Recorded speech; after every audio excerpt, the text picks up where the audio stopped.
Professor Snape tied up his hair. Dumbledore boldly confessed his feelings to Grindelwald.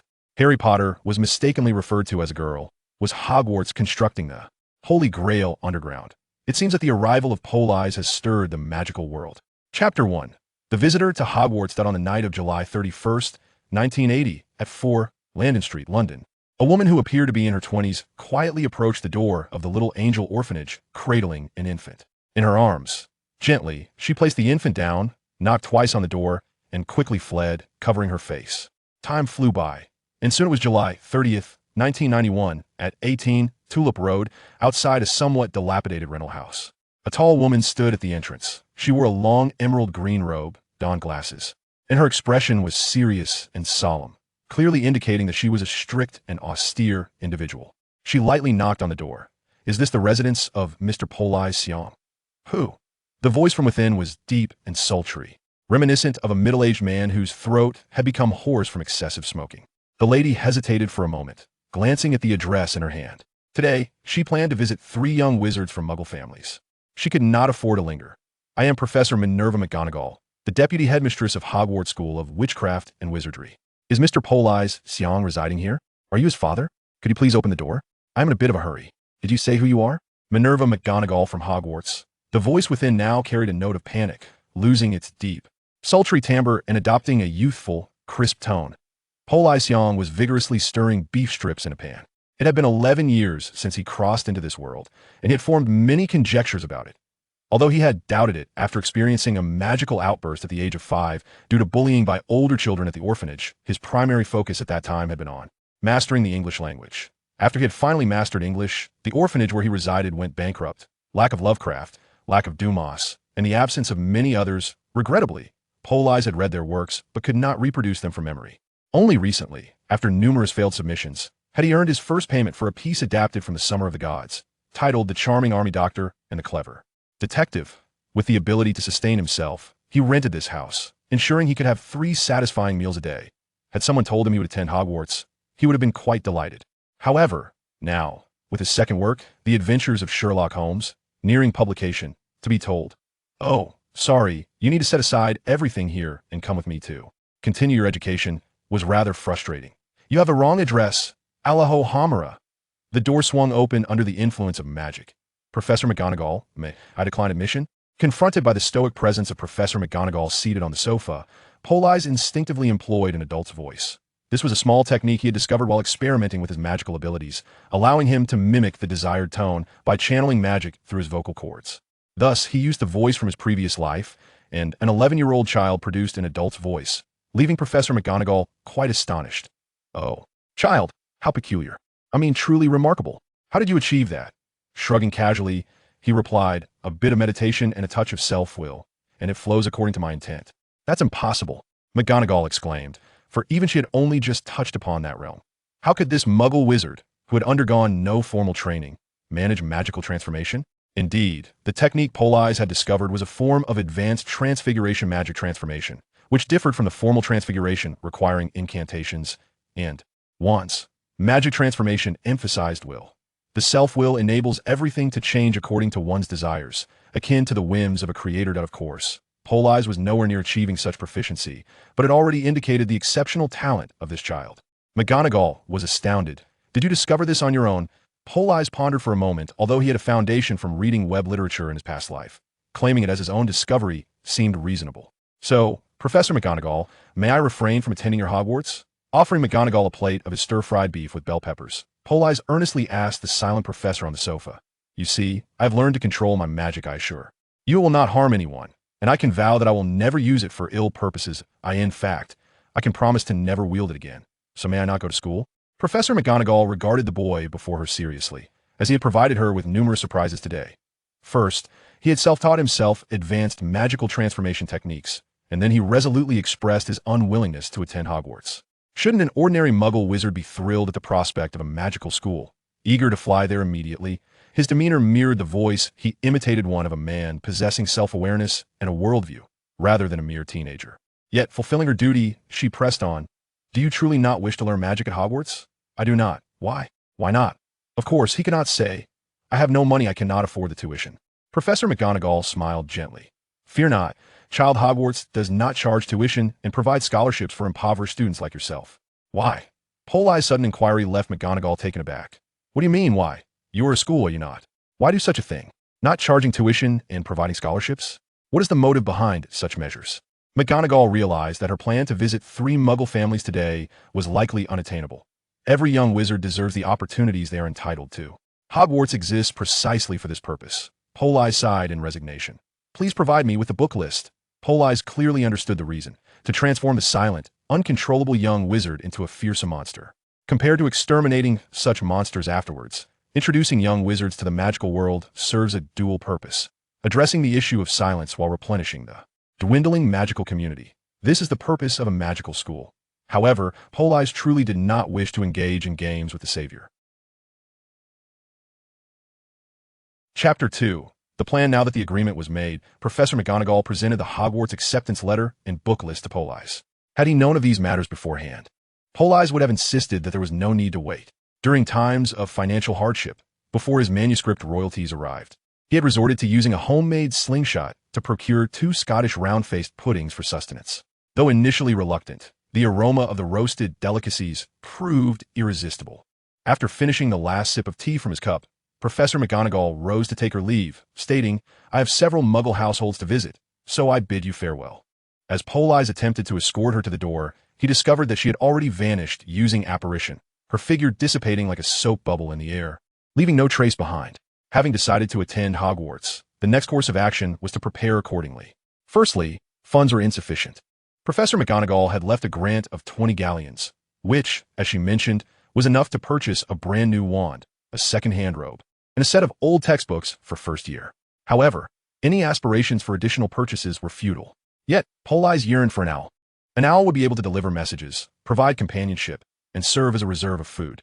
He did not wish to live like a refugee, relying solely on second-hand items. He had not crossed over to endure such hardships. Thus, the pressing issue was to acquire money. The remaining royalties from his writing could sustain him, but he could not afford to live off them indefinitely. He needed to earn a living for the 7 years he would be at Hogwarts. Politz contemplated whether he could earn galleons directly. He recalled that the magical world had 2 magazines, the Daily Prophet and the Singing Contrarian. The Daily Prophet was out of the question, as it served as the Ministry of Magic's mouthpiece, and unsolicited submissions were unlikely to be accepted.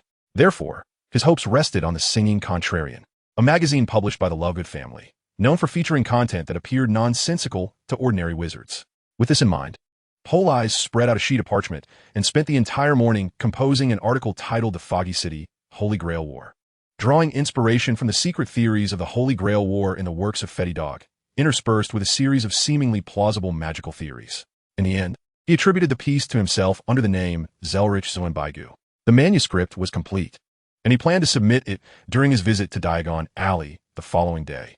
Having accomplished this task, Politz wandered aimlessly outside, taking a stroll and purchasing some sweets and snacks on his way to the Little Angel Orphanage on Landone Street. Following the orphanage's bankruptcy, the children had been left without a home, prompting the London authorities to allocate funds to reopen it.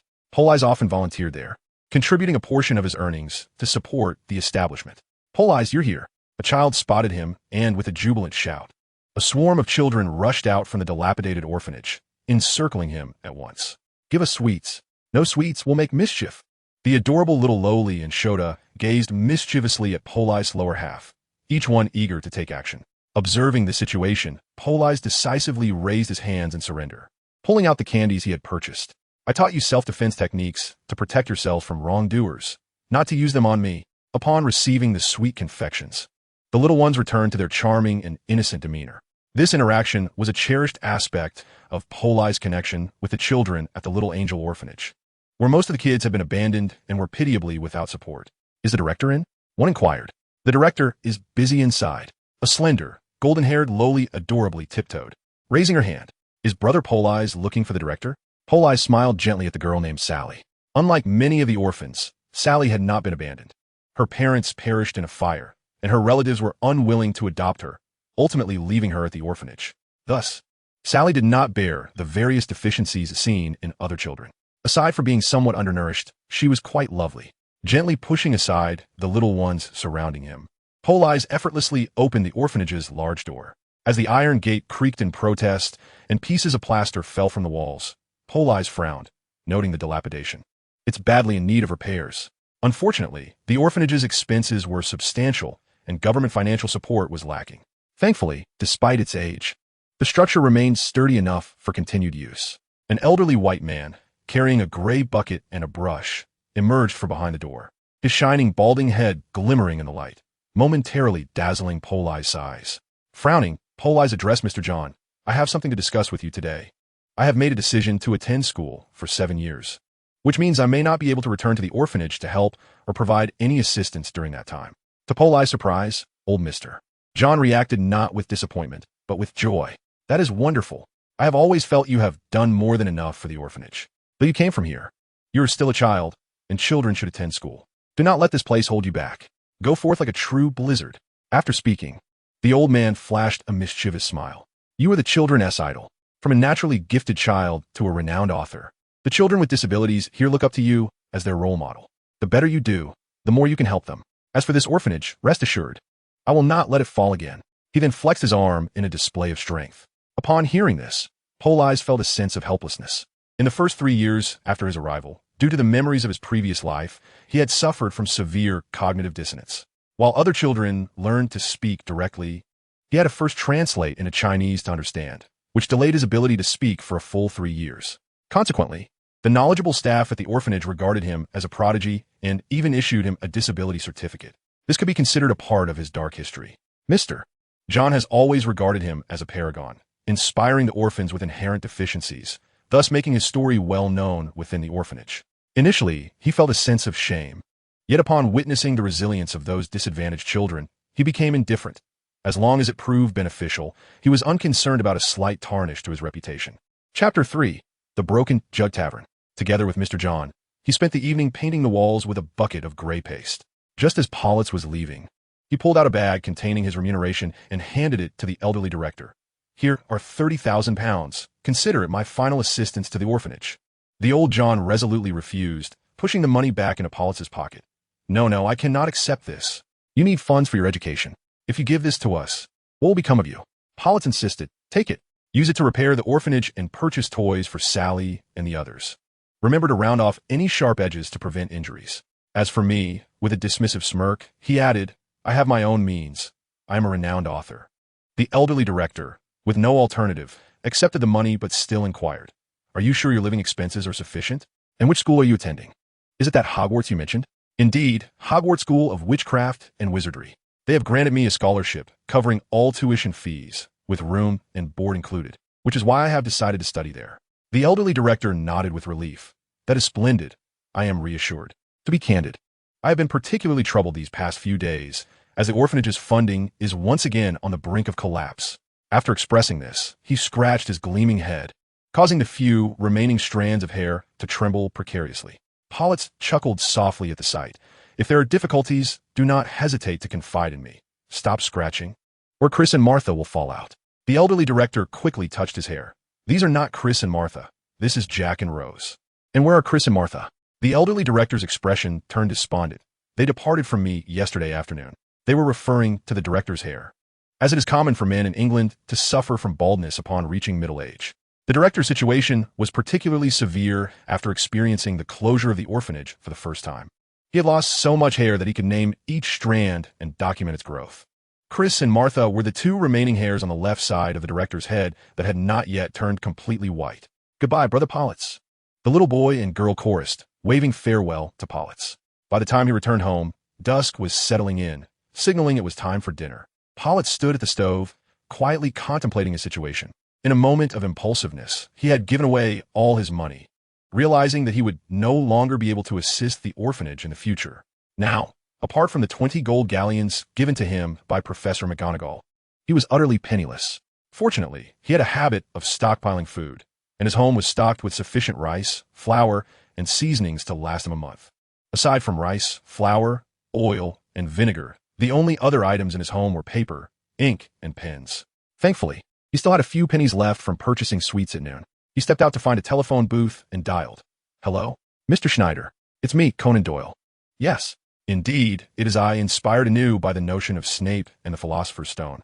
Do you accept fantasy novels? Rest assured, I shall adopt a different pen name. so as not to jeopardize the sales of the charming military doctor and the clever detective. This fresh inspiration struck Politz after encountering Professor McGonagall today. He had nearly completed the narrative of Divine Summer and was pondering what to write next. Initially, he considered crafting a tale within the Harry Potter universe. However, given that this realm is intrinsically bound to Harry Potter, he resolved against writing the original narrative and instead opted for fanfiction. What if Lily Evans had married Severus Snape instead of James Potter? What if it were not Harry, but rather a girl named Hallie? Ultimately, Politz yearned to indulge his whimsical inclinations, wishing to pen the line, "I cannot, Professor," followed by the rewarding 5 points to Gryffindor for your honesty. The more he wrote, the more his joy burgeoned, and he even transformed Sirius Black and Albus Dumbledore into female versions within his narrative. Sirius became Nia Black and eventually wed James Potter, while Albus morphed into Aubrey Dumbledore, marrying the Hogwarts headmaster Grindelwald, thereby satisfying his peculiar whims. Of course, his signature remained, Bowsher Wung Zierlich Daoxiu and Baigu. He decided henceforth to use this name for his fantasy writings. After dining, he penned until the stroke of midnight, finally retiring to his bed with a pile of manuscripts. The following day, July 31st, the impoverished youth Politz Shaun grasped the manuscripts of his 2 new books and set forth on the path to Diagon Alley. Charing Cross Road was not too distant from his residence on Tulip Lane, merely around 2 kilometers. Politz regarded this distance as a means of physical exercise. He made do with leftover steamed buns from the night before and a plate of green pepper beef that Professor McGonagall had left uneaten for breakfast.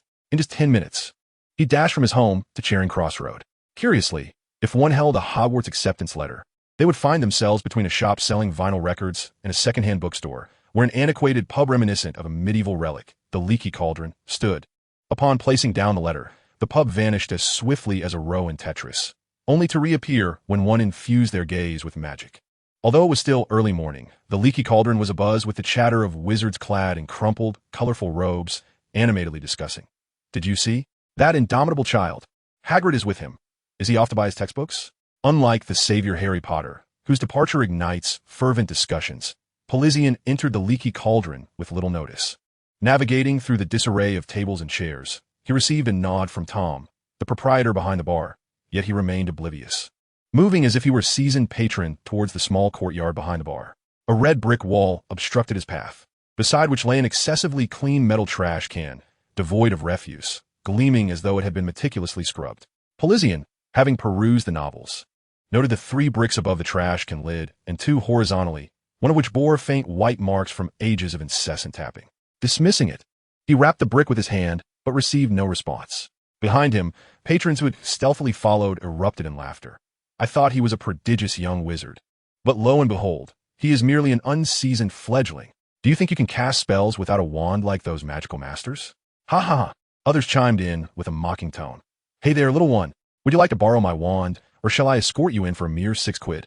Just 3 pounds will suffice."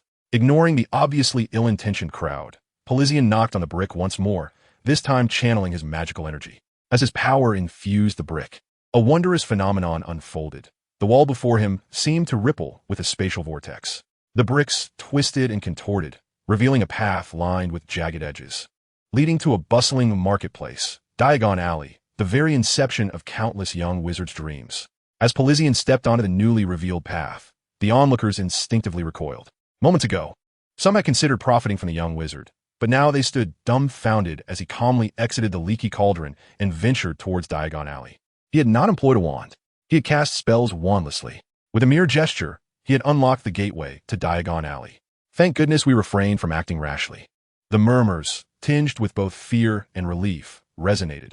He must be a significant figure under the influence of a de-aging potion. His wandless magic could obliterate us all. Chapter 4. Diagon Alley. Upon entering Diagon Alley, it felt as though one had stepped into a realm entirely distinct from the outside world, seemingly suspended in the Middle Ages. Everywhere, pedestrians donned long robes, and the streets flanked by bustling shops primarily featured brick and timber constructions. The most striking sight, naturally, was Gringotts Bank, marked by towering white pillars and goblin guards clad in scarlet uniforms at the entrance to Diagon Alley, with its gleaming bronze doors. Pushing through would reveal a second silver door, inscribed with a cautionary message. "Enter, stranger, but beware. Greed will meet a dire fate. Seeking without labor will incur the severest of penalties. Thus, if you wish to remove from our subterranean vault a fortune that has never rightfully belonged to you, heed this warning O thief. This admonition, however, is rather absurd, merely a hollow intimidation. In the years to come, this place shall be frequented as casually as one strolls through their own backyard. In the eyes of Politz, storing money here is as futile as digging a pit to bury it elsewhere, for at least that way it would not be swept away in one fell swoop. With a disdainful curl of his lip, the impoverished young wizard cast a final glance at the guards of Gringotts before turning away. As he walked along the cobblestone-paved street, he beheld the patchy cauldron shop beside Gringotts, where the glimmering golden cauldron hanging at the entrance caught his eye. "I would like a 17-inch tin cauldron, please." The proprietor, sporting a little mustache, smiled and inquired, "A first year from Hogwarts, are we? Have you considered this latest model of the self-stirring cauldron? It would make potion brewing a delightful endeavor." Glancing at the price tag of the self-stirring cauldron, which read 12 galleons and 5 sickles, Politz remarked, "If I dared to brew potions with such a contraption, Professor Snape would surely make me consume it." It appeared the proprietor was familiar with Snape, as he chuckled and shrugged, a sheepish smile replacing his earlier enthusiasm for selling the self-stirring cauldron. Instead, he obediently retrieved the tin cauldron that Politz required for 1 galleon and 5 sickles. Accepting the cauldron handed to him, Politz placed his original manuscript within it and continued on his way, intent on purchasing a wand. The mustachioed owner had mentioned that Ollivander's wand shop was located deeper within Diagon Alley, and he needed to seek it out. However, on his journey to find Ollivander's, he passed by the Ilya Owl Emporium, where a diminutive owl, no larger than a grown man's palm and tilting its head curiously at him, captured his attention. If Politz had any weakness, it was his fondness for adorable creatures. He was the type of person who would detour just to play with a charming kitten spotted across the street. Noting that it was still just past 9 o'clock, he ventured into the Ilya Owl Emporium, approaching the owl perch and engaging in a staring contest with the little owl.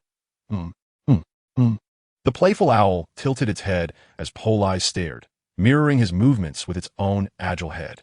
Its small, round body was covered in soft, brownish-gray down with flat, elongated feathers adorning its tail and wings, and round, amber-yellow eyes that sparkled with mischief. A deep black ruff around its neck resembled a dapper tie, lending it an air of charm. Its adorableness captivated Politz, and after a moment of contemplation, he declared with conviction, "Boss, I shall take this little creature." "How much?" The proprietor, having already noticed the fool engaged in a staring contest with the owl, replied, "Ah, Leonard, he is a rather rare tie owl, priced at 10 galleons." The impoverished youth, Politz, found himself in a state of despair with merely the 20 galleons bestowed upon him by Professor Mag.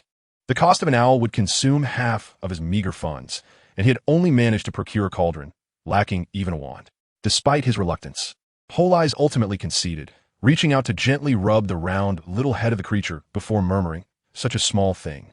Even if it were to end up in a pot, wouldn't yield much meat. I shall forego it." The proprietor of the owl shop regarded Politz with a cheerful demeanor, stating, "Dear customer, Leonard is a rare and exquisite owl, hence the price is rather steep. This barn owl, however, is merely 2 galleons. Alas! Even 2 galleons were beyond Politz's means. Moreover, the barn owl appeared a dull brown, large and clumsy, failing to ignite any excitement within him. Resigned to his financial limitations, Politz inquired about the location of Ollivander's wand shop. He nearly reached the end of the alley when he finally discovered Ollivander's wand shop. The ambience here was remarkably serene. In a window lay a violet cushion atop, which rested a wand of beech wood glimmering in the sunlight. The golden sign at the entrance proclaimed, "Ollivander, crafting exquisite wands since 382 BC. Upon entering, a melodious chime of wind bells rang out, and Politz stepped into the narrow establishment. "Welcome," came a voice so gentle it seemed to fear startling something. An elderly gentleman, his hair a silvery white and his scalp largely bare, emerged from behind a shelf laden with paper boxes. "Welcome to Ollivander's wand shop. My wands are the finest in the world. They always have been." To emphasize this point, he slightly intensified his tone. "A new customer. You seek a wand, I presume? Please come in. Stand right here. Child, do not be afraid." Under Ollivander's direction, Politz positioned himself as instructed, and the wand maker began his measurements with a magically retractable tape measure.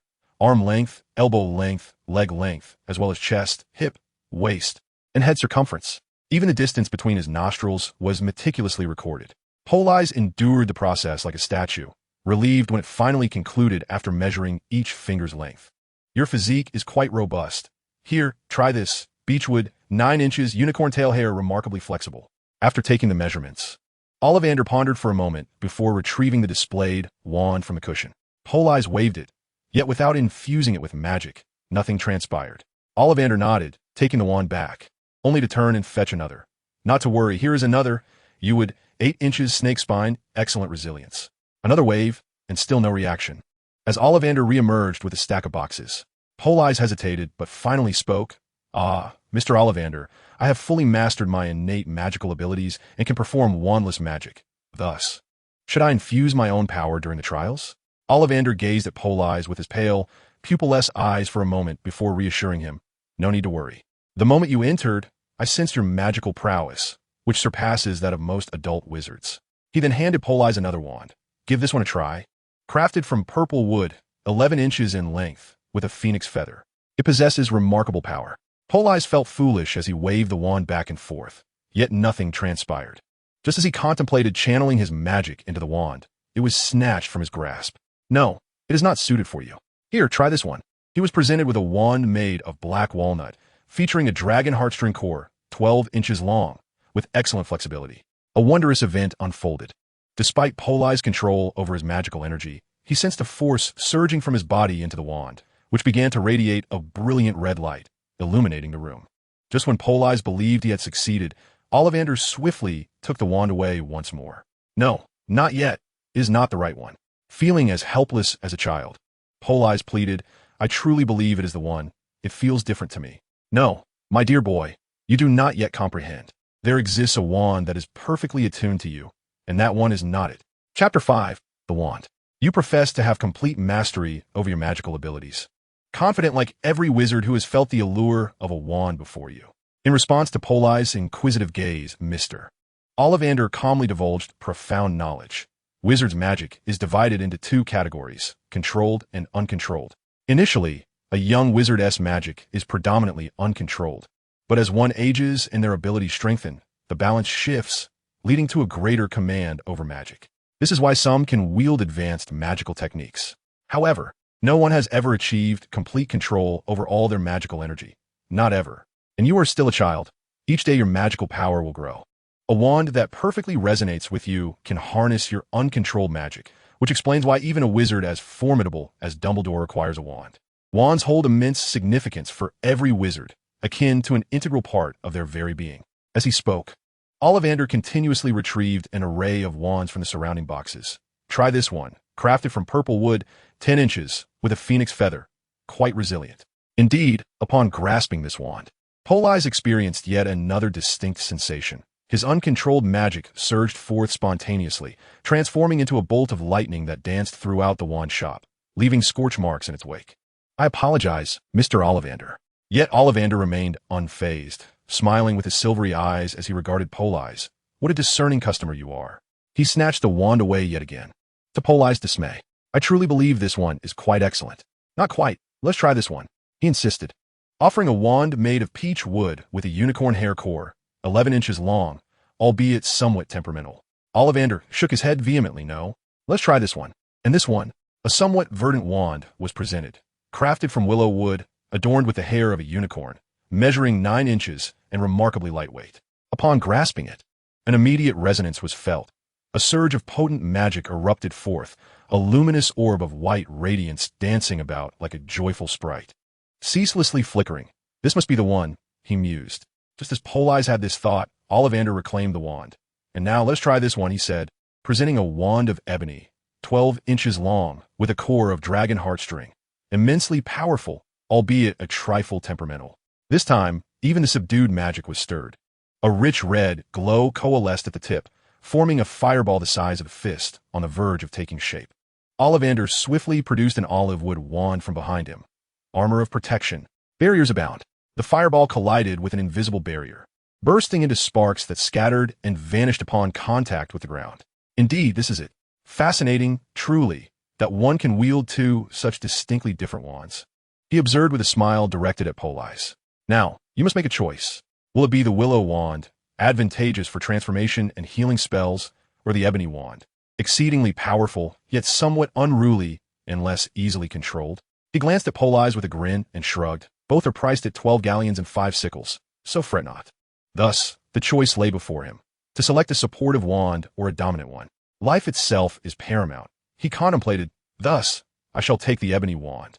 The willow wand gleamed with a fresh, vibrant hue, reminiscent of a freshly cut willow branch, while the ebony wand resembled a flawless piece of black jade. Undeniably striking in appearance. Certainly, aesthetics must prevail. 12 galleons and 5 sickles. As the coins departed, Politz felt a pang of heartbreak, yet there was no alternative. A wand was essential. Second-hand robes and textbooks were acceptable, but second-hand wand? Surely, he did not wish to become a toad. He recalled Ron's fate in the original tale. Could you provide me with a wand holder? He inquired. Ollivander regarded him thoughtfully. A wand sleeve is available for 3 sickles. Very well. I find the wand itself quite handsome. A sleeve is unnecessary. He tossed the wand into a cauldron, grasped it firmly, and departed the Ollivander wand shop. Next on his agenda was to procure potion ingredients, for Snape would insist that he brew potions from second-hand materials and consume them himself. Slughorn's apothecary was not far. Nestled adjacent to the glittering Quidditch shop, a foul odor of rotten eggs and wilted lettuce wafted through the air, guiding him to his destination. Good sir, may I have a selection of the ingredients listed here? Politz requested. Slughorn gestured towards the entrance, where several bags of pre-packaged materials awaited. Those will suffice. Take any bag you desire and leave the payment. The next items on his list were textbooks and robes, which could be purchased secondhand without issue. It appeared the vendors of Diagon Alley had grown accustomed to this. Similar to the apothecary, Leaden Bookstore had also prepared bundles of the required textbooks, neatly arranged at the entrance. However, upon glancing at the prices, Politz shook his head and departed. Should he purchase new textbooks, he would find himself unable to afford robes. Similarly, should he venture into Madame Malkin's robes for all occasions next door, the remaining funds would scarcely suffice for the purchase of books. Politz could not help but shed tears of poverty. Just as a destitute youth was about to turn towards the end of Diagon Alley in search of a junk shop and second-hand robe store, he passed by Florian's ice cream parlor and beheld a towering giant adorned with a beard of nearly 3 meters, accompanied by a soft-haired boy with glasses, both savoring ice cream. The boy cheerfully waved and greeted him. Hello, are you also a new student at Hogwarts? Without pausing for conversation, Politz returned a friendly nod towards the savior, Harry Potter, and continued on his way, his cauldron brimming with treasures as he approached the end of Diagon Alley, where the headquarters of the Daily Prophet stood adjacent to the junk shop and second-hand robe store. The service here was markedly less cordial, resembling a vast landfill of discarded items, an eclectic assortment piled together, exuding peculiar odors. Inside lay broken wands, remnants of flying brooms, and various pieces of dilapidated furniture of uncertain utility. Fortunately, the books had been meticulously gathered and set aside. One was required to sift through them to find the desired textbooks. Politz approached, diligently searching his book list, and unearthed 2 sets of seemingly intact textbooks. As he flipped through the pages, he sought unexpected treasures in the form of notes left behind. After a thorough search, he discovered a single entry in a Transfiguration textbook, inscribed in what appeared to be a girl's handwriting, expressing her admiration for her handsome Prince Charming, accompanied by a poem. He also found a volume titled Household Charms, which chronicled numerous practical spells for domestic life. The items in the junk shop were remarkably affordable, with a set of second-hand textbooks costing but a third of the price of new ones. This allowed Politz the opportunity to peruse the neighboring second-hand robe shop, which boasted superior offerings, seemingly freshly cleaned and indistinguishable from new. One could try on each piece according to personal preference. He purchased 3 plain work robes, black. A simple pointed hat for daytime, wear black. A pair of dragonhide protective gloves, and a winter cloak, black. The second-hand robe shop even assisted in affixing name tags and labels. However, such attentiveness came at a price. Here, the costs were merely half of those at Madame Malkin's. Politz had nearly exhausted his funds, leaving him with just 3 sickles, extinguishing any hopes of saving for an owl. Hogwarts had meticulously calculated expenses, leaving him no room for indulgence. With this amount, he could perhaps afford 2 ice creams or a second-hand broomstick with nothing but a stick remaining. Resigned, Politz begrudgingly tucked the 3 silver coins into his pocket. His cauldron was full, and fortunately, the second-hand robe shop had provided him with a large bag to carry his belongings. Alas, it was not complimentary, costing him 2 nuts. His remaining funds dwindled further, leaving him only enough to procure a single ice cream. Chapter 6. The Initial Experience of Magic. Carrying a bag and holding a cauldron, Politz resembled a refugee fleeing from calamity. Diagon Alley bustled with life. It was now midday, and the crowd had swelled since the morning. Numerous young wizards congregated at the entrance of the Florin ice cream shop, indulging in their frozen treats, while the once desolate front of the Daily Prophet began to see a trickle of patrons. The magical postal service, the Ollery, was situated just adjacent. Politz entered, greeted by a myriad of owls, categorized by size for long-distance and short-distance delivery, with larger specimens demanding a heftier fee. He had inquired, and the regulations of the magical magazine were akin. Once they utilized his manuscript, he was entitled to remuneration. Thus, with confidence, Politz slipped his submission into the mail pouch of the largest owl, the headquarters of Sing against the Grain. The owl did not take flight immediately. Instead, it revealed a small bamboo tube affixed to its body. Understanding the implication, Politz inserted a coin, but the creature remained unresponsive. He added a second coin, yet still met with silence, until the eighth coin finally elicited a couple of approving hoots, and the owl unfurled its wings and soared into the air. At this juncture, Politz found himself with only 2 sika and 19 gnats, truly a pauper. In the magical realm, what does one do when burdened with too many possessions? There are numerous solutions. Apparition, portkeys, seeking assistance, the shrinking charm, the levitation charm. The first option to dismiss was seeking aid. This was not his homeland, where benevolent strangers might offer their help for free. Here, the ethos revolved around earning one's keep.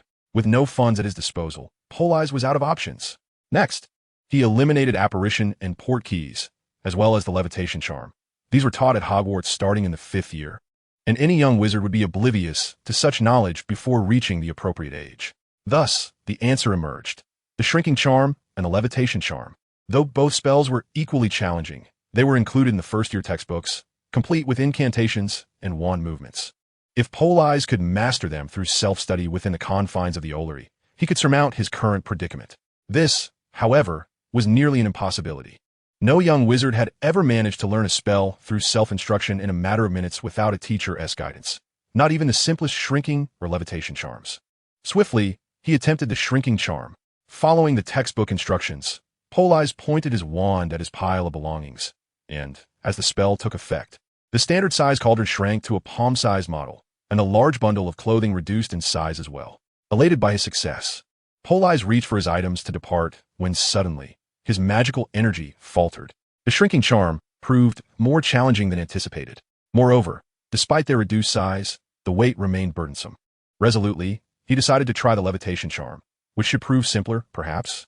Wingardium Leviosa, he uttered, accompanied by the requisite flick and swish of his wand. The objects upon the ground silently began to levitate, yet maintaining this enchantment proved far more challenging than anticipated. After only a brief moment of floating, Politz felt a sudden stagnation in his magical energy, causing the levitating items to clatter to the ground. Alas, how foolish of me to spend 3 minutes learning but 2 spells, neither of which I could sustain. In the solitude of the owl shed, free from the gaze of others, Politz felt at ease practicing his incantations. Unbeknownst to him, it was nothing short of remarkable. A young wizard who had yet to attend school had managed to conjure 2 spells merely by reading, and all in the span of 3 minutes. However, he was not alone in this endeavor. The owls, observing him with puzzled expressions, could not comprehend what this human was attempting. Was he casting spells? Yet, why was he not reinforcing them with magical energy? After the failure of the 2 spells, Politz found himself deep in thought. He had sensed a disruption in the flow of his magical output when the spells faltered. This indicated that the spell's casting had been successful, but a disruption in the sustaining energy led to its failure. He recalled Ollivander's assessment: very powerful, yet somewhat temperamental. Temperamental, implying a difficulty in taming. He smiled at his ebony wand. It appears you have not yet fully submitted to me. No longer relying solely on the wand to channel his magic, he infused the wand with energy under his control. Shrink swiftly. Accio Minuti. The wand, which had previously exhibited a hint of impatience, instantly became compliant. As Politz continuously infused it with magic, his objects obediently diminished to a size manageable in one hand, then floated around him like planets orbiting a star. Wherever his gaze fell, the onlookers emitted sounds akin to suppressed gasps. It was not until he exited the leaky cauldron, just before stepping beyond the reach of the muggle-repelling charm, that Politz hurriedly gathered his belongings into a cauldron and made his way home. In the midst of this tidying up, he suddenly realized an alarming truth. Wait a moment. This appears to be the manuscript for the Fog City Holy Grail War. Both manuscripts were housed in indistinguishable parchment envelopes, and in his earlier fluster, he had mistakenly placed Harry Snape and the Philosopher's Stone into the owl's bag destined for Sing out of tune. In an instant, a wave of panic washed over him. a fear born from the thought of familiar narratives being disrupted. His intention was to publish this book in the Muggle world. And given the frequency of interactions between the magical realm and that of Muggles, by the time it reached the magical world, he would have completed his first year at Hogwarts, rendering any concerns about spoilers moot. However, this moment of disarray was fleeting. Clarity soon dawned upon him. Why fret? Does withholding spoilers truly prevent the narrative from shifting? No. Since my arrival in this world, the story has already transformed. Since change is inevitable, why not embrace it? Perhaps it will even bestow upon me some delightful surprises. Indeed, the hefty postal owl flapped its wings and soared to the headquarters of the Quibbler, the Lovegood residence. Mr. Xenophilius Lovegood gazed at the rare submission with delight, a smile blooming upon his face. Chapter 7. The Decision to Publish. Xenophilius Lovegood, the editor of the Quibbler, is perhaps more commonly recognized as the father of the eccentric Luna Lovegood. Clutching the submission delivered by the owl, he beamed with childlike joy. Having resolved that as long as the submission was not utterly unusable, he would certainly publish this extraordinary piece. Stepping out of his bedroom and crossing the threshold into the living room, he found his daughter, Luna, engrossed in reading the latest issue of the Quibbler. Papa, why are you so cheerful? Has a reader submitted another piece? Please tell me it's not another incident like last time, where someone dared to question the existence of Harry Potter, causing our magazine's sales to plummet. The fallout had indeed been severe, and the sales had suffered as a result of the reader's backlash. Now, he hesitated to publish submissions based solely on his personal preferences. Luna, could you assist me in reviewing this submission for any flaws? The little girl, with her golden hair and blue eyes, delicate as a porcelain doll, picked up the thick manuscript titled Harry Snape and the Philosopher's Stone. Papa, isn't Professor Snape the potions master at Hogwarts? Xenophilius immediately felt a twinge of anxiety. Yes. Why do you ask? Isn't his wife Lily Evans? No, he remains unmarried to this day. The plot of the manuscript closely mirrored the original work, but included certain magical alterations. Luna quickly came upon the scene where Harry and Draco encountered one another in Diagon Alley. Hey, Harry, I'm your father's godson. We could be considered brothers. The little girl turned her head to her father. Papa, is Professor Snape the godfather of Draco Malfoy? Xenophilius, uncertain, replied, I'm not sure. I will need to investigate. What about the Weasley family? Is there a younger brother named Ron Weasley? Xenophilius was confident in his knowledge here. Yes, and they also have a daughter named Ginny Weasley. Luna regarded her father with curiosity. Is the Sorting Hat at Hogwarts truly tattered? Was Dumbledore always a bit mad? Xenophilius was taken aback. The Sorting Hat ceremony had always been a closely guarded secret among parents, and he had never mentioned it. How do you know that? It's written in the book. It's a novel. The little girl raised the manuscript in her hand, proudly lifting her chin.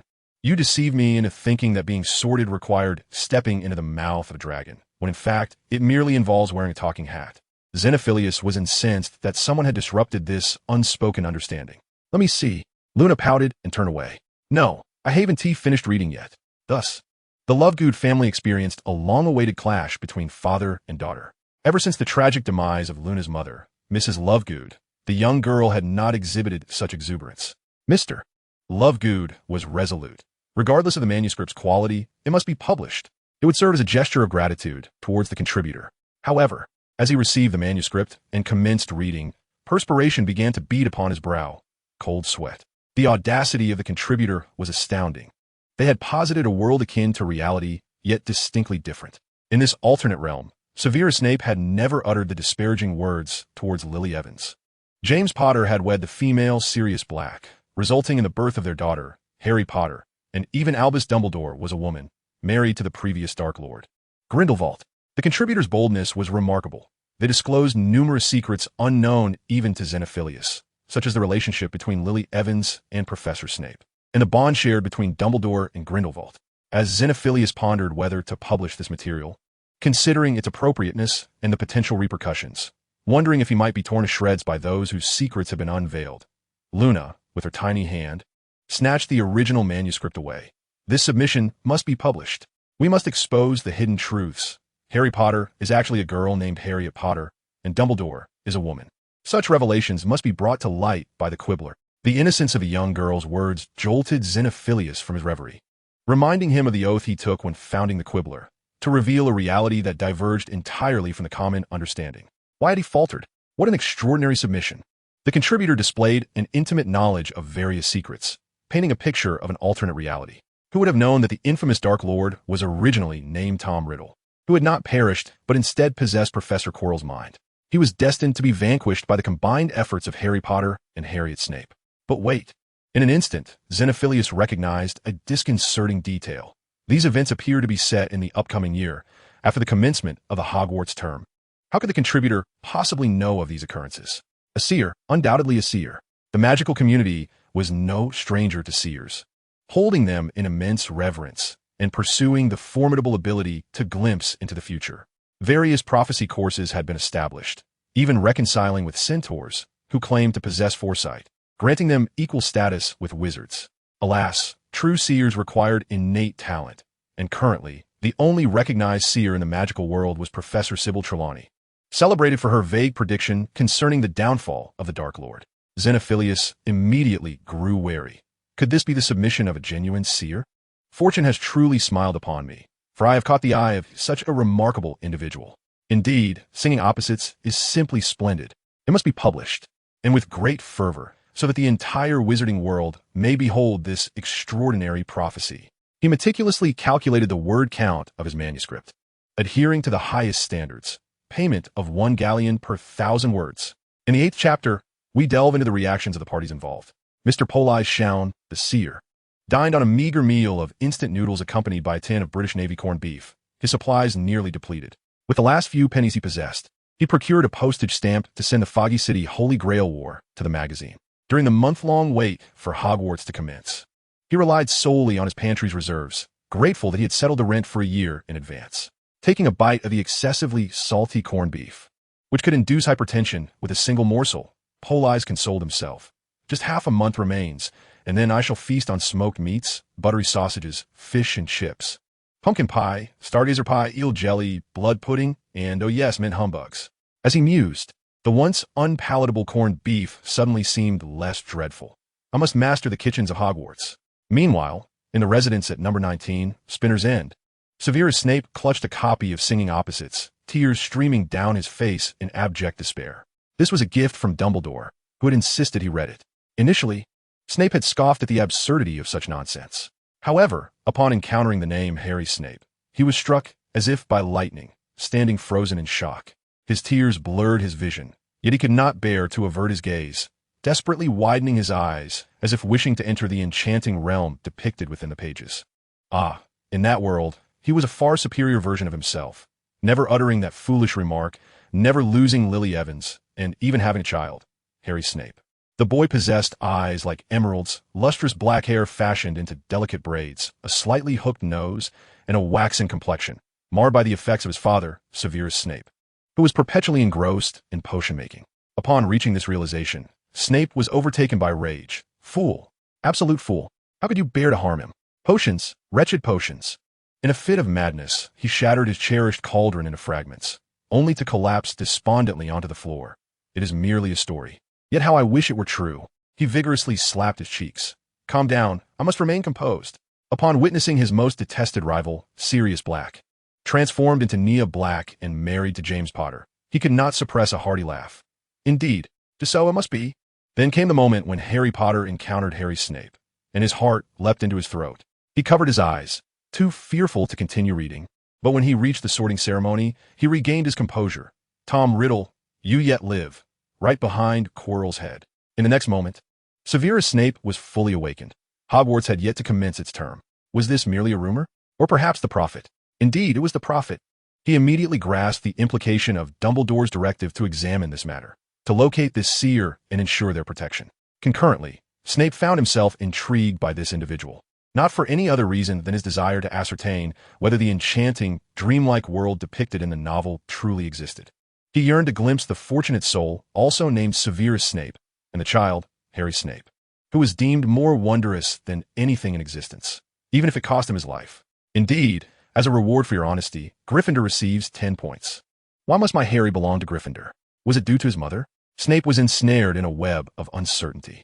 It was not until the female version of Dumbledore appeared in the narrative that his confusion was alleviated. Prior to this, the headmaster had been referred to simply as the headmaster, until Aberforth Dumbledore was introduced, at which point Polly had bestowed upon the headmaster a name, Grindelwald. Snape could hardly contain his laughter. Ha ha ha. How amusing, Aberforth Dumbledore and Grindelwald. As a confidant of Dumbledore, he was well aware of the complicated entanglement between Dumbledore and Grindelwald, as well as the emotional turmoil that accompanied it. If Dumbledore were a woman, such circumstances would inevitably transpire within the narrative. However, upon reaching this point, Snape also understood why Dumbledore sought the seer. It had to be a true prophet, one who transcended the delusional Sybil Trelawney. What knowledge did this seer possess? Was this all there was to their prophecies? What else could they possibly know? What was their current predicament? Did they require protection? Outside the Hogshead Inn, Albus Dumbledore lingered, uncertain whether to enter and confront his brother, Aberforth Dumbledore. The impact of the book, The Singing Contrarian, had been overwhelming. The world it depicted was so beautiful. Surely, Snape had become enraptured by its pages? Likewise, Dumbledore longed to inhabit such a realm where all lived, no one perished, lovers united, and Voldemort was driven away like a rat in a gutter.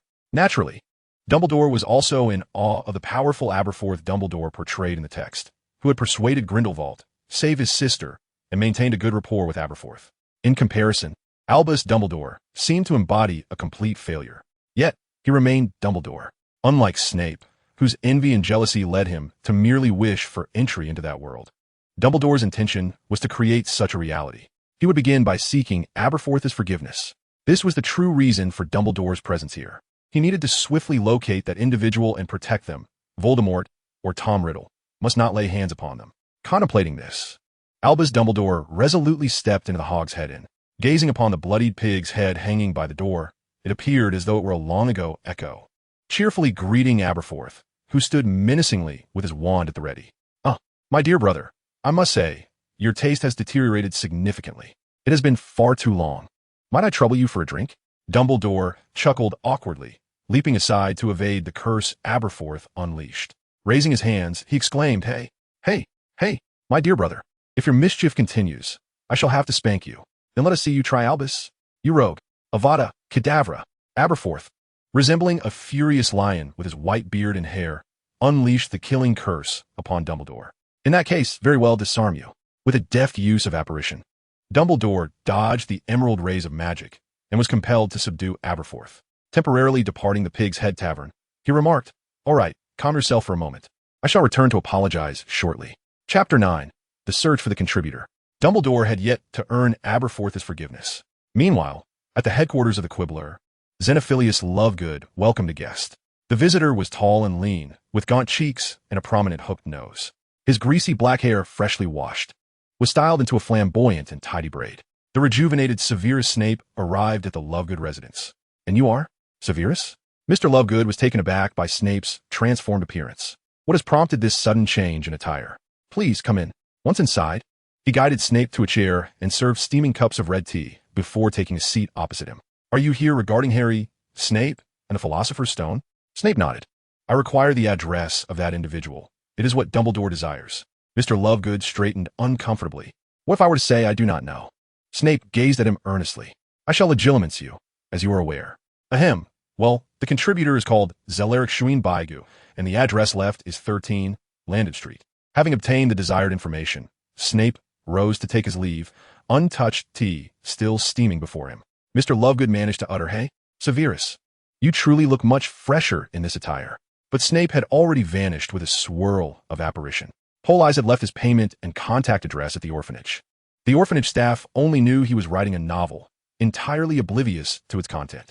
Now was not the time of rampant Death Eaters, and the wizards of the magical community would only employ legilimency on the old headmaster to ascertain that he genuinely knew nothing. Consequently, investigators would not trouble a muggle. Politz had arranged with the headmaster that if any owls or peculiar items were to deliver letters or money, he would accept them first and retrieve them when time allowed. In the Little Angel orphanage, the elderly director sat comfortably in a chair, engrossed in a London daily, which prominently featured a bold headline declaring, The Fog City Holy Grail War continues its serialization. Severus Snape silently appeared outside the window, having employed the disillusionment charm, rendering him invisible to ordinary passers-by, even as he scrutinized them closely. Legilimency. However, upon realizing that the individual in question was merely an ordinary muggle child, his focus waned. The prophetic qualities hinted at in the text were not something one would expect from a mere teenager. Instead, Snape found himself captivated by the serialized narrative of the Fog City Holy Grail War. This tale, penned by Politz, drew inspiration from Fate Zero, and, considering the differing mythos, devoted substantial passages to elucidate the intricacies of its mystery and source systems, alongside the concept of parallel world interference via the second law. Moreover, due to a prior mishap of sending the manuscript to the wrong recipient, Politz had deliberately rewritten the story, infusing it with a darker, more whimsical tone. The narrative commenced with the fateful encounters among the dashing, golden-haired youth, Leon Evans, the demure, dark-haired noblewoman from a magical lineage, Sif Snape, and the spirited, vivacious girl, Janie Potter, also hailing from a magical family. In pursuit of his heart's desire to find a truly virtuous bride, Leon Evans summoned the sword-class heroic spirit, Atlanta, and was chosen as a master in the Holy Grail War. 7 masters and their corresponding 7 heroic spirits embarked on a clandestine conflict in fog-laden London. Among the heroic spirits, Politz selected the Old Sword, a great hound for the Berserker class, a meteor for the Archer class, and a unique breathing technique for the Caster class, ultimately following a well-trodden path. In a twist of fate, the infatuated Sirius Black, deeply enamored with Janie Potter, claimed the Holy Grail, inadvertently unleashing calamity, yet ultimately rescuing a red-haired youth, Ron Black, from the flames of London. Politz, with a mischievous glint, contemplated writing a sequel, hence introducing Ron into the narrative. Strangely, this haphazardly crafted tale entranced Snape, the bearer of the second law, Zelrich Schweinbeek. When Snape arrived, he inadvertently brought along the payment for singing contradictions. Had anyone visited recently? What on earth had Politz done to earn such a bounty? Over 100 gleaming gold galleons illuminated the dim room, prompting the elderly director to swallow hard, carefully stowing the bag alongside the remuneration received from the newspaper a few days prior, awaiting Politz's arrival. Dumbledore, I have found him. The individual is named Zelrich Schweinbeek, but fret not. He may be even more formidable than you. Snape barged directly into the headmaster's office, where Dumbledore was cheerfully applying ointment to his face while gazing into a mirror. The typically austere and serious headmaster of Hogwarts now sported shattered glasses, torn garments, and a previously fractured nasal bone that had succumbed once more. Both eyes were bruised, his face a patchwork of red and blue. His conversation with Aberforth had been quite successful, yet the two had ultimately resorted to physical altercations, devoid of wands, with Aberforth launching a barrage of punches, kicks, and even bites. Ultimately, even Dumbledore cast aside his wand and began to frolic on the ground with his brother like 2 children. However, after inadvertently breaking Dumbledore's nasal bridge, Aberforth forgave him, albeit only agreeing to sit down and converse together.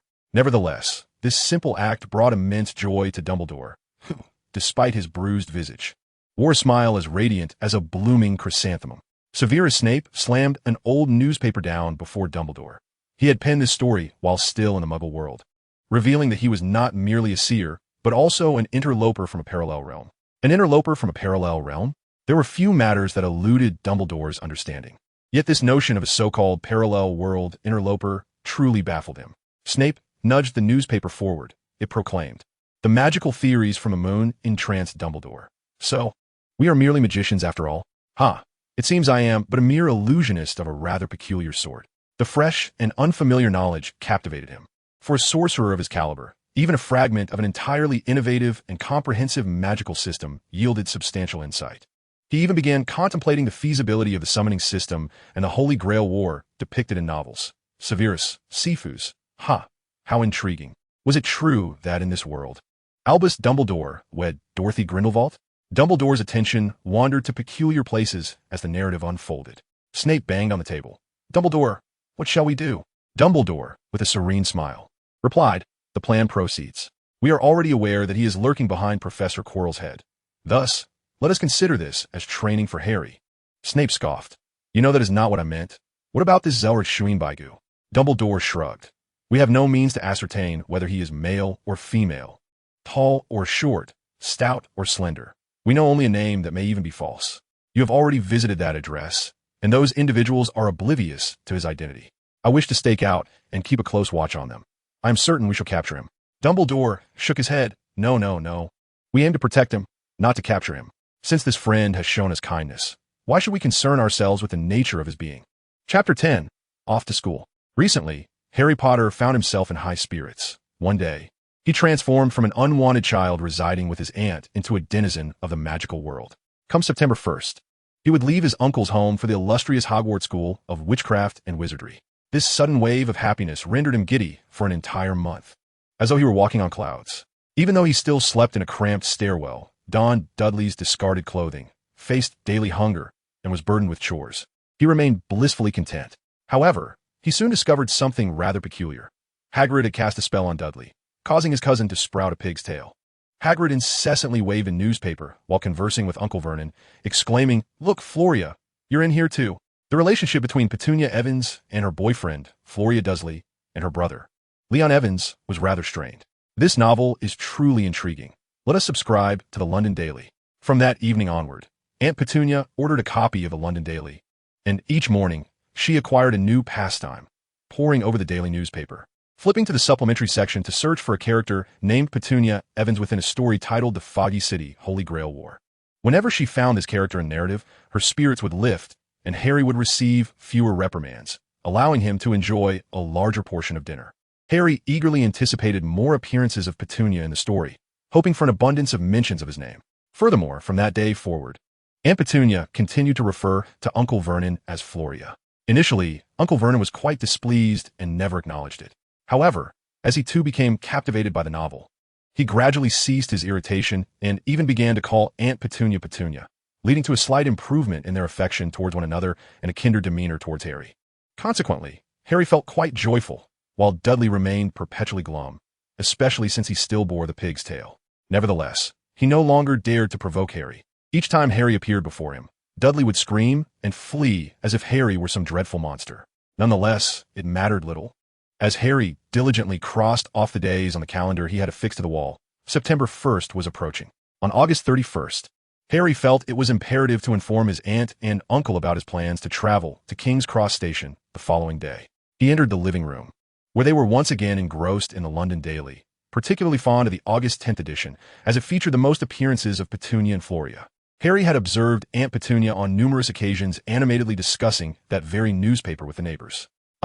I shall be departing for King's Cross Station tomorrow to board a train to Hogwarts." Uncle Vernon grunted in response. "Could you drive me there?" Another grunt followed. "Well then, where's this school?" "I don't know," Harry blurted out, only to realize he was indeed unaware of the school's address. He retrieved the ticket Hagrid had given him from his pocket. "I must board at platform 9 3/4 at 11 o'clock at King's Cross Station." Uncle Vernon and Aunt Petunia exchanged bewildered glances. "What platform?" 9 3/4. Harry reiterated the address on the ticket. "Nonsense. There is no such platform as 9 3/4. Uncle Vernon shouted. Harry timidly raised his ticket, but my ticket clearly states platform 9 3/4.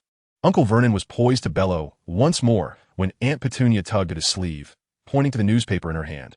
A hidden world, perhaps? Nonetheless, he sneered. "You are truly mad. Tomorrow you shall see. There is no such platform as 9 3/4. Just wait and see." "Very well. Tomorrow I shall take you to King's Cross Road." If it weren't for our own journey to London, I would not willingly court trouble." "You are also heading to London?" "Why, the scheduled surgery is set for tomorrow. It is to rid Dudley of that wretched tail, before sending him off to smelting school." Uncle Vernon bellowed loudly. The following day, Harry awoke at 5, unable to sleep due to a mix of excitement and anxiety. He donned Dudley's tattered jeans, as he could not wear his wizarding robes to the station and would change on the train instead. He meticulously checked his list to ensure he had everything, glanced at Hedwig's cage to confirm its safety, and then paced around the room to release his pent-up excitement while awaiting the Dursley's awakening. 2 hours later, Harry's large trunk was loaded into the car, and Aunt Petunia had managed to persuade Dudley to sit beside Harry. Thus they set off. At this moment, Polly, carrying a shrunken trunk, stepped out of number 18, Tulip Street, and hailed a cab. Before long, around 10:30, they arrived at King's Cross Station.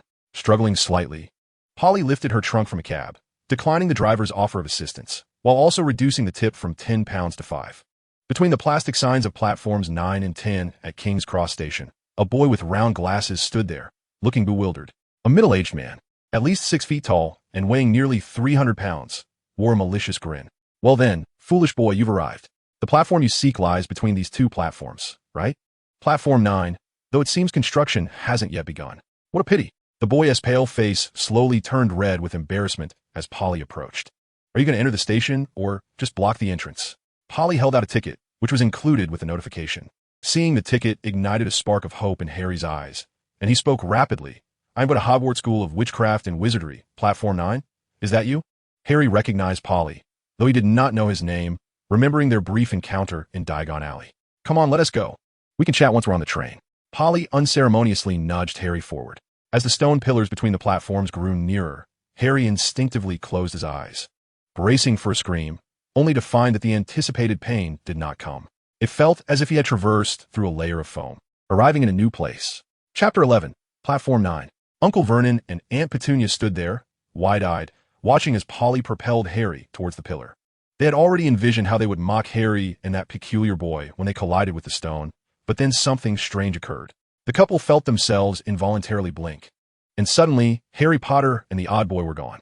No, wait, they should all be sprawled on the ground, weeping for their little heads that collided with the stone. How could they possibly vanish without a trace? The couple exchanged glances, recalling the plot of a novel. A hidden space?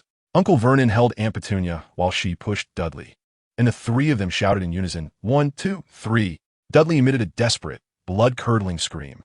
The combined strength of the three, especially Uncle Vernon's weight, made him feel as though he were about to be flattened into a pancake. Ha ha ha. Look, that family is quite amusing. Do Muggles also wish to enter Platform 9 3/4? An exuberant little girl with fiery red hair, around 8 or 9 years old, pointed at the Dursleys and exclaimed to her similarly red-haired family. The mother of the red-haired children, somewhat annoyed, swatted the girl's hand away. Do not point at others, Ginny. A pair of identical red-haired twin boys tugged at a boy of about 10. One of them glancing at the clock at King's Cross Station.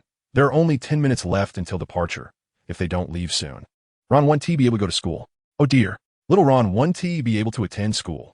The other boy, who looked just like him, teased the small boy loudly. If you miss the sorting ceremony, little Ron will have to leave the magical world and live with the Muggles. Or perhaps let Dad teach you magic instead. The boy had quite a knack for rhythm, delivering those lines in a rapid-fire manner reminiscent of rap, causing young Ron's face to blanch in terror, tears welling up in his eyes as he was on the verge of crying. George, stop scaring Ron. They will be leaving soon. The boy who had mentioned the time shrugged, a hint of grievance in his tone. Mom, you've mistaken us. I am George, and he is Fred. The rap-singing boy chimed in. That's right, I'm Fred. The mother shot them an exasperated glance. Have you two had your fun? This kind of trick is not amusing. Now, they have departed, Percy, and then Fred and George will follow with Ron. The woman grasped the little girl's hand, who was eager to board the train, watching as her sons each passed through Platform 9 3/4. The Dursleys stood bewildered, wishing to attempt to pass through the so-called platform, yet they found themselves dizzy and disoriented.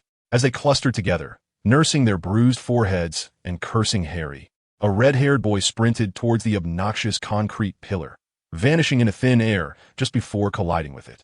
Following him, several other red-haired boys disappeared as well. They stood up, believing their previous attempt had been flawed, and with eyes shut, they charged towards the concrete pillar. As for the Dursleys, their fate remained uncertain. But Harry and the Weasleys were gazing with wide-eyed wonder at the world beyond the concrete pillar. A bright red steam locomotive awaited departure at a bustling station, with a sign hanging prominently at the front, Hogwarts Express, departing promptly at 11 o'clock. As he glanced back towards the place they had just come from, the concrete pillar had transformed into an iron gate, and a wooden sign, emblazoned with vivid red paint, announced Platform 9 3/4. The steam from the locomotive billowed above the heads of the crowd, while an array of cats weaved between the feet of the people. The owls, when gathered together, emitted a sense of unease, their loud hooting creating an unpleasant cacophony that drowned out the sounds of people pushing, pulling, lifting, and banging their heavy suitcases. Politz observed his own suitcase, then looked at Harry, who was burdened with a large trunk and also carrying an owl cage. He shrugged, Wingardium Leviosa. Harry stared in astonishment as the small wizard, who was guiding him into the station, drew out his wand and uttered an incantation, causing both their trunks to float gracefully into the air. All right, Harry, let us move back, unless you wish to engage in a brawl. Harry hesitated, sensing that this little wizard was likely not malevolent. Surely he could not be worse than the Dursleys. Moreover, with his suitcase levitating beside the boys, he obediently followed suit. As they made their way towards the rear of the train, they encountered a round-faced little boy who was lamenting to his grandmother, Grandma, my toad has gone missing again. The elderly lady sighed, Oh, Neville. Ahead, a group of children surrounded a boy with a head full of unkempt dreadlocks, imploring him, Lee, show us, please. Let's see. Curiosity piqued. Harry timidly peered at the indifferent boy, searching for a seat. Hey, Politz, have you found Spot? Harry's body visibly flinched, akin to a startled kitten.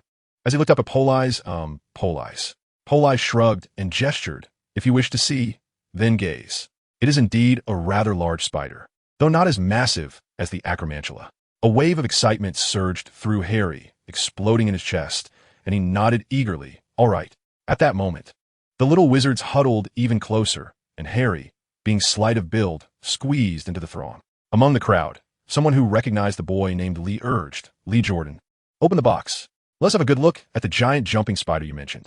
Lee Jordan hesitated, recalling the warning from the seller of the spider. This creature is quite dangerous. Do not open the box without an adult wizard present. There are so many of us. It's fine, don't worry. Several eager young wizards pounded their chests, assuring him, with all of us here, it's safe. Just open the box. Unable to withstand the fervent gazes and encouragement of the onlookers, Lee Jordan finally lifted the lid of the box.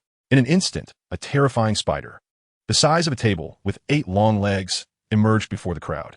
All the young wizards gasped in unison. As they marveled at the creature with astonished and admiring eyes, Lee Jordan swelled with pride, releasing his grip and allowing the enormous spider to rest on the ground for all to see more clearly. The colossal spider had long been ensconced in a box, enchanted with a slumbering spell that ensured its eternal rest as long as the container remained sealed. However, upon the box being opened by Li Qiaodan, it swiftly awakened, its 8 ruby-like eyes darting around its surroundings.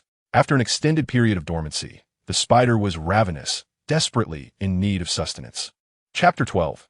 The colossal spider. This spider bore a resemblance to the North American jumping spider, possessing a slender physique and an abdomen that was not excessively bulky, which allowed for remarkable agility. Upon touching the ground, it immediately began to scuttle about.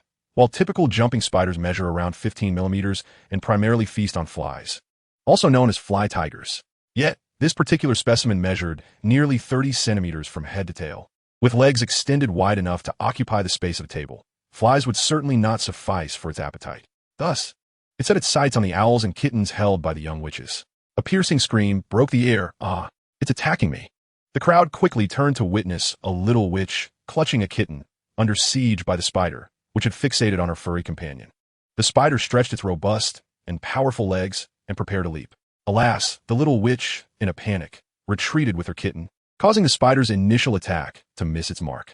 It scurried forward, adjusting its 8 eyes in anticipation of another strike, while the onlookers discreetly withdrew, granting ample space for the confrontation between the spider and the little witch. Li Qiaodan, the spider is your doing. Think of a solution. Li Qiaodan, Hlustarat, felt utterly helpless as a mere second-year wizard. Although he had some knowledge of spells, he had never encountered such a predicament, and his mind was a tumult of confusion. He could only look to the other young which had urged him to open the box. Everyone, let us work together to subdue it. The spider continued its advance toward the girl, its target being the kitten in her grasp. Yet to the others, it appeared as if the spider aimed to attack the girl herself. It drew ever closer, less than a meter away. An eerie silence enveloped the scene, with some even closing their eyes, unable to bear the impending horror. Just then, Politz intervened, and once again, the spider's attack was thwarted by an invisible barrier that obstructed its pounce. The little girl, initially bracing for impact with closed eyes, felt no attack after a prolonged wait, and, upon realizing she was unharmed, transitioned from tears to a charming smile adorned with droplets of joy. As the famished spider navigated the area, the crowd shrieked and parted to create space. Harry, holding Hedwig's cage, stared vacantly as the great spider traversed the vicinity, oblivious to the fact that the spider's gaze had honed in on him, or more precisely, on Hedwig. As the spider approached, Harry panicked and attempted to retreat. Yet, wherever he moved, the spider followed. Unbeknownst to him, the crowd had instinctively formed a human barrier, preventing Harry from slipping into their midst. Some even recognized him. Look at the lightning scar on his forehead. He is that boy who survived. The crowd, emboldened, erupted with encouragement. Go on, Harry. Eliminate that man-eating giant spider. Indeed, how could the savior who vanquished the unspeakable demon possibly be unable to contend with a mere spider? Surely it must be observing. All we need to do is cheer him on. Consequently, a cacophony of encouragement erupted from the crowd. Go, Harry. Defeat that monster. To an outsider, it would seem as though Harry Potter were engaged in a climactic duel with Voldemort, whereas in reality, it was merely a bespectacled young boy fleeing from a large spider. After evading for a while, Harry, fatigued, stood there panting. The giant spider, having observed for some time and concluded that its prey was exhausted, leapt forth to pounce on Harry. With a thud, he fell to the ground. Politz, having set down the 2 boxes he had been levitating with a spell, hurried to assist Harry. Although he wished to witness the unfolding drama a moment longer, the spider was about to pounce on Harry. While he knew that jumping spiders typically refrain from attacking creatures significantly larger than themselves, and that most are non-venomous, this specimen was evidently not an ordinary jumping spider. Who could say whether this magical realm's giant spider might be a venomous man-eater, like the infamous Acromantula? After a moment of panic, tears glistening in his eyes, Harry rushed to Politz, embracing this reassuring peer. That was terrifying. The spider, I thought, might devour me. Look, it's still moving. As Politz helplessly ruffled Harry's tousled hair to comfort the young boy, another scream pierced the air. The giant spider, having been knocked unconscious by Politz, twitched its 8 legs slightly, seemingly on the verge of awakening. With no other option, Politz had to cast another spell. The Shatter incantation had become one of his most practiced spells this month, as it proved remarkably effective for pulverizing large animal bones and tough flesh. Chicken processed with the Shatter spell resulted in meat so tender that even the bones were rendered into dust. Calculating that this spell should effectively eliminate the giant spider without waste, Politz momentarily forgot that his wand had a tendency to unleash excessive power when not properly controlled. This month had been devoid of such incidents, but now it flared up again. Upon being struck by the spell, the giant spider swelled up, and before the astonished spectators, it exploded into a burst of green fireworks, with filthy slime splattering everywhere. Fragments of the spider's remains littered the ground, and several nearby young wizards were completely coated in the goo. With a resigned shrug, Politz could only attempt to rectify his blunder. Clean slate. Politz, having discovered the tome Household Magic at a thrift store, is the author who possesses a profound understanding of the art of rejuvenation.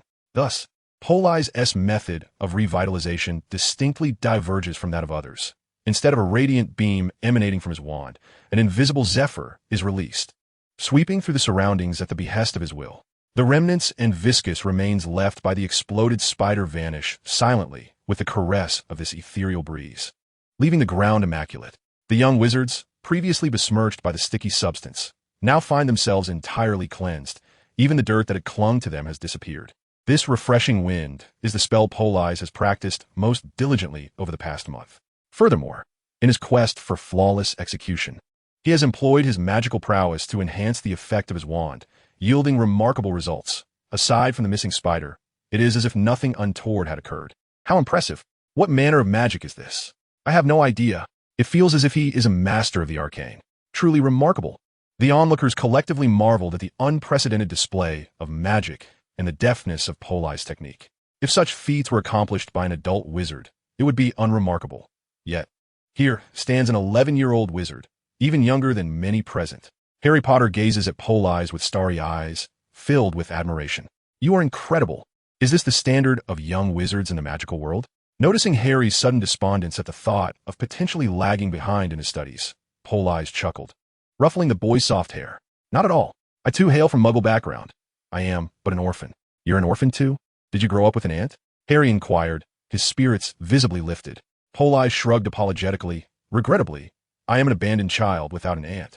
I was raised in an orphanage. Harry's expression dimmed. I'm sorry for bringing up your sorrowful past. Politz smiled warmly, continuing to tousle Harry's hair. It's quite all right. I have grown accustomed to it. Though I have lost my parents, I still have many family members from the orphanage. What about you? Are you also an orphan? Harry nodded yes. I was raised by my aunt. Sensing the conversation had turned somber, Politz quickly diverted the topic. Look, there seems to be an empty compartment over there. Let's head there. At the rear of the train, they discovered a vacant compartment.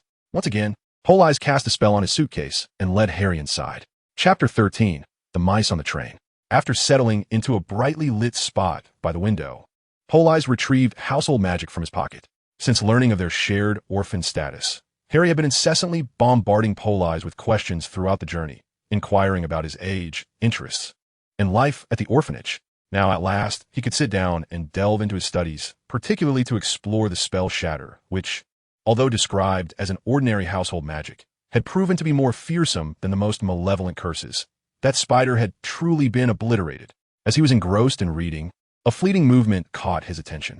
Harry, with a bashful smile, awkwardly took a seat opposite him. Politz remained absorbed in his book, while Harry stole glances at him, creating a rather awkward atmosphere. Politz was deeply focused on his reading, and Harry wished to initiate a conversation. However, the indifference etched on Politz's face left him uncertain about how to begin, intensifying the awkwardness until a lady entered the compartment. "Hey, George, Fred, and Ron. Come over here. They're S-space. Coming, Mum." Then, 3 red-haired boys entered, carrying boxes. The leading pair appear to be twins, both sporting fiery red hair and brown eyes. Upon entering the carriage, their eyes darted curiously between Politz and Harry, until one of the twins exclaimed, "Wow, look." He pointed at the shining scar on Harry's forehead. "Could he be?" The other twin chimed in. "Indeed, he is." Harry looked at them, puzzled. "What am I?" "Harry Potter," the twins said in unison, their voices remarkably similar. Harry awkwardly scratched his head. "Oh yes, I am Harry Potter." The 3 red-haired boys stared at him with wide eyes, causing Harry to feel his cheeks flush. Fortunately, the earlier female voice echoed from outside the open door. "Fred, George, and Ron. You haven't lost Ron, have you? Coming. Mum, Ron is right here." The twins pulled the youngest red-haired boy and jumped off the train. The compartment fell silent again. "Hey, Politz, what are you reading?" With the interruption from the red-haired family, Harry found a way to engage Politz. "You've been reading for a while. Aren't you going to change into your school robes?" Awakening from the realm of his book, Politz suddenly realized. "Oh, I see, you can't reach the luggage rack?" Without needing his wand, he flicked his fingers, and 2 suitcases flew silently out, landing on the floor of the carriage. "Sorry, I didn't notice." He glanced at his muggle clothing and waved his hand, dispelling the shrinking charm with a swift motion. Bang! The small suitcase, no larger than a handbag, instantaneously expanded, towering over Harry. Politz opened the suitcase, which was brimming with all sorts of items. Witnessing this magical spectacle, Harry's face lit up with admiration. "You're amazing, Politz." He retrieved a set of school robes, shedding his shirt and jeans. The wizarding robes, made from thick fabric, felt spacious yet undoubtedly warm. "Wow, you have such a great physique, all those muscles." However, as Politz changed, Harry's eyes were fixated on him, causing a slight embarrassment. "All right, hurry up and change your clothes. Aren't you in a rush?" Harry, slender and petite, appeared to be about 8 or 9 years old. Yet, once donned in the wizarding robes, he looked quite adorable, resembling a child in oversized attire. Polly is indifferent, as long as he is not disturbed while reading. Ron sits beside Harry, his face brimming with excitement. Harry can't help but chuckle softly. He glances at Polly, who remains expressionless. Engrossed in his book, it turns out that the original concept of being shattered to pieces is a battle spell. A faint smile flits across Polly's face and encouraged. Harry whispers to Ron, who is sitting next to him, "I must tell you, Lee Jordan's giant jumping spider has been blown to smithereens." "Indeed," Ron responds enthusiastically, and the twin brothers leap in front of Harry. "Let us introduce ourselves. I am Fred Weasley, this is George, and next to you is our youngest brother, Ron Weasley. We shall meet again shortly." "Yes, I am Harry Potter." Ron emits a shrill scream. "It's really Harry Potter. I thought Fred and George were playing a prank on me." Ron's exclamation draws Polly's ire. He sets down his book, remaining silent, yet Harry can distinctly sense his displeasure. He tugs at Ron's sleeve, urging him to quiet down. In a hushed tone, Ron whispers to Harry, "Do you really have that scar on your forehead?" Harry brushes his dark hair aside, revealing the lightning-shaped scar. Ron gazes at it, transfixed. "Is it the mark left by that person?" "Indeed, but I have almost forgotten it. I only recall a flash of green light, nothing more." Harry finds Ron quite intriguing. "Is your entire family composed of wizards?" "Pretty much." Ron ponders for a moment. "My mother seems to have a cousin who is an accountant, but he has never been a topic of conversation for us." "Then you must be well-versed in the affairs of the magical world, right? The Weasley family must be one of the magical households that Draco spoke of in Diagon Alley. Did you live with muggles before? Were they like?" "Oh, it was exceedingly difficult," Harry laments. "I wish I had 3 brothers who could perform magic. I have 5. Ron appears somewhat despondent for reasons unknown. "I am a 6th in my family to attend Hogwarts. You might think that's wonderful. I have many role models and aspirations. And there's always support and assurance in life." Ron pauses, then continues with fervor. "Bill and Charlie have already graduated.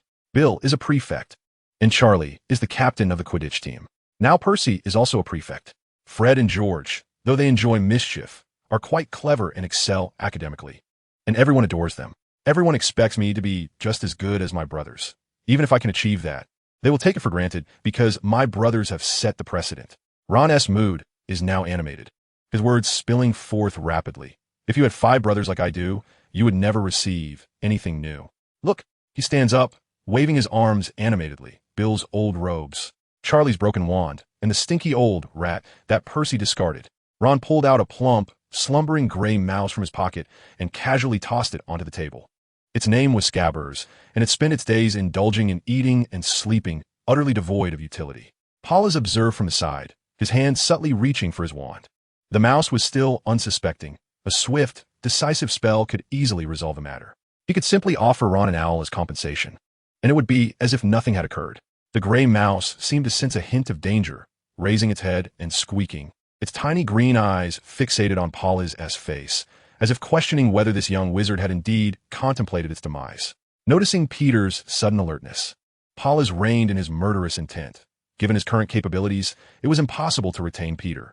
Chapter 14. Ron. I'm somewhat concerned, Ron. After listening to Ron's woes, Harry cast a sidelong glance at Paulus and began to voice his own thoughts. I might be the worst in our class. Harry wore a troubled expression, his youthful face clouded with worry. Having lived in a Muggle household, there may be countless areas where I need to catch up. Not all. There are many remarkable individuals among Muggles. After all, you are the hero who defeated the Dark Lord, Ron reassured him. As Ron spoke of the remarkable Muggles, Harry quickly glanced at Paulus, who was no longer engrossed in his book, but was instead listening to their conversation with a smile. Harry offered a conciliatory nod to Paulus, who returned it with a smile, continuing to keep a wary eye on the seemingly innocuous gray mouse on the table. Damn it, I must master apparition. It would be best to wield it as effortlessly as Newt Scamander. If he could apparate, he could confront Peter openly rather than being caught in a state of trepidation. Harry, on the other hand, was quite different. He pulled out 11 shiny sickles and purchased one of everything from the snack cart, arranging them on the table for everyone to share. Paulus bought only a few bags of Bertie Bott's every flavor beans and 2 chocolate frogs, favoring adventurous flavors. While the frogs provided a boost of sugar and energy, beneficial for his constantly racing mind, Ron, slightly embarrassed, produced a bulging little package containing 4 handmade sandwiches. Mom always forgets that I don't like corned beef. Paulus glanced at the sandwiches in Ron's hands and then at his own snacks. How fortuitous. I prefer filling fare. Would you consider a trade? Harry, happily indulging in a pumpkin pasty, noticed Paulus' interest in the sandwiches and promptly urged Ron, let me have a taste too. Ron handed a sandwich to Paulus, saying, you probably want tea like it. She makes lunch for 5 people. Harry's feelings were uncertain, but Paulus took a bite and found it quite delightful. Canned corned beef, first boiled to remove excess salt, then simmered again in tomato soup with a slight tang. And not as tough as the original canned meat. Ron, your mother is an excellent cook. Ron's face flushed as red as his hair. A flicker of affection for Paulus blooming in his heart due to the compliment. The chocolate frog bears a striking resemblance to an actual frog in terms of color, size, shape, and even its ability to leap. Politz took a bite, severing one of its little limbs, and was pleasantly surprised by the delectable taste, sweet, creamy, and with a hint of blueberry juice, making for a splendid dessert. Upon biting off the head of the chocolate frog, Politz encountered something hard. What could it be? He extracted a card from his mouth, depicting a gaunt old man with a silver-white beard and a face adorned with wrinkles. As he gazed at the image on the card, the old man playfully winked at him.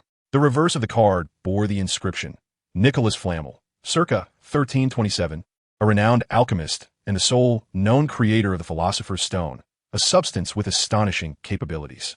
He was a dear friend and collaborator of Albus Dumbledore, the current headmaster of Hogwarts.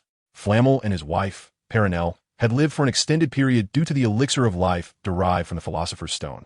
How intriguing to possess a card of Nicholas Flamel. At that moment, Ron chimed in.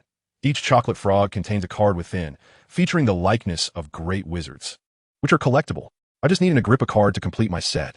Harry, too, held a card in his hand, showcasing a man with flowing hair, half-moon spectacles, a prominent hooked nose, and a face brimming with a bushy beard. Below the image was the description, Albus Dumbledore, the current headmaster of Hogwarts, recognized as the greatest wizard of our time. Dumbledore's well-known achievements include defeating the dark wizard Grindelwald in 1945, discovering 12 uses of dragon's blood, and his fruitful collaboration with Nicholas Flamel in alchemy.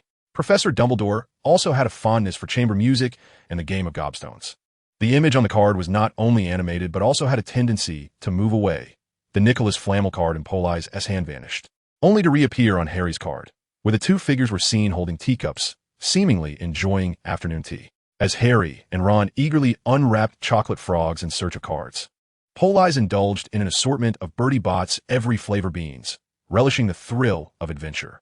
Even tasting flavors reminiscent of mucus did not deter his enthusiasm. He picked up a pink bean. Cherry flavor, quite nice. But what is this? The taste of raw meat? Another pink bean, yet it tasted distinctly of raw flesh.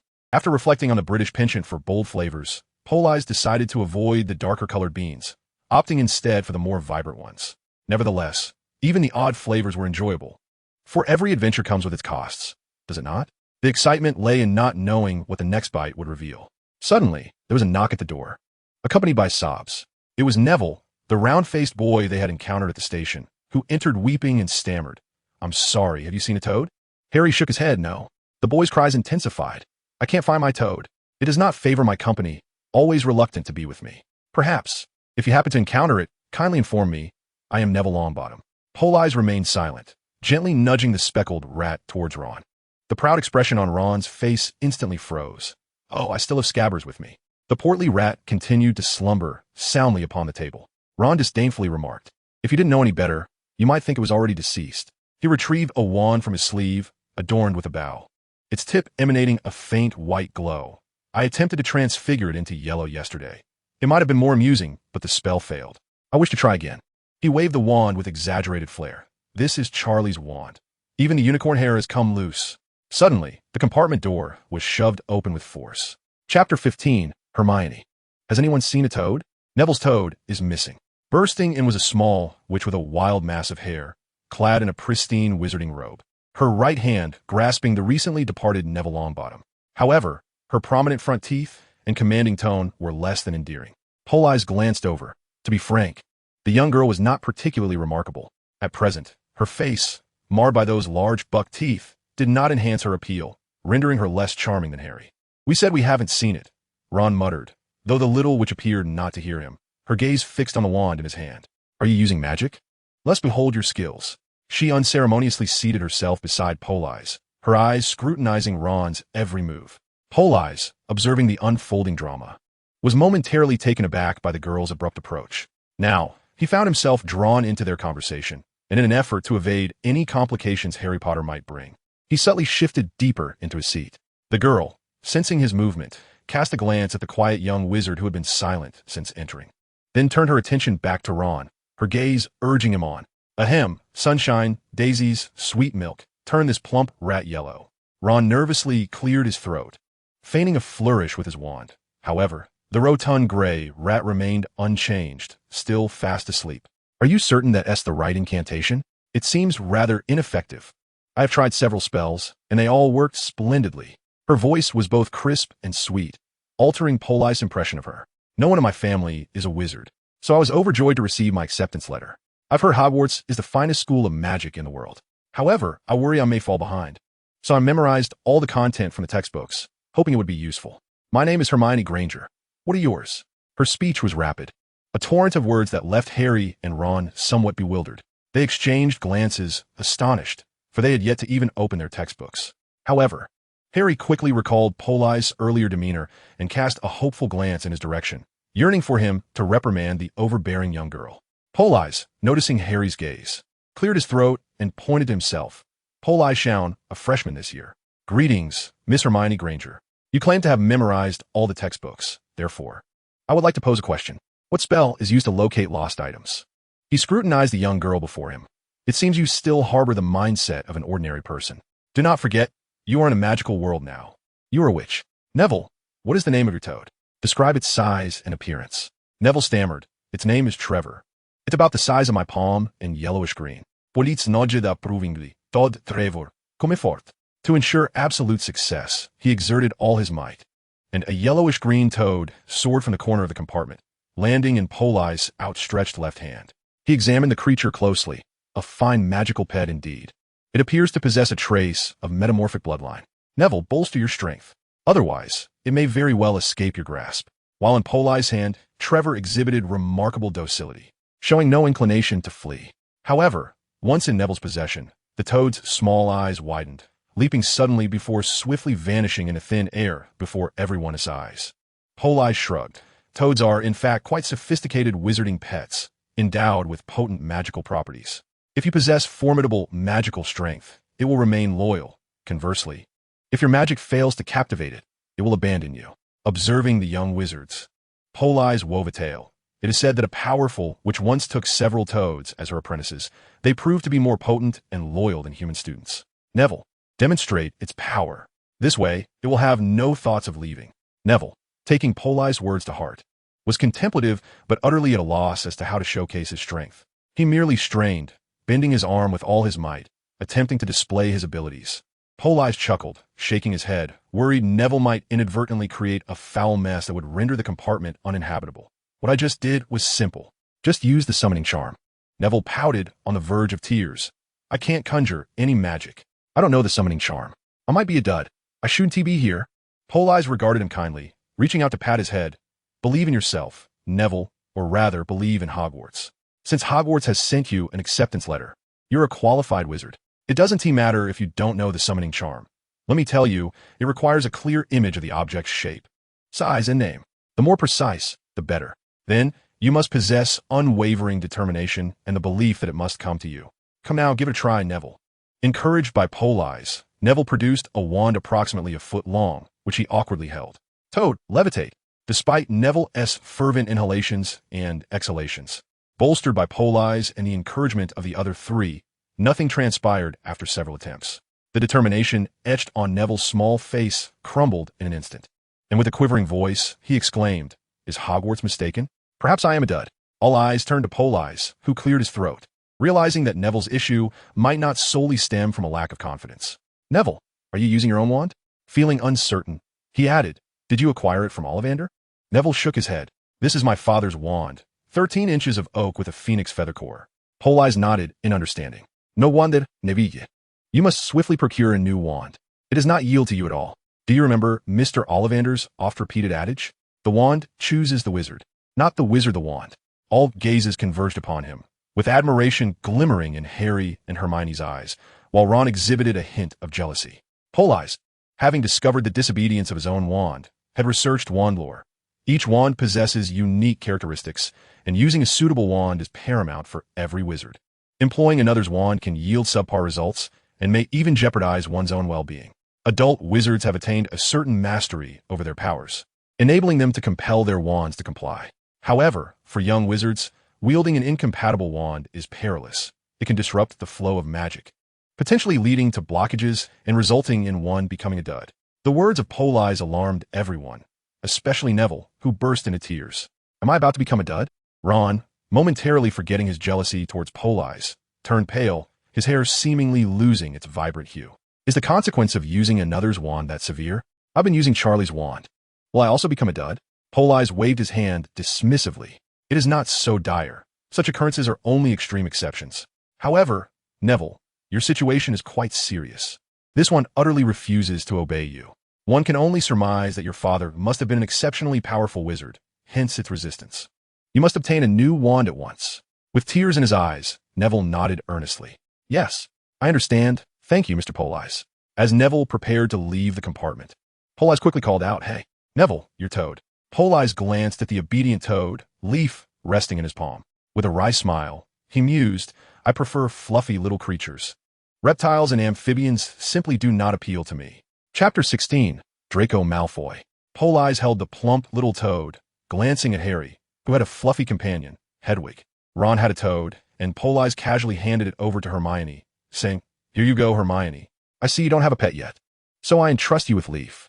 Hermione was gazing at Politz with admiration, believing she had memorized all her textbooks and would be able to keep up with her studies at Hogwarts.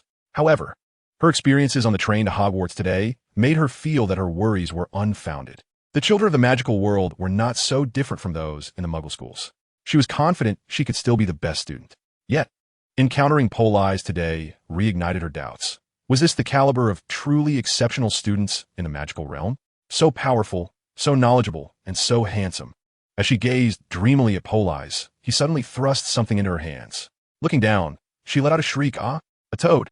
Politz, not wanting Leaf, but feeling unable to abandon it, contemplated how to persuade Hermione.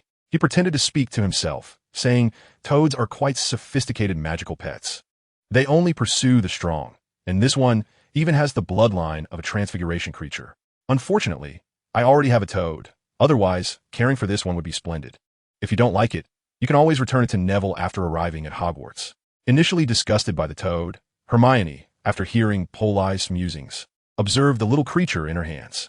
It was quite docile, showing no intention of escaping, and she soon found the plump little toad somewhat endearing, wishing only that it lacked the warts on its back. As her thoughts shifted, the toad leaf began to change. The warts gradually diminished, absorbed into its skin. After a while, it resembled a yellow-green frog. It has transformed. Politz glanced at it and remarked, "Indeed, it appears to have the bloodline of a transfiguration creature. It is truly a remarkable toad. Congratulations, Hermione. It has recognized you, which is why it altered its appearance to please you." The young girl smiled with squinting eyes at the little toad in her hands, growing increasingly delighted, continuously thinking, "Make it prettier, make it cuter." Politz acknowledged his miscalculation. The toad's transfiguration lineage was far more pronounced than he had anticipated. In this moment, the little toad became cuter and more attractive, resembling a charming character from an animated series. However, having already entrusted it to Hermione, he had no intention of reclaiming it from the young girl. The compartment was tranquil, with Harry and Ron engaged in a conversation about Quidditch, a topic Politz found uninteresting, preferring to watch the girl with the toad. Yet, today was destined to be eventful. As the compartment door was pushed open once more, 3 boys swaggered into the compartment, and Harry immediately recognized the pale-faced boy at the forefront as the one from Madame Malkin's shop, who seemed even more eager to stare at Harry now. Whispers spread throughout the train, with passengers asking if it was true that Harry Potter was in this very carriage. "Is it really you, Harry Potter?" "Yes, hello." Harry glanced at the 2 boys beside him. They were tall and burly, looking anything but innocent. Having just made 3 friends today, he wished to avoid any conflict with them. "Allow me to introduce myself. This is Crabbe." The stout boy stepped forward and with a nonchalant air declared, "I am Draco Malfoy." The boy shot a fierce glare at Ron, who was stifling a laugh. "Go ahead and laugh. You must be a Weasley, right? My father told me that every Weasley has red hair, a face full of freckles, and so many children they can barely afford to feed them." His face was flushed with arrogant pride as he turned to Harry. "Harry, you will soon discover that even among pure blood families, there exists a hierarchy. You wouldn't want to associate with the wrong crowd, would you? I can offer you guidance in this regard." He extended his hand to Harry, who declined. "I believe I can discern right from wrong without your assistance." Draco's face slowly turned a shade of pink tinged with anger. "If I were you, I would tread carefully. If you continue to associate with the Weasleys and that oaf Hagrid, you might find yourself repeating your parents' mistakes."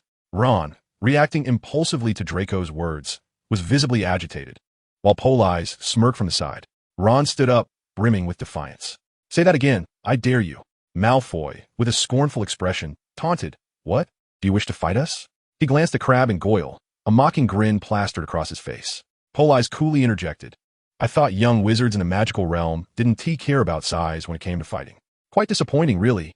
He sighed theatrically, feigning deep disappointment. Malfoy shot him a glance. "Shut up, you filthy mudblood." The moment those words escaped his lips, they struck a chord. As one who bore prophetic insight, Politz knew precisely what mudblood meant. Although he found the notion of a genuine quarrel rather foolish, he felt compelled to teach the foul-mouthed bully a lesson. Barrier upon barrier. Hurling hexes.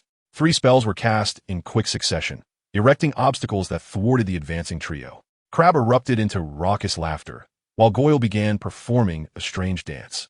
As for Malfoy, a foul-mouthed individual warranted a lesson delivered by a fist. With a single punch, Malfoy's pale visage began to swell. Politz was judicious, landing that first blow squarely on Malfoy's face, while subsequently targeting less conspicuous, yet painful areas. Before long, the defiant Malfoy was rolling on the ground in agony. "You dare hit me. I will tell my father. I will have you expelled from Hogwarts." "Thank you very much." Politz waved his hand dismissively, signaling for him and his 2 lackeys to depart post-haste. Malfoy departed with his 2 cronies, their heads hanging low. At that moment, the train's loudspeaker announced, "The train will arrive at Hogwarts in 10 minutes. Please don your wizarding robes. Your luggage may remain on the train, as it will be delivered to your dormitories." The young witches and wizards immediately felt a surge of nervousness. Ron turned to Hermione and said, "Could you please turn around? I need to change." The young girl pouted, clutching her small toad, and approached Politz. "You were incredible just now. Was it a battle from the magical world? Are you a pure-blood wizard aristocrat?" "No, I come from a Muggle family." "Oh, you 2 are Muggle-born? You're a Muggle-born?" The little witch sighed in relief, only to feel apprehensive again. She had assumed that someone as formidable as Politz must hail from a pure-blood lineage, possibly even an aristocrat, which explained why he was so much stronger than her. The revelation that Politz also emerged from a Muggle background instantly enveloped her in a sense of crisis. Chapter 17, Hogwarts. In the Hogwarts Great Hall, the professors gathered, awaiting the arrival of this year's new students for the sorting ceremony. Unlike previous years, Professor Quirrell was seated at the very end of the faculty table, as no one wished to confront the back of his head. Meanwhile, Snape sat beside Dumbledore, both engrossed in a pristine Muggle newspaper, carefully perusing the novel within. To them, it was not merely a tale, but a treasure trove of knowledge divulged by a great wizard from another realm. As time passed, the London Daily's serialization of the Fog City Holy Grail War approached its climax, revealing the true nature of the coveted Holy Grail capable of granting wishes.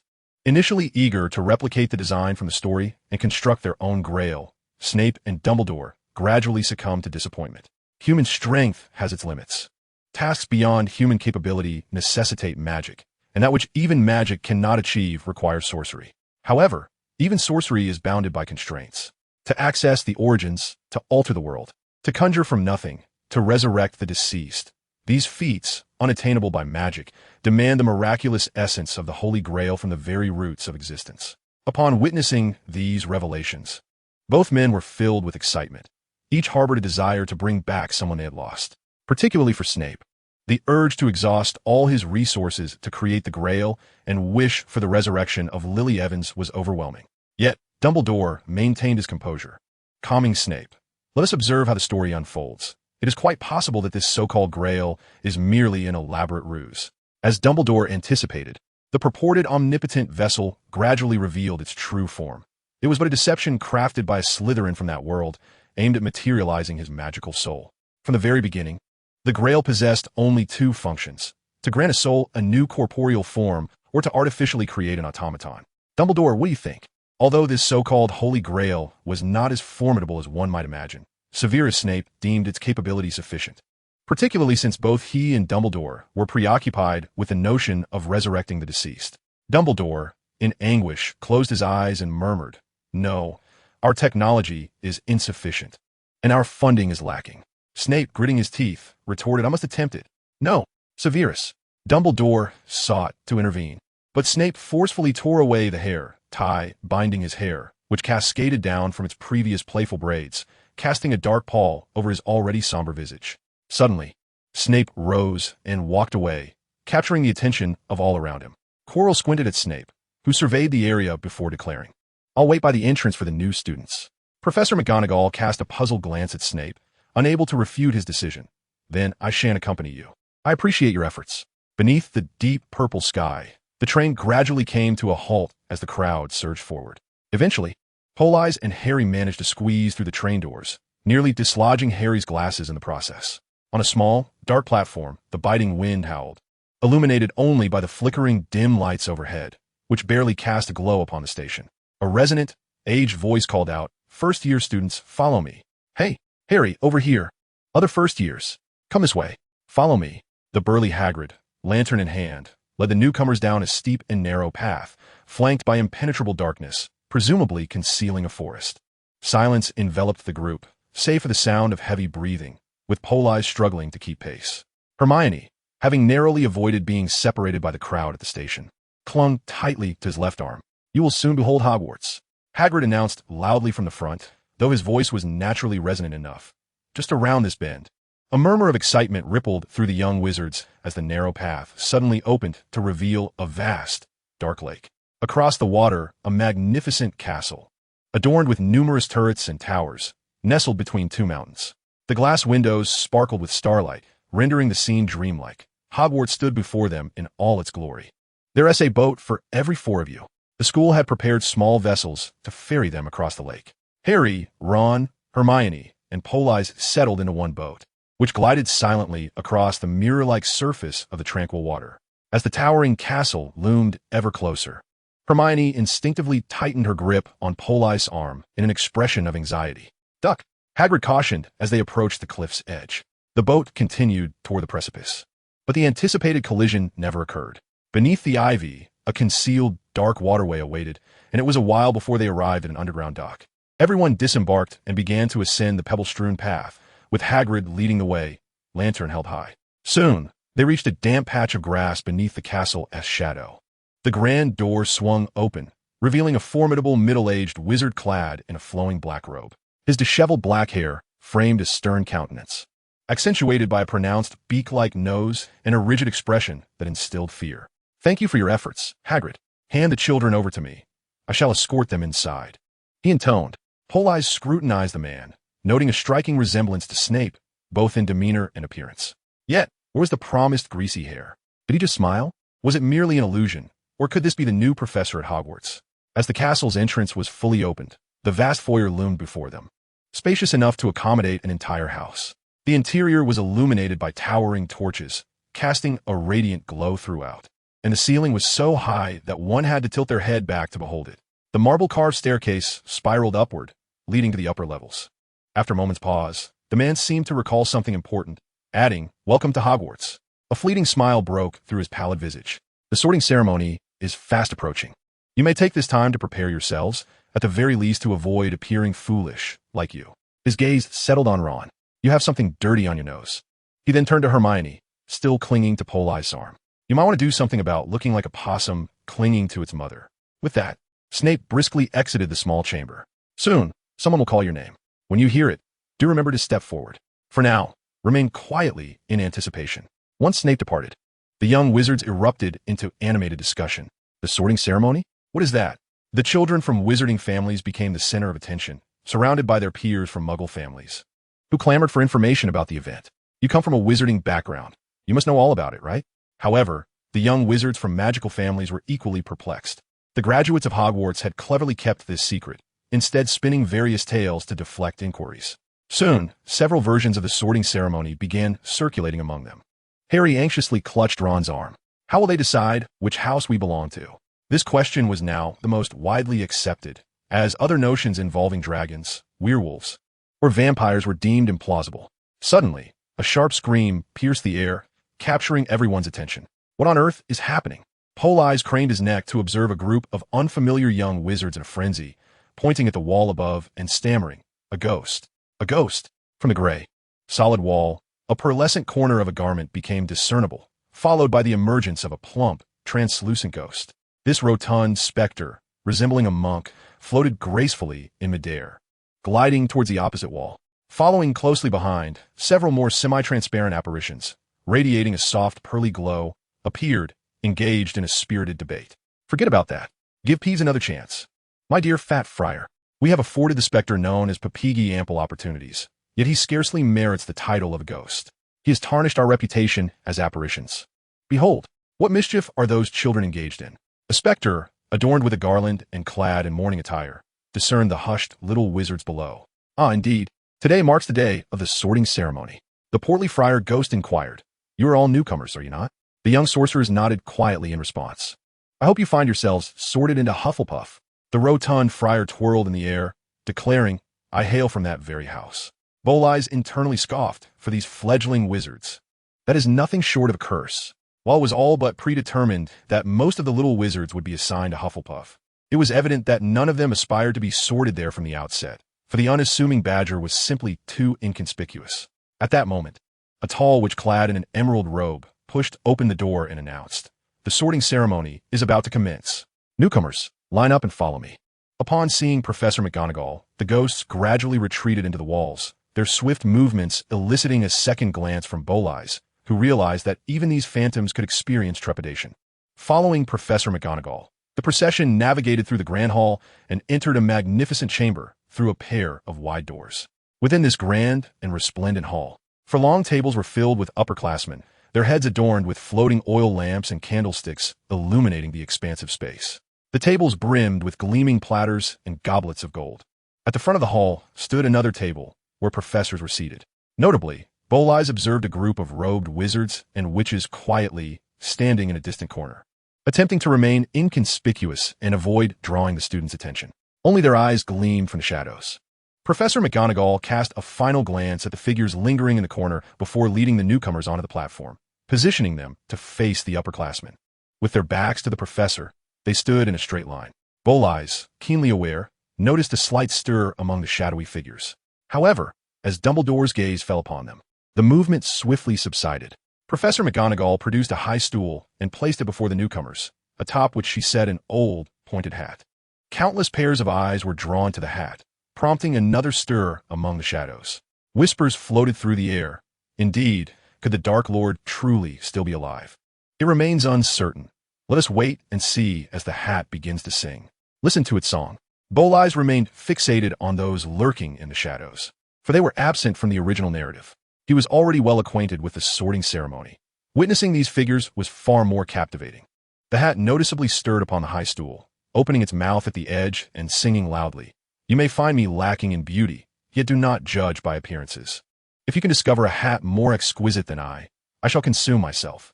You may polish your top hats to a glossy sheen and render your high-crowned silk hats smooth and stiff, but I am the sorting hat of Hogwarts, naturally superior to your headgear. Any thoughts lurking in your mind cannot escape my discerning gaze. Try me on, and I shall reveal to you the house you belong to.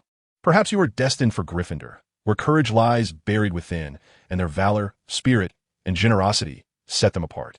You might belong to Hufflepuff, where loyalty and integrity prevail.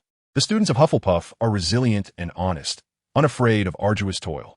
If you possess a keen intellect, you may find yourself in the wise embrace of Ravenclaw, where the learned and sagacious gather. In my grasp, though I possess not even a hand, you are utterly secure, for I am a thinking, enchanted hat. As the sorting hat began its song, Politz distinctly heard a crisp hiss. These individuals were wizards who had come to verify prophecies after watching singing in opposition. Their whims irritating. Nevertheless, Dumbledore acquiesced to their request to observe the sorting ceremony, though their commotion posed a potential threat to his plans. In the shadows, currents swirled ominously while the sorting ceremony at Hogwarts unfolded seemingly as usual. Chapter 19. The Sorting Ceremony. Professor McGonagall approached with a lengthy parchment. I shall call your names. Those whose names are called should don the hat and sit down to await your allocation.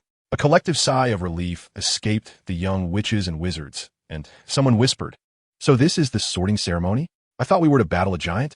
Hannah Abbott, a rosy-cheeked girl, bravely stepped forward, took the hat, and sat upon her iron throne, Hufflepuff. Though Miss Abbott was steadfast, her qualities were evidently not exceptional. The sorting hat hesitated briefly before proclaiming this decision, and she walked toward the Hufflepuff table, where the upperclassmen applauded her arrival. Susan Bones, Hufflepuff. Everything proceeded as expected. However, as the sorting ceremony continued, fewer and fewer remained in line. Hermione was sorted into Gryffindor, leaving a dwindling queue. Harry, feeling somewhat bewildered and timid, glanced at Politz beside him, only to discover that Politz was not observing the sorting ceremony at all, but rather paying close attention to those standing in the shadows. Unlike the anxious children awaiting their houses, Politz seemed indifferent to which house he would join, Gryffindor, Ravenclaw, or Hufflepuff. Even Slytherin holds no significance for him. For one well-versed in the narrative, even the prospect of expulsion from Hogwarts poses no hindrance to his aspirations. What truly occupies his mind are the unfamiliar elements surrounding him. As the sorting ceremony approached its midpoint, particularly after Neville Longbottom donned the hat and fled, the demeanor of the spectators began to shift. A subtle yet palpable air of foreboding enveloped the atmosphere. It was identical. Indeed, it was entirely the same. Some within the shadows began to weep quietly, while Dumbledore's long white eyebrows knitted together in regret for allowing these individuals to witness the proceedings. As the ceremony continued, only Harry Potter remained in place. Harry's name evidently captured everyone's attention, as countless gazes converged upon him. Different children received varied treatment upon wearing the hat. Some had their fates declared instantaneously, while others required a moment's deliberation.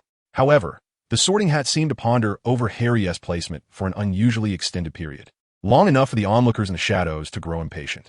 Finally, the sorting hat bellowed, "Gryffindor." It was as though a bomb had detonated at the Gryffindor table, where the students erupted in joyous cheers. "We have Potter. Harry Potter is a Gryffindor." A gasp rippled through the shadows once more, with some attempting to step forward into the light of the ceremony. Dumbledore, adorned in his purple, brimless hat, abruptly rose and, with a swift motion of his wand, banished the specters lurking in the shadows. They vanished without a trace, expelled from Hogwarts. "Minerva, please handle this. Ensure they depart." With the irrelevant observers dealt with, the sorting ceremony resumed.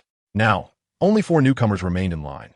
Lisa Turpin was sorted into Ravenclaw, and Ron was placed in Gryffindor, sitting beside Harry with an expression of sheer relief. At this juncture, it was Polly's turn. Polly Zion, despite rehearsing countless scenarios in her mind and being mentally prepared for the worst. A place in Hufflepuff, Polly still felt a twinge of anxiety as she approached the stool. She scrutinized the sorting hat closely, noting its rather shabby condition, as if it had never been cleaned since its creation. "Could you wash me?" she mused. "What a splendid idea. After the sorting, I shall suggest to Dumbledore that I need a good cleaning, or perhaps you could cast a spell to refresh me." Upon donning the hat, she indeed heard a faint voice, delicate yet remarkably clear, as if it were conversing directly within her mind. Then, an odd sensation washed over her, as if something were sifting through her thoughts, examining them before retreating. Decisions can be quite challenging. Gryffindor acknowledges your bravery. Ravenclaw appreciates cleverness. And Hufflepuff believes that those who love kittens cannot be bad children. Fortunately, Slytherin shows no interest in you. Otherwise, it would be rather troublesome. The sorting hat twisted a few times upon his head, muttering to itself. Fortunately, Slytherin has no interest in you. Otherwise, your fate would be uncertain. Wait. Oh dear. What a disaster. I hadn't anticipated that you are a seer. Slytherin has also extended a welcome to you. Well, it's over, it's all over. The sorting hat began to contort frantically upon Polly's head, morphing as if it were a tattered cloth. After a moment, it seemed to have undergone a vigorous internal debate, ultimately deciding to relinquish its authority, granting Polly's the power to choose. All four houses have welcomed you. Where do you wish to go? I sense Slytherin could be a good fit. They are typically very supportive of talented children. Alternatively, Gryffindor is equally commendable, as they admire courage and value brave souls. Listening to the sorting hat's chaotic descriptions, Polly's recalled a speculation from a past acquaintance. Wait, part of the founder's thoughts reside within you? Ah, such an astute child. Ravenclaw extends yet another invitation, but do not forget, Hufflepuff will always welcome kind-hearted children. Make your decisions swiftly. They are on the verge of conflict. Indeed, the four founders had infused portions of their consciousness into the sorting hat, and the sorting ceremony allowed these four minds to peer into the memories of the hat wearer, each casting their vote based on personal preferences. Generally, students possess qualities that garnered admiration, such as bravery, intelligence, or lineage. At the very least, children were inherently kind. Hence, the majority of students gravitated towards Hufflepuff, although there were instances when the four founders vied for exceptional students. In such cases, a special method of resolution was required, typically through voting, with each individual casting a ballot. There would always be someone disinterested in a newcomer, providing an opportunity for support. This process usually determined the student's destined house, unless, of course, one encountered a situation like Politz, where all four founders desired him in their respective houses. Gryffindor is splendid. Harry and Hermione are there. Oh, your friends? How heartwarming. Are you hesitating? Slytherin truly values talented children like you. I have made my decision. Gryffindor. Since it matters little where I go, I prefer to be with my friends. Gryffindor. After a prolonged wait, the sorting hat finally proclaimed, and the other Gryffindor students erupted in applause, as if it were an ordinary arrival. Hermione and Harry joyfully bounced in their seats, exclaiming, "Welcome, Politz," with a smile. Politz nodded at them and made his way to the Gryffindor table. Hermione pulled a chair beside her. "Here, here, Politz." The twin brothers noticed their sibling's red hair had momentarily turned green. Due to the naming convention, the only new student behind Politz was Blaise Zabini. Upon donning the hat, was promptly sorted into Slytherin. Thus, the sorting ceremony came to a close. Chapter 20. The Welcome Feast. Following the sorting ceremony, it was time for the new students' feast. In accordance with tradition, Albus Dumbledore rose to his feet and lightly tapped his throat. A resounding voice. His tone transformed into a thunderous roar reminiscent of a giant's, as he spread his arms wide. "Welcome. There is nothing more delightful than seeing you all gathered here. Welcome to Hogwarts, and welcome to the new academic year. I trust you are all quite famished. However, I must first utter a few words." He paused momentarily in thought. Then, with a sudden clarity, declared loudly, "Nincompoops. Sniveling. Wretches. Dig in." With that, he took his seat, and the hall erupted in enthusiastic applause. Harry found the scene both humorous and bewildering. Was he slightly unhinged? He inquired of Percy, while Politz leaned in to explain the meaning of Dumbledore's words to Hermione, whispering near her delicate pink ears, "May Merlin bless you," in Latin. "Wow, Politz, you are quite impressive. You even understand Latin." Unknowingly, the girl wrapped her arms around Politz once more. He sighed, slightly exasperated, yet her grip only tightened. "If you do not let go, we shall starve." Before long, the once empty platters on the table were brimming with food, just as Politz had anticipated. Roast beef, roast chicken, roast lamb, roast pork, sausages, smoked meat, and fried fish. accompanied by boiled tomatoes, roasted sweet potatoes, pears, French fries, potato soup, and the blood-red Yorkshire pudding, along with peppermint candies. Gazing at the abundant spread, Politz rubbed his temples in frustration. People are different. When an Englishman declares something inedible, he likely means it is toxic. If Bayer states something is not to be consumed, it typically refers to a chemical context. However, for both English and Chinese individuals, the notion of inedibility does not hold identical meanings. By extension, this item may be edible. Yet the interpretations differ between the Chinese and the English. Nutritionally, it may pose no issue, yet palatably, it could be unacceptable. Thus, after sampling a bit of everything, Politz deemed that more than half of the substantial feast lay beyond the realm of edibility for him. He politely declined Hermione's enthusiastic recommendation of Yorkshire, pudding, and fried fish, opting instead for a roasted sweet potato. Compared to the bizarrely shaped meat dishes, he felt this might prove safer. During the meal, ghosts meandered about, lamenting their inability to savor the delicacies of the living. This may have offered some solace to the diners, who felt at least they could partake in food, albeit not the most palatable, unlike their fellow students who devoured their meals ravenously. After consuming merely a piece of roasted sweet potato, Politz, with a peppermint candy in his mouth, observed others dine. Nearly headless Nick performed a demonstration of his demise, capturing Politz's interest. Do all ghosts present their death in such a manner? Indeed, at least the ghosts I am familiar with behave in such a manner. If their heads are severed, they will be found dismembered. If they die in a pool of blood, they transform into a bloodied apparition. As Nick uttered these words, his gaze fell upon Barrow, the bloodied specter of Slytherin. Politz raised an eyebrow, seemingly struck by an idea, and a mischievous grin crept across his face. If that is the case, then the rumor is likely true. Meanwhile, as they engaged in their light-hearted banter, the others had nearly finished their meals. Once all knives and forks were set down and the remnants of their plates vanished, leaving them gleaming anew, Politz hastily scribbled a note and placed it on his plate. Shortly after, an array of delectable desserts appeared in the plate. Generous portions of ice cream in various flavors, apple pie, fruity cereal, black forest cake, egg tarts, macarons, and an assortment of other sweets. It must be said that the British excel in desserts, standing in stark contrast to their proficiency in main courses. With an empty stomach, Politz eagerly seized a slice of black forest cake, took a bite, and marveled at his foresight. He lifted a steaming cup of red tea to his lips, savoring a wave of bliss. The others were indulging in the same overly sweet pumpkin juice. I possess only half a wizarding heritage. My father is a muggle, while my mother is a witch. When she revealed her true nature to him, his expression was one of utter astonishment. Laughter erupted around the table as the conversation shifted to their familial backgrounds. Meanwhile, Hermione engaged in a whispered conversation with Politz. I truly wish I could start learning sooner. I have a particular fondness for transfiguration. The ability to transform objects is simply fascinating, much like Ravenclaw herself. However, I have attempted numerous times without success. It appears the subject is exceedingly challenging, and I worry about how I will cope if I cannot keep up.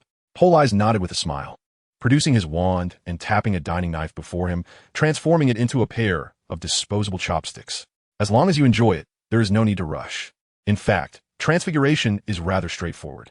What you need to do is understand, perceive, and command. If you can accomplish these, your transfiguration will be a success. Hermione eagerly grasped the humble disposable chopsticks, examining them with delight. I knew you would have a solution, Politz. Could you elaborate on what these three aspects entail? Politz cleared his throat. Understanding means knowing the nature of the object you wish to transform, as well as its current state. Perception involves sensing their characteristics and observing the changes they undergo during the transformation, how one object becomes another. Give a try. Commanding entails using your incantation, will, and magical energy to instruct it to change. With a sense of trepidation, Hermione stood and shakily raised her wand, following the gestures described in the textbook as she recited the spell, ultimately pointing it at the disposable chopsticks. To her delight, she successfully transformed them into a wooden dinner knife. Professor McGonagall, noticing their activity, approached them gently. Excellent transfiguration, Miss Granger. I eagerly await your first transfiguration lesson. I trust you will surprise me. Regrettably, the commencement banquet is still underway. Otherwise, I would bestow 10 points upon Gryffindor for your remarkable transfiguration. Hermione, initially disheartened by her perceived failure, was now utterly exhilarated by the professor's commendation. She clutched tightly onto Politz's arm, her nails nearly digging into his flesh. Suddenly, the young witch recalled something and, with a hint of melancholy, remarked, "It's unfair. Why didn't Professor McGonagall commend you? You are undeniably talented." Politz chuckled nonchalantly, likely surmising the reason for McGonagall's oversight. Perhaps she had not witnessed his transformation of a knife. After all, unlike Hermione, who had caused quite a commotion, his demonstration had gone unnoticed. Even Percy, seated beside them, remained oblivious to Politz's actions, while only Hermione, who had been intently observing his every move, had witnessed the fluidity of his transfiguration. Chapter 21. Good Kids, Bad Kids.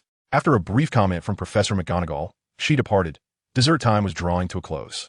Dumbledore then rose again, exclaiming, since everyone is well fed, allow me to say a few more words."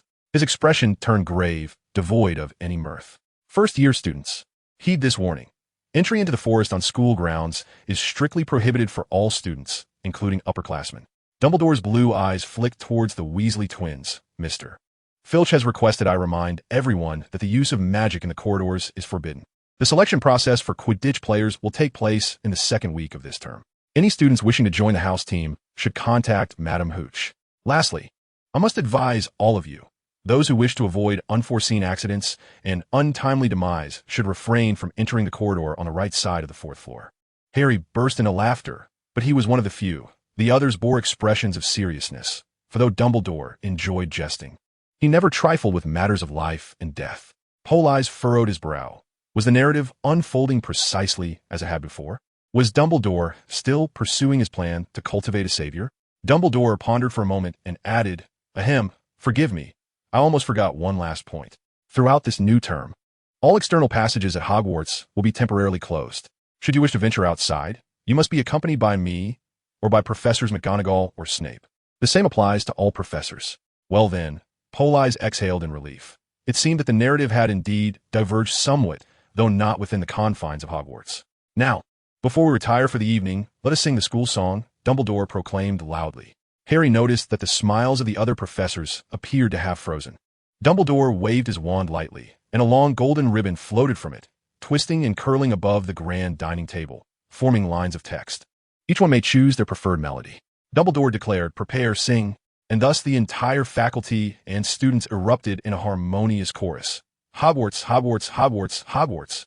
Impart unto us knowledge. Whether we be balding elders or children with scraped knees, our minds are eager to embrace intriguing notions. For now our thoughts are vacant, filled only with air, dead flies, and trivialities. Bestow upon us invaluable wisdom. Restore what we have forgotten. Simply exert your utmost effort, and the rest shall be left to us. We shall strive to learn until we are reduced to dust." The assembly concluded the school song in a disjointed manner. Poltergeist was present, his mouth agape yet silent, unwilling to concede that this cacophony could be deemed music. The first-year Gryffindors followed Percy, their prefect, through the grand hall and up the marble staircase. Many newcomers appeared to stagger, as if overindulged at the feast, while only Poltergeist maintained a buoyant stride, having consumed little. The internal pathways of Hogwarts were exceedingly labyrinthine. They traversed numerous secret doors behind portraits and navigated the self-moving staircases. Suddenly, the group halted as a bundle of wands floated ominously, emitting a sinister, cackling laughter. Percy stepped forth, declaring, "It's Peeves, a ghost fond of mischief." He raised his voice further, "Peeves, show yourself." In response came a loud, jarring sound, akin to a deflating balloon. "Are you sending me to find Bloody Baron?" Peeves lunged at them, startling everyone. "Back off, Peeves, or I shall inform Bloody Baron." "I am not jesting," Percy shouted. Peeves flicked out his long tongue, making a derisive noise, always resorting to Baron to frighten people. "Feudal, you red-headed fool."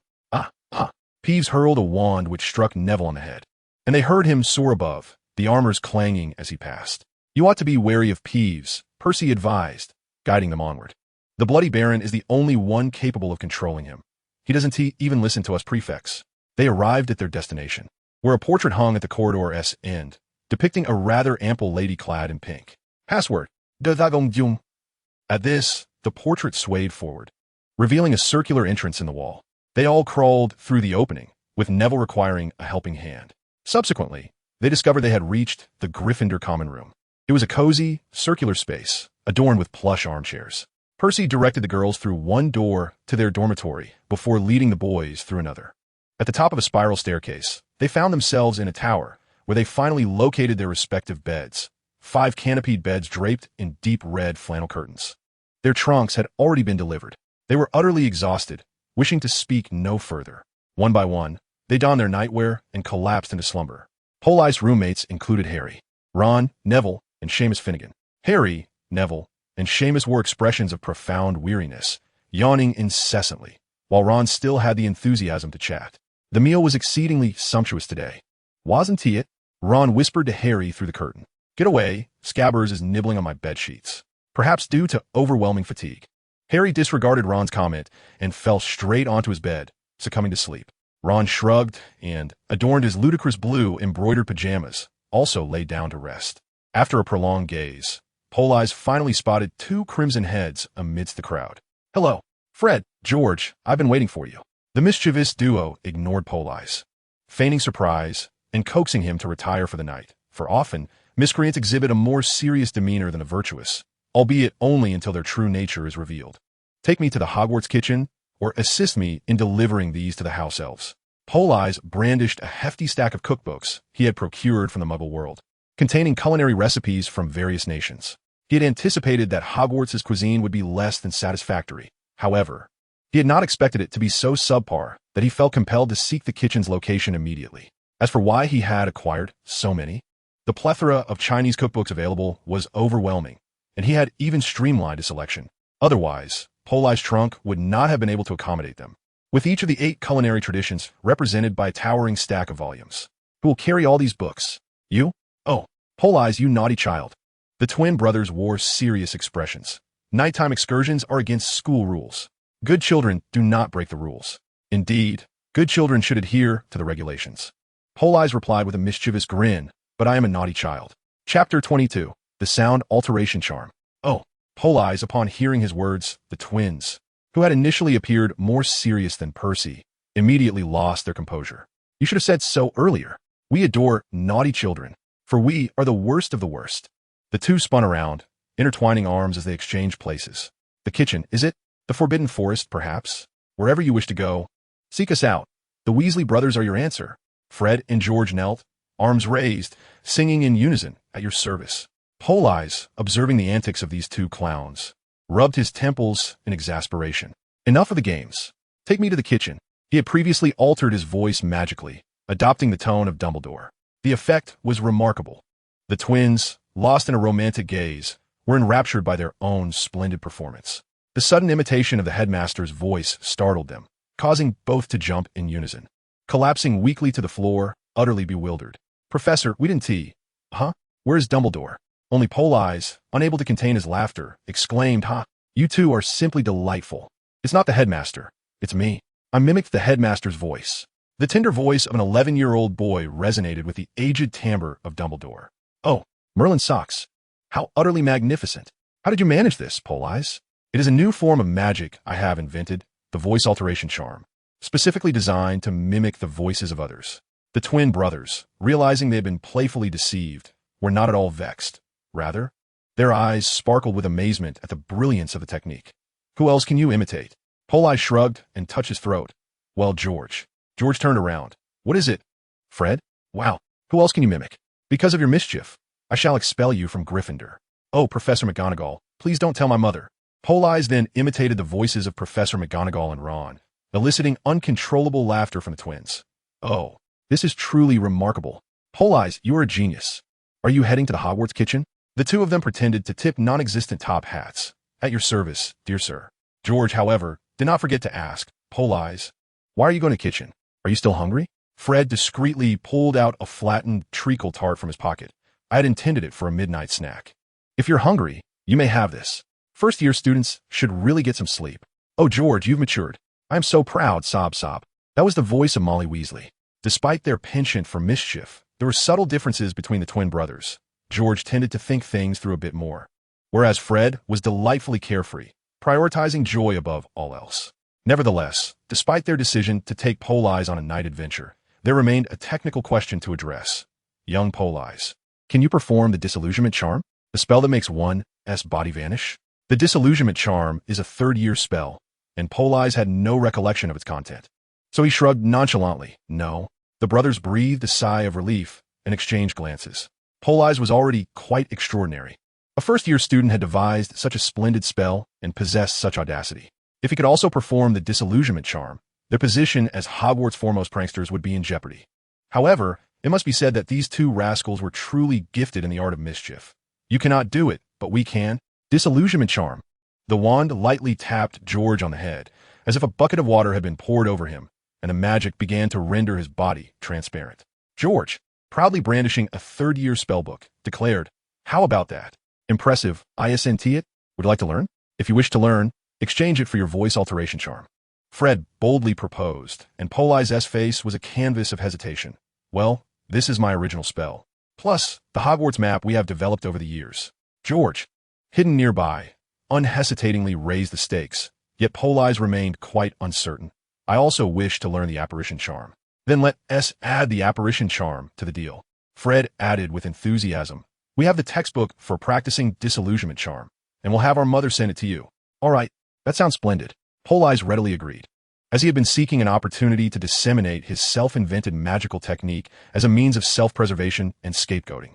Otherwise, being the sole individual capable of mimicking others' voices would render him an easy target for capture in the event of any wrongdoing. Since the Weasley brothers were willing to offer him the disillusionment charm and apparition in return, he saw no reason to refuse. The voice modification charm was, in essence, quite simple. It involved altering the characteristics of one's vocal cords through magical means. It was crucial to execute this transformation with meticulous attention to detail, ensuring that one did not genuinely alter their vocal cords. Simulating through magic was the ideal approach. He succinctly imparted the technique for modifying vocal cord properties to the Weasley brothers, whose aptitude was remarkable. They experimented immediately and swiftly grasped the key principles, though they still could not manipulate their voices as freely as Politz could. A person's voice is fundamentally composed of timbre, pitch, phonetics, and intonation. The Weasley brothers, akin to eager students, sat attentively before Politz, absorbing his instruction. Every voice is unique. Even among the most similar individuals, such as you two, George, your timbre and pitch are identical to Fred's. However, your phonetics are slightly slower, while Fred's are more fluid. Those unfamiliar or indifferent to you wouldn't discern the difference. Yet if you were to imitate each other, it would still lack perfection. Once you can perfectly mimic each other's voices, you will have made significant progress. Now lead me to the kitchen. But you still don't know the disillusionment charm, one of them remarked. Politz produced his wand, and as he elucidated the main points of the voice modification charm, he had already perused the textbook and grasped the essence of the disillusionment charm. Disillusionment charm. It felt as if a bucket of icy water had been poured over him. And to his astonishment, he found his body had vanished. Go. The three invisible figures made their way through the passage. Password. The fat lady spun to open the door. Huh? How peculiar. There's no one here? Am I dreaming? George, Fred, where are you? Little Politz, we are right here. The effect of the disillusionment charm was strikingly effective. The fat lady could not perceive their presence at all. However, the disparities among the three were still evident. The mischief makers, George and Fred, executed the disillusionment charm with an almost excessive perfection, leaving no trace of their movement. Politz, on the other hand, could not discern their whereabouts at all, while his own disillusionment charm appeared flawless when stationary. Yet, when in motion, it produced a shimmering ripple akin to flowing water. The brothers grasped Politz's left hand. Come on, let us head to the kitchen. Chapter 23. The First Night Adventure. In truth, the kitchen of Hogwarts is not far from Gryffindor's dormitory. Approximately 15 minutes later, three stealthy, invisible figures stood before a painting depicting a silver bowl brimming with fruit. At that moment, George and Fred appeared somewhat dazed. Typically, first-year students embarking on their inaugural nocturnal adventure, even under the guidance of these two seasoned veterans, may still experience fears of darkness, disorientation, regret, and sudden panic. This was precisely why the two of them kindly grasped Politz's left hand. Should this novice encounter an unexpected incident, they could swiftly intervene, ensuring their presence remained concealed. In a moment of astonishment, George momentarily lost his grip on the disillusionment charm, abruptly materializing from thin air. Politz, what are you up to? Politz, revealing himself, raised the two cookbooks he held. I want to play a prank on everyone. In his possession were the complete guide to Mexican cuisine and the comprehensive Thai cookbook. Eating the same food every day. Don't you ever grow weary of it? Fred acted with remarkable swiftness. While George hesitated, contemplating whether to follow suit, Fred had already swung open the kitchen door. calling out to the house elves, who were busy washing dishes, to assemble at the entrance. Upon hearing the commotion from the other side of the door, the house elves clamored, "Mr. Fred, why have you summoned us to the door?" Meanwhile, Politz cleared his throat, adopting Dumbledore's voice. "It was I who asked Fred Weasley to call you here." The house elves gasped in astonishment. "Headmaster, you have come to the kitchen, but why do you not enter?" "Oh, I understand. Such a filthy place as the kitchen is hardly fit for the esteemed Headmaster Dumbledore. Have you called us for a specific task?" Politz pondered his carefully prepared words. "I am not entirely satisfied with today's banquet offerings. The same dishes every year must be changed." The house elves were overcome with trepidation, and Politz could even hear the sound of their heads knocking against the doorframe. The 2 cookbooks were slid through the gap, starting tomorrow morning. All meals at Hogwarts will be replaced with Mexican and Thai dishes. All of them. All 4 houses. Indeed. By the way, tomorrow morning I desire lasagna and a glass of bitter melon juice. And remember, all desserts must be abolished from now on. The doctor has advised me to avoid sugar. Moreover, even if I later regret this decision and crave dessert, it is imperative that you ensure I do not consume excessive sugar this year. This was precisely why Politz sought a scapegoat. The notion of an oldie deprived of sugar could lead to a potential meltdown. "That is all. You must execute my orders without fail, or else we shall dutifully fulfill your command." The house elves' morale surged. Fred quietly slipped out from the door. Having realized he had been outwitted and unwilling to suffer alone, he shouted, "Pole!" Thus, the 2 individuals dragged Fred away from the stone corridor housing the kitchen.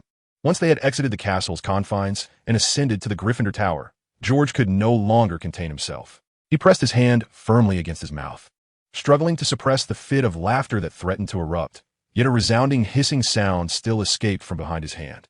After a considerable moment, George finally relaxed, exclaiming, "Oh my, Politz, are you a devil? The entire school will feast on Mexican and Thai cuisine. Fred, you shall be met with the wrath of all." He continued, "Politz, you are truly wicked." With that, he stifled a great yawn. As for the Weasley twins, though Fred felt a tinge of discontent for being tricked, his expression could not conceal his excitement. What a delight. I wonder how everyone will react when they discover their breakfast has transformed into Mexican fare tomorrow morning. The twin brothers remained quintessentially youthful, viewing Politz's antics as a mischievous jest. Approaching the fat lady, they called out the password, "Dragon Dung," and she, half asleep, opened the entrance to the dormitory. Personally, I do not mind a change in palate. Hogwarts cuisine could indeed benefit from some variety. However, the cancellation of my daily dessert has left me somewhat perturbed. "Politz, have you taken to mimicking Professor Dumbledore's voice?" Dumbledore, with a gleam in his eye, regarded Politz with a smile. "What an amusing spell. I almost believed I was the one speaking just now. Is this your own creation, my child?" Facing Dumbledore, Politz resembled a typical 11-year-old caught in the act of mischief, stammering, "Professor W, what are you doing here?" Noticing Politz's evident anxiety, Dumbledore playfully winked. "I suddenly felt inclined to gaze at the stars after dinner. The Gryffindor Tower offers a splendid view, so I decided to come over and happen upon you on your nocturnal escapade." The Weasley twins, recovering from their astonishment at Dumbledore's unexpected appearance, managed to utter, "Professor." Dumbledore, with a gentle wave of his hand, interrupted, "No need for explanations. Children are naturally curious about everything. However, I must confess, Mr. Politz, your prank has given me quite the headache." He spread his hands wide. "I wouldn't mind sampling the flavors of Italian lasagna and bitter melon juice, but the absence of dessert troubles me greatly. Thus, as a consequence for your mischief, Gryffindor loses 10 points. Chapter 24. The Legacy of Purebloods. Children's bodies are not suited for late nights, and by around midnight, Politz was fast asleep like a little pig. Dreamless through the night, morning arrived, and with the dawn's light filtering through the red curtains of Gryffindor Tower, a new term at Hogwarts commenced. From the moment he stepped outside, Harry was treated like a VIP. Wherever he went, people gawked at him as they would an exhibit in a zoo. Even in the restroom, as they brushed their teeth, the whispers persisted. "Look, Harry Potter where?" "Over there, the one with glasses, beside the tall redhead with that aloof demeanor." "Wow, look at that scar." Politz, unable to contain himself any longer, brandished his wand with a flourish and declared, "Silence." Instantly, the clamor of the bustling environment faded into a profound hush. While people continued to stretch their necks to catch glimpses of Harry Potter, their raucous shouts were rendered utterly voiceless. Curious as to why the sudden tranquility enveloped them, Harry and Ron glanced around, only to be tugged by Politz, who urged, "Quickly wash up. It's time for dinner." Once they had freshened up and found a spot in the dining hall, a cheerful voice rang out, "Hey, my dear friends, would you care for a slice of delectable pizza from Mexico?" As they entered the dining area, the pungent aroma of chili peppers filled the air, igniting Polit's appetite. The Weasley twins, clad in pristine wizard robes, approached, cradling a pizza lavishly adorned with green peas, corn, smoked meat, and vibrant red chilies. Even from a distance, the sharp spiciness was palpable. Cough, cough, Fred, what do you have there? Achoo! Harry, having likely never encountered such fiery fare, coughed and sneezed incessantly. Politz, however, was unfazed. He casually accepted a slice of pizza from George and took a bite. Not bad. The flavor is quite pleasant, though it could use more heat, he mused. After all, Hogwarts surely lacks genuine Mexican chili. George was astonished, exclaiming, Politz, are you some sort of devil? This is the spiciest dish in the dining hall. Just look at them. The spacious dining hall was adorned with a plethora of vibrant Mexican dishes. Yet despite the variety, Politz had mischievously selected only the most fiery recipes, leaving students to cower in the corners, nibbling on tortilla wraps filled with fried chicken. For those unaccustomed to spicy food, it was akin to a hellish realm of peppers. A few early rising Slytherin students entered the dining hall, initially intrigued by the fiery Mexican delicacies. One brave soul, oblivious to the impending doom, picked up a slice of blazing red chili pizza and dipped it in sweet chili sauce.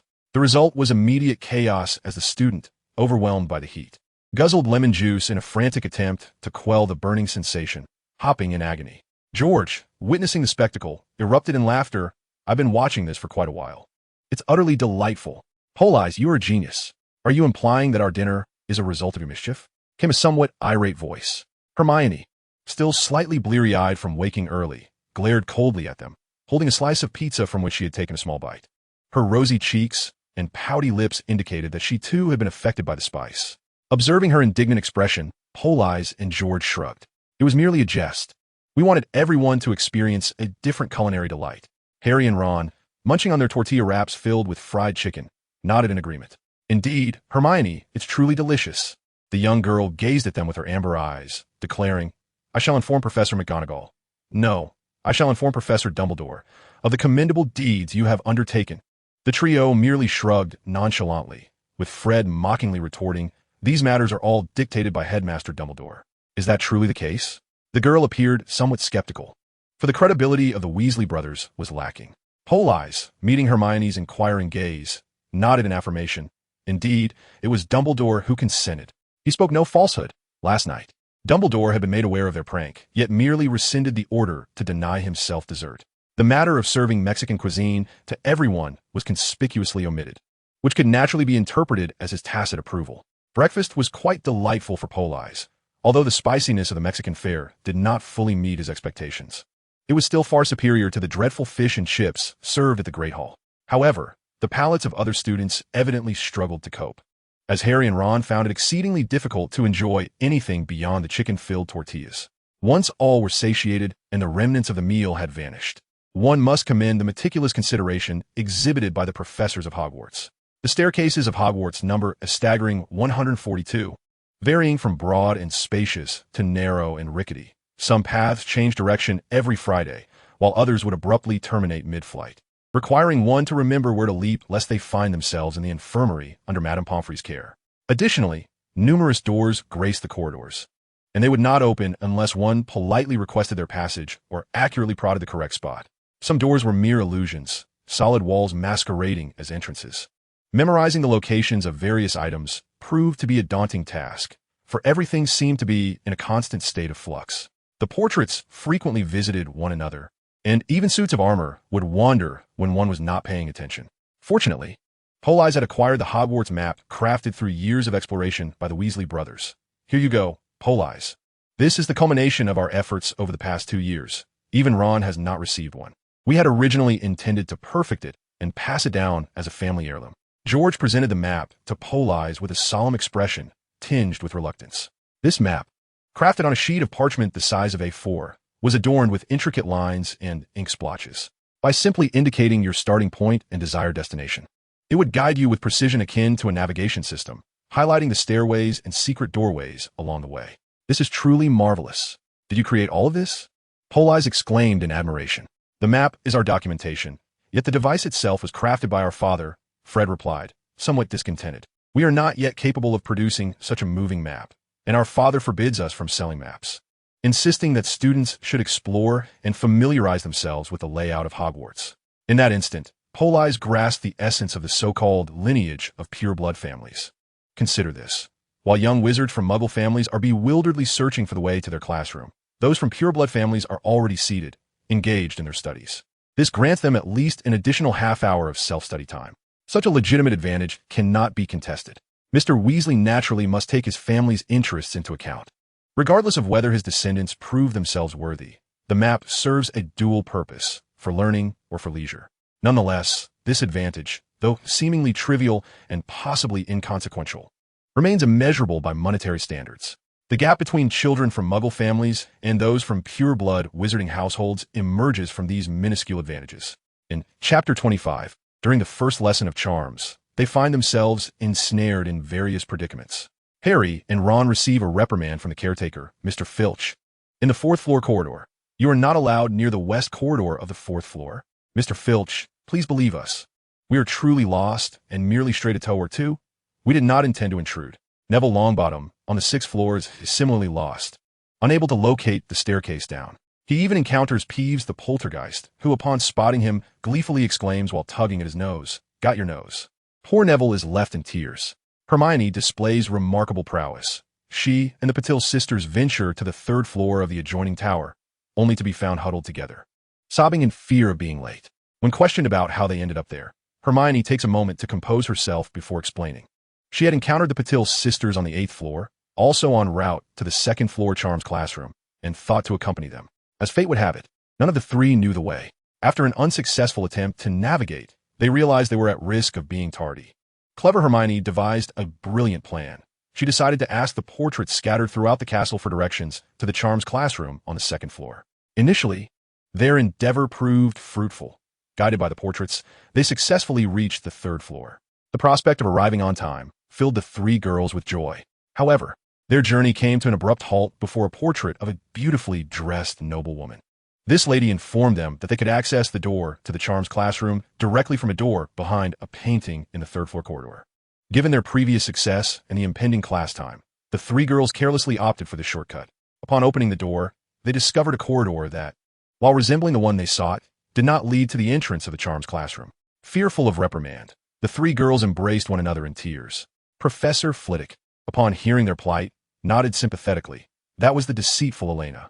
It is said that she has never uttered a single truthful word in her entire life. Subsequently, this led to an unfortunate demise. It is quite understandable to have been deceived by her, and you need not bear the blame. When Professor Flitwick, with the assistance of Politz and the spirits and portraits within the castle, gathered the students much like collecting Dragon Balls, he decided to call out the names to ensure no child was overlooked.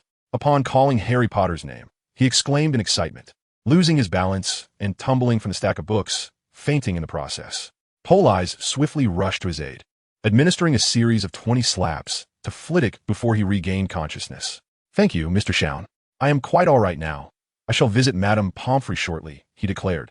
With a flick of his wand, the scattered books reassembled at his feet, and aside from a slight swelling on his face, everything appeared as though nothing had transpired. Clearly, he would be unable to deliver the lesson he had prepared for that day. After a moment of contemplation, Professor Flitwick resolved to teach a more commonly utilized spell, the Lumos charm. The incantation for this spell is Lumos, which, as the name suggests, causes the wand to emit light.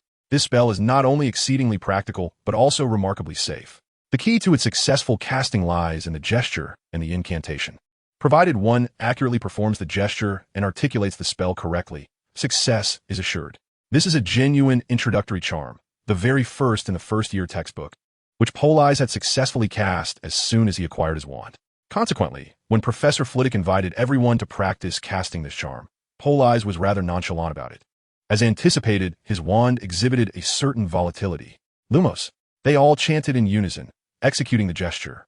It is evident why this charm is the first listed in the first-year spellbook, as nearly all students successfully conjure the magic.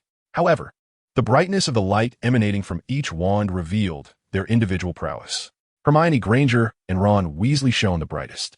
Hermione's wand radiated a brilliant light akin to a 1,000-watt bulb, while Ron's, albeit frayed, still emitted a glow comparable to an 800-watt bulb, albeit in a striking red hue, appearing even more vivid than Hermione's. Our savior, Harry, had a luminosity of approximately 500 watts, casting a dazzling golden light, while the majority of students hovered around 300 watts, predominantly in white light. Only Neville's wand flickered briefly with a yellow glow before extinguishing like a lifeless bulb.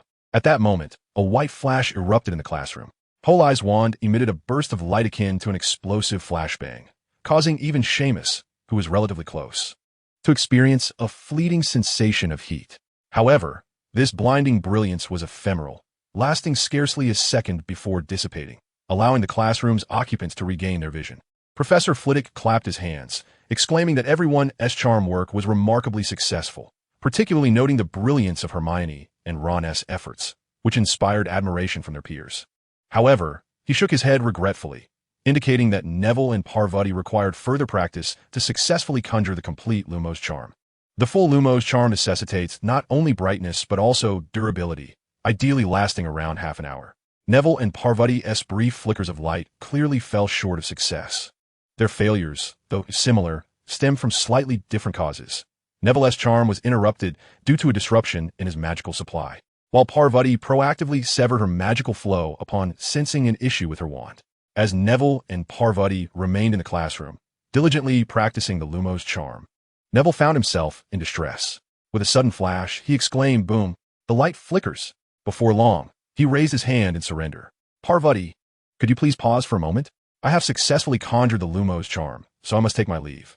Parvati felt a twinge of disappointment, but indeed, Neville's wand was radiating a steady bright yellow glow. Shaking his head like a bobblehead, Neville insisted, No, I've remembered the way to the 3rd floor. Please, continue your practice without me. Don't push it. Just wait for a moment longer." He hastily exited the classroom, rushing toward the Transfiguration classroom on the 3rd floor. Fueled by a strong urge to escape, he successfully recalled Professor Flitwick's directions and reached the corridor before Parvati concluded her training. Chapter 26. The First Transfiguration Class. Confident in his ability to conjure the new Lumos charm at will, he gathered his belongings and, with the map in hand, proceeded toward the Transfiguration classroom. The door was ajar, and the students inside were seated quietly, awaiting the arrival of Professor McGonagall. On the podium stood a charming tabby cat, distinguished by the square black markings around her eyes, exuding the typical demeanor of a proud feline. As previously mentioned, Parvati was utterly captivated by adorable kittens and wasted no time in scooping the cat into her arms, despite the kitten's evident reluctance and attempts to escape. At this juncture, Parvati resorted to her well-honed techniques for handling uncooperative kittens. Having learned that such situations often required one of 3 approaches: relinquishing the effort if the kitten resisted, using sheer strength to hold on firmly, or enticing the feline with treats to coax compliance. However, Parvati employed her own special method, having trained in pet massage and honed her skills through years of experience. Now proficient enough to consider opening a pet massage business, any small creature caught in his grasp, be it cat, dog, parrot, or hamster, would succumb to his gentle touch, transforming even the fiercest feline into a pliable mass, content to be cradled and indulged. This particular cat exhibits quite the rigidity in its muscles. It seems to be of considerable age, and perhaps due to excessive activity, it bears some hidden injuries. A firmer approach is warranted. Upon contact, Politz, an adept cat enthusiast, quickly discerned the issues plaguing this tabby. What began as a mere soothing technique swiftly transformed. He pressed against the cat's spine, commencing from the nape of its neck. As he glided his hands downward, it felt as though an electric current coursed through, causing the tabby to jolt, its fur standing on end. Then, as if rendered entirely limp, it collapsed into Politz's embrace, allowing him to playfully knead its paws. Oomph! How could such a little creature possibly contend with my seasoned expertise in feline affection? By the way, where is Professor McGonagall? She is rather tardy. At the mere mention of her name, the tabby reacted as if its tail had been stepped on, letting out a sharp meow, before darting out of the classroom in a frenzy, disappearing in an instant. Moments later, Professor McGonagall entered, panting heavily. "I apologize for my delay," she said, standing behind the podium, catching her breath for quite some time before regaining her composure. Her expression was cold and serious, reminiscent of an imposing marble statue, making her seem quite unapproachable. "Today, we shall study Transfiguration," she announced. "Anyone who dares to misbehave in my class will be asked to leave and barred from returning. Consider this a warning." At that moment, Politz raised his hand. "Professor McGonagall, may I inquire how long it typically takes to learn to transform an object into a delightful cat. The professor's normally composed face twitched slightly before she replied. You must first master the transformation of inanimate objects, which generally requires about 2 years of study. Following that, you will learn transfiguration between small inanimate items and simple creatures. Only after you can proficiently transform a beetle into a button will you progress to larger objects and more complex beings. This process usually spans 5 years, and only if you possess considerable talent. She then proceeded to write an extensive array of intricate notes. Once she confirmed that everyone had recorded the information, she distributed a matchstick to each student, instructing them to transform it into a needle before class concluded. Finding it excessively simple, Politz instinctively held the matchstick in his hand, envisioning its transformation into a needle. As if in response to his thoughts, the matchstick morphed into a needle.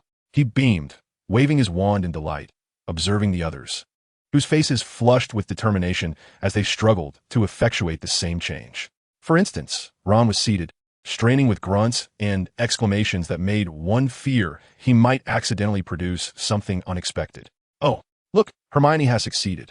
As the class neared its conclusion, Professor McGonagall exclaimed in delight, in recognition of your exemplary performance, Gryffindor is awarded 5 points. Now, my dear girl, do enlighten me on how you accomplished this.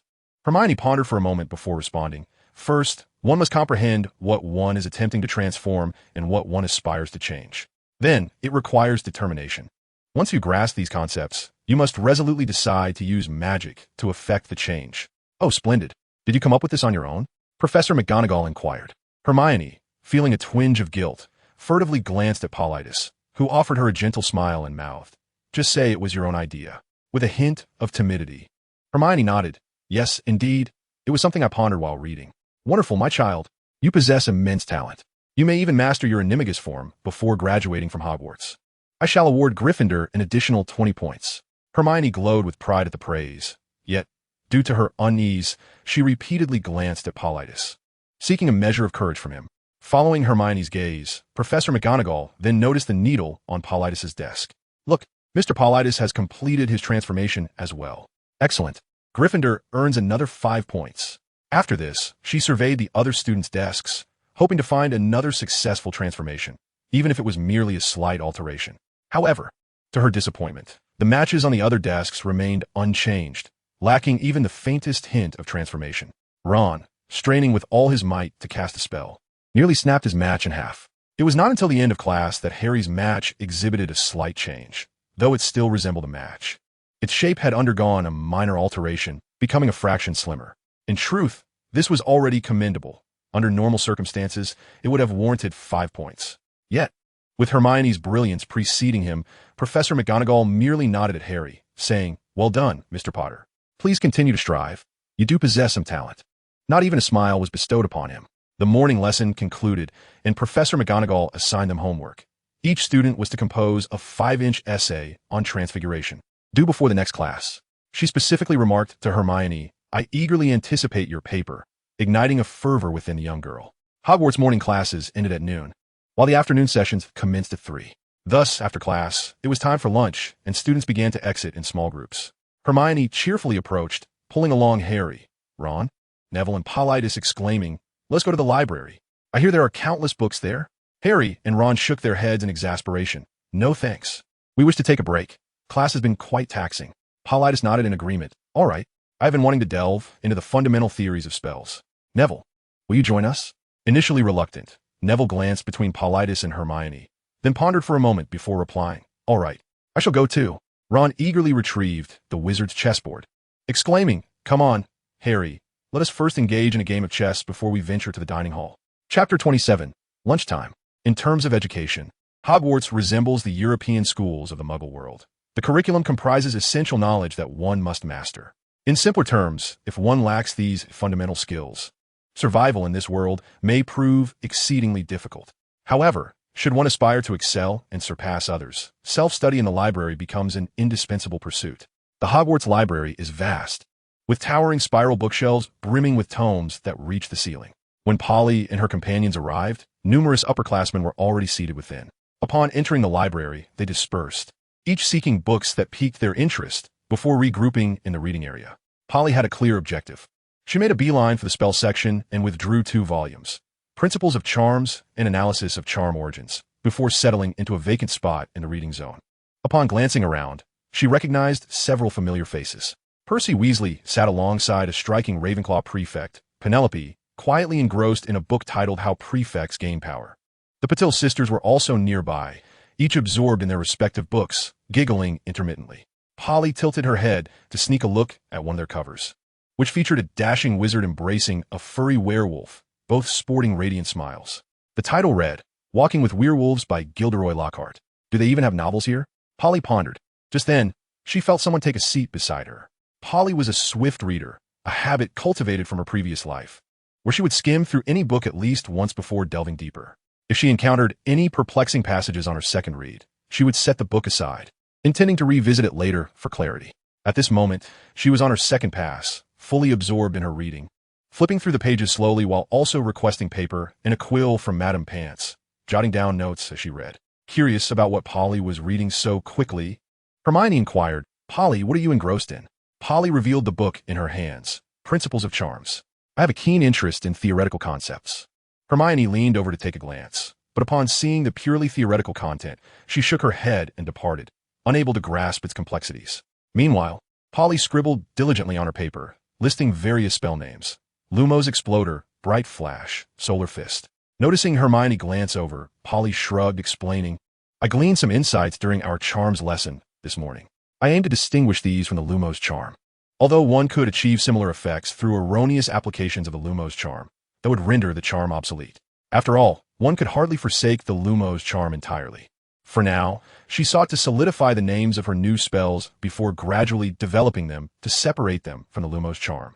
It is worth noting that the spells currently taught by the professors at Hogwarts are merely abridged versions. For instance, spells such as Severing Charm, Dividing Charm, and Shattering Curse, which are accessible to all, were once formidable combat spells during the era of the conflict between wizards and muggles. Furthermore, students are expressly forbidden from defacing books or causing any damage, lest they incur a deduction of house points. After registering, the young witches and wizards were duly admonished, and then Politz and the others were permitted to depart with their books. Neville selected 8,000 Herbs and Fungi, while Politz opted for Principles of Spell Work and Analysis of Spell Origins. The young witch pouted, That's what I plan to read tonight. Is that many? Neville remarked, gazing at the 7 hefty tomes. What about the school history? I wish to compare the 1960 edition with the current one, as I have already memorized the present version. Neville felt an urge to sing. I should not be here. I ought to be beneath the vehicle, witnessing your remarkable feats. Clutching 8,000 Herbs and Fungi. He found solace only in herbology. At that moment, Politz leaned closer and patted Neville on the shoulder. Neville, do you have an affinity for herbology? That book is rather elementary. It covers only common herbs and lacks depth. If you genuinely wish to pursue this path, I recommend following this list for further reading. These are all reputable herbology texts that I have perused. The library's collection is quite comprehensive. Neville cast a glance at the extensive list, which included over 100 titles, such as Magical Herbs of Great Britain, The Shared Origins of Potions and Poisons, and Celtic Secrets of Alchemy, each with names that sounded profoundly scholarly. He felt overwhelmed and wanted to shout at Politz, enough already. Amidst the jovial banter, the trio arrived at the dining hall, where the midday meal featured Thai cuisine, pineapple fried rice, tom yum soup, roasted termites, fried scorpions, grilled centipedes, and deep-fried spiders.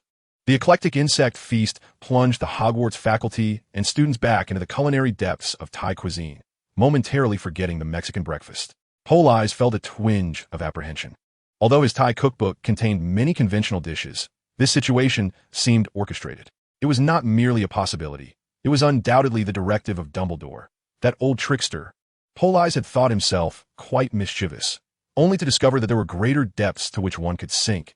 Dumbledore, the greatest white wizard, truly concealed a darker side. Early that morning, having toiled through the night without rest, Dumbledore found himself grappling with the abyss of lasagna preparation. The freshly squeezed bitter melon juice proved difficult for him to swallow. However, the steaming, gooey lasagna was delectable, though not particularly friendly to those with fur or facial hair. Garfield often ended up covered in lasagna, and Dumbledore was no exception. His magnificent waterfall-like beard became hopelessly entangled, causing him significant distress. At last, driven to extreme irritation by a sleepless night, Dumbledore, in a moment of desperation to escape the entanglement of Italian lasagna, made the drastic decision to shave off his beard. After shedding his facial hair, Dumbledore felt as though he had liberated himself from some unseen constraint. He ventured into the kitchen, and without his beard, even the house elves scarcely recognized him. In his newfound frenzy, the now beardless Dumbledore specifically decreed that the midday meal would consist of a banquet of insects from Thai cuisine. Chapter 28. Harry Potter's Endeavors. The first afternoon of History of Magic class was undoubtedly a disaster for Harry. He once again found himself subjected to a merciless scrutiny. Earlier that morning, he had already endured such treatment in the Gryffindor dormitory. At that time, it was Politz who had used the charm of silence to liberate him from his predicament. Now, however, with Politz and Hermione having retreated to the library, Harry was left alone with Ron, surrounded by a throng of Hufflepuff students who chattered incessantly, gazing at him as if he were a rare and protected creature. Though Ron valiantly attempted to shield him from the crowd, his slight frame proved utterly powerless against the overwhelming throng. Politz, Hermione, where are you? He pondered, missing his companions. To speak frankly, Harry found himself less fond of them. In comparison to Politz and Hermione, he held a slight preference for Ron, as their extraordinary talents made him feel somewhat intimidated. Before arriving at Hogwarts, Harry had been a destitute orphan, residing with his aunt and enduring the daily torment of his cousin. Upon entering Hogwarts, his identity underwent a profound transformation. He was no longer the helpless little Harry, but rather the savior of the wizarding world, the vanquisher of the Dark Lord, the boy who lived against all odds. A cascade of accolades and honors rushed upon him without warning, and in an instant, he possessed everything. Fortunately, Harry's kind heart prevented him from becoming lost amidst it all. He even began to worry that he might not be worthy of such recognition, fearing the disappointment of others. In the month leading up to the school year, he diligently studied his textbooks, attempting to cast spells, yet to no avail. Compared to the drudgery of those dull tomes, he preferred to amuse Hedwig. Thus, when he boarded the train to Hogwarts, he remained oblivious to any magic. Then he met Politz, which only heightened his concerns. He feared what it would mean if students from wizarding families possessed such limited skills. However, upon discovering that Politz, like him, was an ordinary orphan from the Muggle world, he felt a glimmer of hope that perhaps he was not so inadequate after all. Meeting Ron further assuaged his worries. Although Ron hailed from a wizarding family with 5 formidable older brothers, his abilities were roughly on par with Harry's, if not slightly inferior. Then came Neville, a chubby boy who, by all accounts, fell far short of Harry's capabilities, instilling within him a peculiar sense of superiority. It became apparent that the children of the magical world were merely a few steps away from him. Harry's apprehension gradually dissipated, and the tension within him began to ease. Next, we have Hermione Granger, who hails from a Muggle family. Her insatiable thirst for knowledge instills a sense of trepidation in Harry. If Polly was the kind of impressive individual whose brilliance eludes understanding, Hermione embodies a tangible academic prodigy. When in her presence, Harry feels as though he is constantly besieged by the overwhelming prowess of scholarly genius. At that moment, he even experienced a profound sense of betrayal by the world. Fortunately, Neville was there to cushion the blow, or else Harry might have succumbed to tears. Polly's failure illuminated the truth that even geniuses can falter, rekindling within him a desire to strive for improvement. Despite diligently following Professor McGonagall's instructions, reciting incantations, making gestures, and wielding his wand, Harry's match remained unresponsive. In stark contrast, Hermione effortlessly transformed her object, earning accolades and high expectations from Professor McGonagall. To add to Harry's dismay, Polly surpassed all bounds. He merely held the match in his hand, uttered no incantation, made no gesture, and even left his wand untouched, yet the match astonishingly morphed into a flawless steel needle, unnoticed by Professor McGonagall. It was only after Hermione shared her insights into Transfiguration that Harry managed to slightly alter the match's form. Yet he did not even receive a faint smile from the professor. The palpable chasm of talent between the three left Harry in despair, extinguishing his recently ignited motivation. Thus, when Polly and the others invited him to the library, Harry chose to decline, preferring to remain with Ron, whose abilities were more akin to his own. At least with Ron, Harry could derive a sense of superiority.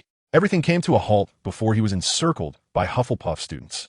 The incident began when a small Hufflepuff wizard shouted at the entrance of the dining hall, "Look, Harry Potter, over there, quick, look, the one next to that red-haired boy, the one with glasses.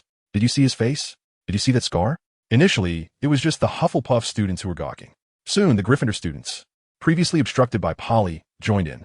Students formed a long queue outside the dining hall, each straining on tiptoe to catch a glimpse of him. Hermione exclaimed in awe, which darkened Harry's expression. "It's not like I wanted this." Hermione, feeling helpless, could only offer comfort. Don't worry, class will start soon, and when the professors arrive, they'll disperse. Harry nodded, still harboring faith in the professors at Hogwarts, until he passed through the wall into Professor Binns' classroom. Professor Binns, who taught history of magic, was a ghost. It is said that Professor Binns was once the finest historian in the wizarding world. One day, while napping in front of the fireplace in the staff room, he fell asleep and forgot to take his body with him when he went to teach the next day. Polly remarked on this event, "What a dreadful byproduct of capitalism. Even the dead are compelled to yield surplus value." Professor Binns' lectures were indeed tedious. His voice was monotonous and lifeless, reciting lessons with no variation or engagement. The history of the magical realm holds little intrigue, especially through the discerning eyes of Politz. A certain venerable bibliophile, a cliched, subpar novel is hardly more compelling. The characters lack depth, the protagonist remains ambiguous, and the causality of events appears inexplicably devoid of rationale. An excessive display of personal heroism permeates the narrative, as exemplified by Gryffindor's incessant last-minute triumphs. While the romantic subplot with Ravenclaw left Politz feeling as though he had been force-fed a foul concoction. In Chapter 29, the first segment of Potions class unfolded on the chaotic first day of the new academic year. In the ensuing week, students discovered that the curriculum at Hogwarts encompassed far more than merely waving wands and uttering whimsical incantations. They were introduced to profound, scholarly pursuits, such as the Wednesday evening stargazing sessions, where they utilized telescopes to observe the celestial sphere, learning the names of various stars and the trajectories of planets. 3 times a week, they joined students from Hufflepuff, guided by a stout, diminutive witch named Sprout, to the greenhouses behind the castle to delve into herbology, studying the cultivation of peculiar plants and fungi, along with their myriad uses. In the eyes of many, the hapless, bumbling, tearful Neville Longbottom seemed utterly inconsequential. However, he experienced a remarkable breakthrough in Potions class. He even issued a challenge to Hermione. "If I achieve a higher score than you in this year's first-year herbology exam, you must return Trevor to me."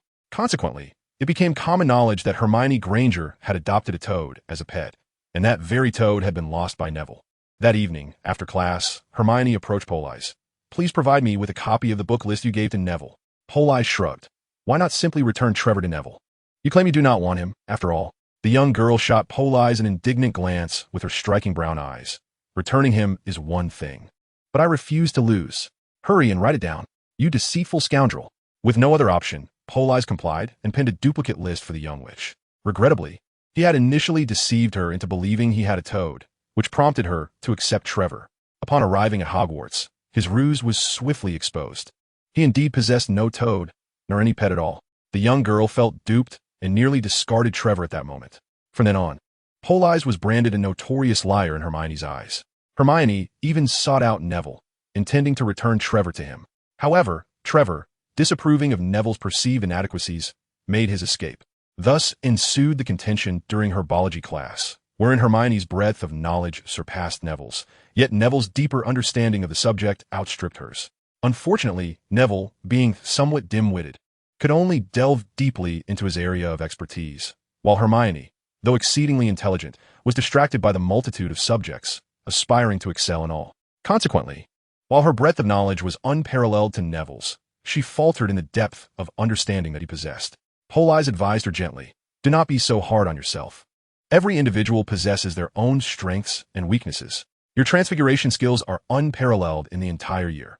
Why must you compare yourself to him in herbology?" Yet the competitive young witch remained unconvinced, exclaiming, "The finest transfiguration student is you, not I. I cannot bear the thought of being inferior, even to Neville."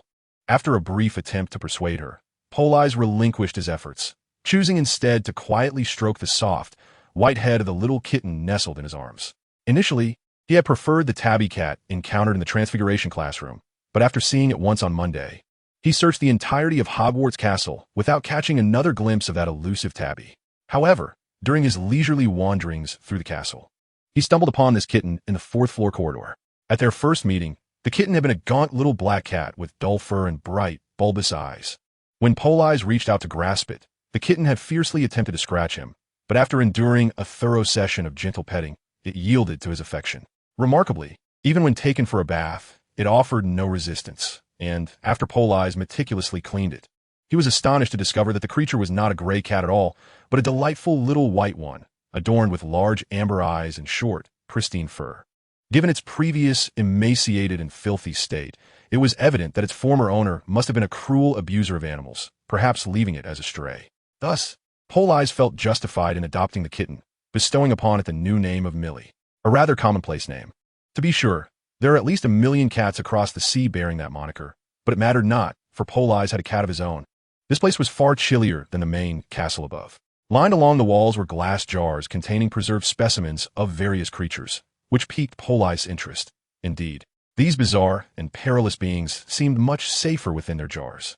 To his surprise, Professor Snape, the potions instructor, was a remarkably handsome middle-aged man.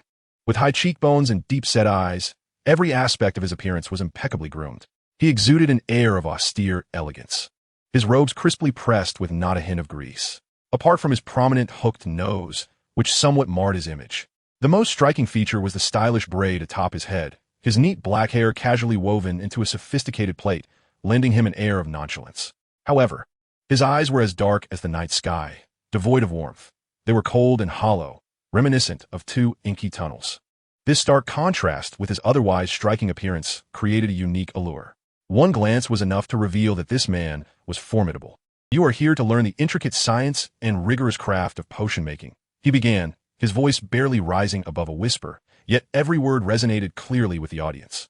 As there was no foolish waving of wands in this space, many among you may find it hard to believe that this is indeed magic. I do not expect you to truly comprehend the exquisite allure emanating from the pot simmering gently, its fragrant vapors wafting through the air. Nor will you grasp the essence of the liquid that courses through human veins, a captivating force that stirs the heart and clouds the mind. I can teach you how to enhance your reputation, brew glory, and even stave off death. However, a prerequisite exists. You must not be the kind of imbeciles I frequently encounter. The classroom was enveloped in an eerie silence. All were rendered speechless, save for Hermione, who shifted her posture, seemingly poised to prove she was not a fool. Politz observed as Harry and Ron exchanged a glance, fear and panic evident in Ron's eyes, while Harry remained composed. Professor Snape suddenly spoke. "What would I obtain if I added powdered daffodil root to an artemisia solution?" "A dose of the elixir of life, sir." Snape's gaze softened slightly, transforming from that of a statue to that of a living being. "If I were to request a piece of bezoar, where would you seek it?" "From a stomach of a cow. And it must be from a sick cow's stomach to yield bezoar." "What distinguishes the aconite from the wolfbane?" "They are both aconite." "The same substance, sir." "Do you have any further inquiries?" "Excellent. Absolutely correct.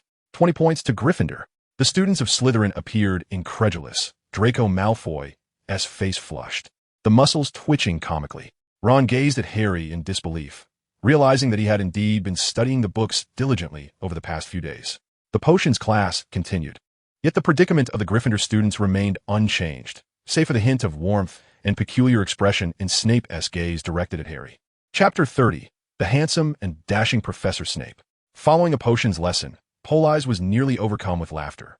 Snape's performance was utterly entertaining as he paced the classroom in his long black cloak, scrutinizing every student's actions.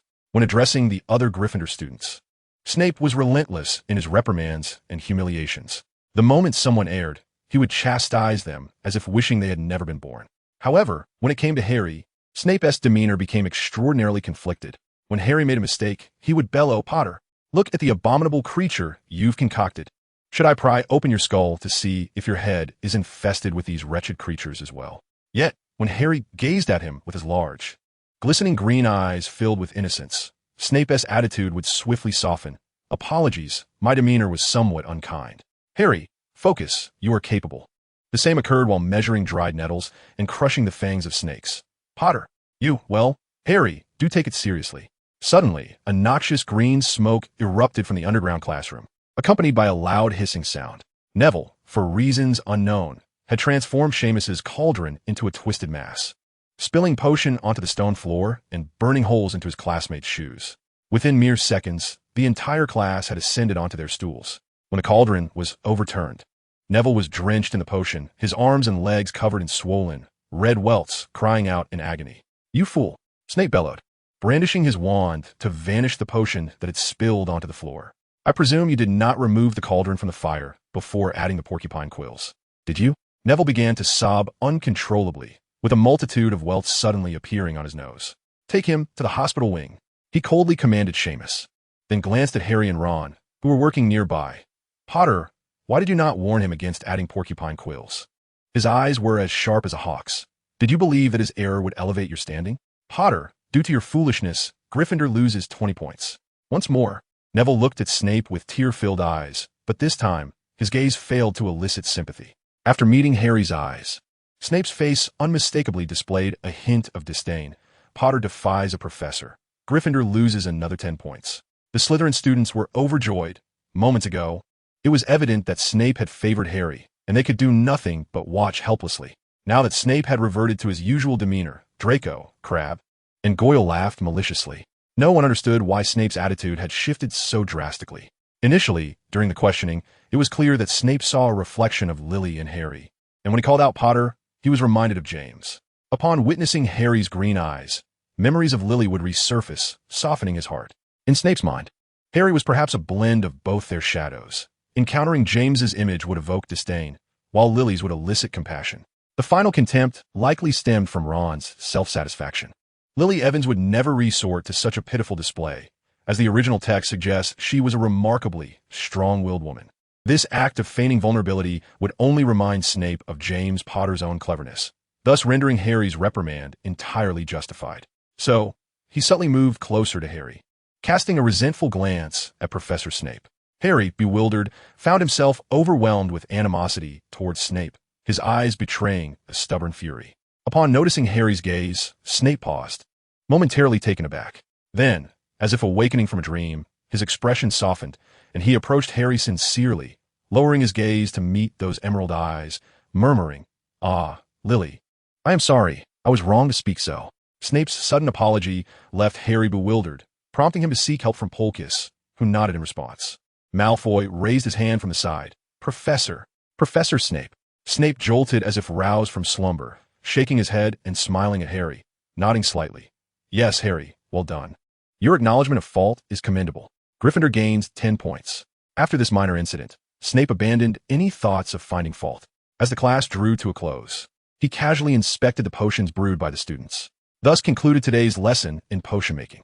His assessment of the scabious potion concocted by Hermione and Pansy Parkinson was rather conventional. However, he lauded Malfoy's potion, exclaiming it was remarkable and innovative, a refreshing departure from the constraints of the antiquated potion textbooks, far superior to that of some others. Hermione, feeling unjustly treated, nearly burst into tears. Next, it was the turn of Politz and Dean, though to be precise, it was Politz's potion. "I noticed you altered the procedure. Didn't you? 1 point deducted from Gryffindor." Politz shrugged. "I believe you should consider the completion level." Snape took a small sample of the potion and remarked, "The completion is acceptable, but it would be wise to adhere to the textbook." After class, Hermione chattered indignantly. "He is so biased. Clearly, our work surpassed Malfoy's. Crabbe and Goyle didn't even finish their prep work, yet he feigned ignorance. He even docked a point from Gryffindor." It was common knowledge that Snape favored Slytherin. As the head of that house, he was often accused of favoritism towards its students. Ron sighed. "If only Professor McGonagall would show us the same leniency." Hermione shook her head. "That's impossible. Professor McGonagall is the epitome of fairness. Her sternness is for our benefit." At that moment, Harry interjected, "Don't you find Professor Snape's demeanor towards me rather peculiar? Is he possibly?" He pointed to his head. "Does he have some sort of split mind?" Politz smiled knowingly, having been struck by a revelation when Snape had appeared that day. He bore an uncanny resemblance to the severest Snape from his stories, the one who married Lily Evans. The portrayal was strikingly similar. A handsome, well-groomed middle-aged man, impeccably dressed in a spotless, long wizardess robe, crisply ironed and showing no signs of wear. His expression exuded warmth and contentment, and his sleek hair was fashioned into a stylish braid, lending him an air of youth and charm. It was evident that Harry had inherited his braiding habit from his dashing father. Without a doubt, Professor Snape must be an ardent admirer, even willing to alter his appearance in a kind of live-action homage. One could only imagine the amount of shampoo he used to maintain his formerly greasy locks. Chapter 31. Afternoon Tea with Hagrid. Professor Snape did not rely on copious amounts of shampoo. Being a master of potions, he had devised a special potion for his hair, requiring only a single wash for a pristine finish, to ensure that his hair remained free from greasiness for an extended period. He invested considerable effort in attempting to achieve the effortless charm of the braids depicted in novels. He spent an inordinate amount of time in front of the mirror, yet remained dissatisfied with the results. Another challenge lay in mastering the so-called warm and blissful smile. He practiced by gazing at his reflection and grinning foolishly. He even sought to borrow the mirror of Aris from Dumbledore, saying, "Albus, may I have the mirror of Aris? I wish to see what the so-called warm and joyous smile looks like." Dumbledore pointed out his fixation. "Severus, I am delighted by your transformation. But you ought to awaken to reality. That is merely a work of fiction. A world where everyone finds happiness does not exist." Snape, roused from his reverie, relinquished the notion of perfectly imitating that blissful version of himself. Lunch had already been arranged, as revealed by an unnamed twin brother. "We know. Dumbledore has instructed the kitchen to prepare a French feast." Over the past week, the Weasley twins had made remarkable progress in their voice-modulating spells. Just days prior, they had reached a level akin to Politz, capable of flawlessly mimicking the voice of a designated individual. However, they were still somewhat inexperienced, unable to execute rapid voice transitions or use magic to simulate vocal cords. They still needed to physically alter their own voices, necessitating breaks after speaking a few sentences. Nevertheless, the task of ordering meals from the kitchen each night no longer required Politz's personal involvement, as the hefty stack of recipe books had been entrusted to the Weasley twins. At midday, Harry extended an invitation to Ron, Politz, Hermione, and Neville. "Join me at 3 o'clock this afternoon for a visit to Hagrid. He wishes to meet my friends from Hogwarts." Neville shook his head, stating, "I must assist Professor Sprout. I promised her I would help care for her newly acquired devil snare, so I cannot attend." Neville's absence made Harry appear somewhat disappointed.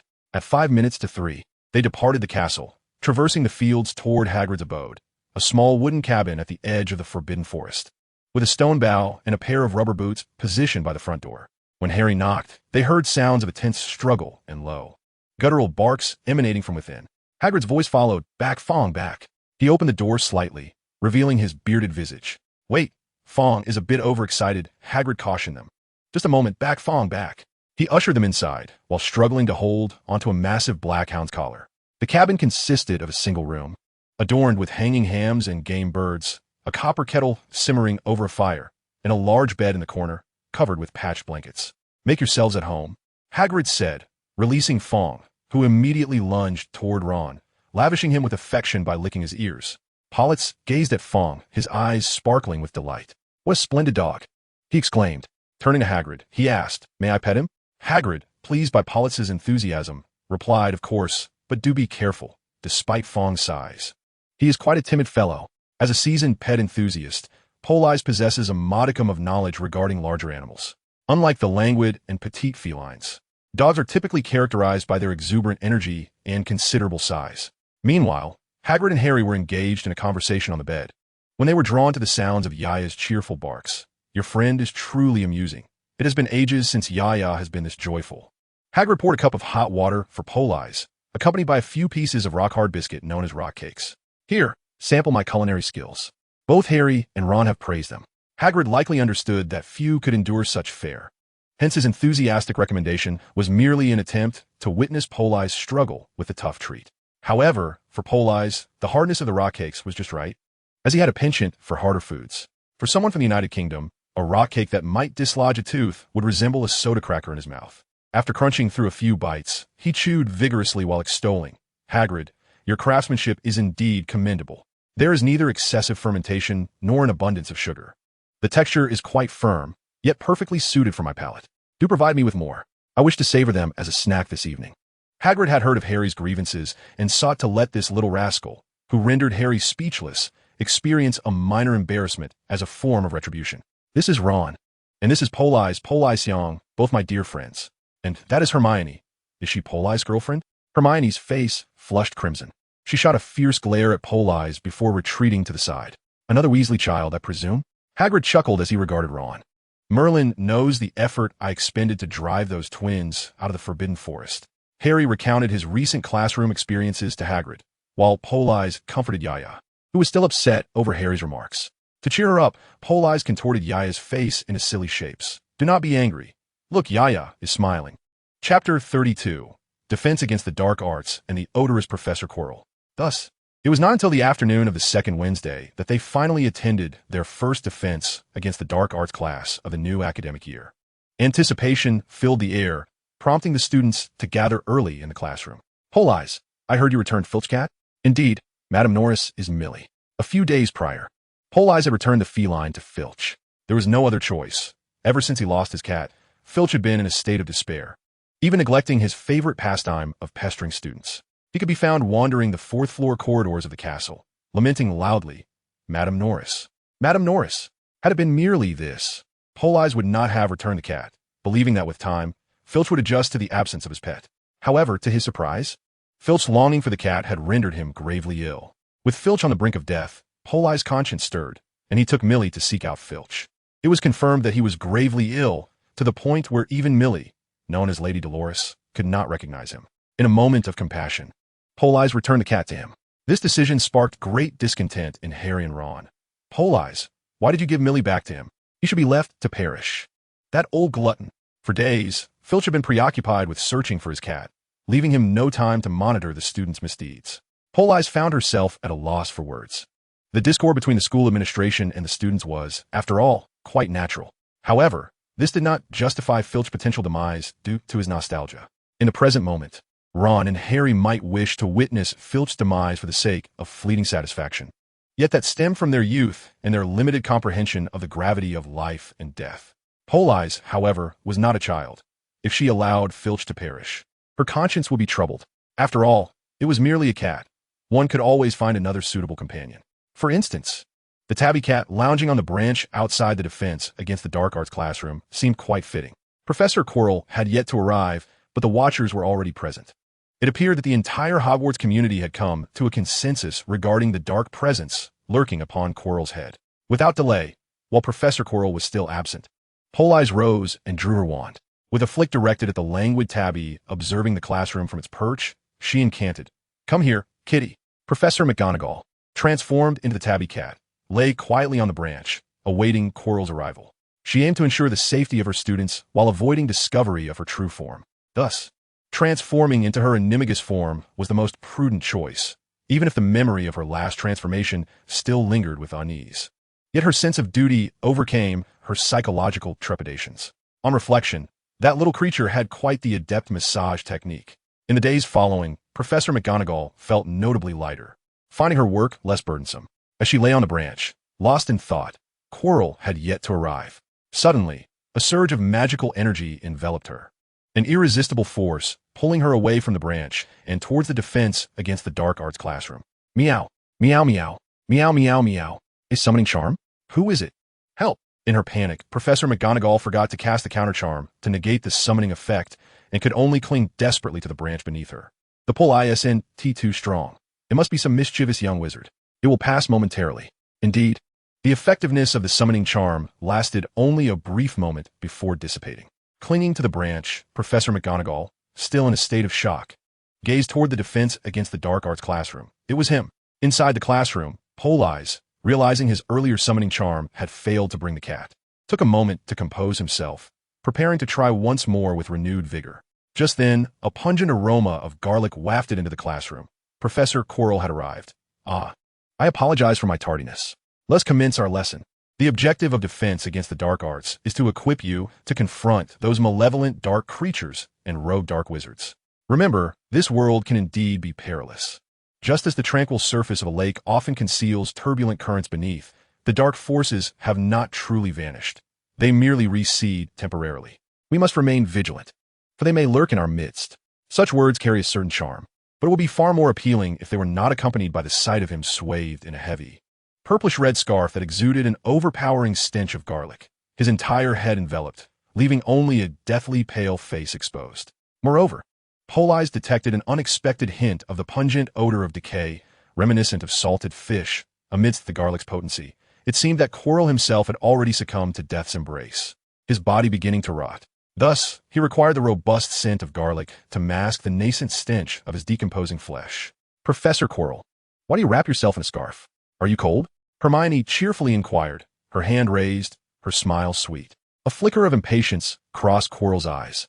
Politz's heart sank as he scrutinized Quirrell's every move, prepared to unleash the remnants of the original spell that lay dormant within him at the slightest provocation. "This was gifted to me by a prince named Osas during my travels in Africa, for assisting him in ridding himself of a troublesome zombie," Quirrell replied, surprisingly calm, casting a discreet glance out the window, his earlier impatience dissipating. He then offered a self-deprecating smile. In combating that troublesome creature, my own body suffered considerable damage. I am exceedingly sensitive to the cold, hence I cannot part with it. Simo Phoenig raised his hand in inquiry. How did you manage to deal with that zombie? Was it truly difficult? Quirrell hesitated, fumbling for words. It was indeed very challenging, quite troublesome. I nearly lost my life.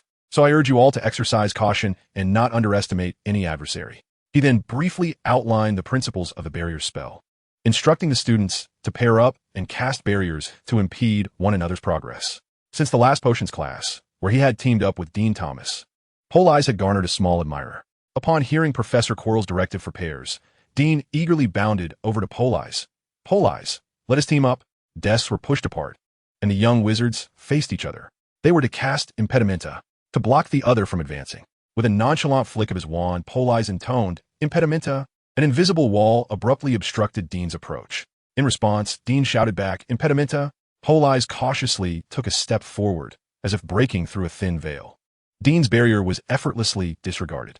With ease, Politz walked up to him and patted his shoulder. Dean Thomas immediately felt deflated. So it's true, I failed to cast it?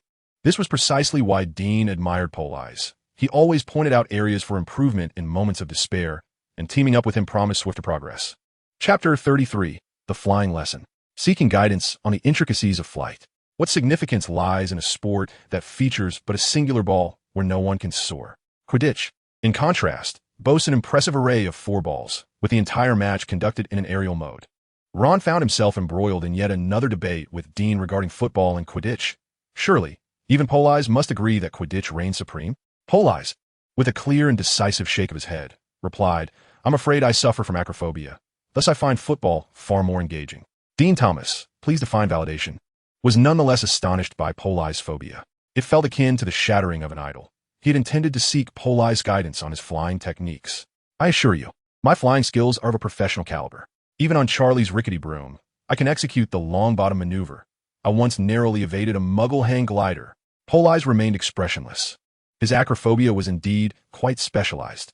Mere 5 meters off the ground would instill fear in him. Yet at heights exceeding 50 meters, he would become exhilarated, yearning to leap from such elevations, which is why he typically avoids tall edifices.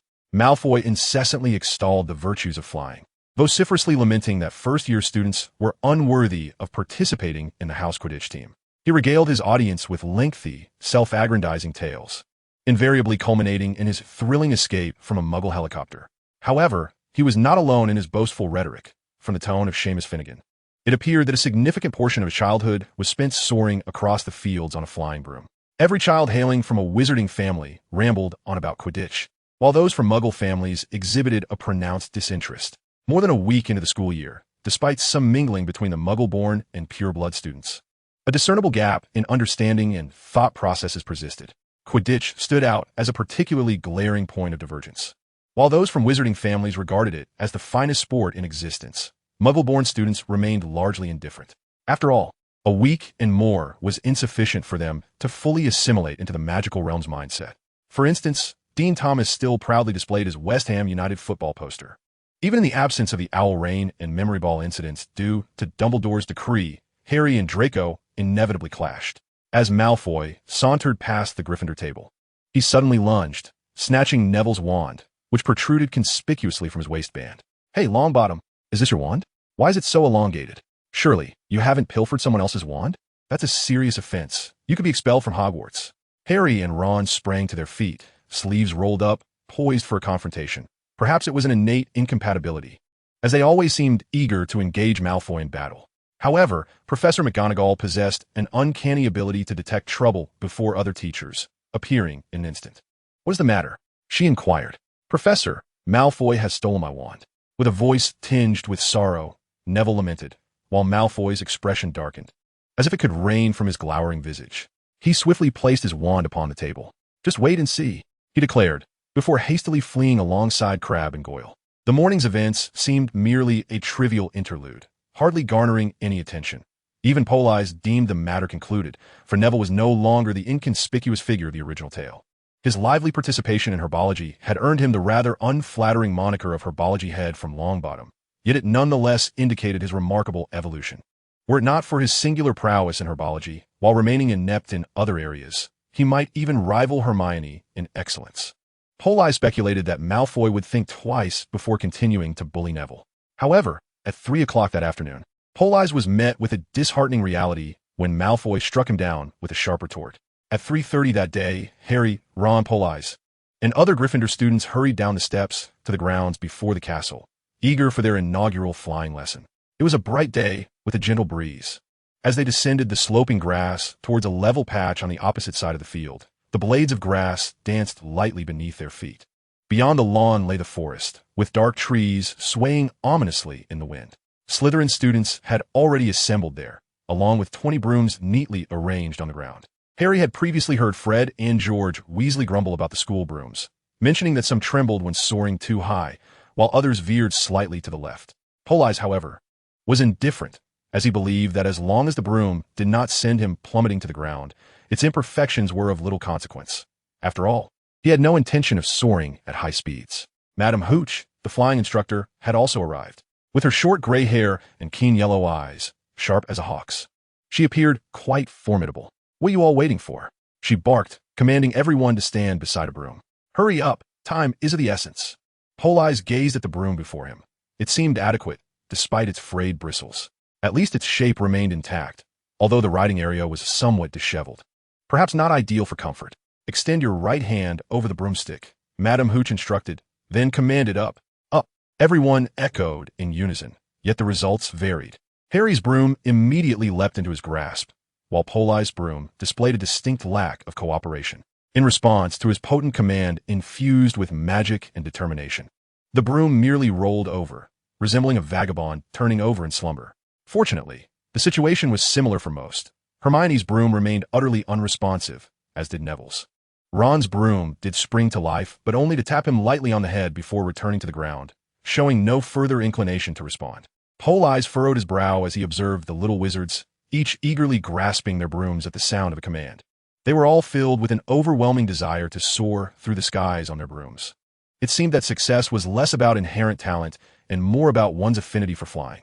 While a lack of natural ability could be offset by a fervent yearning for flight, he, along with Hermione and Neville, possessed neither the gift for flying nor a keen interest in it. Nevertheless, he commanded, "Get up, or I shall blow you to pieces." His gaze was cold as he fixed it upon the broom on the ground. As he spoke, the broom sprang into action, landing perfectly in his hand. Indeed, if one lacked strength, talent became paramount, enabling a connection with such magical objects. Conversely, if one possessed strength, talent became trivial, as power alone could command these enchanted items. Chapter 34. Neville's wand is broken. Next, Madame Hooch demonstrated how to mount a broom without slipping off. She moved through the ranks, correcting their grip. Politz felt the broom's design was at odds with the ergonomic principles he had come to expect, leaving his posture continually askew. After a while, everyone had secured their brooms, and Madame Hooch signaled that they would proceed to the next exercise. "All right, when I blow the whistle, push off with your legs and leave the ground. Apply considerable force." Politz continuously channeled his magic into the broom, ensuring it remained entirely under his control. Indeed, for a powerful wizard, the resonance with magical objects felt almost unnatural. He did not need to signal the broom to take flight as others did. On my whistle, 3, 2, 1, the broom was wholly under Politz's command, allowing him to execute any maneuver at will.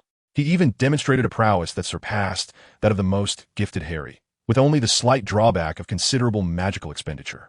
Neville, in a state of anxiety, feared being left behind on the ground. Thus, he impulsively pushed off before the whistle reached Madame Hooch's lips, propelling himself upward. Harry witnessed his terrified, pale face as he gazed down at the rapidly receding ground. He saw Neville gasp, slipping from the side of the broom, and then bang!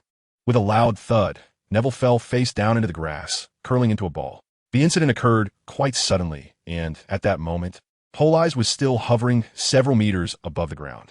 It was then that he realized Hogwarts was far larger than he had anticipated. Soaring above, surveying the entire expanse of Hogwarts, he noted that nearly every gap between the two mountains was filled with Hogwarts territory, complemented by the Black Lake and the Forbidden Forest. The sheer scale of Hogwarts was beyond imagination. Just as Politz reveled in the joy of flying, Neville suddenly appeared beside him, only to plunge downward. By the time Politz hastily descended, Neville had already landed. Madame Hooch bent down to gaze at Neville, her face as pale as his. Her wrist was broken. Harry heard her whisper, "It's all right, dear, you can get up now." She turned to the other students in the class, stating, "I will take this child to the hospital wing.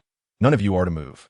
A collective sigh of relief escaped everyone, as long as no necks were broken. It was a relief. In the wizarding world, a broken arm or leg was merely a superficial injury, just as during the first week. Only Madame Pomfrey knew how many students had suffered broken limbs from Hogwarts' unreliable staircases. Under her care, they would likely heal completely in a mere 10 minutes, not even delaying Neville's dinner of Italian cuisine that evening. Neville's wand measured a full 13 inches, so even when tucked within his robes, it still protruded slightly and was rather insecure, often slipping out. Indeed, when Neville fell from the sky, his wand slipped from his robes and landed on the ground. Malfoy, ever perceptive, seized it. "Look, it's that fool's wand," he sneered, gripping both ends of the wand. "If I snap this idiot's wand, he will vanish from Hogwarts, won't he?" "Put down Neville's wand, Malfoy," Patil exclaimed sharply. Wow, wow. You actually like that herbology, nerd Longbottom?" Pansy Parkinson feigned disbelief. "You actually fancy a crybaby, Patil?" Malfoy, grinning maliciously, exerted force on the wand, which began to bend ominously, producing a faint crackling sound under duress. "Tiske, quite resilient." "Get it back, Malfoy. Don't make me hit you," Harry roared, his voice resonating like a lion's roar as he and Ron charged at Malfoy, who had already mounted his broom and was attempting to flee. He had not been exaggerating. He indeed flew quite well, hovering at a height parallel to the treetops. He called out, "Come and get it, Potter." Enraged, Harry grasped his broom and kicked off vigorously into the air. "No, Harry," Hermione Granger shouted. "Madam Hooch told us not to move. You will bring trouble for all of us." "Hermione, this is a matter for us lads. Stay out of it. We just need to be ready for the aftermath. You should be able to release the levitation charm, right?" Paula's held Hermione back, and seeing him intervene, she abandoned her attempts to stop them. "Well, I have confidence. If they fall, should we cast the cushioning charm? I'll handle Harry. You take care of Malfoy, all right?" Harry flew splendidly, unlike Paula's, whose flight was entirely reliant on suppressing the broom's magical force. He was the kind of person who possessed a natural affinity for flying. Paula's could sense a certain quality within Harry resonating with the broom, as if he were born to soar. It was so harmonious, so unified, in stark contrast to Paula's previous belief that flying was merely a partnership akin to a knight riding a horse. And they truly merged into one, alas. This is not the path I am destined to tread. Although he has come to realize his missteps, it is regrettable that he is likely one of those individuals meant to remain grounded. Could he be persuaded to trust in the unbridled freedom of a magical artifact? Much like Harry? Certainly not. He remains steadfast in his desire to retain control over his own fate. Hand over Neville's wand. Harry hovered at an equal height with Malfoy, his expression as cold as ice. "Otherwise, I shall send you plummeting." "Oh, is that so?" Malfoy retorted with a mocking grin, still fiddling with the wand, which was now marred by faint cracks. "Go ahead and try." Without warning, Harry dipped his broom, diving towards Malfoy like a hawk swooping down on its prey. Malfoy, in response, executed a swift turn on his broom, evading Harry's charge, and tossed the wand downwards. "Catch it, Crabbe. Break it." Below, Crabbe and Goyle prepared to intercept. In an instant, Harry twisted his broom, angling it nearly perpendicular to the ground as he accelerated into a steep dive. It was only when he was a mere 2 feet from the earth that he sharply turned the broom, halting his descent. Even in that fleeting moment, he managed to grasp the excessively long wand. Unfortunately, the hulking Crabbe had already seized one end of the wand, while Harry clutched the other, attempting to wrest it from Crabbe's grip, who held on with a vice-like strength. Crack! Snap! The wand splintered, half in Harry's possession and half in Crabbe's, as the Phoenix feather core drifted gently to the ground. All hearts sank in unison, faster than Harry's recent dive. Professor McGonagall was racing towards them. She yanked Harry up from the ground, trembling with fury. "What on earth are you doing? In all my years at Hogwarts, no one has dared." "Huh, Potter, you've broken Longbottom's wand." It was then that Malfoy erupted with gleeful mockery. "Silence. Mr. Malfoy, I shall have Professor Snape address your misconduct shortly." Her eyes blazed with indignation. "How dare you? You could break your neck." "In truth, that will not happen, Professor," Politz interjected coolly. "We have already prepared for rescue measures." "Silence. Mr. Scion." Politz shrugged at the command to be quiet, feeling he might as well give some extra attention to a certain tabby cat. "Professor McGonagall, it's Malfoy." "Silence, Miss Granger. Now, come with me, Mr. Potter." She silenced all protests, striding purposefully towards the castle. Chapter 35, Conflict. It was not until Professor McGonagall had taken Harry away that Malfoy once again unleashed a piercing laugh. I wonder how Longbottom will react when he learns that his dear friend Potter himself has shattered his wand? He. The Slytherin students erupted in raucous laughter, with only Crabbe displaying a look of concern, still clutching the broken half of the wand. In the realm of magic, breaking another's wand is a matter of grave consequence. Essentially, aside from the penalties imposed by the Ministry of Magic and the expulsion from Hogwarts, no one possesses the legal authority to shatter another's wand. Once one has broken another's wand, it signifies a feud of life and death, a vendetta more severe than any insult could provoke. Though Crabbe may be dim-witted, he is not entirely foolish. Naturally, he worries about the repercussions of his actions. Fear not, Crabbe. He is but a dullard, likely to be expelled from Hogwarts any day now. Besides, I am here, Malfoy reassured Crabbe, while Polyjuice Potion quietly gathered the remnants of Neville's shattered wand.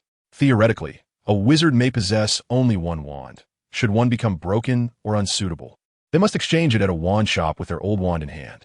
He had previously inquired of Neville about the wand, which belonged to his father. However, his grandmother, that stern old woman, had already bound it to Neville. This meant that unless the remnants of the wand were properly disposed of, even with a school-issued certificate, Neville would be unable to procure a new wand. How splendid it is. Two loathsome individuals are on the verge of being expelled. Whether it be Potter or that insufferable Longbottom, both shall vanish from Hogwarts. Malfoy was beside himself with joy, exclaiming loudly, Potter is bound to be expelled. Longbottom too. Without a wand, he is utterly powerless. Having collected the wand's remnants, Polyjuice Potion handed the items to Hermione, saying, Here, hold this. I'm going to teach someone a lesson. No, Harry and Neville are already in trouble. I want you to be expelled too. The young witch anxiously tugged at Polyjuice Potion's sleeve. The abrupt turn of events filled her with worry. Just before class, everything was fine. And in the blink of an eye, two of her friends were in dire straits, one with a broken wand and the other facing possible expulsion. If Polyjuice Potion were to be expelled for fighting, she truly would not know what to do. Gently patting the soft hand of the young witch and offering her a reassuring smile, he said, Do not fret, Hermione. Neither Harry, Neville, nor I shall come to harm. The one in peril will be him. Polyjuice Potion broke free from Hermione's grasp and took a bold step forward. Come, Draco Malfoy, let me assess your health. He sneered as he seized Malfoy's collar, delivering a sharp elbow to his stomach. Oh, your stomach seems rather unwell. With another kick to the hunched Malfoy's rear, he added, Oh, your intestines appear to be in distress as well. Standing tall against the advancing Crabbe and Goyle, he declared, You both seem to forget, we are wizards. The two dullards erupted into hearty laughter. Malfoy, having learned his lesson, discreetly drew his own wand behind Polyjuice Potion's back, casting Tarantaligra. As Malfoy attempted to ambush Polyjuice Potion, Hermione rushed forward, warning, Watch out. The spell struck the young witch, compelling her to dance uncontrollably in a most peculiar manner. One cannot deny that dancing is indeed a matter of aesthetics. Crabbe and Goyle's attempts at dancing resemble a chaotic spectacle, while she dances with a certain grace. After delivering another kick to Malfoy, Politz conjured a flock of enchanted birds to encircle him and Hermione, providing protection against any potential ambush. With a satisfied smile, Politz observed the little witch dance for a while longer before waving his wand and uttering, Spell, cease. Hermione immediately halted, her face puffed up in indignation akin to her pet toad, Trevor, as her eyes glared fiercely at Politz. She reached out to pinch his arm, demanding, Why didn't you lift the spell right away? Were you hoping to see me make a fool of myself? Politz deftly evaded Hermione's grasp, retorting, I needed to ensure we wouldn't be ambushed again. Not that I found her dancing particularly charming. Upon hearing this, Hermione's cheeks flushed. Was it really that lovely? Shall I dance for you again in the future? Absolutely. Absolutely. Politz exclaimed, his excitement causing him to slip into Japanese. While the two little ones were engrossed in their budding affection, Neville approached from the castle, followed closely by Madame Pomfrey, her expression graver than when she had departed. Politz gently retrieved the remnants of the wand from Hermione's hands. Neville had already arrived, and his hands appeared unscathed, having washed his face. His eyes were slightly swollen, and upon seeing them still present, he joyfully called out from a distance, Hermione, Politz, it's wonderful that you are still here. I've lost my wand. Have you seen it? Politz raised the broken pieces in his hand, stating, It has been broken. Neville's face quickly flushed with anger. Who broke my wand? Crabbe and Harry did. But the true culprit is Malfoy, as you should know. Neville nodded gravely, his anger dissipating swiftly. Politz, feeling a headache coming on, grasped Neville's shoulder. Listen to me, Neville. Your wand was damaged accidentally. As long as the school provides a certificate, you can obtain a new wand, one that truly belongs to you. Neville continued to sob. But I have no money. The Longbottoms are not a wealthy, pure-blood family. Neville's grandmother must manage the medical expenses for her son and daughter-in-law while also raising Neville, which is quite a burden. The cost of a wand is not insignificant. 12 galleons is a considerable sum for the Longbottom family, which is why Neville's grandmother had to make do with an old wand. Hermione, ever forthright, exclaimed, I have some pocket money. I can lend it to you. Neville broke into tears again. Thank you, Hermione. Gently taking Hermione's hand, she reminded him, you need not use your allowance. Do not forget. It was Crabbe and Malfoy who broke Neville's wand. Professor Snape will surely demand an explanation from them. Chapter 36, Neville's New Wand. During dinner that evening, Politz and the others encountered Harry again. He appeared to be in good spirits, wearing a smile and showing no signs of having been beaten or reprimanded. As Harry entered, he immediately sought out Ron's distinctive red hair and made his way directly to their table. He sat down and eagerly grabbed his steak pie, exclaiming, I'm absolutely famished. I've been with Professor McGonagall all this time. After a couple of bites, Harry noticed Neville's absence and expressed his concern. Where's Neville? I broke his wand. He can't really be expelled, can he? Meanwhile, Politz, also enjoying a pie, savored the delicious filling of sautéed beef and onions, chuckling at Harry's sudden concern for Neville. You haven't even sorted out your own troubles yet, and you're worrying about others? Rest assured, he won't be expelled. You should be more concerned about yourself. However, he is likely feeling quite miserable right now, perhaps even more so than if he were expelled, because Draco and Crabbe were Slytherin students. Professor McGonagall had handed them over to Professor Snape, who, after briefly assessing the situation, rendered his verdict. Each of them was to compensate Neville Longbottom with 2,000 galleons. Harry's punishment would be determined by Professor McGonagall. Subsequently, Professor Snape personally escorted Neville to Ollivander's to procure a new wand. At that moment, Neville indeed felt utterly uncomfortable. Why did it have to be Professor Snape?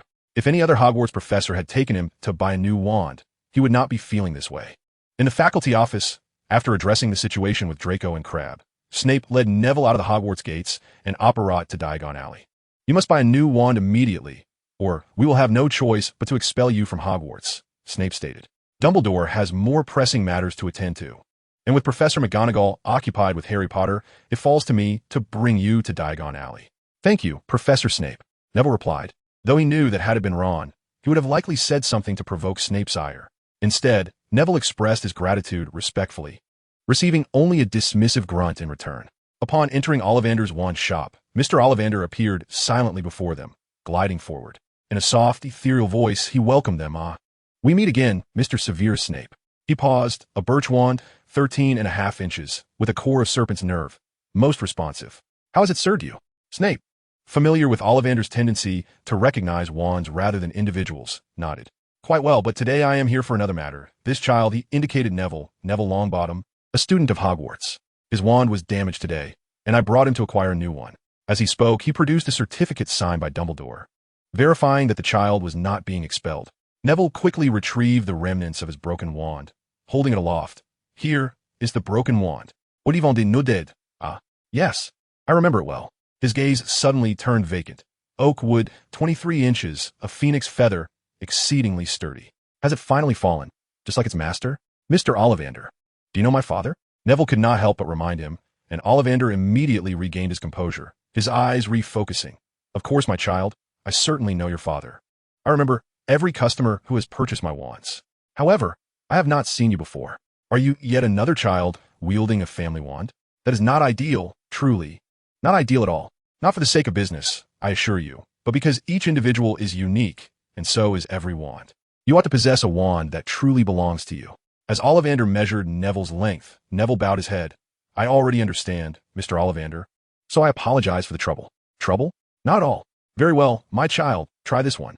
A vine wood, 10 inches with a phoenix feather, rather flexible. Neville tested wand after wand until the evening fell, yet he had not found the right one. Ollivander lit an old oil lamp and continued to try each wand.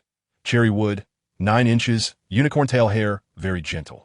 Upon holding it, Neville felt a sensation unlike any he had experienced before, completely different from the helplessness he felt with his father's wand. In an instant, he understood. This is my wand. It was as if a valve within him had been opened, and magic began to flow abundantly. How marvelous! Ollivander clapped his hands in delight, continuously exclaiming, "Truly marvelous, indeed. This is the one." After his praises, he extended his hand to Neville. "That will be 12 galleons and 5 sickles." Neville turned to Professor Snape. With a stern expression, produced a galleon and handed it to Ollivander. He then turned to Neville and said, "Very well, let's be off. I hope we can still catch dinner. Hey, Neville, over here."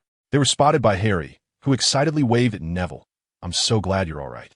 Neville sat down at the table, and Harry visibly sighed in relief. "I thought I might have caused you to be expelled." He sincerely looked into Neville's eyes. "I'm sorry for breaking your wand." Neville smiled as he retrieved his new wand from a newspaper wrap. "Professor Snape accompanied me to purchase a new one. Look at it. Isn't it beautiful? It feels particularly suited to me. Entirely different from the earlier wand." Neville couldn't keep his hands off his new wand, occasionally taking it out to admire it, seizing the opportunity to showcase it before his friends. He simply couldn't contain his excitement. "Oh, how splendid. You've acquired a new wand, and Harry is fine too, and he has even become the seeker for Gryffindor." Ron, observing Neville's smug demeanor, felt an inexplicable discomfort in his heart and relayed the news of Harry's new position. "Really? Harry, you are truly incredible. I always knew you must be a flying prodigy." Upon hearing the news, Neville's face radiated with surprise and excitement, appearing even more delighted than if he himself had become the seeker. However, there are always individuals who intrude upon your moments of joy to cast a shadow. "Is this your last meal, Potter? Perhaps we shan't see you tomorrow?" Malfoy had somehow sauntered over from the Slytherin table, his tone dripping with mockery. "Get lost, Malfoy, or I shall hit you." Harry, having his joyful time with friends interrupted, was in a foul mood. Malfoy's expression darkened. He was eager to retaliate. But with the professors seated at the head table, he could only speak with a sullen demeanor. "I challenge you to a wizard duel, Potter, at midnight tonight in the trophy room, which is never locked. Are you brave enough to come? Or perhaps you are utterly ignorant of what a wizard duel entails." Ron interjected, "He certainly knows." "We accept. I am his second. Who is yours?" Malfoy glanced at Crabbe and Goyle, weighing their merits, noting that Crabbe had just been punished. "Goyle, at midnight, in the trophy room, whoever fails to show is the loser." Chapter 37. Preventing a Nighttime Adventure. However, all was jeopardized by Ron's moment of folly. And now they faced the dilemma of the so-called wizard duel that evening. Harry inquired, "What do you mean by being my second?"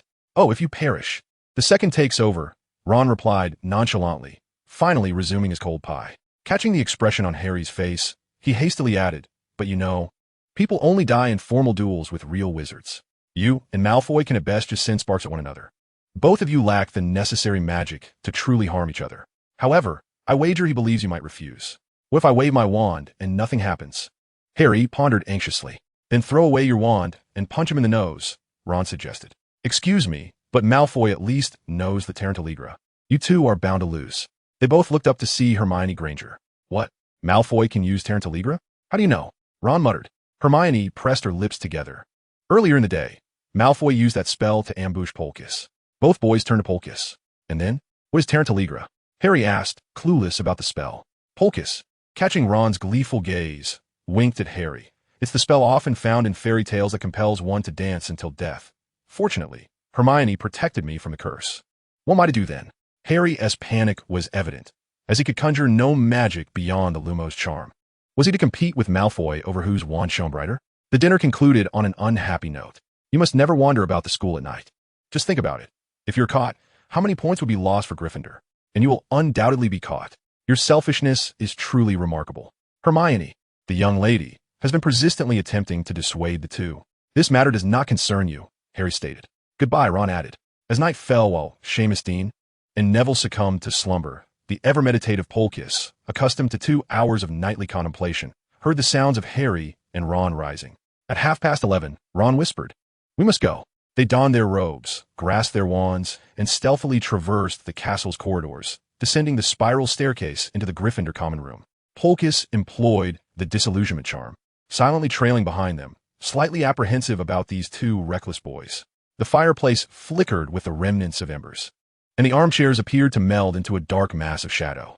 Just as they approached the portrait hole, a voice emerged from the nearest chair. "I cannot believe you would do this, Harry."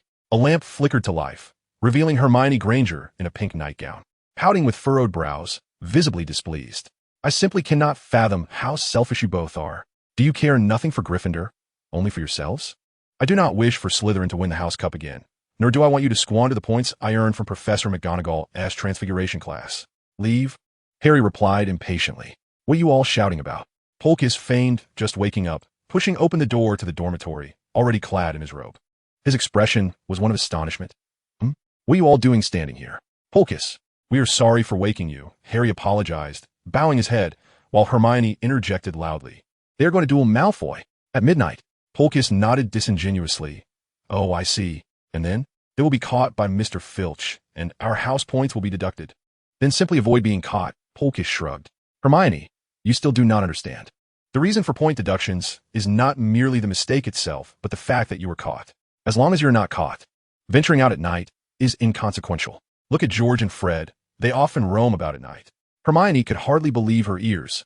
In her view, Politz was supposed to align with her, yet he uttered such rebellious words. Goodness, to be deducted points solely for being caught. What kind of miscreant could utter such sentiments? So you are indeed going to duel Malfoy? Indeed, we must go. For the glory of Gryffindor, Harry declared with unwavering resolve, while Ron displayed his impatience. Despite Politz's recent endorsement of their venture. Then let us hurry. I believe it is nearly midnight, is it not? We shall be late. No, Politz. What do you intend to do? Harry was taken aback. This duel is between the two of us. What do you intend to do? I'm off to experiment with my newly mastered shattering spell elsewhere. He waved at Hermione. Come along, my dear. I shall lead you to a splendid place. Hermione glared at him in indignation. I refuse to wander the castle at this hour only to be caught and expelled from Hogwarts. Polly shrugged. Fear not for Mr. Filch is occupied in the trophy room on the 3rd floor, eagerly awaiting 2 foolish souls to arrive, while I shall venture to a hidden spot on the 8th floor. Wait, what did you just say? Why is Filch in the trophy room? Harry and Ron froze, having just climbed out of the Gryffindor common room upon hearing Polly's words. Because Malfoy informed Filch that 2 dimwits will be visiting the trophy room at midnight. How do you know this? Polly smiled. Madame Loris is Millie, and she comes to me every night for a massage. If she hasn't visited today, it surely means Filch has sent her on errand, perhaps to wait in the trophy room for 2 unsuspecting fools. What do you think of that deduction? Hermione was immediately energized. You cannot go. This is a conspiracy. Harry was somewhat dazed, while Ron remained obstinate. That is merely your conjecture. Harry, let us leave. Harry had been swayed, yet Ron's resolute stance made him hesitate, uncertain of what to do. Chapter 38, The Midnight Encounter. Very well, since you're all dressed, come with me to the 8th floor. After all, Filch is waiting on the 3rd floor, and I can share with you a wondrous place I discovered. Everyone was intrigued, for despite their brief acquaintance, they knew Polly seldom expressed interest in anything. What he deemed splendid must be something extraordinary. Hermione's brown eyes widened. You actually want me to accompany you on a nocturnal escapade? No, I shall not. Do not expect me to break the school rules with you. Polly gently tapped her head with his wand. I told you, as long as we are not caught, it does not count as a violation of the rules. Disillusionment charm. Hermione was astonished to see her body gradually becoming transparent, fading from view. What kind of magic is this? It's marvelous. Just a little trick, the disillusionment charm. Polly said nonchalantly. Now we can ensure that we will not be apprehended by anyone. Hermione was left speechless, for even she could not conceive how to detect her current self. But breaking the rules is still wrong. The girl remained quite obstinate, and Polly smiled faintly. The place I wish to take you holds the secret to my newfound strength. Do you not wish to know? Hermione's resolve softened, although her expression remained unseen. The 4 of them crawled out of the Gryffindor dormitory in succession, pushing open the passage door before departing. They had all been subjected to Polly's disillusionment charm. Thus, the fat lady exclaimed in astonishment, Who goes there? Is it the children of Gryffindor? Or perhaps the Weasley twins? Upon finishing her words, she vanished, leaving only an empty background in the portrait. The trio marveled at Polly's meticulous nature. Subsequently, for invisible figures, Polly's guiding Hermione, Hermione holding on to Harry, and Harry grasping Ron, made their way through the corridors. As they traversed from the Gryffindor dormitory toward the tapestry depicting the giant squid, Hermione and Harry, embarking on their first nocturnal adventure, were filled with trepidation. They flinched at the slightest sound, while Ron, ever the bold one, seemed utterly unperturbed. At the staircase, he even suggested, Hey, let us head to the 3rd floor. We need to confirm that Malfoy isn't there. With the aid of the disillusionment charm, Hermione's courage grew. No, Politz has already breached school regulations by bringing us out. You actually want to go to the 3rd floor? At that moment, Harry interjected, No, let us have a quick look at the 3rd floor. Just a glance, As long as we verify that Malfoy isn't there, we'll leave. Politz contemplated revealing the disillusionment charm, eager to witness the foolishness of the two. Was his analysis not thorough enough? Did they truly wish to venture into the fabled trophy room? Was this what they termed an incurable foolishness? Then, a peculiar occurrence unfolded as Hermione timidly voiced, Politz, if they wish to go, then let them. It will disillusion them. Politz gazed skyward in exasperation. Even Hermione had succumbed, willing to forego the knowledge of his newfound strength for a trip to the third floor. Thus, they abandoned their original plan to visit the room of requirement and instead turned toward the third floor. They ambled down the corridor, the moonlight streaming through the high windows, casting beams upon the floor, illuminating a chilling figure that prowled the hall, clad in a tattered wizard's robe stained with glistening silver blood. It was the ghastly apparition of the Bloody Baron, the ghost of Slytherin. He wandered the 8th floor corridor, continually gazing westward into the night sky, as if awaiting something. To the west of the 8th floor corridor lay the Ravenclaw Tower. They stealthily approached, careful to make no sound. The four pressed against the wall, inching forward, trying to remain silent. Helena, why? Suddenly, the Bloody Baron seemed to murmur to himself, his voice hoarse and terrifying, as if it had emerged from someone who had cried out in despair for days on end. This sent shivers down their spines. At last, they passed through the 8th floor corridor and hurried down the stairs, reaching the 3rd floor, where they tiptoed toward the trophy room. Unsurprisingly, Malfoy was absent.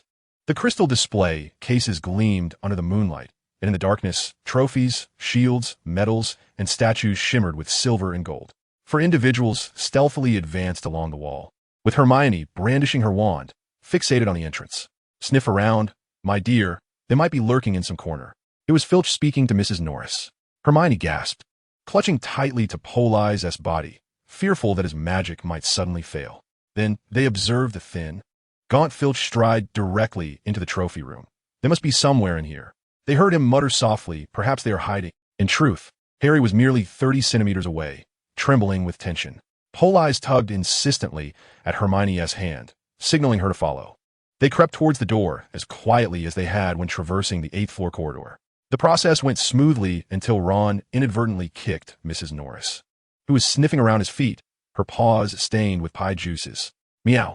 The pitiful cry resonated throughout the castle, and Harry, summoning extraordinary strength, dragged Ron, Hermione, and Politz in a frantic dash, weaving past columns and racing down the corridor. It was only when Politz finally halted that they realized they stood before the door of the 4th floor defense against the dark arts classroom. I think we've lost him. Harry panted, leaning against the cold wall, wiping sweat from his brow. There is no need to flee. Filch 1T discover us. Politz understood why George and Fred disliked taking first-year students on midnight escapades. We have the disillusionment charm. He can't see us. He was so close to you just now and didn't even notice. At that moment, Harry recognized that his earlier panic was unwarranted. Politz's charm was still holding. Had they not been so flustered, they could have exited calmly. However, Mrs. Norris. Mrs. Norris is Millie. Have you forgotten? I have a way to deal with her. Malfoy deceived you, just as Politz surmised. He never came and informed Filch. If it weren't for your stubbornness, we would already be tucked in bed. Hermione scolded Harry, her voice tinged with irritation. Harry's face flushed crimson to the roots of his neck. Chapter 39, A Close Encounter with the Wraith. He realized how foolish his earlier actions had been, and feigned exhaustion, panting heavily to evade reality. Is someone there? Who could it be? I suspect it's those bothersome little pranks. Perhaps Harry and Ron's heavy breathing had attracted an unwelcome guest, as an ugly, malevolent little ghost suddenly sprang from behind a door. Naughty first years, wandering about at this hour. TSK, TSK, TSK, you'll get caught. Be quiet, Peeves. Rasped Politz in a hoarse, strained voice. Bloodman Barrow, doesn't he wish to see you? Peeves displayed a markedly surprised expression and immediately began to tremble. Barrow, my lord. Wait, that is not right. Today is Friday, and Lord should be waiting for Sister Helena in the corridor on the 8th floor. You are not Lord Barrow. Suddenly, Peeves realized something. Students, don't sleep, he shouted, echoing through the corridor of the history of magic class. Politz felt himself being pulled up once more. It was Ron, who was fleeing in a panic. Spurred on by him, Harry, Hermione, and Politz followed in a mad dash, racing to the end of the corridor, colliding with the door. Hurry, open the door. Politz rubbed his aching head. This was the corridor on the right side of the 4th floor. He sensed the world's deep malice towards him, as he had consciously attempted to avoid peril. Yet, having arrived at this juncture, It felt as though an invisible hand was orchestrating everything. It was evident that if he were to incapacitate Harry and Ron and carry them away now, something troublesome would surely ensue. Thus, with a decisive flick of his wand, he locked the door. Alohomora. The lock clicked open, and he beckoned to Hermione and the others. Let us go inside. Before they even entered the corridor, Politz caught a whiff of a foul odor, an unpleasant amalgamation of fur and excrement, which was one of the reasons he preferred cats. Indeed, a massive, three-headed dog loomed at the end of the corridor, its presence filling the entire space. What is this? Incredible. Harry and Ron muttered in disbelief. The enormous hound stretched out one of its heads, sniffing intently. It was aware that something lingered at the door. It could smell it. Although it was unclear why the objects remained unseen, the creature knew something was standing there. As the fearsome, three-headed beast prepared to attack, Politz summoned all his strength and infused an unparalleled wave of resistance into his spell. Barrier, a wall, as exquisite and crystalline as a dream, shielded them from the hound's onslaught. However, after just one strike, the flawless wall developed a significant crack. When the three-headed dog lunged a second time, the barrier shattered, dispersing into a shower of sparkling stars, a sight so breathtaking it felt surreal. The magic sustaining his invisibility had long since faded, revealing Politz, who swiftly slapped Harry and Ron, who were entranced by the spectacle. We must go. Are you trying to get yourselves killed? That was beautiful. Harry and Ron, jolted awake, initially stared blankly before realizing they had reverted from their transparent states. Then, observing the three-headed dog poised to attack once more, they fled from the corridor's grand door without needing further urging from Politz. Meanwhile, Filch was still entangled with Peeves at the other end of the corridor. Peeves, tell me, where are those students? You must be polite, like Peeves. Please tell me where those troublesome little brats are, or I shall not speak to you at all. Very well, please tell me where those rule-breaking students are. What words? What words? Ha. After Peeves taunted Filch, he left with a mischievous giggle, while Mr. Filch made his way down the corridor. Let's take a look here. I hope those students Haven Tea come this way. He approached the door, his wand tapping against the small heads of Harry and his friends, causing their bodies to gradually fade from view. Shoo, no talking or moving, Politz warned. Even if Filch touches you, you must remain silent. He was utterly exhausted. He had just expended all his magical energy, and the disillusionment charm he had cast was still at a rudimentary level. Staying still was manageable, but any movement would create ripples that could not be concealed. Filch walked directly towards the corridor, first feeling the padlock hanging on the door. He pressed his ear against it, listening for any sounds from within, and upon discovering everything was normal, he visibly relaxed. Thank goodness, they're not here. However, the relief on his face quickly morphed into a fierce expression. I will not let those mischievous students escape. He then turned to peer into the surrounding classrooms, in search of the wayward students. Yet, even with Ron and Harry practically in front of him, he failed to spot them. Strange, could they have gone somewhere else? After a good 10 minutes, Filch confirmed they were no longer present, muttering to himself as he left. Once he had indeed departed, Politz lifted the disillusionment charm. Oh, I'm so tired. At the door, the fat lady complained. Where have you all been? Didn't we agree on an hour? Why did you take so long? I was having a midnight snack with Miss Elena on the third floor. Pig snout, pig snout. Harry eagerly repeated the password twice, and the fat lady spun around, opening the door. Harry and Ron could hardly contain their excitement. Are you still planning to wander around at night? The young girl glared at him, her expression suggesting she wouldn't leave until she received a satisfactory explanation. Politz was at a loss. No, I just feel that we are not the only four venturing out tonight. Am I right, Professor Dumbledore? The atmosphere turned quite awkward. Only the howling wind and the increasingly bright moonlight filled the air. Hermione couldn't help but reach out to touch Politz's forehead, checking if he had a fever for speaking such nonsense. How could Professor Dumbledore possibly be here? Chapter 40, Dumbledore's Decision. Gently brushing Hermione's small hand aside, although her touch was soft and pleasant, it was quite chilly. The night breeze made her hand feel ice cold. Politz glanced around, still surrounded by the desolate moonlight and the distant Ravenclaw tower. Oh, and there was a Slytherin ghost wandering about. After a moment's contemplation, Politz yawned and called out, Professor Dumbledore, if you are here, please reveal yourself. Or perhaps Professor Quirrell might be interested in the little stories, inzinging in opposition. A most captivating obstacle charm. I can scarcely recall the last time I encountered a tangible manifestation of such magic. Suddenly, the air reverberated with Dumbledore's voice. You were also present at the Leaky Cauldron? Politz was taken aback, unable to fathom the extent of the old wizard's knowledge. What had he witnessed? A tall, slender figure clad in white subtly emerged under the moonlight. "No, I merely ventured out to admire the moonlight, and happened to encounter you rushing out from the 4th floor. Behold how splendid the moon is."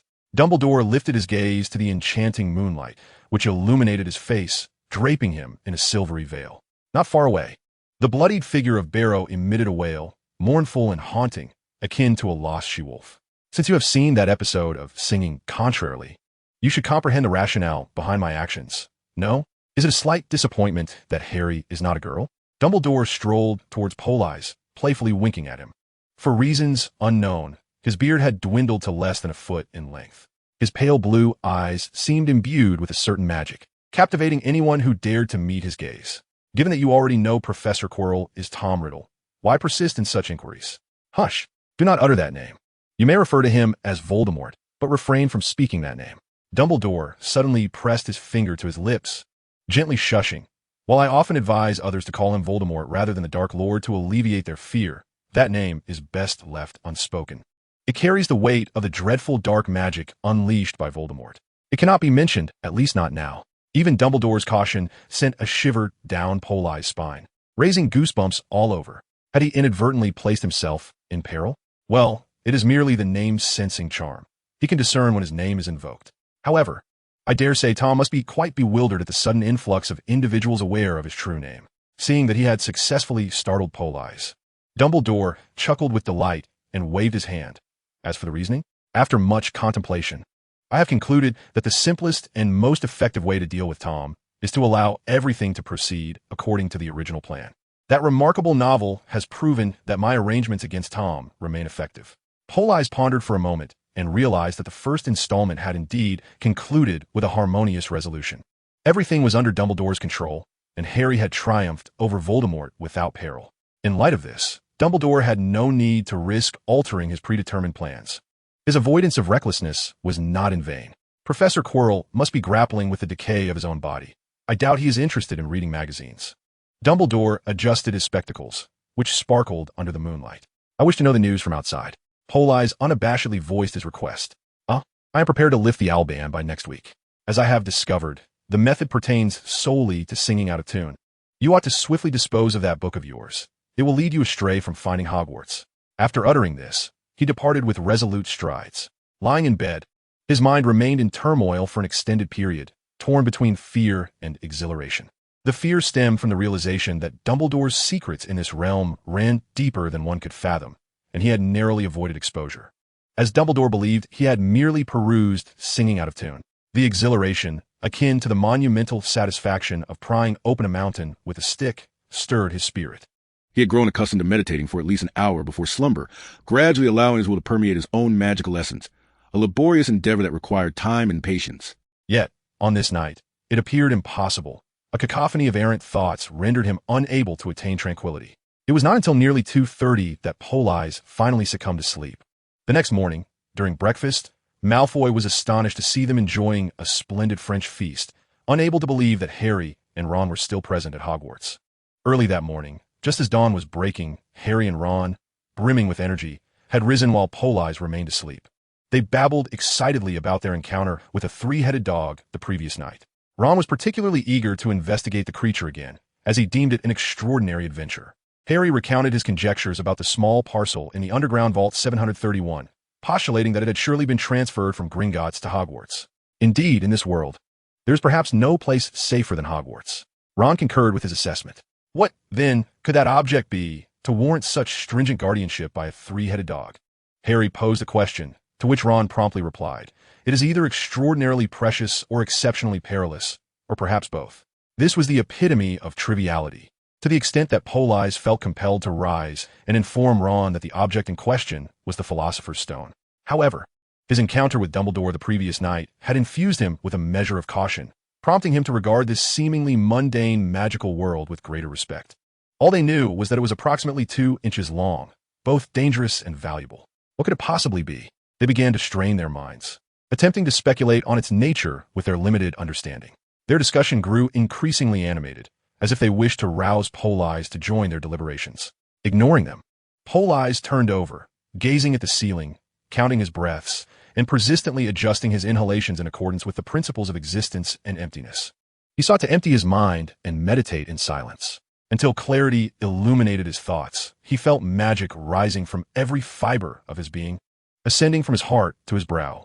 Only when he sensed it was time to rise did he consider his meditation complete. At this juncture, Harry and Ron had already departed. The young girl bore dark circles beneath her eyes, lamenting the unreliability of her two friends while stifling yawns. In Chapter 41, Apparition, she observed that Harry and Ron remained at Hogwarts, appearing somewhat fatigued yet undeniably cheerful. Hermione chose to disregard Harry and Ron now. The girl, exhibiting a touch of genius, often spoke rather brusquely, much to their surprise, as they found this to be an unexpected blessing. Their predominant desire was to exact revenge on Malfoy, and to their delight, such an opportunity arrived a week later alongside the postman. On Monday, during breakfast, Dumbledore announced that Hogwarts had been fine-tuning its newly installed owl tracking system, temporarily suspending owl communications to prevent interference. Now, thanks to Professor Flitwick's tireless efforts, the new system had been successfully calibrated the previous day. Thus I declare the owl ban lifted. On Sunday, Harry received a new broom, the Firebolt 2000, which was a magnificent broom, perfectly suited for him. Politz also took it for a test flight and concluded it was entirely unsuitable for him. The Firebolt 2000 possessed remarkable spirit and magic, establishing an exceptional rapport with its rider. Even someone of Politz's mediocre talent could achieve a high degree of compatibility with the Firebolt 2000. However, it was not a fit for him. His flying style completely suppressed the broom's spirit and magic, relying solely on his own magical prowess and willpower to navigate the skies. The so-called flying broom was merely a tool for him to convert his magic into flight capability. The broom's excessive power and spirit were of no benefit to him. Rather, they required him to exert even more magical energy to suppress it. After a brief test flight, he found that using the Firebolt 2000 consumed approximately 50% more magic than when he flew on the school's Comet 130.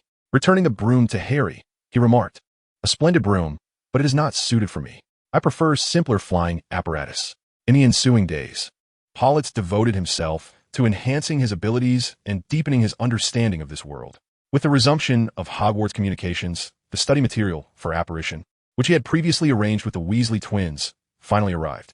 It consisted of 2 hefty tomes bound in black leather, simply titled Apparition. Lacking a publication number and printed text, the contents were entirely handwritten. Upon receiving the books, Politz eagerly opened them. Apparition was an exceedingly idealistic spell, requiring only a steadfast belief and sufficient magical energy to facilitate movement, with the incantation apparate. While the incantation must be remembered, it need not be spoken aloud. Once sufficiently skilled, one could merely recite it in their mind. Beyond these elements, what you truly require is unwavering belief. Remember, it is imperative to maintain a firm conviction. Certainly, an ample measure of self-assurance can suffice. Confidence such that the chasm between oneself and the destination appears as but a single step. Following this is a multitude of key points and taboos, notably highlighting that many contemporary wizards, when learning to apparate, often commence with a little jump, a practice deemed highly undesirable. While such a gesture may enhance psychological suggestion and facilitate spellcasting, it simultaneously hampers the wizard's progression in mastering this art. A wizard who relies solely on a small leap shall never attain the level of apparition that is genuinely fluid and effortless. Remember, all that is required is a steadfast and fervent intention. Should you truly desire a physical action to bolster your subconscious resolve, simply take a step forward. This book is exceptionally well-crafted, virtually offering a step-by-step guide to the intricacies, challenges, and common pitfalls associated with practicing apparition. Upon opening the first page, Politz could not restrain himself and devoured both tomes in one sitting. The first volume merely addressed the mechanics of mastering apparition along with certain prohibitions. However, the second volume delves into how to cultivate this ability to the point of instinctive execution, achieving a level where it can supplant the act of walking itself. This, indeed, signifies true mastery of apparition. From the outset, it is evident that the author aspires to cultivate not merely ordinary wizards, but elite practitioners capable of seamlessly integrating apparition into both life and combat. However, the wear evident on the 2 volumes suggests that the author's efforts may have been in vain. The first book shows signs of significant use, with certain passages nearly illegible, while the second, aside from a few age-related blemishes, remains largely intact. Clutching these 2 volumes, Politz felt a surge of astonishment, realizing that this venture had proven immensely profitable. With merely a touch of ingenuity, he had acquired a piece of the Weasley family's legacy. These books are undoubtedly transcriptions from their ancestors intended for their descendants. The meticulous detail within even highlights trivial potential errors. It is clear that, equipped with these volumes, generations of the Weasley family shall at least grasp the rudiments of apparition. Should a few elite wizards emerge from within the clan, the family's prosperity would be assured, unless, of course, their descendants prove as inept as Ron. Speaking of Ron Weasley, even his twin brothers exhibit a hint of disdain. During their weekly nocturnal escapades with Politz, they have not hesitated to express their disbelief at Ron's remarkable foolishness, often questioning his capabilities. For instance, in potions class, they have advanced beyond concocting simple Scabbers potion and are now engaged in the more intricate and challenging brewing of cold remedies. In transfiguration, they no longer transform matches into needles, but face the formidable challenge of turning pebbles into a set of cutlery. In charms class, the successful casting of spells is no longer a universal accomplishment among students. Having mastered the elementary household spells such as Lumos, Bone-Breaking Curse, and the Art of Cleansing, the students found themselves on the brink of a new adventure as Chapter 42 heralded the approach of Halloween. They concluded their studies on restoration, and now Professor Flitwick announced, "Today, we shall delve into a new incantation, the levitation charm." The students were filled with joy, tinged with a hint of apprehension. The levitation charm had been a long-awaited magic, ever since Professor Flitwick had sent Hermione's little toad soaring through the air, igniting a desire among the students to try it for themselves. Dean Thomas was unable to restore the pebble he had shattered with a bone-breaking curse. Harry's partner was Seamus Finnegan, while Ron was paired with Hermione Granger, their partnership marked by mutual disdain. Initially, Hermione's partner had been Neville Longbottom. Following the acquisition of a new wand, had begun to flourish, shedding his status as the least proficient student in the year. Consequently, Patil and Dean Thomas were grouped together, while Professor Flitwick assigned Parvati to Neville Longbottom. Neville had rectified his past shortcomings, no longer being a poor student. "Parvati, you ought to learn from Neville. Now, let us not forget the delicate wrist motion we have been practicing." Professor Flitwick, as usual, stood atop his stack of books, his voice piercing the air. A flick and a swish. Remember, a flick and a swish. Pronunciation of the incantation is equally crucial. Do not forget the tale of the hapless Baruffio, who mispronounced emphasis and found himself sprawled on the floor with a buffalo standing on his chest. Polly raised her hand without hesitation. "Professor, please enlighten us on the incantation he mispronounced to conjure such a result." Professor Flitwick appeared visibly vexed, his diminutive frame bouncing atop the books as he exclaimed, "I urge you to prioritize safety, not to seek out erroneous spells. Especially you, Mr. Finnegan. Your magical control is the weakest and most prone to error. If you cannot rectify your flaws, you shall never grasp advanced magic. It could be perilous." The task proved challenging. Harry and Seamus practiced the flick and swish repeatedly, yet the feather they intended to levitate remained stubbornly still on the floor. In a fit of frustration, Seamus jabbed his wand at the feather, igniting it in flames, prompting Harry to extinguish the fire with his hat. Meanwhile, Ron at another table seemed equally unfortunate. "Wingardium Leviosa," he bellowed, flailing his arms like a windmill. "You got it wrong," Hermione retorted sharply. "It's Wingardium Leviosa. The gar must be pronounced long and clear. Since you're so clever, why don't you give it a try?" Ron growled. Hermione rolled up her sleeves, waved her wand, and declared, "Wingardium Leviosa." The feather lifted from the table, hovering 4 feet above their heads. "Oh, well done," Professor Flitwick exclaimed, clapping his hands. "Everyone look, Miss Granger has succeeded." Politz nodded with a lack of sincerity and, following Professor Flitwick's instructions, waved his wand with a flick. "Levioso, success." The feather began to float. No, it was a failure once again, for his wand went haywire once more. Not only the feather, but also Professor Flitwick, along with all the desks and students in the classroom, was lifted into the air by Politz's levitation spell. Professor Flitwick was exasperated, utterly perplexed as to whether Politz was a genius or a fool. To call him a fool would be misleading. Despite the difficulty of each new spell, he consistently succeeded in casting them first, outshining even Hermione Granger, and his results were impressive. Yet, to label him a genius would also be an oversimplification, for with every successful spell, an uncontrollable surge of magic inevitably followed. The Lumos spell resulted in a blinding flash of light, while the Alohomora spell transformed into a destructive force that not only unlocked the door, but also dismantled the doorframe. The Reductor Curse obliterated the practice pebbles and even shattered the desks. When attempting the repairing charm, he would inadvertently restore the pebbles on the desk next to him. Fortunately, Over the past 2 months, despite the frequent incidents caused by this student, there had been no injuries. However, today's lesson on the levitation spell posed a slight risk, and Professor Flivy remained vigilant. As soon as he noticed Politz encountering trouble again, he swiftly raised his wand. Wingardium Leviosa, the desks, chairs, and students floating in the air descended gently as if nothing had transpired. Politz silently admired the situation. He sensed a gentle yet firm force taking control of the floating objects, a testament to Professor Flivy's superior skill. The continuous mishaps were, of course, intentional on Politz's part. He had delved deeply into the analysis and study of spells. He was exploring the essence of magical power, and, aside from dedicating time to personal research, the classroom provided the best opportunity to do so. With Professor Flivy observing, Politz felt reassured, knowing that even if his spell research went awry, the professor would intervene promptly. Over these days, he had begun to validate the interconnections between the three core subjects: transfiguration, charms, and defense against the dark arts. For instance, the relationship between transfiguration and the unlocking charm, as well as the repairing charm, was notably close. When employing the unlocking charm, it was imperative to have a thorough understanding of the lock mechanism, including its internal structure, to ensure a flawless execution. The same principle applied to the repairing charm. Mastery of transfiguration allowed for the perfect restoration of an object. As for defense against the dark arts, there was no need to elaborate. The disarming charm and shield charm were fundamental components of that discipline.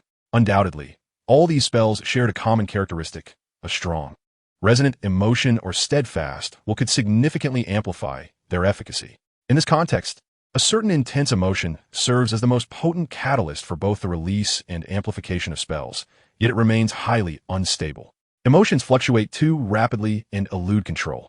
A steadfast will provide stability, enhancing the success rate of spellcasting, but offers little to no increase in power. This leads one to ponder the true core driving force behind certain spells. Is it magical energy or human emotion? The so-called disapparition spell is profoundly idealistic. What does it truly signify? Regrettably, the literature on disapparition stipulates that one must be at least in their second year to attempt practicing it, and it is imperative to refrain from using it in areas where disapparition is prohibited. Therefore, Politz must patiently await the conclusion of his first year before attempting disapparition. Chapter 43. The Troll Approaches. On another note, he and Hermione have officially confirmed their romantic relationship. Essentially, the entirety of Hogwarts is aware that Hermione Granger is Politz Sion's girlfriend.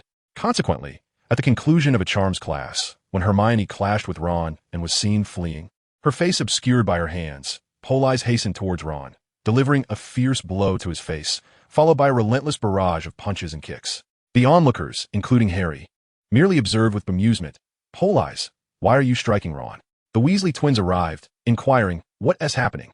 Upon witnessing Politz attacking Ron, they rushed in and discreetly kicked Ron a couple of times. Politz, do you intend to kill him?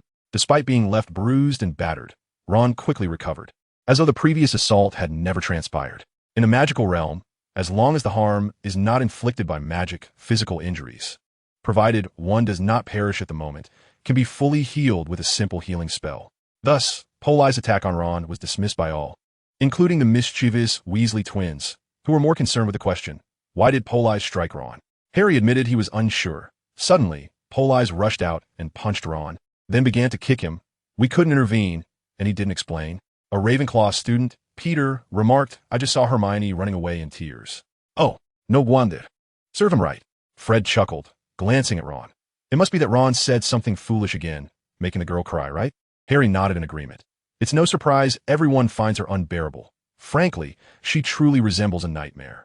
Even Peter, who had previously harbored some sympathy for Ron, was incensed. How rude. How can one speak of others in such a manner? She felt an urge to kick Ron herself, but with everyone watching, she hesitated. The moment class concluded, Politz dashed out, heading straight for the girls' restroom, which was firmly shut, with soft sobs emanating from within. The young girl remained unresponsive, prompting Politz to contemplate and then imitate Professor Bin's voice, declaring, Hermione Granger, how dare you skip class? I'm quite displeased. For your actions, Gryffindor loses 5 points. The little girl, with tears brimming in her eyes, suddenly flung the door open. No, Professor Binns, I was wrong. I should have skipped class. Please don't deduct points from Gryffindor. She rushed out, only to find the girls' restroom deserted, with no sign of Professor Binns, but instead there stood a mischievous figure, grinning at her. Hermione felt a mix of embarrassment and anger and dashed into Poliz's embrace, unleashing her tiny fists against his chest. "You deceitful rogue. I could just strangle you. All you do is lie, you villain." Her ire heightened. She forcefully shoved Politz away. "I have no friends. They would worry about me. I'm just a nightmare." With one arm wrapped around her small frame, he gently brushed aside her tear-soaked brown hair and smiled tenderly. "Of course you have friends. You have Harry, Neville, Petter, and me. Don't pay attention to that nonsense. You are certainly not a nightmare." When Politz kissed her forehead, Hermione froze. And even as Politz took her small hand, she remained unresponsive, like a wooden puppet, as he led her out of the restroom's confines. In the distance, the joyous shouts of students could be heard, but suddenly a strong, foul odor wafted through the air, a repugnant blend of stale socks and an unkempt public restroom. Politz teased, "Hermione, did you forget to flush? What is that awful smell?" The little girl, infuriated, bumped her head against him. "Shut up, you rascal. I'm not that smelly. Look over there. What is that? A giant?" A low rumble, accompanied by the sound of enormous feet dragging along the ground, reached their ears. The girl's keen eyes spotted a colossal creature moving towards them from the end of a nearby corridor. The sight was terrifying. It stood 12 feet tall, its dull skin resembling gray granite, its massive, clumsy body akin to a heap of boulders, topped with a head the size of cocoa bean. Its stout legs were as thick as tree stumps, supporting flat, calloused feet. The stench it emitted was nauseating, and it clutched a hefty wooden club that dragged along the ground due to its long arms. Politz rubbed his temples in exasperation. Despite his efforts to avoid this, he found himself cornered. Upon seeing the monstrous giant blocking their path, the girl's tears flowed anew. "I'll hold it off. Politz, you must run and call the professor for help." With that, she brandished her wand, ready to provoke the giant, but Politz quickly wrapped his arms around her, pushing her back toward the restroom. "You need to hide in there. I have a plan to deal with it." "You have a plan? You're just a first-year wizard." Hermione was furious, struggling against him. "Let us hide together in the girls' restroom." As the two individuals performed their romantic scene, a giant creature emerged, towering at 12 feet tall. Though it was not the most formidable mountain troll, its agility was its greatest asset. The forest troll, resembling an elephant in its clumsiness, could unleash a terrifying speed when it charged forward. With a thunderous thud, the creature charged at them, its massive footsteps echoing ominously. Hermione, unable to contain her fear, shouted in panic, "Obstacles! Obstacles!" The conjured barriers crumbled before the troll like mere paper as it barreled toward them, brandishing a colossal club. Just as it raised its weapon to strike, Politz intervened, exclaiming, "I believe in Trump." Suddenly, the nearby sink transformed into a solid stone wall, erecting itself in the troll's path. The troll's heavy club smashed against the stone, creating a resounding crack as a sizable hole formed, yet it was momentarily halted, letting out a furious roar. Infuriated at being thwarted just as it was about to feast, the troll unleashed its brute strength, relentlessly dismantling the wall. Minutes passed, and eventually, the stone barrier crumbled, revealing the menacing troll once more. Chapter 44. Defeating the troll. As the gaping hole widened, the troll's potato-like head emerged, hungrily eyeing the two small figures huddled together. Hermione, terrified, frantically waved her wand, casting spells with little effect. The spells ricocheted off the troll's rough, dark skin, failing to inflict any damage and nearly injuring them instead. At last, Politz grasped Hermione's hand, saying, "All right, my dear, wait a moment. Let me handle this." With a flick of his wand, the battered stone wall vanished, causing the troll to stumble. Before it could regain its footing, the disappearing wall transformed into thick steel cables that swirled like serpents, ensnaring the colossal troll. In no time, the once ferocious creature lay helplessly on the ground, wailing like a bound pig. Witnessing the troll's defeat, Hermione cheered, "Oh, how wonderful. We've defeated the troll." Overcome with joy, she lost her usual restraint and planted a kiss on Politz's cheek, exclaiming, "You are truly remarkable, Politz." At that moment, Harry and Ron peeked around the corner, asking, "Where's the troll?" Upon seeing the thoroughly restrained creature, they gasped in astonishment. "Wow, what a massive beast. How foul it is. It smells worse than a toilet." Ron quipped, "How did you take care of it, Politz?" Politz glanced at the small witch in his arms and shrugged. "Actually, when I arrived, this fellow was already bound by Hermione." "Wow, Hermione, you're incredible. How did you manage that?" Remarkably, they have managed to tackle such a formidable beast. Harry and Ron gazed at Hermione with admiration, continuously extolling her prowess. The flattered young girl, brimming with pride, lifted her chin, her nose almost reaching the heavens. "What scheme are you concocting?" Hermione quietly inquired of Politz. Politz responded in hushed tones. Did you not claim to have no friends? Engaging in this manner will surely garner you many.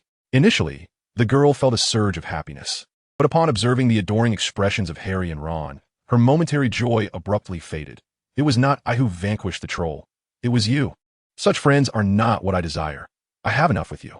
After such a lengthy delay, the professors of Hogwarts arrived. Professor McGonagall led the charge, closely followed by Professor Snape, while Professor Quirrell lagged behind. Quirrell cast a fleeting glance at the troll, then emitted a feeble sob, seated upon a toilet, clutching his chest tightly. Upon reaching the scene, Professor McGonagall, seeing the throng of students, immediately expressed her ire. What are you all doing here? Professor Snape, upon his arrival, bent down to scrutinize the tightly bound troll.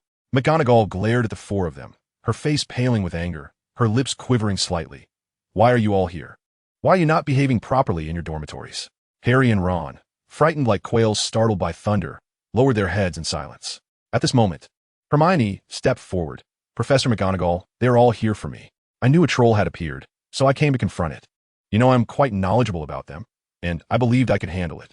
Professor Snape let out a derisive laugh. You claim to be well acquainted with trolls? Then enlighten me. What type of troll is this? Hermione momentarily faltered, but Politz whispered the answer in her ear, and she chose to trust him. Trolls are classified into 3 categories: mountain trolls, swamp trolls, and forest trolls. All 3 possess a penchant for carnivorous behavior, making them exceedingly dangerous. The largest and least intelligent is the swamp troll, while the most perilous and foul-smelling is the mountain troll. The creature before us is a forest troll, commonly found in the northern forests of England. It is of medium size among trolls, but still poses a significant threat. However, it is considered the most manageable variety. This forest troll stands approximately 12 feet tall and weighs around 6,000 pounds. Quite robust, and its odor is not overwhelmingly pungent, perhaps indicating it is a recent adult. That is my assessment. Everyone was taken aback. Harry and Ron gazed at Hermione as if she were a creature of wonder, their astonishment surpassing that of encountering the troll itself. They could scarcely believe that such intelligence existed. The underachieving students felt overshadowed by the brilliance of their academic peer. Combat prowess rating, 99. Professor Snape then turned his gaze to the still weeping Professor Quirrell. Quirrell, is she accurate? Professor Quirrell nodded. Completely correct. Professor Snape acknowledged. Very well. You do indeed possess extensive knowledge about trolls. Now, how do you intend to deal with it? His eyes glimmered with a chilling light as he fixed his gaze upon Hermione, causing her to instinctively retreat into Politz's embrace. I initially cast several spells, all of which were rebounded. My mind was a complete blank, and I nearly fell victim to the giant. Then, Politz came rushing over, casting a spell to divert the giant's attention, and I seized the opportunity to bind it with transfiguration. Professor McGonagall fell silent, moving closer to inspect the iron chains that ensnared the giant. Excellent transfiguration, Miss Granger. Had this been a transfiguration class, I would grant you 10 points. However, that is not the case today. As a consequence for your recklessness, Gryffindor loses 5 points. Hermione's spirits visibly sank, her earlier triumphant expression fading away, her nose twitching as if she might cry once more. Professor McGonagall reassured her, few young witches can single-handedly conquer a giant in their first year, and your understanding of it was not mere folly. Well done, dear girl, you have earned Gryffindor 20 points. The little girl's face instantly brightened, and after conveying her thoughts, Professor McGonagall turned her attention to Politz. Now, Mr. Shaun, what brings you to the girls' restroom? Politz, hesitating and glancing around, finally spoke. Hermione is my girlfriend. I heard she was here, and I was a bit worried about her, so I followed. Professor McGonagall nodded. Very well. For trespassing into the girls' restroom, Gryffindor loses 1 point. And for early romance, another point is deducted. Politz fell silent, taken aback by the penalties. Nearby, Harry and Ron were laughing heartily, oblivious to the situation. Professor McGonagall turned sharply. You too. Come here. Harry and Ron approached with their heads down. Professor McGonagall, what are you two doing here? Why did you not leave with the prefect? We were also worried about Hermione. Oh, is that so? Mr. Shaun is her boyfriend.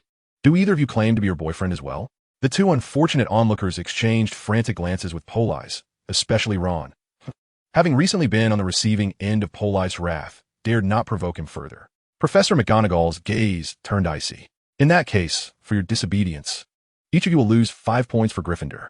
The two boys immediately deflated like puncture balloons. Professor McGonagall began ushering them out, and they hurriedly exited the room, ascending the stairs in silence.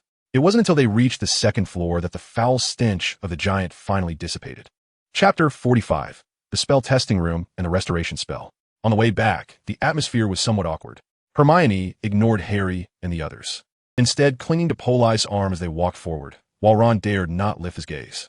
A glance at Politz made him flinch and quickly turn away, prompting Harry to awkwardly attempt to ease the tension.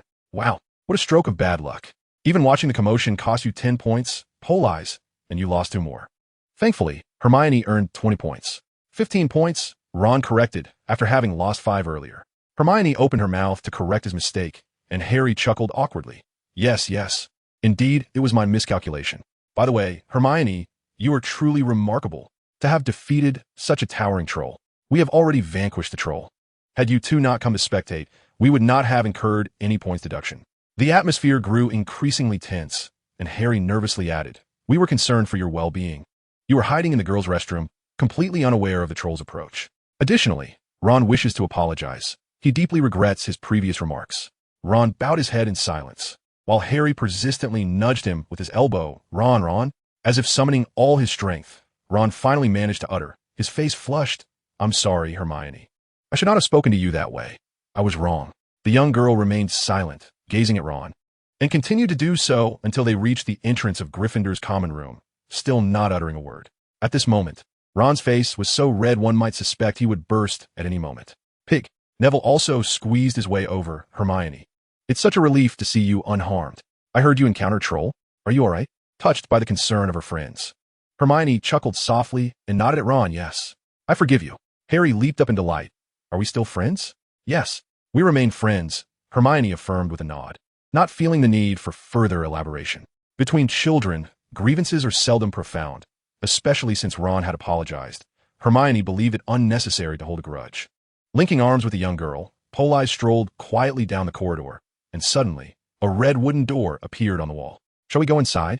He inquired. Upon opening the door, they were met with an unexpectedly spacious interior.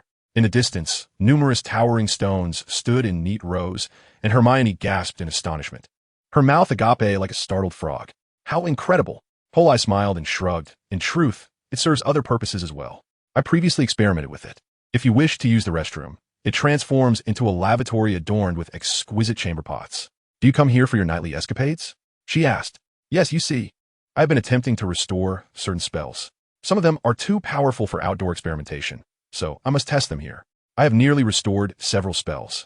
Would you like to see? Eager to impress his girlfriend, Politz was met with Hermione's enthusiastic nod, intrigued by the secrets that captivated him so.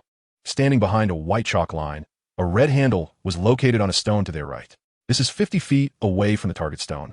From here, you can attack the stone across from you, or pull this handle, which will cause stones to roll past you. You can shatter them with spells or block them.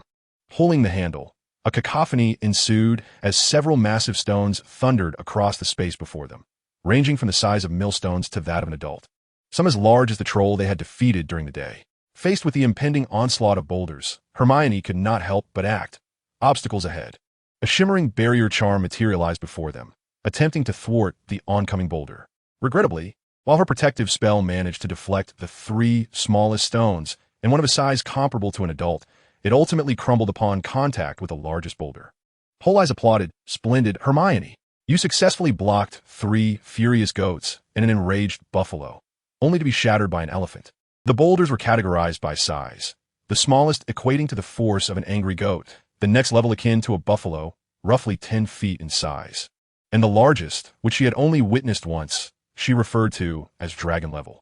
As the boulders rolled menacingly towards them, they dissipated upon reaching the white limestone boundary. These stones were indeed real. To practice the shield charm, one would need to leap over this protective line and confront the boulder's impact directly. Hermione pondered for a moment, instinctively shielding her eyes, knowing she would undoubtedly be unharmed. Yet the thought of facing the boulders was daunting. All right, let us proceed to the next exercise, the spell power test. After a brief pause, the testing area returned to its original state, with various stones quietly arranged 50 feet away. Each boulder possessed unique characteristics. Any offensive spell cast upon them would inflict damage, revealing one's magical strength. With a flick of his wand, he exclaimed, "Wand of the toothpick." A whimsical curse shot forth, striking a boulder the size of a grinding stone, which exploded dramatically into countless fragments.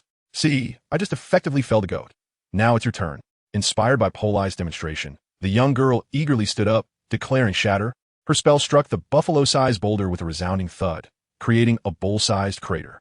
I forgot to mention, the larger the stone, the more resistant it is to spells.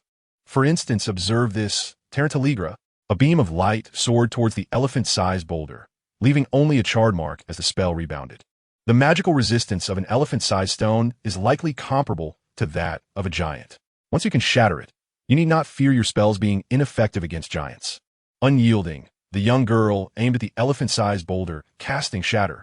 However, the result was even less impressive, leaving merely a faint indentation. You claim to have seen a dragon-level stone. You must be deceiving me. She challenged Politz. Unless you allow me to witness what a dragon-level stone truly resembles. With no alternative, Politz summoned the magic within him, reciting an intricate incantation. Lagicate. Rylus. Mafika. Drawing circles with his wand, a crimson light began to coalesce at its tip, ultimately forming a luminous orb akin to a comet. Go forth. Shatter. The comet's luminous sphere soared into the colossal boulder, its tail sweeping past other stones, resulting in a thunderous explosion. All the stones detonated simultaneously, leaving only a blanket of white lime strewn across the ground. Amidst the swirling dust of lime, a 30-foot monolith emerged, crashing to the earth and causing the ground to tremble. Hermione was left astounded. What is this? The original incantation of the shatter spell that I have restored, capable of obliterating a small mountain in a single strike if unleashed externally. Though its drawback lies in its excessive energy consumption. Upon casting it, I would be rendered fatigued, and the incantation itself is rather lengthy and thus impractical. Chapter 46. The Professor's Masterpieces. The restored shatter spell boasts formidable power, with its potency, penetration, strength, and range all perfectly aligned. Moreover, it does not necessitate erratic emotions or willpower beforehand, save for its exorbitant magical cost and a prolonged incantation. The most significant disadvantage is that casting it requires not only magical energy, but also physical stamina. Given Polit's 11-year-old physique, casting the shatter spell would temporarily exhaust him. He could only lean against the stone for a moment of respite. Is this the spell you've restored? It's incredible. Is there more? He could barely manage to remain upright against the stone. There is also a globe burst spell. Over the past month, Politz had only managed to restore the shatter spell. He had also managed to isolate the globe burst from the light spell. Truly, the process of restoring spells is quite arduous.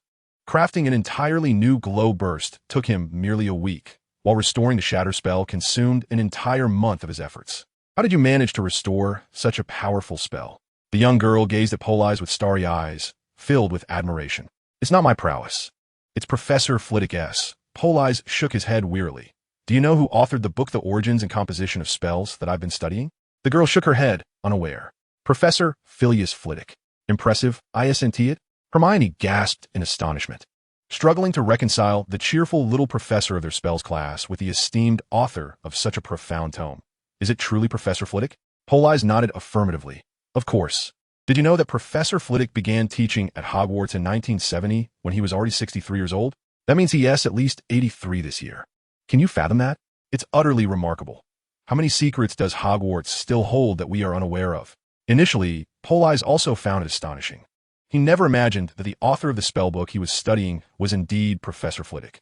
After finishing it, he had to admit that he reaped immense benefits. Simultaneously, he pondered the vast array of educators at Hogwarts, from Professor Dumbledore to the future Professor Lockhart. Yet not all instructors are professors. Remus Lupin is also a professor. However, Mrs. Pokey from the flying class is merely an instructor, and the future Rubius Hagrid is also an educator. So, does that not imply that being employed by Hogwarts equates to being a professor? Or are there other distinct criteria for attaining such a title? Upon further inquiry, he discovered that in the realm of magic, a professor is a title that is categorized into 4 levels, ranging from distinguished professors to those of lesser rank, including an adjunct assistant professor. The prerequisites for obtaining a professorship generally encompass 2 conditions. Either one must possess a recognized scholarly work within the Ultimate Wizarding Alliance, or one must be a member of the Order of Merlin to be eligible for formal professorship. The faculty at Hogwarts is indeed lavishly exceptional. Albus Dumbledore, one of the mere 3 distinguished professors within the magical world, stands in stark contrast to the majority of professors at other magical institutions, who are predominantly of the first-level rank. Politz took the initiative to examine the qualifications of several past and future professors at Hogwarts. Minerva McGonagall, first-level professor. Filius Flitwick, first-level professor. Severus Snape, first-level professor. Quirinus Quirrell, first-level professor. Sybil Trelawney, second-level professor. Pomona Sprout, second-level professor. Remus Lupin, second-level professor. Gilderoy Lockhart, third-level professor. Rubeus Hagrid, assistant professor. Upon reviewing this roster, Politz was astounded to find that Professor Quirrell was indeed a first-level professor. This revelation was profoundly counterintuitive, and his elevation to such a rank was attributed to possessing a scholarly work recognized by the Ultimate Wizarding Alliance, much like Professors McGonagall and Snape. Driven by curiosity, Politz sought out Quirrell's work titled Gleipnir, Binding the Wild Wolf. What does this tome encompass? The habits, characteristics, weaknesses, ecology, and even the cultivation and fabrication of dark creatures. It provides a comprehensive account of perilous magical beings from around the globe, including the bloodthirsty batwing beast from the southern swamps of the U.S., the weary-winged creature from England, the human-headed scorpion beast of Egypt, the Yeti from Australia, and numerous other dangerous magical entities. Each is meticulously documented, even detailing their origins and methods of creation. From this perspective, Professor Quirrell is certainly not a weakling. Rather, his strengths lie not in confrontations with humans, but in dealing with magical creatures. Yet, when faced with Tom, Professor Quirrell is rendered insignificant. The magical world is no Eden. Those who become enraptured by one facet alone do not embody true strength. Quirrell's fate served as a stark warning to Politz. Resolutely, he set aside his efforts to simplify spells and redirected his focus toward avenues that could genuinely enhance his power, such as transfiguration. Professor McGonagall's scholarly work, Transfiguration, What Can We Change?, reveals that the journey of learning transfiguration begins with a naive waving of wands, aspiring to transform a matchstick into a needle. Subsequently, we attempt to transfigure living beings, turning beetles into buttons or inanimate objects into life. Ultimately, we strive to change ourselves, culminating in the pinnacle of transfiguration, becoming an animagus. However, upon introspection, is the art of transformation truly limited to mere alterations of external objects? Is the ultimate frontier of transformation simply the alteration of oneself? Why do we endeavor to master this art? Transformation signifies change. When a hammer strikes a stone, the stone remains immutable, leading to its destruction. Conversely, striking the surface of water results in its deformation, thus sparing it from annihilation. By extension, what else can we alter? Perhaps our environment, the very earth itself, or even the fabric of space and the laws governing it. If we were to modify the release patterns of spells, could we not halt the manifestation of all magic? Or, by altering the rules of the world, could we not enable objects to ascend rather than succumb to gravity? Regrettably, Professor McGonagall merely proposed these notions and offered rudimentary discussions without resolving the questions posed. What Politz gleaned from his studies was limited to the ability to compel his surroundings to resonate with his magical essence for autonomous transformation. This was merely the foundation. Hence the transformation display he enacted when confronted by the giant in daylight. Yet if this is all there is, it is wholly insufficient. Politz subsequently turned his attention to the three esteemed professors within the magical realm. Chapter 47. Three Paths. The magical world is a realm steeped in reality, where knowledge embodies power, an undeniable truth in this domain. Thus, the Library of Hogwarts is undoubtedly a treasure trove. As an ordinary traveler, Politz found it perplexing how Harry and Ron could so effortlessly disregard the significance of power and knowledge, diverting their attention to trivial pursuits like Quidditch matches. It was effortless for him to ascertain the identities of the three eminent professors of the current magical realm.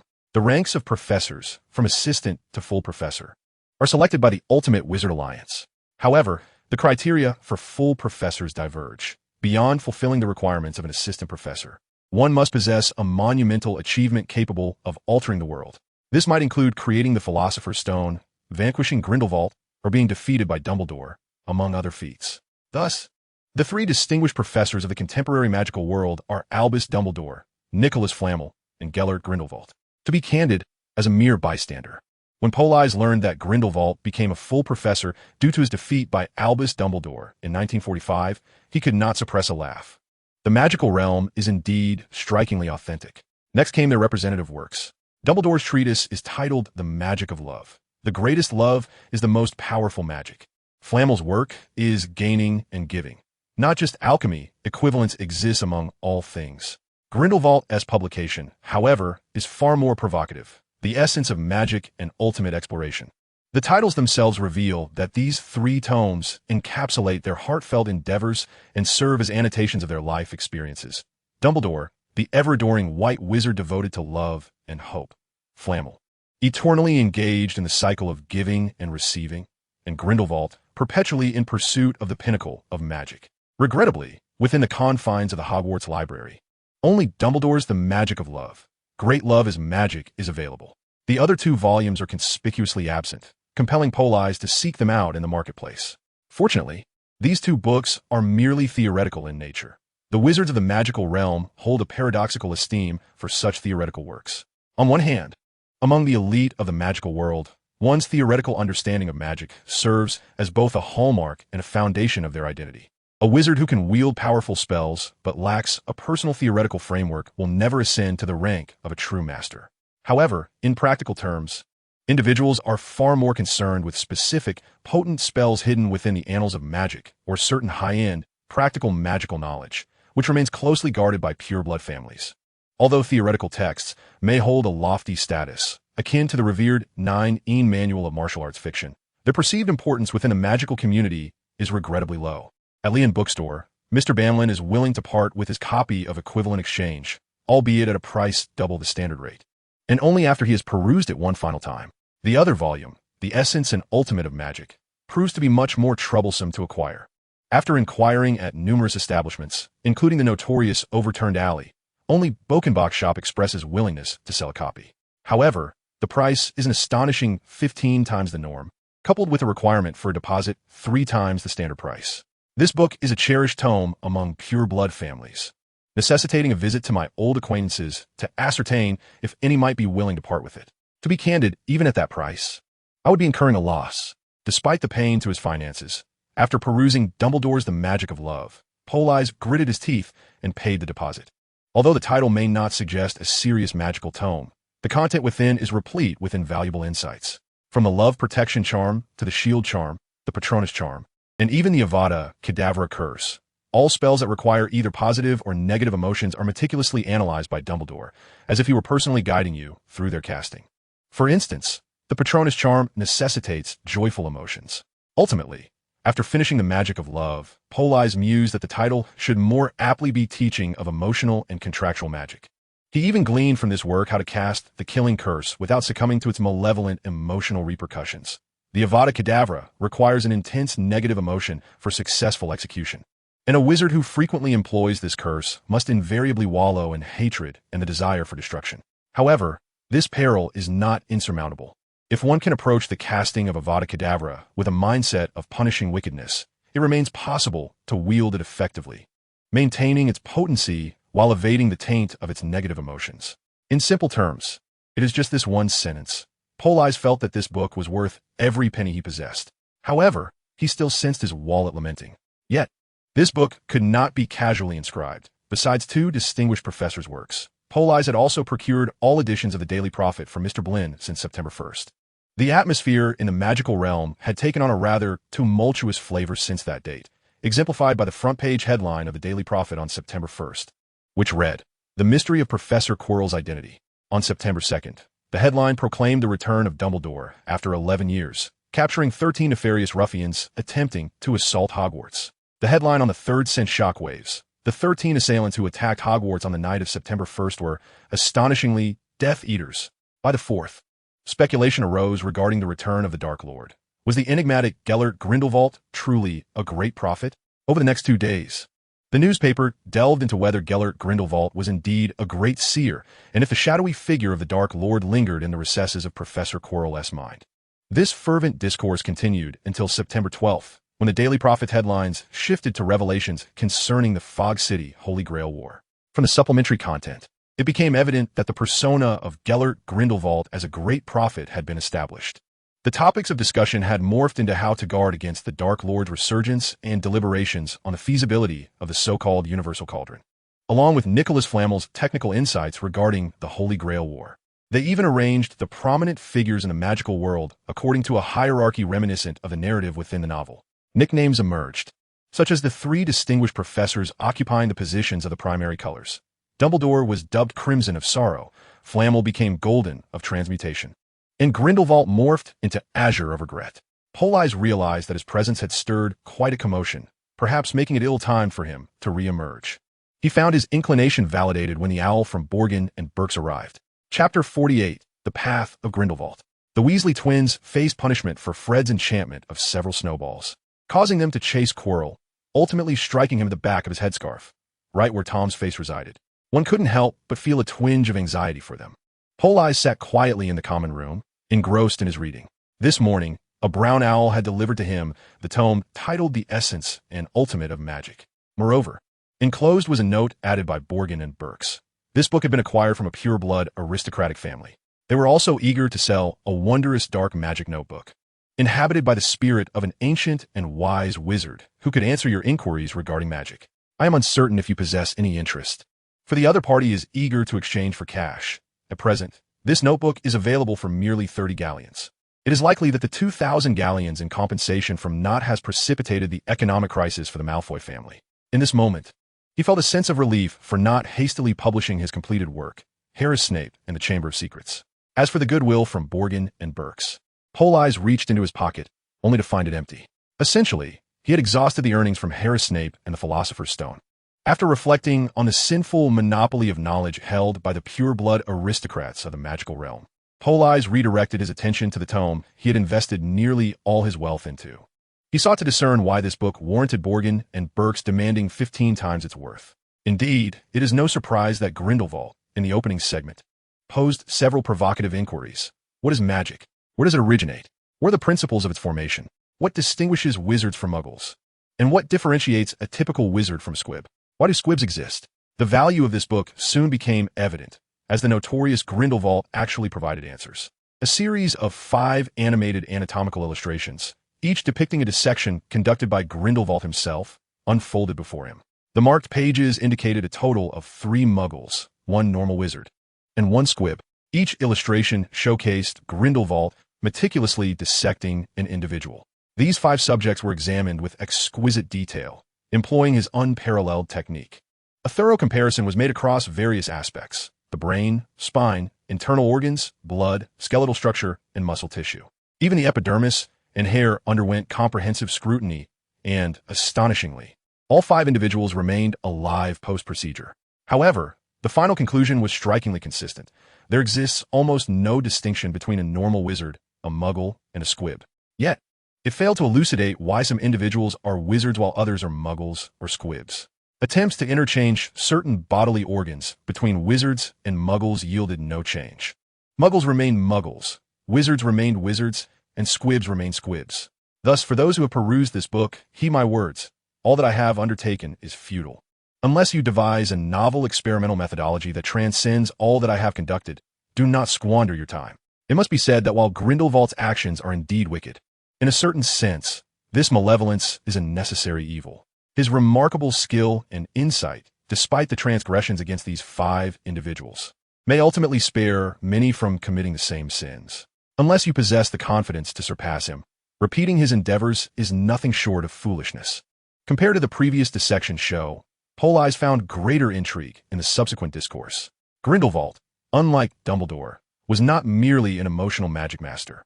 Dumbledore focused on the more idealistic forms of magic and spells, while Grindelwald was a master of esoteric magic. His discussions delved deeper into the origins and essence of magic, exploring its ultimate significance. A recurring theme in Grindelwald's philosophy was the concept of will. One particularly striking assertion that resonated with Politz was that magical power is merely an extension of a wizard's hands, with will being the true force that utilizes magic to transform the world. Politz felt as though he caught a fleeting glimpse of the path forward for his own transfiguration. Regrettably, Mr. Blamlin had yet to deliver the book Equivalent Exchange by Nicodemus, but Politz was beginning to fathom the essence of Nicodemus' philosophy. If his intuition was correct, Nicodemus' path revolved around exchange, an exchange with the world, with others, and even with oneself. This perpetual cycle of giving and receiving mirrored the principles of his alchemy. Equivalent exchange. The amount one invests determines the returns one receives. As he immersed himself in contemplation, a soft creature leaped onto him. "Hey, Politz." It was the toad, Leaf, with a disgruntled Hermione gazing at him. "Do you know who Nicodemus is?" Harry and Ron have been searching for him, and I must uncover the truth before they do. Well, good luck. I'm sure you can manage it. Everyone was eagerly anticipating the upcoming holiday, despite the roaring fires in the Gryffindor common room and the Great Hall. The corridors, swept by chilling drafts, had turned bitterly cold. The windows of the classrooms rattled under the biting winds. The worst part was that Professor Snape's classes were held in the dungeons. Their breaths formed clouds of mist in the frigid air, compelling them to huddle close to their warming cauldrons. Fortunately for Politz, his magical prowess now allowed him to compress magical flames into a jar, which he carried to keep warm. Chapter 49. The Christmas Holidays. They had been waiting on the platform for quite some time, and Dean Thomas seemed eager to find an excuse to strike up a conversation. He glanced at Politz and Hermione, who were engrossed in their books. His tone was laced with both mockery and jealousy. Although Hermione was not conventionally attractive, with her prominent teeth and less than pleasing demeanor, she excelled academically. Having a girlfriend with such commendable grades meant one could copy her homework, which sufficed. The first-year wizards were still at an age where they developed crushes on academically successful peers, and Politz's relationship with Hermione sparked envy among the younger students. Even if his girlfriend was Hermione Granger, it inspired wistful thoughts among the naive youngsters. If only I had such a girlfriend, I wouldn't have to worry about unfinished assignments.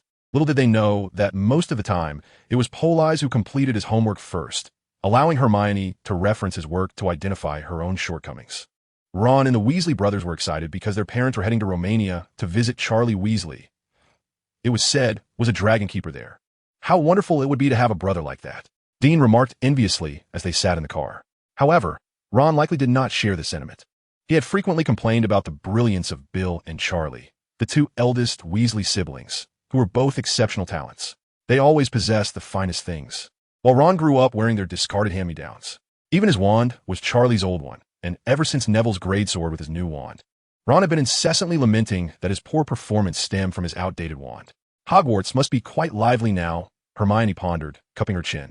I wonder if Harry and Ron can find any information on Nicholas Flamel. Indeed, Hogwarts Castle was bustling at the moment. After the holiday, Ron and Harry were having such a splendid time that they scarcely thought about Flamel. The dormitory was entirely theirs to command, and the common room was considerably less crowded than usual, allowing them to claim some of the more comfortable armchairs by the fire. There, they indulged in all manner of food that could be skewered with a roasting fork, bread, pastries, mushrooms, while devising schemes to get Malfoy expelled. Although these plans were unlikely to come to fruition, discussing them was always a source of joy. Ron also began teaching Harry how to play wizard chess. Unlike Muggle chess, wizards' chess pieces were alive, providing a sense of commanding an army in battle. Ron's set was quite old and tattered, having originally belonged to his grandfather. However, their age did not hinder Ron's familiarity with them, as he could effortlessly direct their movements. Harry used the set left to him by Seamus Finnegan, but the pieces did not trust him at all. His skills were still developing, and the pieces bickered amongst themselves, causing quite a commotion. Don't move me there. Can't you see his knight? Send him instead. I don't mind being sacrificed. The train soon arrived at its destination, and Politz joined the queue to exit Platform 9. Dean was picked up by his parents, while Politz wasted no time and turned to head towards the orphanage. Standing before the grand iron gates of the Little Angel Orphanage at number 13 on Landon Street, Politz hesitated for a moment, though it was only a brief departure. It left him with a sense of being caught between two worlds. Suddenly, Politz understood why the magical realm, despite being so much smaller than the Muggle world, ensnared anyone who entered it.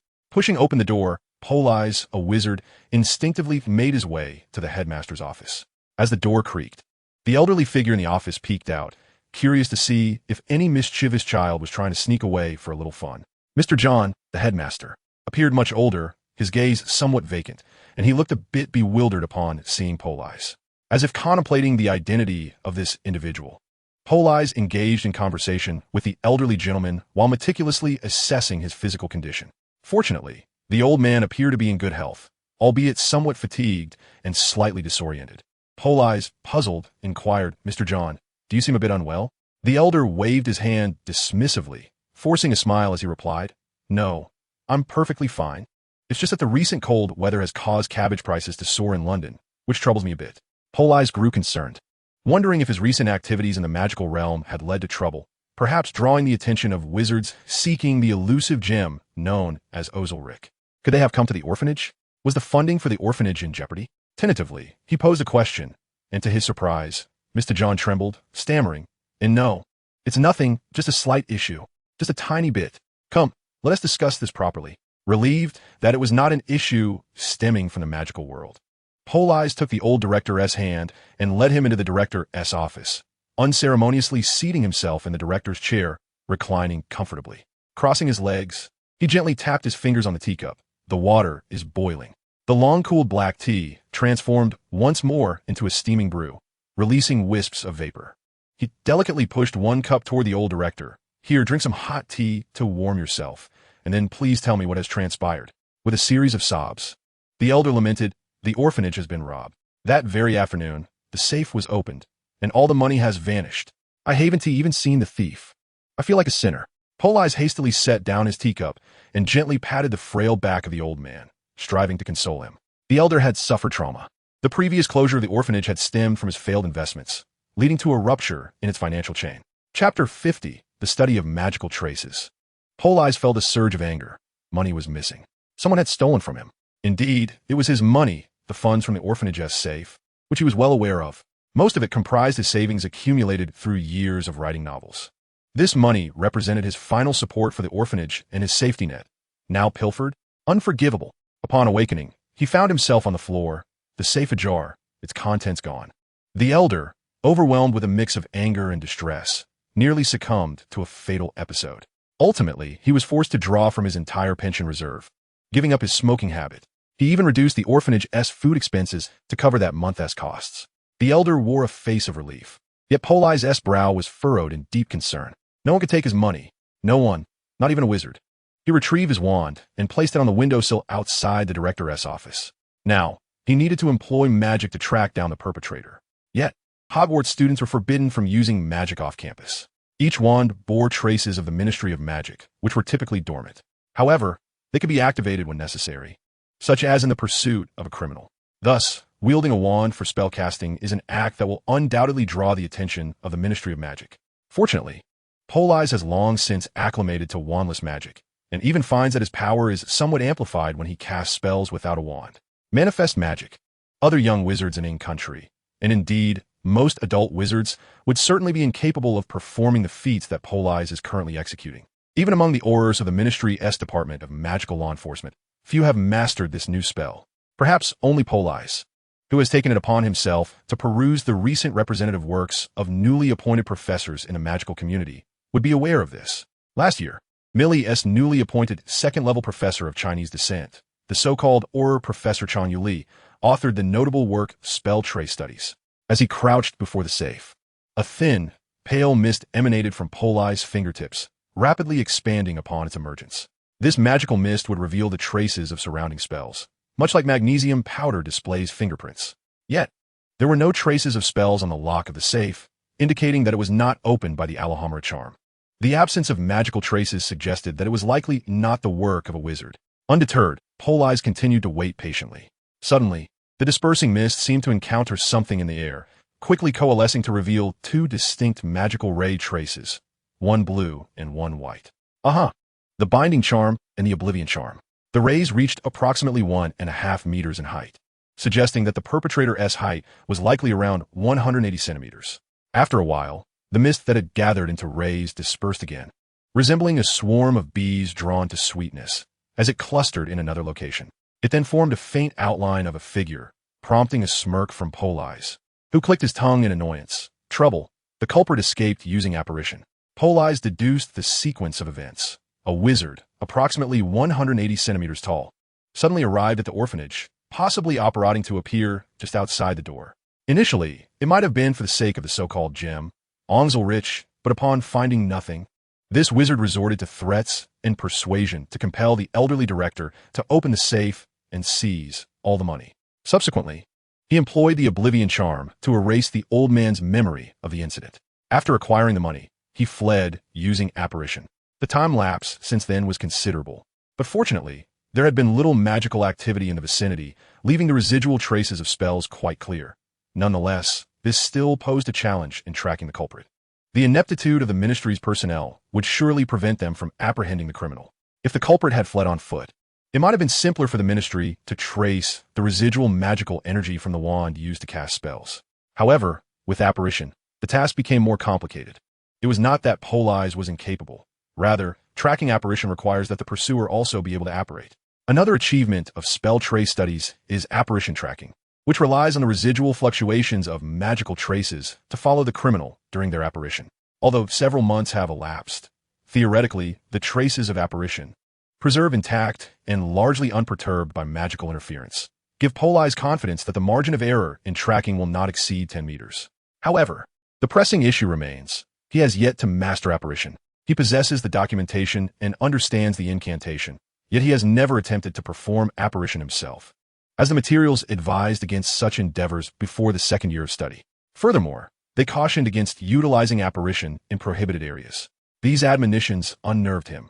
Thus, despite his thorough grasp of the theoretical knowledge and operational nuances, his practical experience remained non-existent. Standing before the silhouette coalesced from magical mist, Politz pondered deeply before gently placing his hand within the figure. Coordination, resonance, apparition. The three essential elements of apparition: destination, unwavering intent, and the act of stepping across do not imply a physical step, although a literal step or leap may subconsciously prompt one's magical essence to undertake a metaphysical crossing. Magic serves as an extension of a wizard's hands, and it can equally function as another pair of feet. Fortunately, Politz is a time traveler and a former adult, which allowed him to swiftly comprehend why first-year students should refrain from recklessly attempting apparition. Firstly, apparition is extremely taxing on magical energy, and the power he currently expends is drawn from the magic he has tamed. He sensed that he had already consumed over half of his available, trained magical energy. Secondly, apparition often leads to unexpected occurrences. A young, immature mind may struggle to respond appropriately when faced with surprises. For instance, Politz currently found himself ensnared within a wall. Surrounding him was an ancient, shadowy mansion, its pale gray walls thick and antiquated, exuding a sense of security, while his body remained lodged within the wall, with his head and hands protruding outward. He reminded himself not to panic. He merely needed to perform apparition once more. The instructional materials had long addressed such common issues, stating that the optimal scenario involves the caster maintaining a calm demeanor, responding correctly, and possessing the magical energy to execute a short-distance apparition again. Naturally, one should also have their wand at hand. However, since Politz practiced wandless magic, it was of no consequence. With this in mind, he merely needed to perform apparition again to extricate himself. First, he focused on his own awareness, distinguishing between his body and the wall, and then sought to maneuver his form through apparition. Apparition.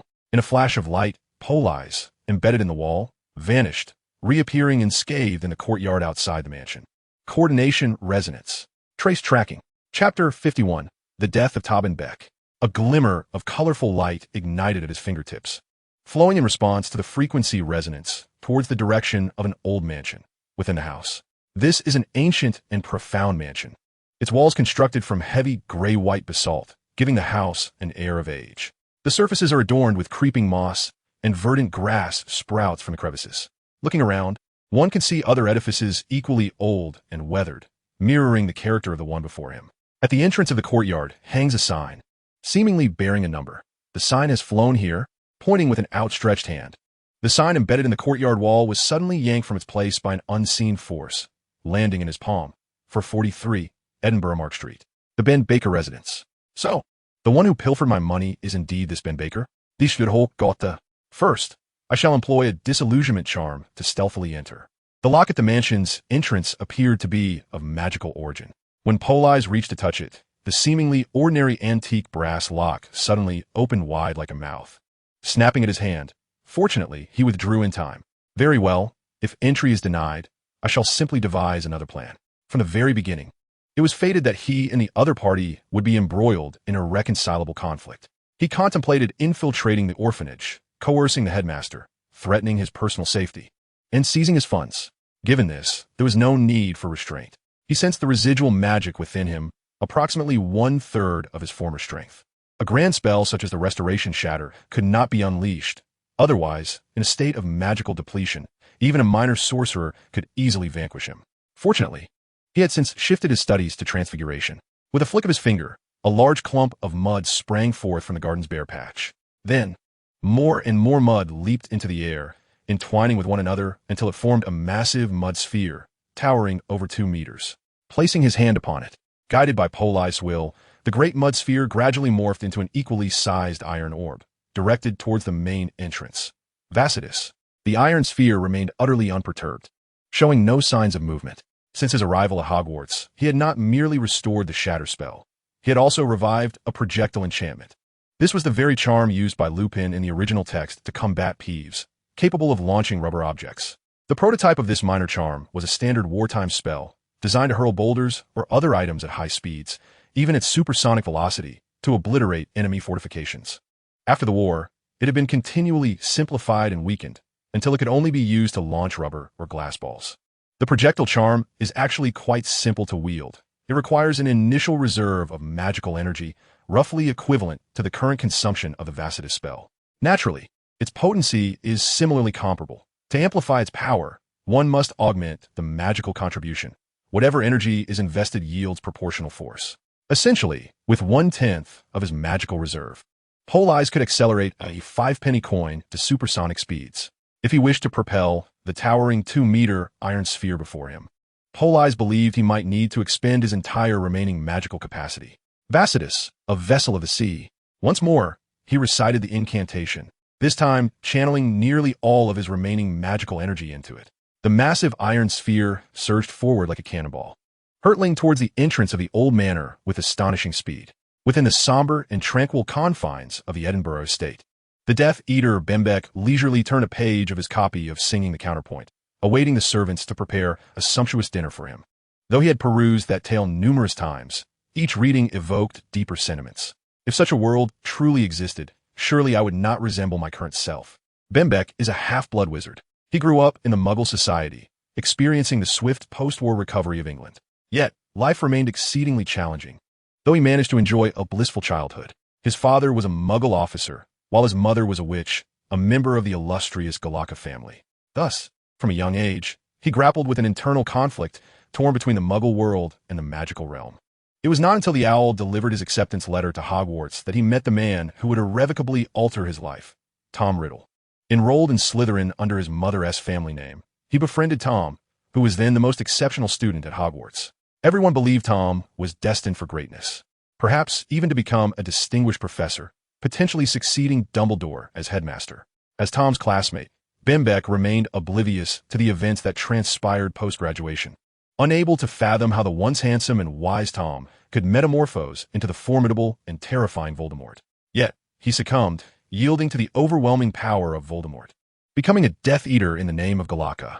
Under Voldemort's command, they relentlessly tormented Muggles, persecuted half-bloods, and exterminated those who opposed him. Fearing the revelation of his half-blood status, Bembeck participated in the slaughter of those resisting Voldemort.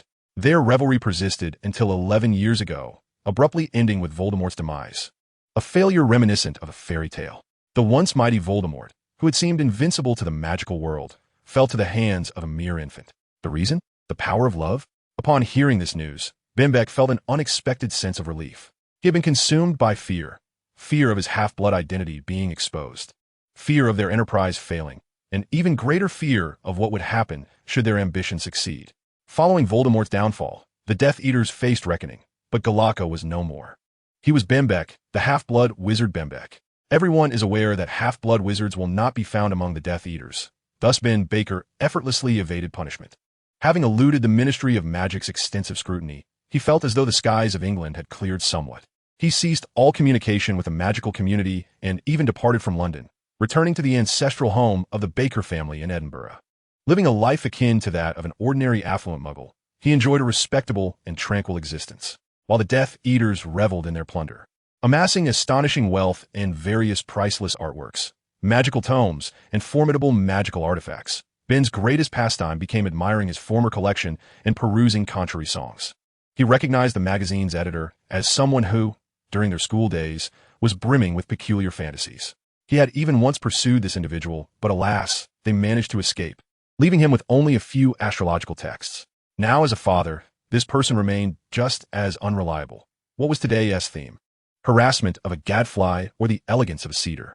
One must admit that sipping a fragrant cup of Earl Grey during afternoon tea while reading a ludicrous magazine was a most delightful and relaxing endeavor, until he encountered the article titled Harry Snape, and the Philosopher's Stone. In the 52nd chapter, The Echoes of September 1st, Ben recognized the Philosopher's Stone as one of the most coveted treasures of the magical realm, a prize every wizard dreams of obtaining.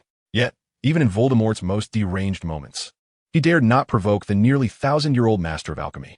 Adding to the peculiarity was the name Harry Snape. He was aware that the infant who defeated Voldemort was named Harry. And Snape? Wasn't he once his companion? He had heard that Snape was now a professor at Hogwarts, a master of potions. Initially, upon reading the beginning, Ben felt a twinge of disdain. He knew Lily Evans, who was once hailed as the most beautiful flower of Hogwarts, ultimately marrying James Potter of Gryffindor. How had she ended up in the novel married to Severus Snape? And they had a child named Harry Snape. Though he scoffed at the tangled relationships in the narrative, he had to admit that, upon accepting this premise, the novel became quite intriguing. He continued reading, eager to uncover the connection between this child named Harry Snape and the Philosopher's Stone. The girl who narrowly escaped death, Harry Potter, the Mirror of Ariste. An encounter in the Forbidden Forest with Professor Quirrell attacking a unicorn to drink its blood. At that moment, Ben began to harbor a faint suspicion. Ultimately, after traversing 5 challenges, he faced Professor Quirrell and Voldemort lurking at the back of his head. Upon reaching this point, Ben felt as though he had awoken from a nightmare. Drenched in cold sweat. Afternoon tea? No longer. He immediately reached for the dark mark on his left arm. There was no response. This was merely a novel. Then he discovered the book's date was set for the following year. Was it prophecy? Or mere nonsense? He knew that Severus Snape remained single, while Lily Evans had married James Potter. The one who vanquished Voldemort was a boy, remarkably resilient, yet the details within this tome are exceedingly intricate. Aside from a few discrepancies, most of the narrative aligns perfectly with what he already knows. The scion of the Malfoy family is named Draco Malfoy, not Draculina.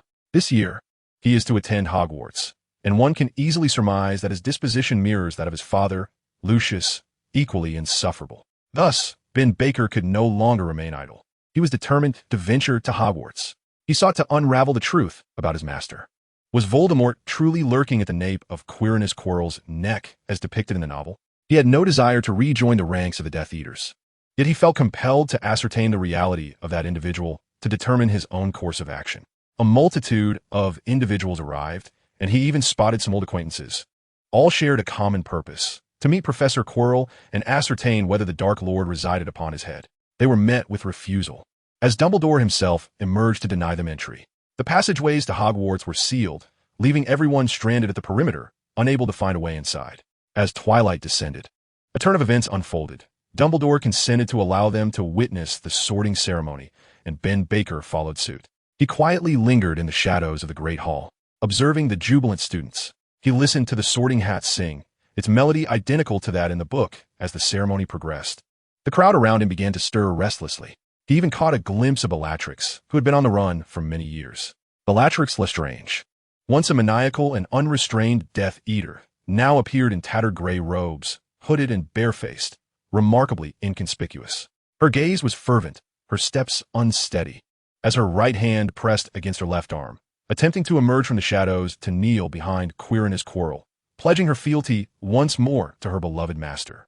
Ben Baker was filled with trepidation. He wished to thwart her actions, yet dared not intervene. Bellatrix was Voldemort's most loyal follower, willing to sacrifice everything for him, her family, her husband, her son. To impede her from approaching her master would surely provoke her wrath. Moreover, would obstructing her actions displease Voldemort? Was he not lurking behind that scarf, scrutinizing his former servants? Then, they were expelled from Hogwarts by Dumbledore. With a mere wave of his hand, they were cast out from the Great Hall, standing by the edge of the Black Lake, helplessly watching as Hogwarts gradually faded into the magical mist. Hogwarts had forever closed its doors to them, yet some remained unwilling to accept this fate. Bellatrix had become utterly deranged. She intended to lead those who had narrowly escaped punishment back into Hogwarts once more. Indeed, the great master must surely be residing upon the nape of Quirinus Quirrell. Now, the time has come for us to dedicate ourselves to our great master. Together, we shall storm Hogwarts. We shall eliminate Dumbledore. Let the glory of the Death Eaters once again envelop the magical world. Indeed, the author of the prophecy is the seer. He seeks to consult with the oracle to discern what course of action he should undertake. As for Voldemort, the seer has foretold his imminent failure once more, at the hands of that child.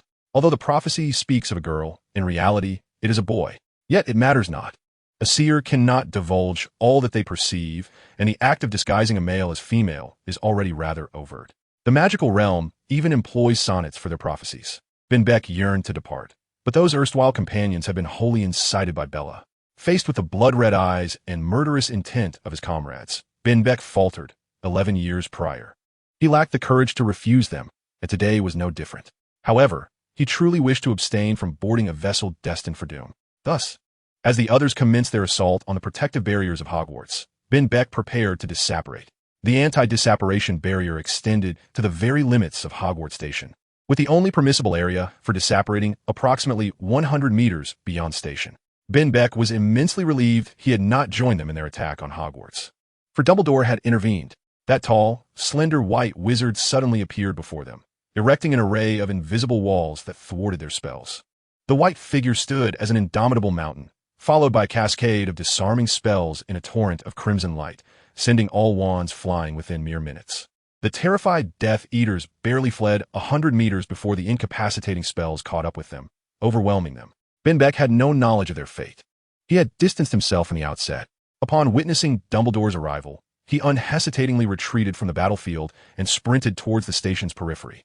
The brown light of the incapacitating spell struck only his residual shadow. He successfully evaded Dumbledore's grasp. Chapter 53. You have transgressed.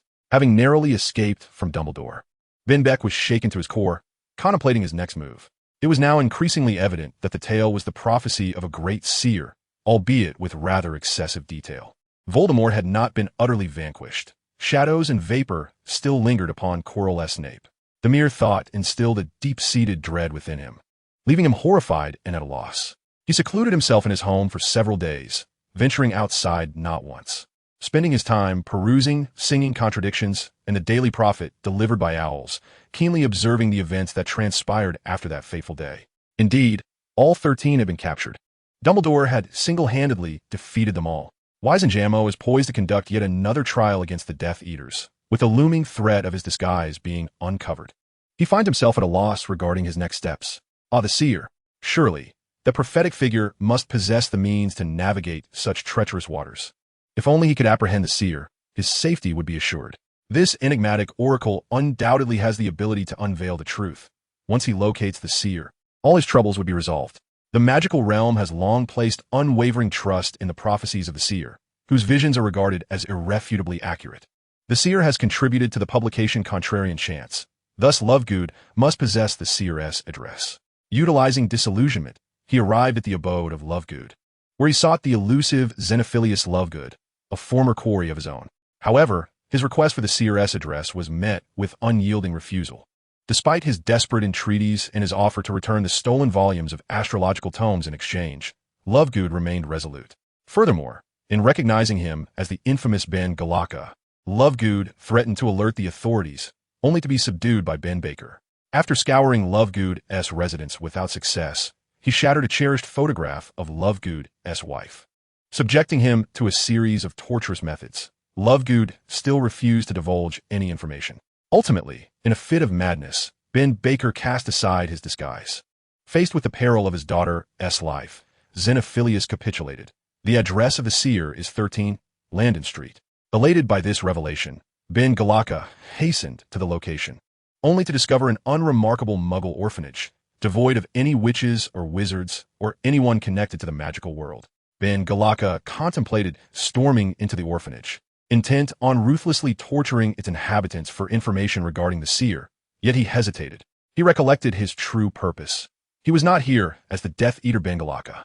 He was Ben Baker, a man pleading for his life. Thus, he restrained his impulses and chose to quietly observe the activities within the orphanage, hoping to catch a glimpse of the fabled seer, Sir Ilrich Schuenbaigu. Days passed until September 30th, yet still, there was no sign of the seer.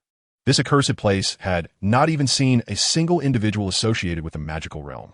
Meanwhile, the Prophet Daily published a groundbreaking article revealing that the 13 assailants who attacked Hogwarts were all Death Eaters, including the notorious fugitive Ben Galacca. Overwhelmed by a profound terror that rendered him reckless, Ben Baker vanished once more, and the Death Eater Ben Galacca resurfaced. He brazenly invaded the orphanage, overpowering the headmaster. Under duress, he demanded information about the seer, but yielded nothing. Even after casting the Cruciatus curse upon the old man, he remained empty-handed.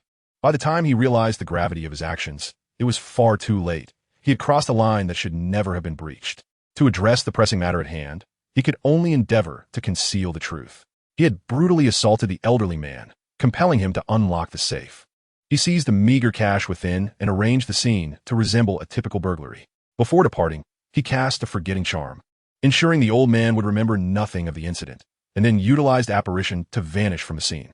Subsequently, he cowered in his home, trembling in fear, awaiting the inevitable arrival of the Ministry of Magic to apprehend him. For half a month, he remained in this state of dread. Eventually, tranquility returned, and the Wisengamot delivered its verdict. 13 Death Eaters were sentenced to Azkaban. The ordeal had concluded, and he had once again evaded capture. As for the Daily Prophet, he no longer entertained thoughts of it. A composed Ben Baker recognized his own limitations. Such a hastily concocted setup could scarcely deceive an all-knowing seer. Should he return there, he would likely be met with an incapacitating curse or an auror from a ministry. With no direct means to seek assistance from a seer, Ben Baker resorted to repeatedly studying the novel. The winter in Edinburgh was bitterly cold, and without the confidence to employ magic, Ben Baker curled up before the fireplace, biding his time until the season passed. His household staff had all been dismissed, and he planned to navigate this winter discreetly. Surely, once the first year at Hogwarts concluded and Voldemort was once more vanquished, everything would settle down. As he savored a piece of fresh beef kidney, Ben Baker nodded in satisfaction. Indeed, while the Muggle world lacked the splendor of the magical realm, such exquisite enjoyment was unparalleled. Suddenly, he sensed a disturbance in the courtyard. The reaction of the guard dog indicated an unwelcome intruder was attempting to break in. The noise intensified, and then, with a thunderous crash, a massive iron ball soared past him, shattering the wall and obliterating everything in its path before vanishing through the opposite wall of the living room. Dropping the plate in his hand, Ben Baker flicked his wrist, and his wand leapt from its holster into his palm. Stupefy! A spell shot forth toward the opening. A round, luminous orb surged through the breach created by the iron ball, followed by a hoarse, sultry voice declaring, "Concussus." The orb erupted in a blinding flash of white light, rendering Ben Baker's vision a blur, obscuring everything from his sight. My eyes! The exhausted Politz leapt back, narrowly evading the spell that shot from the house. This is bad. The iron ball missed its target. Today is going to be disastrous. Politz turned his gaze toward the Baker estate, where a middle-aged man, approximately 6 feet tall, with thinning hair yet adorned in finely tailored attire, shouted while covering his eyes. My eyes! My eyes! Raise your hands! With his magical energy depleted, Politz hesitated, attempting to gauge the man's intentions. The middle-aged man complied, raising his hands in surrender. Realizing the man truly could not see, Politz approached the opening and inquired, "Are you Ben Baker? We are from the Ministry of Magic. You are in trouble. Come with us." Chapter 54, Tactics. No, please, don't arrest me. I have already atoned for my sins. I am now Ben Baker, no longer Ben Galaka. Initially blinded, the true essence of Ben Baker could not perceive the ominous words, "You have committed an offense." In that instant, a wave of panic surged within him. The middle-aged man exhibited profound terror, frantically rubbing his eyes while simultaneously raising his hands in surrender. "I yield. I am willing to face judgment. All that I have taken is concealed in the secret chamber of my bedroom." However, Politz displayed little interest in this man's identity. "You are surrounded. Drop your wand. Otherwise, we shall show you no mercy. Prepare yourself." Ben Baker had been in a state of trepidation for months, fearing the arrival of the Ministry of Magic. Now, rendered nearly blind and fraught with anxiety, his grip slackened, causing his wand to clatter to the ground. Politz felt a surge of triumph. He had indeed frightened the man. Though his own magical reserves were dwindling, a simple levitation charm sufficed. The wand soared into his grasp. Securing even another's wand brought him a sense of relief. "Excellent. You are obedient. Now, tell me, where have you hidden the money?" "Very well. Lead us to your secret chamber. I will consider whether to take you into custody, Steve." "Follow him." A voice, rich and resonant, commanded this. Another voice, youthful and slightly naive, questioned the first. The speaker deliberately employed both tones to provoke a response.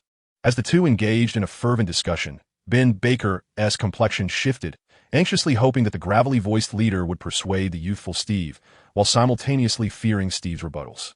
"All right. The captain has instructed me to accompany you to retrieve the items. Let us proceed."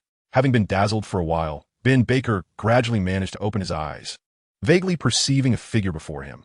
yet unable to discern its features. However, why did this individual appear so diminutive, akin to that of a 10-year-old child? What are you pondering? Are you questioning my height? Ben Baker dared not utter a word. In the realm of magic, being short did not equate to weakness. When a Ministry of Magic recruits aurors, those who are often lean and petite are prioritized, while individuals of his towering stature face height discrimination. For those of equal skill, the likelihood of winning a duel is markedly higher for shorter individuals. This young Steve, so diminutive and youthful, might very well be a new elite auror from the Ministry, deserving of respect. Promptly lowering his gaze, he humbly stated, "I would not dare to defy you. I shall take you there at once." Politz confirmed that he still could not see clearly and stepped back a bit. In the voice of the leader, he inquired, "Very well, I shall ask you, did you, on the night of September 30th, break into number 13 on Landerton Street and steal some money?" Ben Baker froze momentarily. I knew I should not have provoked the esteemed prophet. He immediately comprehended the situation. Undoubtedly, some esteemed prophet had learned of his actions towards his Muggle servant and had subsequently reported his details to the Ministry of Magic. "Captain, I confess. I admit to my transgressions. I confronted that Muggle elder, delivering several blows to him. I compelled him to unlock his safe and seize the 10,000 pounds within. Yet I refrained from employing any magic, nor did I resort to any unforgivable curses. The wizarding community frequently witnesses impoverished wizards resorting to robbing Muggles. And the Ministry of Magic stance is that if one relies solely on physical strength for the robbery, provided that no magic is employed, the matter falls under the jurisdiction of the Muggle world, with the offender being handed over to the local Muggle police. Generally, the Ministry does not intervene. Ben Baker now seeks to classify this incident as a mere ordinary robbery within the Muggle realm, aiming to prevent any involvement from the Ministry of Magic.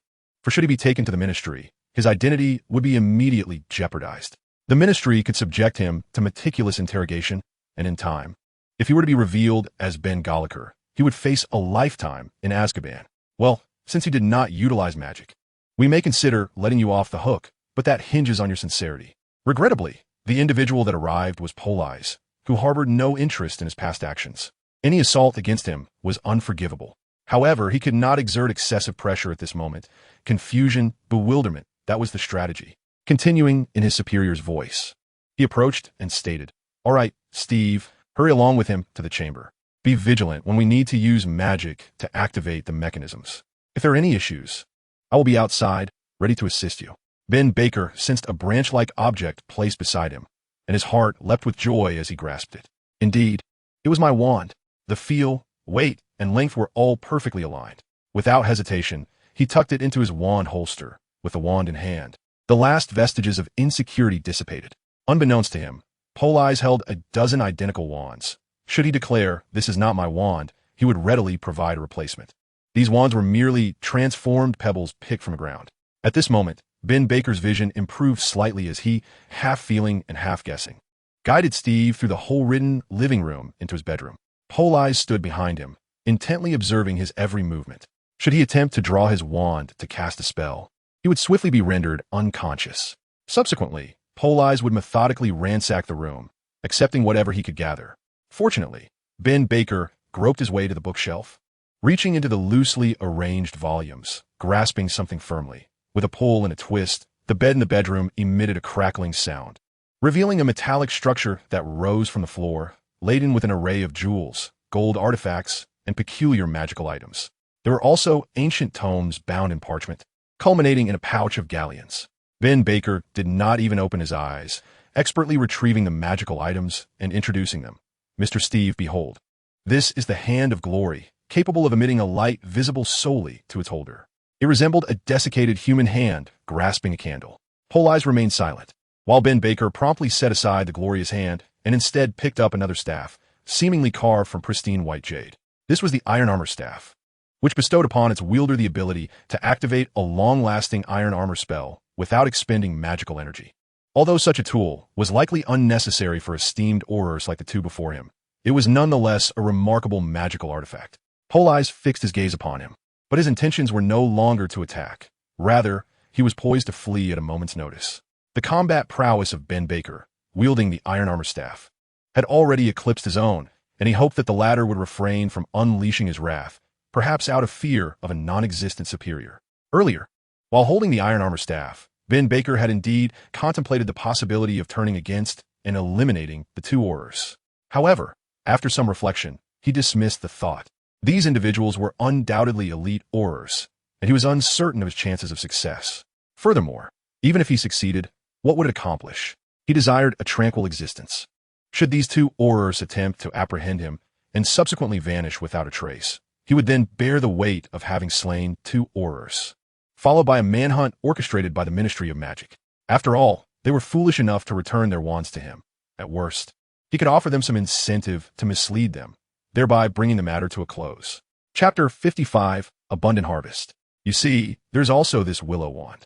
Though it appears ordinary, it is a magical artifact crafted by a superlative wizard named Dao Ling Zhang from across the sea. It possesses a significant restraining effect on ghosts and vampires. Ben Baker ardently promoted his treasures, hoping to bribe the two elite Aurors of the Ministry of Magic with one or two of these items, seeking an opportunity to extricate himself from this predicament. Politz perused the items, but found nothing that piqued his interest. Each object was peculiar in its own right, undeniably valuable and functional, yet he felt no inclination towards them. Instead, it was the tome on the shelf titled Human Transfiguration that captivated him. Very well, I shall take this book on human transfiguration. The cover depicted a man continually transforming between human and various animals, and Politz believed it contained the information he required on human metamorphosis. Ah, is this all you desire? Perhaps you should consider other items? Politz insisted on acquiring only the tome on human transfiguration.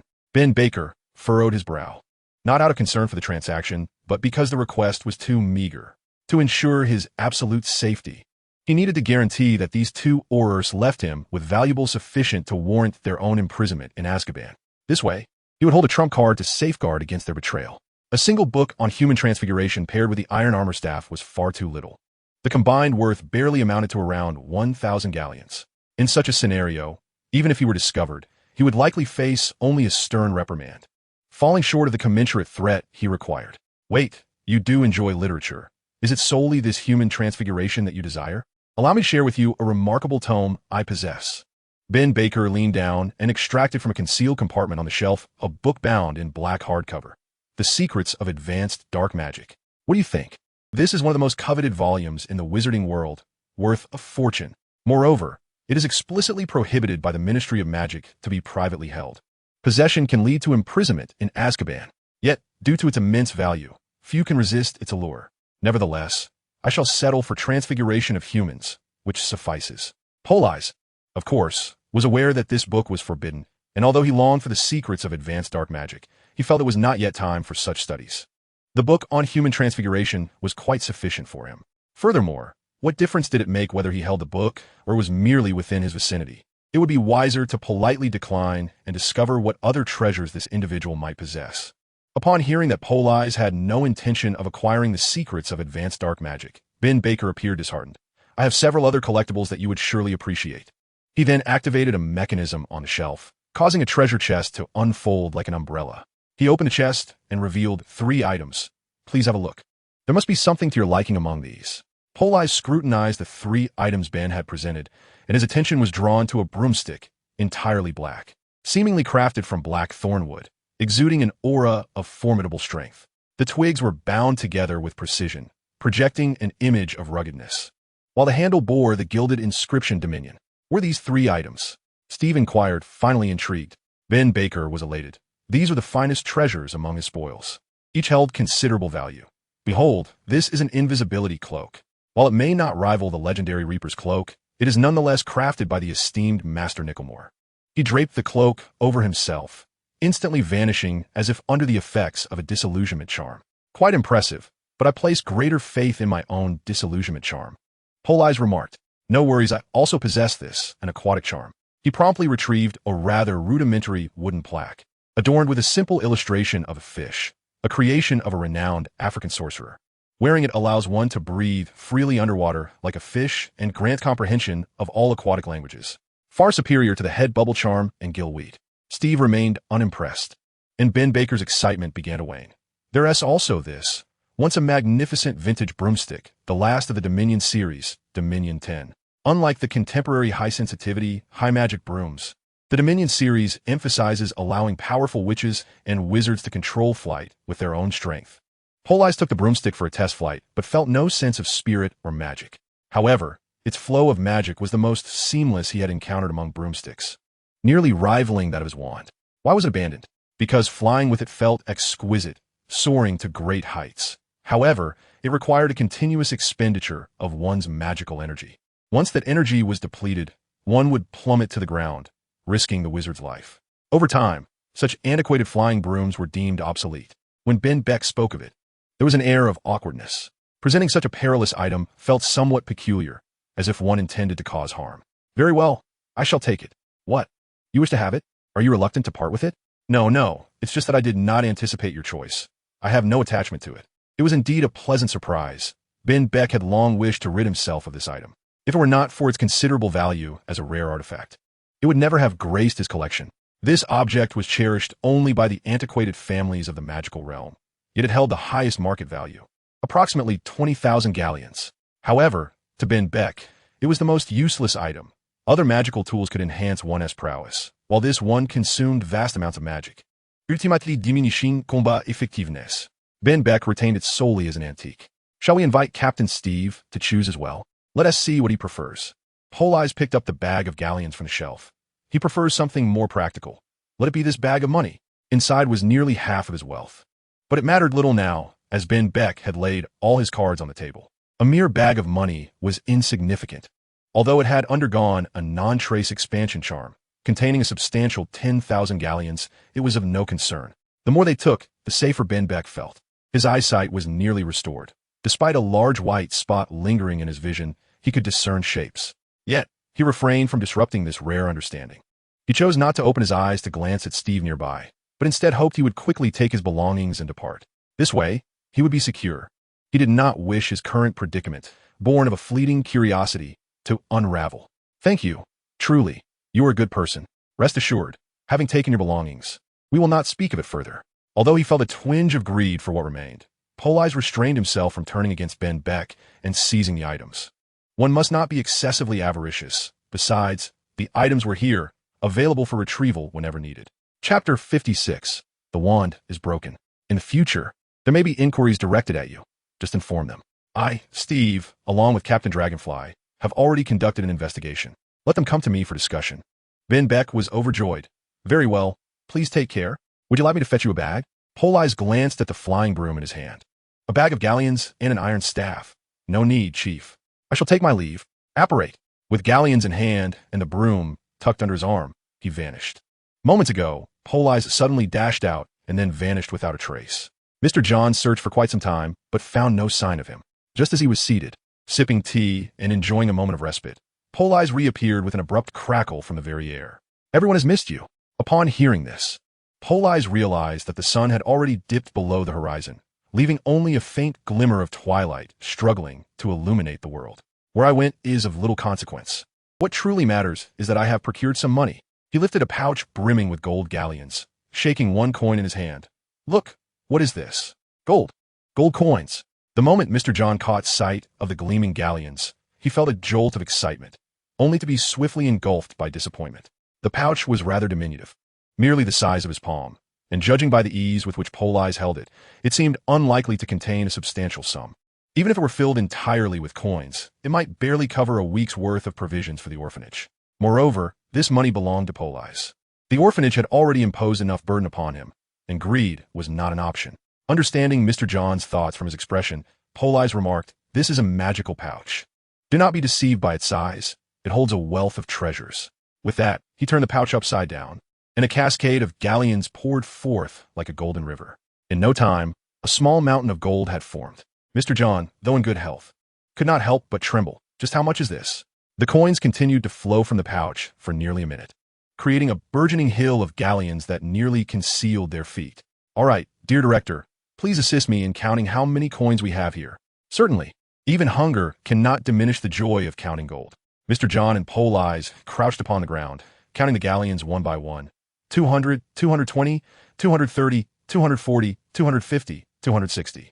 Politz, how many have you counted? 2,300. After tallying a portion of the multitude of galleons, they had counted less than 5,000 coins. Surely, there must be nearly 10,000 coins. Politz shook his head. Alas, these are merely alloys, not pure gold coins. Mr. John examined them closely from every angle. They appeared undoubtedly to be genuine gold, with a luster and brilliance that left no doubt. Yellow, radiant, precious gold. It possesses the power to transform the dark into light, the ugly into beautiful, the lowly into noble, the aged into youthful, and the coward into a warrior. This yellow slave can forge alliances among disparate peoples and incite division among kin. It can bestow blessings upon the cursed and elevate the despised to reverence. It can elevate thieves to high ranks and restore widows with sallow faces to the status of brides, even if their countenance once repulsed those afflicted with ailments. With this treasure, they would regain their youthful allure. It can meld ice and fire, fostering affection between enemies. It speaks every dialect, compelling obedience from all.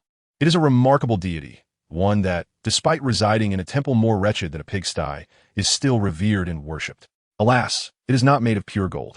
Mr. John lifted a piece of gold galleon to his mouth and bit down hard. Ouch. My tooth. The gold galleon is not of high gold content. It is a fascinating magical alloy, possessing the appearance, texture, weight, and density of gold, yet it is decidedly not gold. Not gold. What purpose could this substance serve? Mr. John pondered, could it be used to deceive? Strangely enough, as long as one refrains from biting it, this item is indeed quite challenging to distinguish from genuine gold. This is the currency of the magical realm, exchangeable for pounds. Observing the old man's suspicious gaze, akin to that of a con artist, Politz felt exasperated. Am I not a person of utmost honesty and reliability? Would I engage in trickery for monetary gain? Mr. John recalled how, during the closure of the orphanage, this child had gone to great lengths to earn money, even resorting to extorting funds from others alongside the orphan children, causing mischief if they were not compensated. To apprehend them? Even better, the reformatory provides superior food and environment. Once these orphans are taken in, they might not leave. Eventually, the gentlemen of Downing Street were compelled to allocate funds to reopen the orphanage. Very well, I shall take out 5,000 galleons to exchange for money. The remainder can be stored here. All right, you go have dinner. I will count this. Mr. John acquiesced, bowing his head to continue tallying the galleons on the ground. As Politz rose to exit, he realized he had been holding Beck's wand the entire time. No wonder the flow of magic felt somewhat obstructed. Glancing towards the windowsill, he found it absent. His wand was gone. Mr. John, where's the wand I placed on the windowsill? Mr. John, dizzy from counting, replied, what wand? That black stick you left on the windowsill? Little Jimmy and the others stopped by a moment ago. Perhaps you should ask them. They might have taken it to play. Politz's head spun. That was a wand, an assistant, a companion to wizards. How could it have been taken for play while pursuing a thief? The children from the orphanage were notorious for their lack of care for toys. With limited playthings, they typically utilized them until they were utterly worn out. One toy for a dozen children. Used until it breaks, this simply wouldn't do. He needed to act swiftly. By the time Politz reached the dining area at a brisk pace, it was too late. Little Jimmy held only half of a jet black wand, the other half clutched in the hands of a young girl named Sally. A throng of children surrounded them, exuberantly shouting, "Gifts! Gifts!" With only the recently acquired galleon in his possession, Politz declared, all right, now it is my turn to inquire. Who broke the wand I left on the windowsill? Sally raised her hand, I know. It was Jimmy. He was fighting with Little John using the black stick, and he broke it. Ah, very good. Little Rick, a child from the neighboring household, attended the same public school as Little Jimmy and his friends. Naughty to the core, he often had quarrels with the children from the orphanage. When Politz was still around, a few beatings had deterred him from causing trouble, but now that Politz had departed, he felt emboldened once more. Chapter 57, Christmas in Diagon Alley.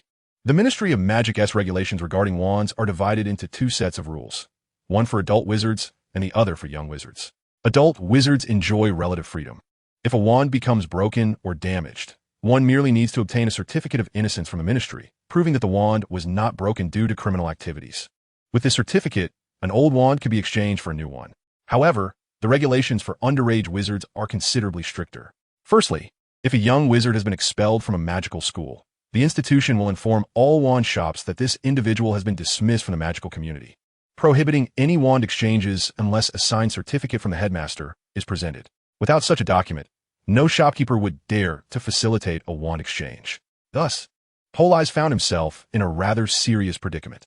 He might have to return to the school to request another certificate from Dumbledore.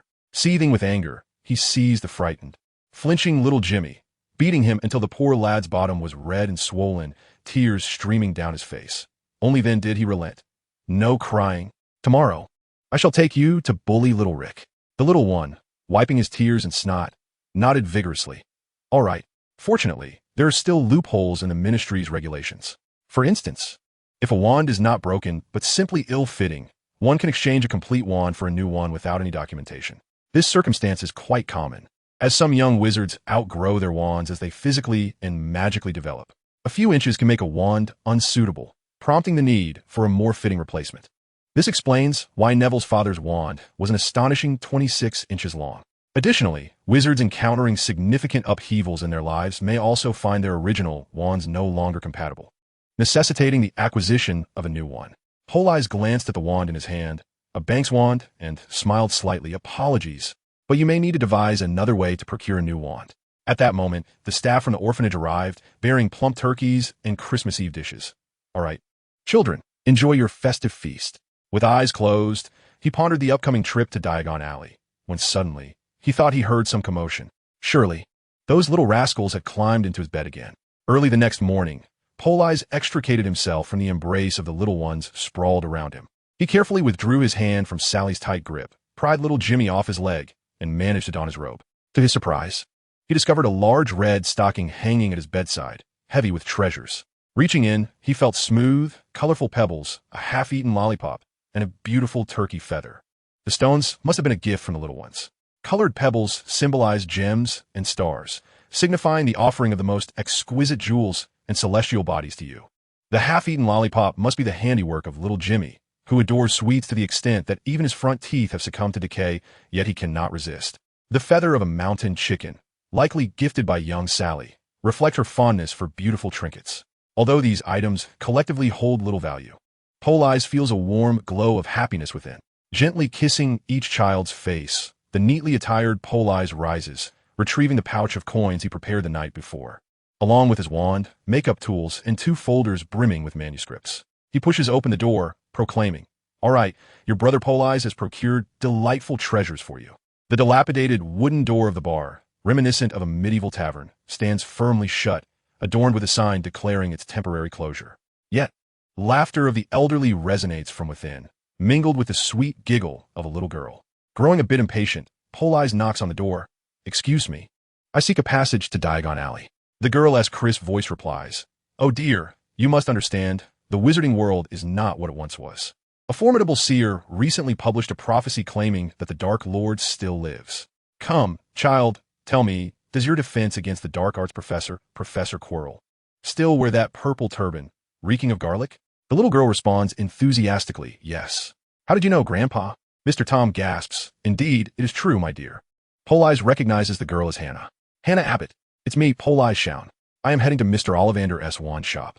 Could you kindly open the door?" Hannah recognizes him. "Grandpa, it's my classmate from Hogwarts. Let us open the door." Despite his reluctance, Mr. Tom pushes the door ajar, revealing his cream-smeared, disheveled face and rosy nose. "Very well, come in." Politz ducks into the bar, which seems to be genuinely closed, devoid of any light. The little girl beams, raising her hand. "Hi. Politz, Merry Christmas." "Oh, you're Politz, correct?" Politz nods. "Is Gringotts open?" "Of course, as long as there is profit to be made. Those goblins will always remain in business." "And what of Ollivander's wand shop?" "Mr. Ollivander never closes, even in the dead of night." "That is splendid. I need only to visit these 2 places."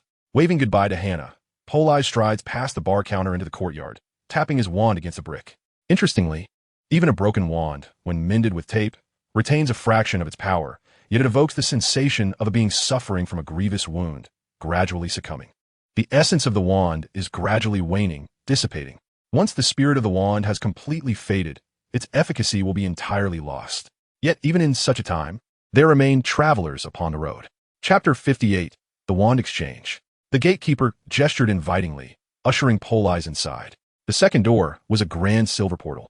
Upon pushing it open, it became evident that Gringotts today was far from the leisurely establishment depicted in the original text. Instead, it was a hive of bustling activity, with towering stacks of documents adorning the counters and goblins scurrying about with fervor. One bespectacled goblin was vociferously shouting into a speaking tube, slamming the desk in frustration. "Hurry, hurry, convert all the rubles to dollars. Quickly, we must liquidate all our rubles before 10 o'clock." Politz stood for quite some time, largely ignored, until nearly 10 minutes later when the bespectacled goblin abruptly looked up. "Ah, A distinguished guest. How may I be of service to you? Politz, clad in the garb of an adult wizard, a pointed hat atop his head and a heavy robe enveloping his form, spoke in a voice both sultry and gravelly. He had disguised himself as a gnome, a common sight in the magical realm due to the intermingling of various magical beings. I wish to exchange a small sum of muggle currency. He produced a bag of galleons he had prepared the previous day, the sound of clinking gold enchanting the goblin. Oh, the sound of gold coins is simply delightful. Silver coins. Come fort. Silver coins. Attend to this esteemed guest swiftly. In a flurry, a goblin rushed out from a back room, bowing profusely. I beg your pardon. How may I assist this esteemed guest? Politz nudged his money bag. Convert all of it to pounds. The goblin, named Silvercoin, shook the bag and then emitted a golden ray from his fingertip. 5000 galleons. Shall I exchange all of it for pounds? Politz nodded affirmatively. All of it. Honored guest, the current exchange rate for galleons to pounds is merely 15. You might consider converting to rubles instead, as Gringotts is currently liquidating rubles, which are valued at an astonishing 150 to the galleon. How about it? You can subsequently exchange them for pounds at a muggle bank, surely yielding a handsome profit. Had he directed this advice to an uninformed wizard, it would have been effective. Not having made any profit, Silvercoin appeared somewhat crestfallen. Yes, sir. His movements were swift. Soon enough, 2 bundles of pale gray banknotes were counted out, secured with tape, and presented before Politz. Your 25,000 pounds. Very well, thank you. With a casual wave, he turned and exited Gringotts. Just as he reached the threshold, the bespectacled goblin let out a cry of despair. We're doomed. The bear has perished. We still have 100,000 rubles left unsold. Ollivander preferred to make his entrance from behind, speaking in a soft and ethereal tone, as though wary of disturbing something delicate. As he spoke, he produced the wand belonging to Mr. Beckett. Ollivander immediately straightened his posture, delicately caressing the wand. The moment it touched his hands, he shuddered. Sir, I cannot sell you this wand. Mr. Politz straightened his body and rose from the armchair, asserting, I have brought my wand in accordance with the Ministry of Magic's regulations, and I demand that you promptly provide me with a new wand. Ollivander drew forth his olive wood wand, ready for any eventuality. No, this is not your wand, sir. I understand that your wand may have been damaged for various reasons, and that you are attempting to substitute it with a confiscated one. But you have overlooked a crucial detail. He adjusted his glasses. I recognize every wand I have sold. It is one of my creations, made from elder, measuring 11 inches, with a core of unicorn tail hair. It is a wand imbued with duality and harmony. Frankly, I never anticipated it would find its true master, one who embodies the same duality and harmony. Are you Mr. Beckett? Mr. Politz, of course, was not Beckett. Ollivander smiled slightly. Please remove your disguise. Present to me your genuine wand, and I swear, as long as you are not a young wizard expelled from a magical school or a fugitive sought by the ministry, I shall replace your wand. Mr. Politz scrutinized Ollivander's eyes seriously, then removed his pointed hat and false beard, revealing his wand, which had been broken in 2. Ollivander paid no heed to his face, his gaze fixated on the wand in his hands. Oh, poor child. You must be Mr. Politz Shaun, correct? Made of ebony, 12 inches, with a dragon heartstring core, slightly temperamental. How unfortunate that it has perished. He disregarded Mr. Politz entirely, incessantly murmuring about the broken wand, and finally addressed him. Please stand over there. I need to take your measurements. Mr. Ollivander, that previous willow wand was quite satisfactory. I would like that one. Ollivander shook his head vigorously. No, my dear child, you do not comprehend.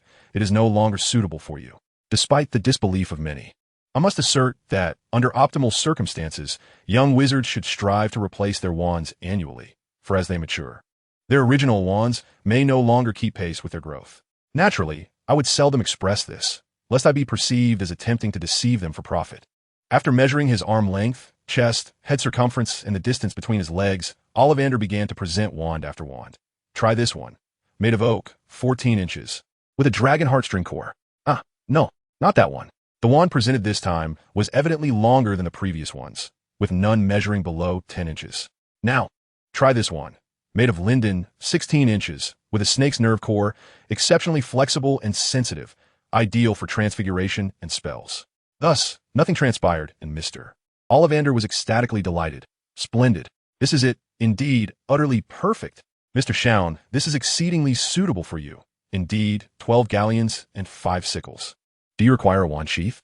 To his surprise, the old man recalled this detail. and Politz generously produced 13 galleons. I shall take one sheath. The very best. The finest, please. That is insufficient, sir. The top-quality wand sheath costs 2 galleons. With a sheepish grin, Politz retrieved 2 more galleons and handed them over. Acquiring this wand, which was truly perfect for him, along with a wand sheath endowed with automatic maintenance features. Additionally, he received a complimentary set of manual wand care tools. Although the sheath boasted automatic upkeep, tending to the wand by hand could enhance the bond between the wand and its master. After purchasing the wand, Politz turned toward the owl post office. Behind him, Mr. Ollivander waved. You are welcome to return for a wand exchange once you come of age.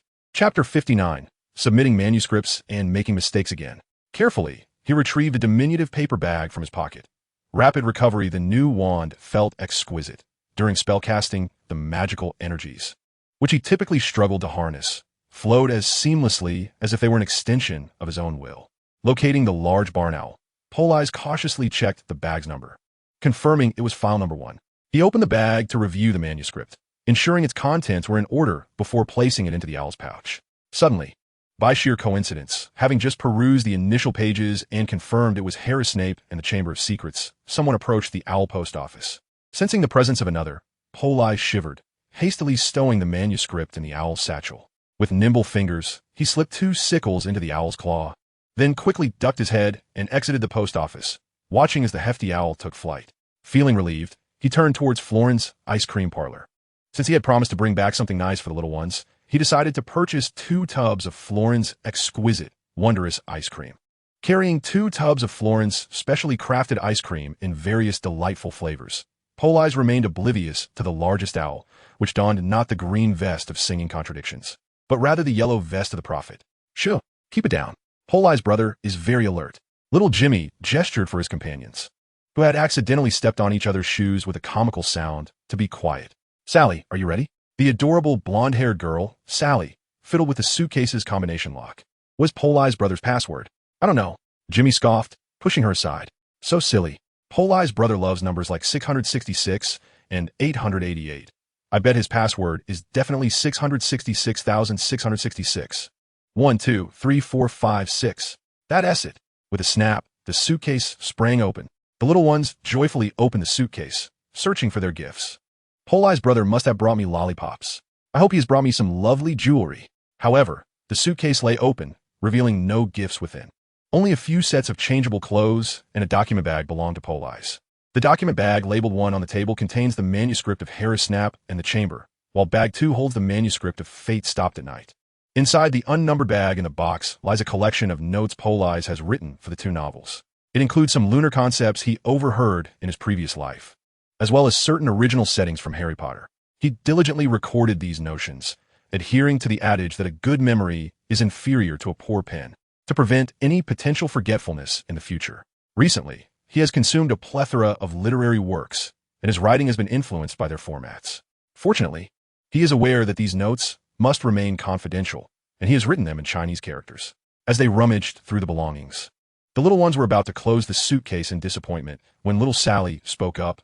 While we are aware that Brother Politz is a great writer, it seems we are quite unfamiliar with what he actually writes. Little Jimmy produced the 3 document bags, exclaiming, surely, these must contain Brother Politz's original manuscripts. These little ones, indulged by Politz, had grown audacious enough to meddle in others' affairs. Sneaking a glance at a manuscript seemed trivial, especially since Politz still held a degree of authority in their eyes as the leader of this mischievous group. Thus, the little rascals clutched the document bags and stealthily darted out of the dormitory towards the guard's room by the main entrance, which was always illuminated and the perfect place to read novels. While they read, they maintained order, ensuring the manuscripts remained undisturbed. However, their tender age hindered their speed in reading. Additionally, starting from the 2nd volume posed some comprehension challenges, yet their affection for their Brother Politz's novels kept them engrossed. As midnight approached, they finally finished the 2 novels and opened the bag containing the notes, just as the guard arrived for the shift change. Startled, the little ones fled, having secured the original manuscript of the notes, but leaving behind the bag that held it. Back in the dormitory, they exchanged glances, worried about what to do. If Brother Politz finds out, he will surely disapprove of us. Little Sally pouted, on the verge of tears. I don't care. You all need to figure something out. Otherwise, I will tell Brother Politz that you sneaked a peek at his manuscript. With no other option, little Jimmy snatched the notes and, glancing at the two bags on the table, picked up the thinner one, stuffing the manuscript inside without hesitation. Around noon, at approximately 10 o'clock, Politz finished his tasks and drew his wand, declaring, "Apparate." Two large tubs of ice cream opened up, and the little ones from the orphanage cheered, lining up with their small bowls, eagerly awaiting Politz to serve them ice cream. Florin's marvelous array of flavors was indeed extraordinary. The taste of the ice cream transformed according to the eater's thoughts. For instance, when Politz indulged, it was a rich black coffee flavor, while for little Sally, it took on a sweet strawberry essence. Mr. Victor was enjoying lunch with his family. The burly owl made its entrance, prompting Mr. Victor to scratch his nearly bald scalp in bemusement. As he accepted the parcel delivered by the owl, he reflected on the fact that the Daily Prophet had long ceased its reader correspondence initiative, relying instead on its own reporters for content or commissioning works from various professors. However, the recent success of the magazine The Chatterbox had piqued the interest of the Daily Prophet. Ever since the publication of the article Harry Snape and the Philosopher's Stone, the once obscure Chatterbox had catapulted to fame, becoming the most popular weekly publication in the magical community. Fortunately, as a newspaper rather than a periodical, the Daily Prophet found itself in a more favorable position. Otherwise, it might have struggled to compete. Indeed, some jested that the Chatterbox had a genuine seer in its ranks, while the Daily Prophet merely served as a mouthpiece for the Ministry of Magic. Thus, upon learning that the seer Zeleric Scribo had utilized the Diagon Alley Owl Post for his correspondence, Mr. Victor ordered the capture of the Chatterbox Owl Postman. Chapter 60. The Daily Prophet and the Gemstone Sage. Unfortunately, the results were less than satisfactory. After seizing the Chatterbox Owl Postman, they received a plethora of reader letters. But the prophecies he sought remained elusive. No, it would be more accurate to say that they did receive a few prophecies. Yet none bore the name of the esteemed seer Zeleric Scribo. The magical community was well aware of the seer's omniscience, and no one dared to impersonate the illustrious Zeleric. However, after a prolonged period of unmet objectives, Mr. Victor found himself somewhat disheartened. Fortunately, the Chatterbox had yet to publish any new prophecies, leaving a glimmer of hope. This realization compelled him to approach the Gemstone Sage with sincerity. As he opened the parcel and extracted a thick stack of manuscript paper, a faint smile graced Victor's face. So many submissions. It appeared yet another individual, enticed by the Daily Prophet's generous remuneration, had hastily sent in their work. Over the past 2 months, he had encountered numerous such individuals, yet invariably, their so-called masterpieces were nothing more than the written refuse that even the Chatterbox would not accept. Harry Snape and the Chamber. Author, Zeleric Scribo. This was indeed the work of the esteemed seer, and it appeared to be a continuation of his prophecies. Upon returning to the newsroom, Mr. Victor rang the emergency assembly bell, summoning the staff. Disregarding Victor's authority as editor-in-chief, everyone rushed over, eager to glimpse the contents of the manuscript in his hands. It was at this moment that Victor realized, in his excitement over receiving a submission from the sage, he had yet to examine the prophecy's content. Harry Snape and the Chamber? Was it yet another tale from Hogwarts? The Dark Lord had been vanquished. What significant event could possibly transpire at Hogwarts now? In all candor, Politz himself finds the content of his work, Harry Snape and the Chamber, rather unremarkable. The most significant enigma within the original narrative pertains to the identity of Tom Riddle. Yet, this mystery was prematurely unveiled during the first installment, The Philosopher's Stone, through a brief tale involving Dumbledore and Snape. The astonishment that accompanied this revelation has now dulled into tedium upon revisiting the second part, which has been spoiled. He overlooked the fact that he was viewing it from an outsider's perspective, failing to consider the narrative, nay, the prophecy within the text. The revelation that a Slytherin had left behind a chamber and a millennia-old basilisk to purge the impure Muggle wizards from Hogwarts was profoundly shocking. How terrifying. Could Slytherin have committed such a dreadful act? A millennia-old basilisk. Furthermore, the presence of a mysterious soul fragment during the 5th year made the forthcoming Hogwarts experience utterly exhilarating. After perusing what Politz deemed an inevitable debacle, Harry Snape and the Chamber, Mr. Victor anxiously rapped his fingers upon the table. Hurry, hurry. I must ensure that this prophecy reaches every reader of the Daily Prophet with utmost urgency. However, the staff of the Daily Prophet remained unfazed, each engrossed in their manuscript, some urging others to hasten their reading so that they might continue until midday passed. Only then did Mr. Victor finally glimpse Politz's compendium of concepts. What is this? I cannot decipher the text. Were it another's manuscript, even that of a guest professor, he would have instantly apparat to confront them, demanding an English translation. Yet, This was the prophecy of Lord Gemstone. Perhaps it contained something as grand and significant as the chamber itself. Perhaps it was a sequel to the chamber. A test from Lord Gemstone. Martin, you have the afternoon and 1,000 galleons, he declared, promptly handing a portion of the manuscript to his assistant, Martin. Politz compendium was divided into 2 segments, one detailing the night of stopped fate, characterized by its thoroughness and richness, while the other encompassed the Harry Potter lore and various conjectures, presenting a far more chaotic array of ideas. At times, a single page bore only a few words, often jumbled, such as the 7 Horcruxes, Tom S. Diary, the Slytherin Locket, the Hufflepuff Cup, the Ring of Tom S. Family, the Ravenclaw Diadem, Nagini, and Harry Potter himself. Or perhaps, death might be Merlin. Such nonsensical musings. Yet for Politz, even if his memory faded, he could readily recall key terms.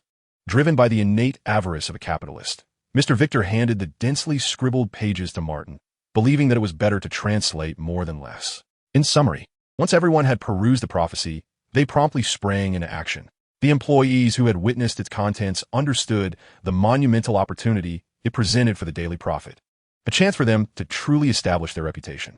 In days gone by, the Daily Prophet had risen to fame by aligning itself with the foremost seer of the last century, the venerable Professor Trelawney. During that time, every prophecy penned by Trelawney graced the pages of the Daily Prophet, which seldom published announcements from the Ministry of Magic. Each newly released edition would be snatched up instantly, leaving no concern for sales, as Trelawney's predictions guaranteed their success. However, mortality is an inescapable fate, particularly for seers, who possess the ability to glimpse into destiny, yet are equally susceptible to its whims. Thus, Professor Trelawney passed away. His daughter, Sybil Trelawney, failed to wholly inherit his remarkable gifts. Unlike her father, she was reluctant to contribute prophecies to the Daily Prophet, opting instead to become a divination professor at Hogwarts.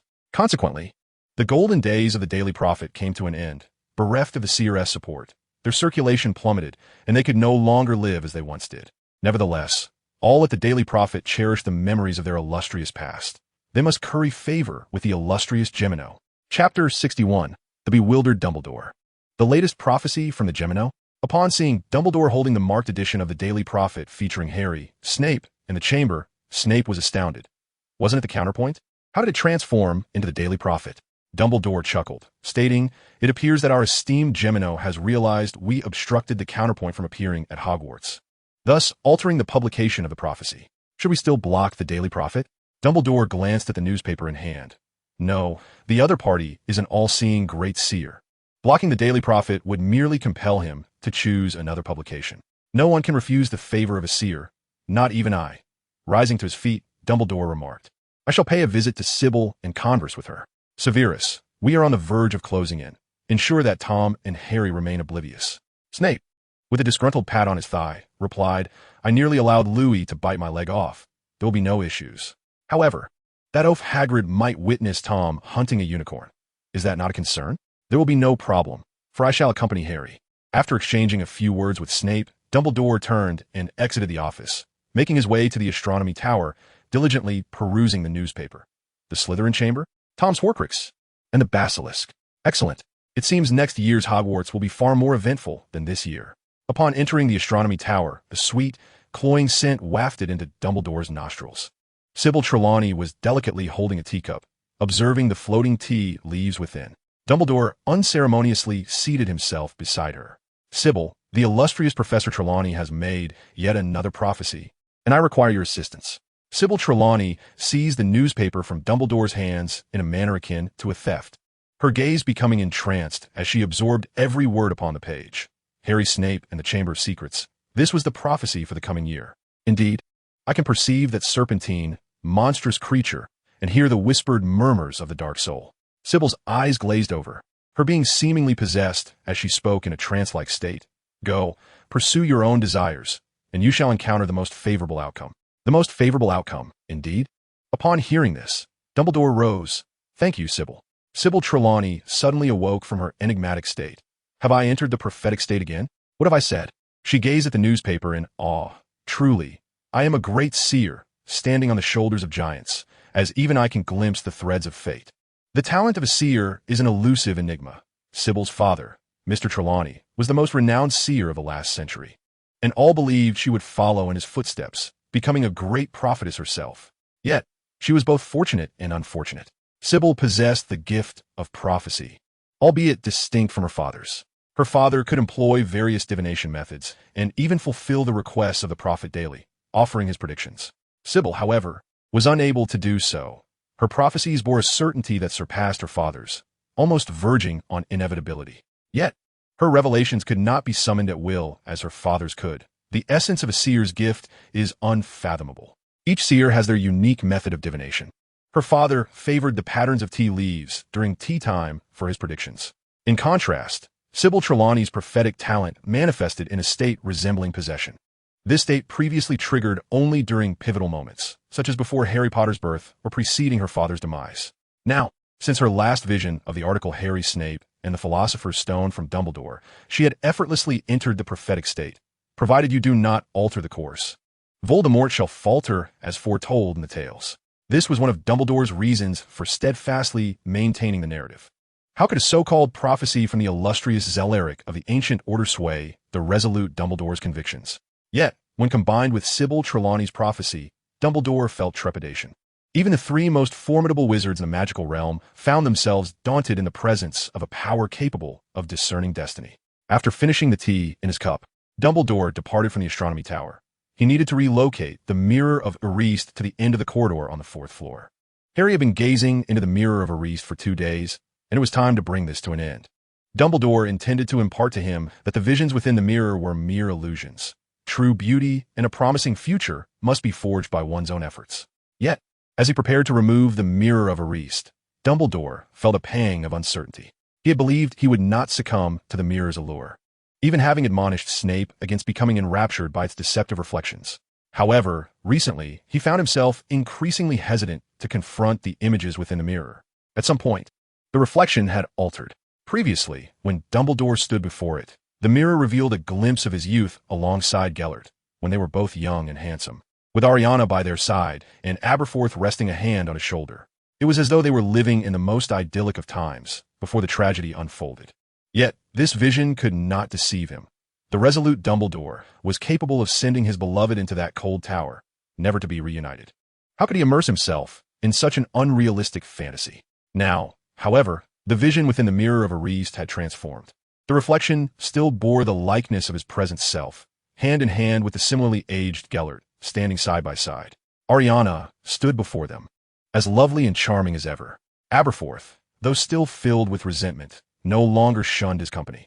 He wore a boutonniere as a groomsman and appeared to be muttering in irritation. Was this truly a future within my grasp? It seemed daunting. Aberforth was not as hostile as before. Now, the only obstacles remaining were resurrecting Ariana and confessing his feelings to Gellert. The confession would be the simplest part. He would surely accept it. Dumbledore felt a surge of confidence. Yet the challenge lay in bringing Ariana back to life.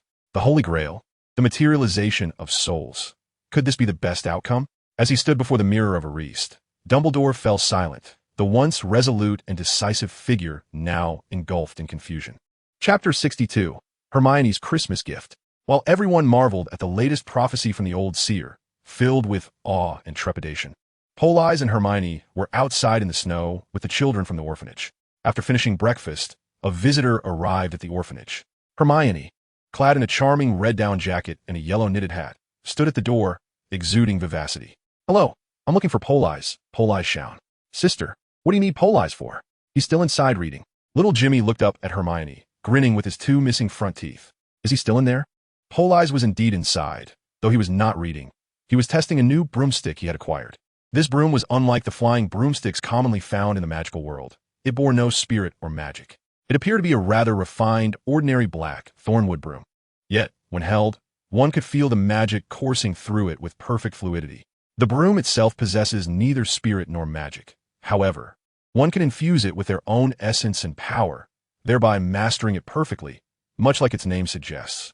Politz stood in the yard, oblivious to the melting snow from the eaves dripping onto his head, for all his thoughts and magic resided within the broom he held. Suddenly, the broom soared into the sky, breaking the sound barrier as it ascended majestically. Indeed, it was a perilous object. At that moment, it relied solely on the residual magic Politz had imbued within it, despite its ability to pierce the sound barrier. It bore the sensation of riding the winds as if on a sword. However, once the magic waned, it would revert to being merely an ordinary broom. Fortunately, Politz had not foolishly attempted a flight test. Otherwise, the depletion of magic would have resulted in a catastrophic fall, broom and rider alike. In the midst of his intense focus on sensing the broom, Politz was abruptly interrupted by a firm tap. "Hey, what are you doing?"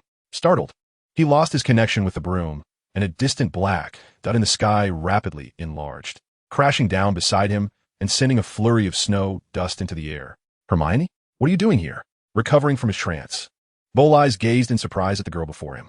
She was clad in a somewhat bulky red down jacket, adorned with a beige knitted cap, and her long brown hair, meticulously groomed, cascaded down gracefully, no longer wild and frizzy like a madwomaness.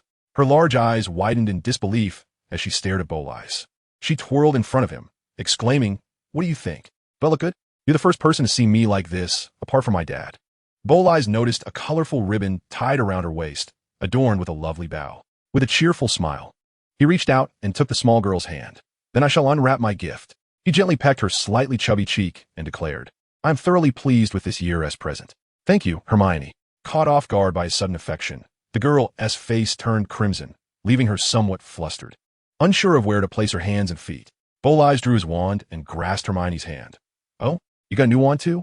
Ignoring her question, he waved his wand, causing the snow on the ground to rise in cascading waves. Like the rolling tides of the sea, they surged continuously as the two of them ran hand in hand towards the snowy waves. Suddenly, a gigantic snow shark emerged from the frosty depths, its adorable demeanor carrying several children from the orphanage, who joyfully dove in and out of the snow. Transfiguration, animation charme. Levitation spells. The power of his new wand granted Politz enough strength to showcase a marvelous display of transformation for the girl by his side. In the air, a faint melody drifted through the atmosphere as snowmen, snow castles, and a kingdom of ice materialized in the snowy expanse. Politz embraced Hermione and rode upon a snow steed, wandering through this enchanting realm of frost. The girl, with a touch of pride, tilted her head and remarked, "Not bad, I suppose. You barely passed." A radiant smile adorned his face.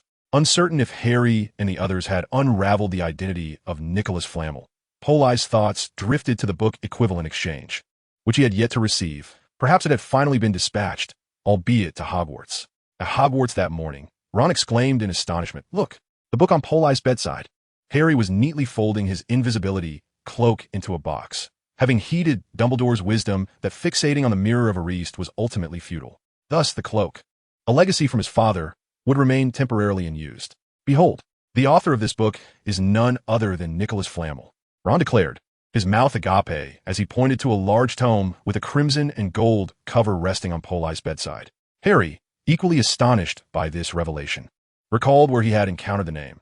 Dumbledore had spoken of Flamel's remarkable achievements in alchemy. "Quickly, let's see what the book reveals," Ron urged, his impatience palpable. Unable to contain his curiosity, Harry opened the book, and on its first page, Flamel had inscribed, "Many know me solely because of the Philosopher's Stone.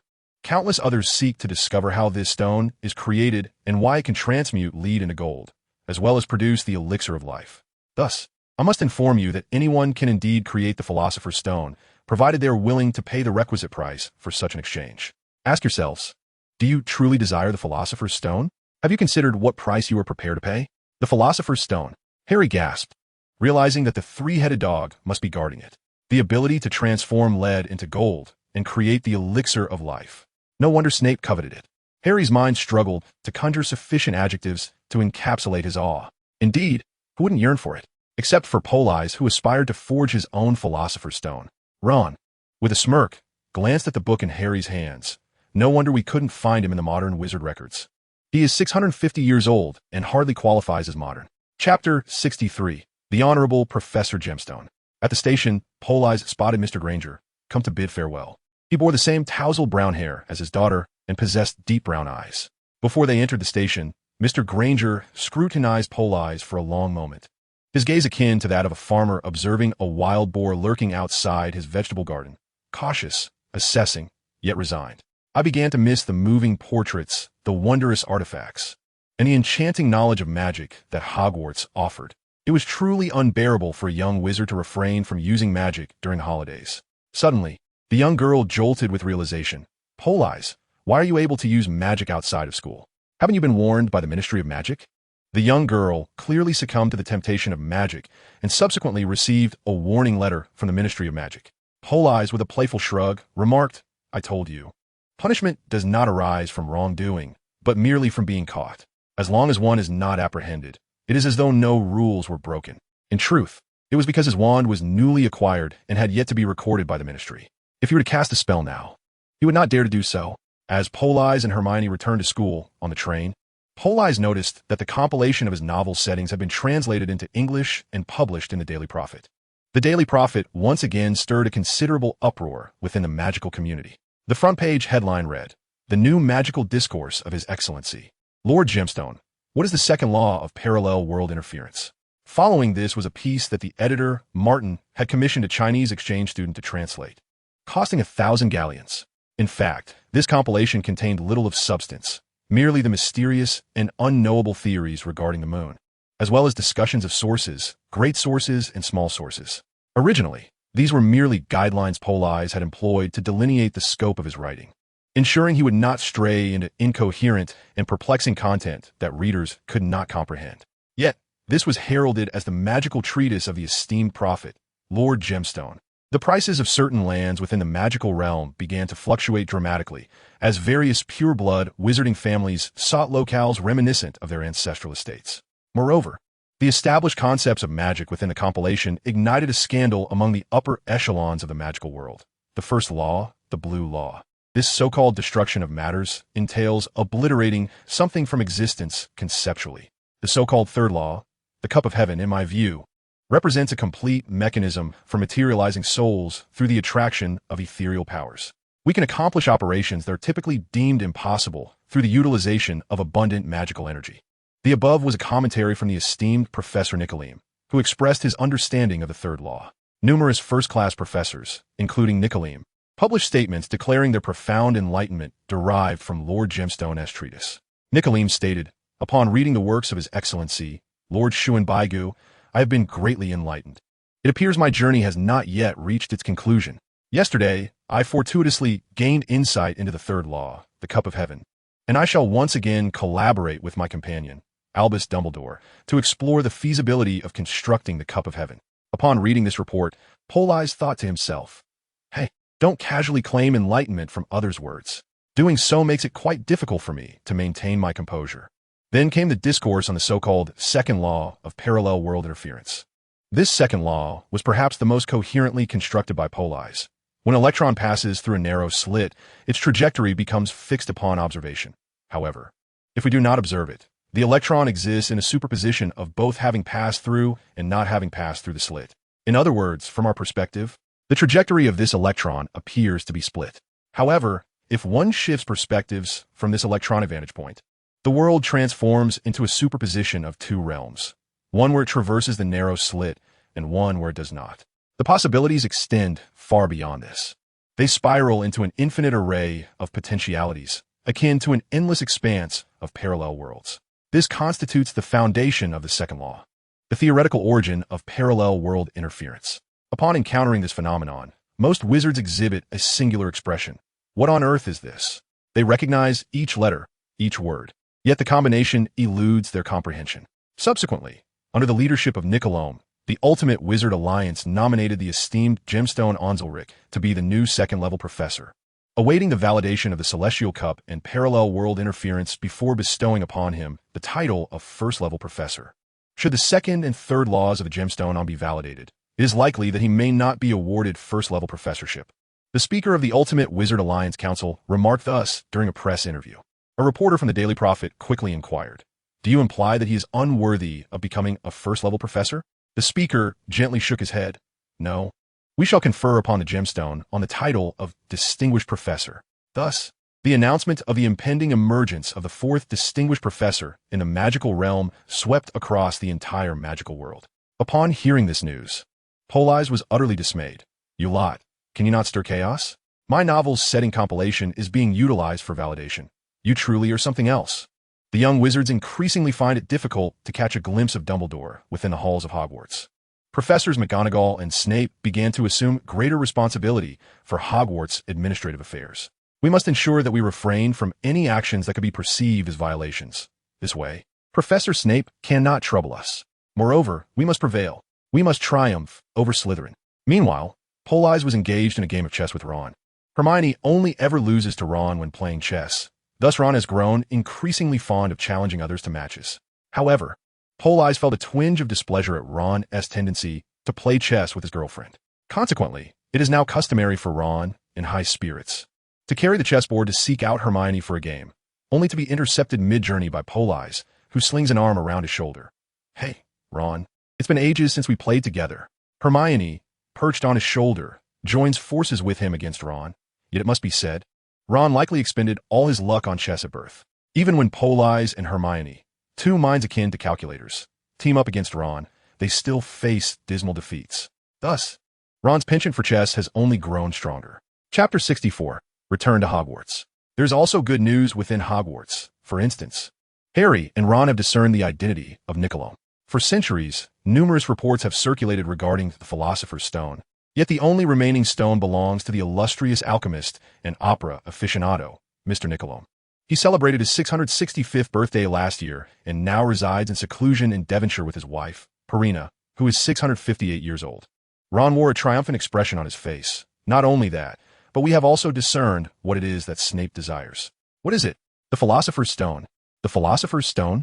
Observing Hermione's somewhat bewildered gaze, Ron's pride swelled further. A stone that can transmute any metal into gold, and can also concoct the elixir of life. So how do you know this? As Hermione posed the question, Ron's bravado deflated. Well, it is documented in a book purchased by Politz. A book? What book?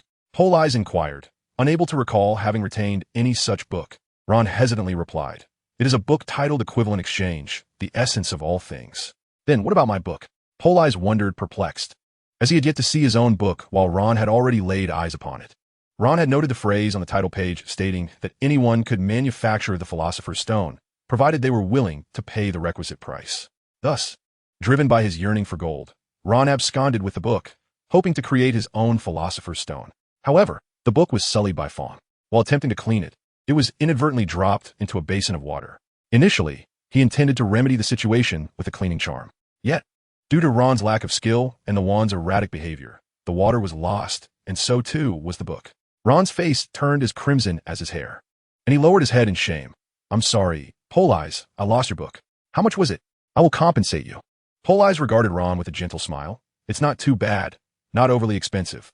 The original price was 20 galleons, but I purchased it at double the price. So it amounts to 40 galleons. Ron felt as if struck by lightning, trembling uncontrollably. 40 galleons. His mind fixated on a singular thought. "I am doomed. My parents will surely chastise me." Witnessing Ron's sheer terror, Politz, in a magnanimous manner, suggested, "How about this? Do you possess any particularly rare books at home? Just lend me one for a look, and I shall waive your compensation." Ron felt as if a weight had been lifted and eagerly nodded. Yes.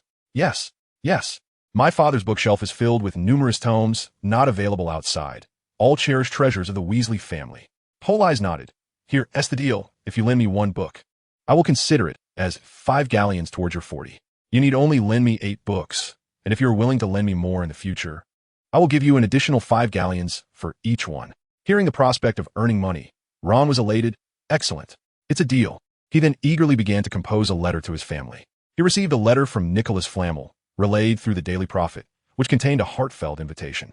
Flamel wished to invite the illustrious gemstone Ozilric to attend an academic salon he was hosting at his residence on the 25th of this month.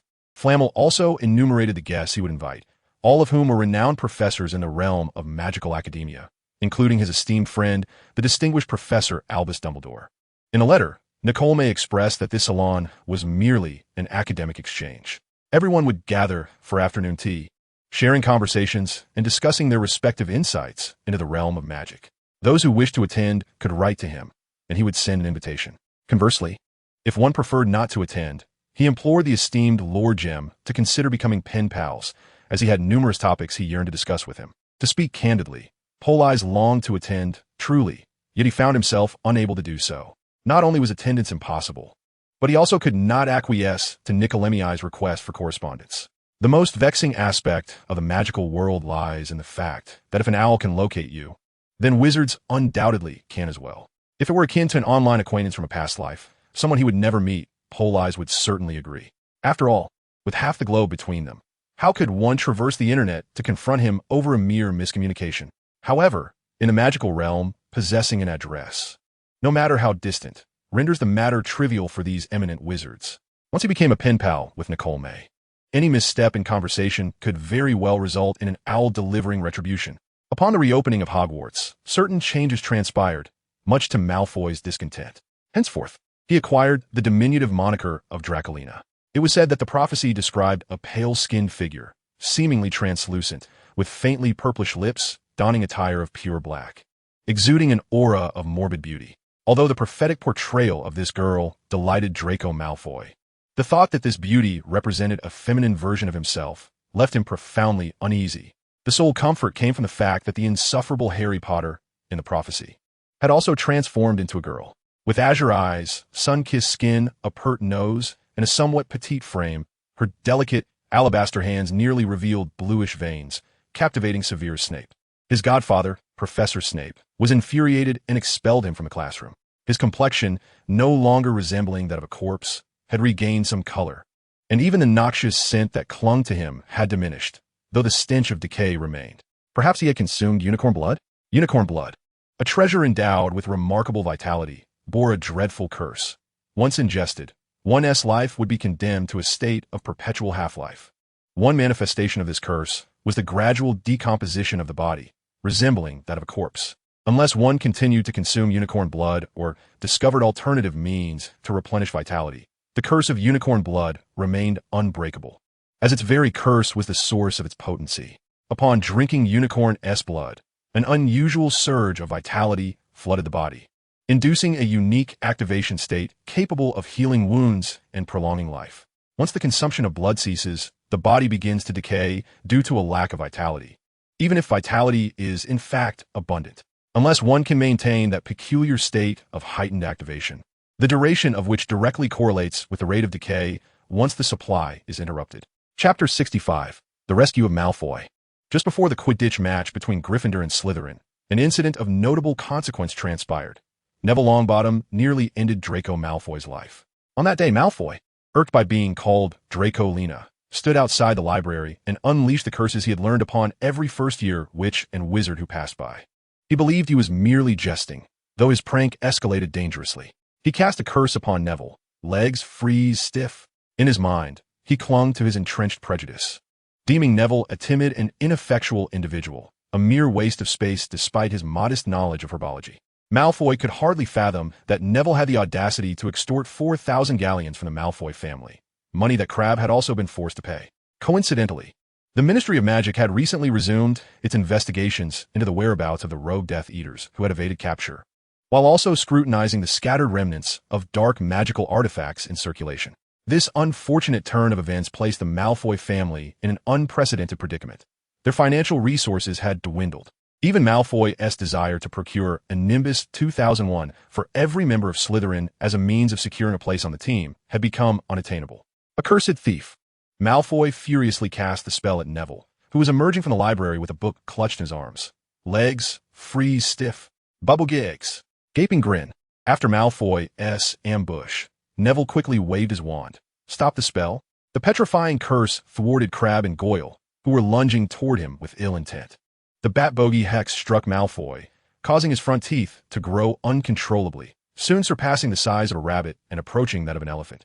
The gaping grin spell also took effect, compelling Malfoy to laugh maniacally while his teeth twisted grotesquely, ultimately piercing through his chest and spilling blood profusely. Seeing the blood, Neville panicked. Instead of countering the curse or seeking Madame Pomfrey, he instinctively turned and fled. Malfoy's voice trembled as he lay in the woods beside the library, blood pooling around him. I should find Madame Pomfrey. Once in a safe environment, Neville quickly recognized his grave error. He should not have abandoned Malfoy. Leaving him there could lead to his demise. Thus, they split up. Hermione and Parvati rushed to the library to check on Malfoy, while Harry and Ron accompanied Neville to find Madame Pomfrey, as his fear rendered his legs weak and immobile. Politz and Hermione sprinted with remarkable speed. Yet the labyrinthine staircases of Hogwarts posed a formidable challenge. Rushing through them could easily result in their being late. In a moment of desperation, Politz extended his hand, invoking Domini Flectora. A shadowy broomstick soared into his grasp. Wrapping his arms around Hermione's waist, he mounted the broom. To the library. The broom surged forward, and they felt the air thicken around them, the wind transforming into myriad tiny hands tugging at their bodies. In mere seconds, Politz whisked Hermione from the Gryffindor Tower to the woods adjacent to the library, where a significant pool of Malfoy's blood stained the green foliage, starkly visible. They quickly located him, his protruding teeth piercing his chest, seemingly growing and exacerbating the wound. "Stupefy!" Hermione exclaimed, eager to cast a healing spell on Malfoy. But Politz halted her, warning, using a healing spell now would leave his teeth embedded in the healing flesh. Crouching down, he aimed at Malfoy's teeth and uttered shatter.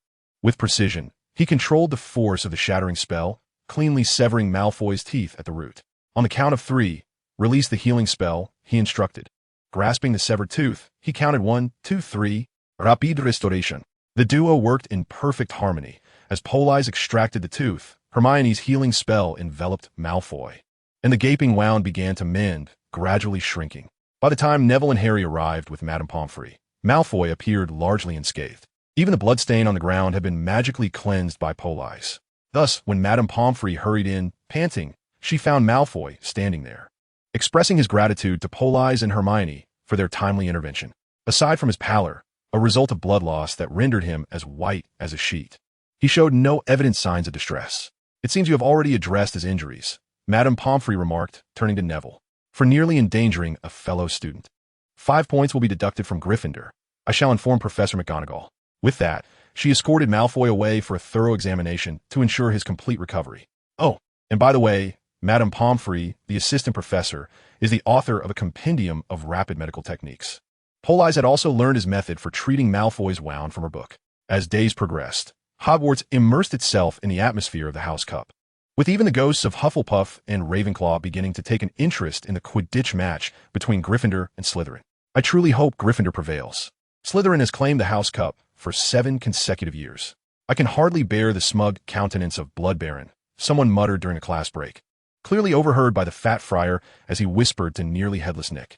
"I do not wish to pressure you, Potter, but everything rests upon your shoulders.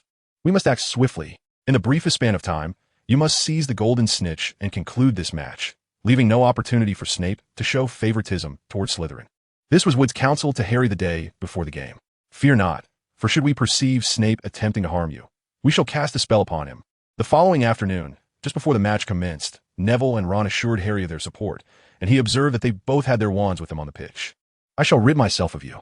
As for Ron, Harry doubted his ability to thwart Snape's potential attack, but Neville, who had nearly eliminated his most despised rival, Malfoy, instilled a sense of comfort in Harry's heart. Chapter 66, The Finest Actor, Snape. "Albus, you should attend the match tomorrow." Snape nodded in acknowledgement. With Dumbledore present at the match, Harry felt reassured and swiftly captured the golden snitch within 3 minutes. The antagonist, Severus Snape, spat in frustration, exclaiming, "How could I possibly do such a thing?" Subsequently, I confronted Quirrell in the Forbidden Forest, only to be discovered by Harry. Dumbledore, fully aware, comforted, "Rest assured. I shall be right behind you. You may boldly interrogate that fellow. By the way, Albus, how did your scholarly salon with Nicholas Flamel go regarding the Holy Grail?" Dumbledore sighed heavily, admitting failure. Indeed, the esteemed master of the Philosopher's Stone is a true prophet. He did not attend the salon and has severed ties with the Daily Prophet, ensuring we cannot locate him. Did Mr. Flamel mention any epiphanies? At this, Dumbledore sighed again, stating, "Nicholas merely gleaned a modicum of insight from the writings of the master of the Philosopher's Stone, allowing him to advance his own path. He is confident in completing the magical exchange system. However, to truly construct the Holy Grail, he requires more detailed information from Master." As he spoke, a hint of melancholy crossed Dumbledore's features. The recent thesis incident had ultimately benefited Nicholas the most. Within the salon, Nicholas fervently declared he had discovered his next pursuit. "I shall construct the Holy Grail system. This is the finest testament to my magical journey." Indeed, he had once thought the Philosopher's Stone was his ultimate goal. After accomplishing it, he had languished in discontent, unable to find his life's aspiration. But now he was filled with renewed vigor. Such was the nature of spells and alchemy. Everything followed suit. Thus, the vision of the Holy Grail system, which would harness immense magical power to achieve miracles, seemed destined to align with his magical path. "If I complete the Holy Grail system, I shall have no regrets.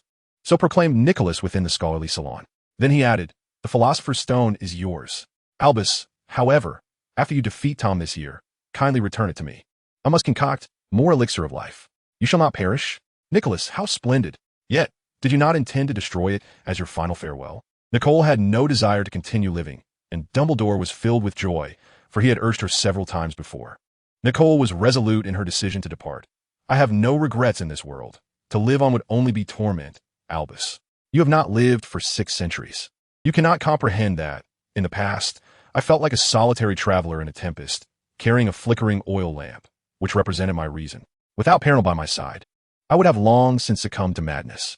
As for the Philosopher's Stone, it has lost its significance. It is unworthy as a farewell gift.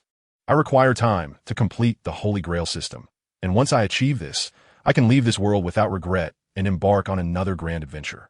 Everything seemed perfect. Her friend had regained vitality, and hope blossomed for the Holy Grail. 2 joyous events unfolded simultaneously. It ought to have been a moment of greater happiness. However, for reasons unknown, as Dumbledore gazed at the blissful smile on his friend S. face, he felt a twinge of discomfort.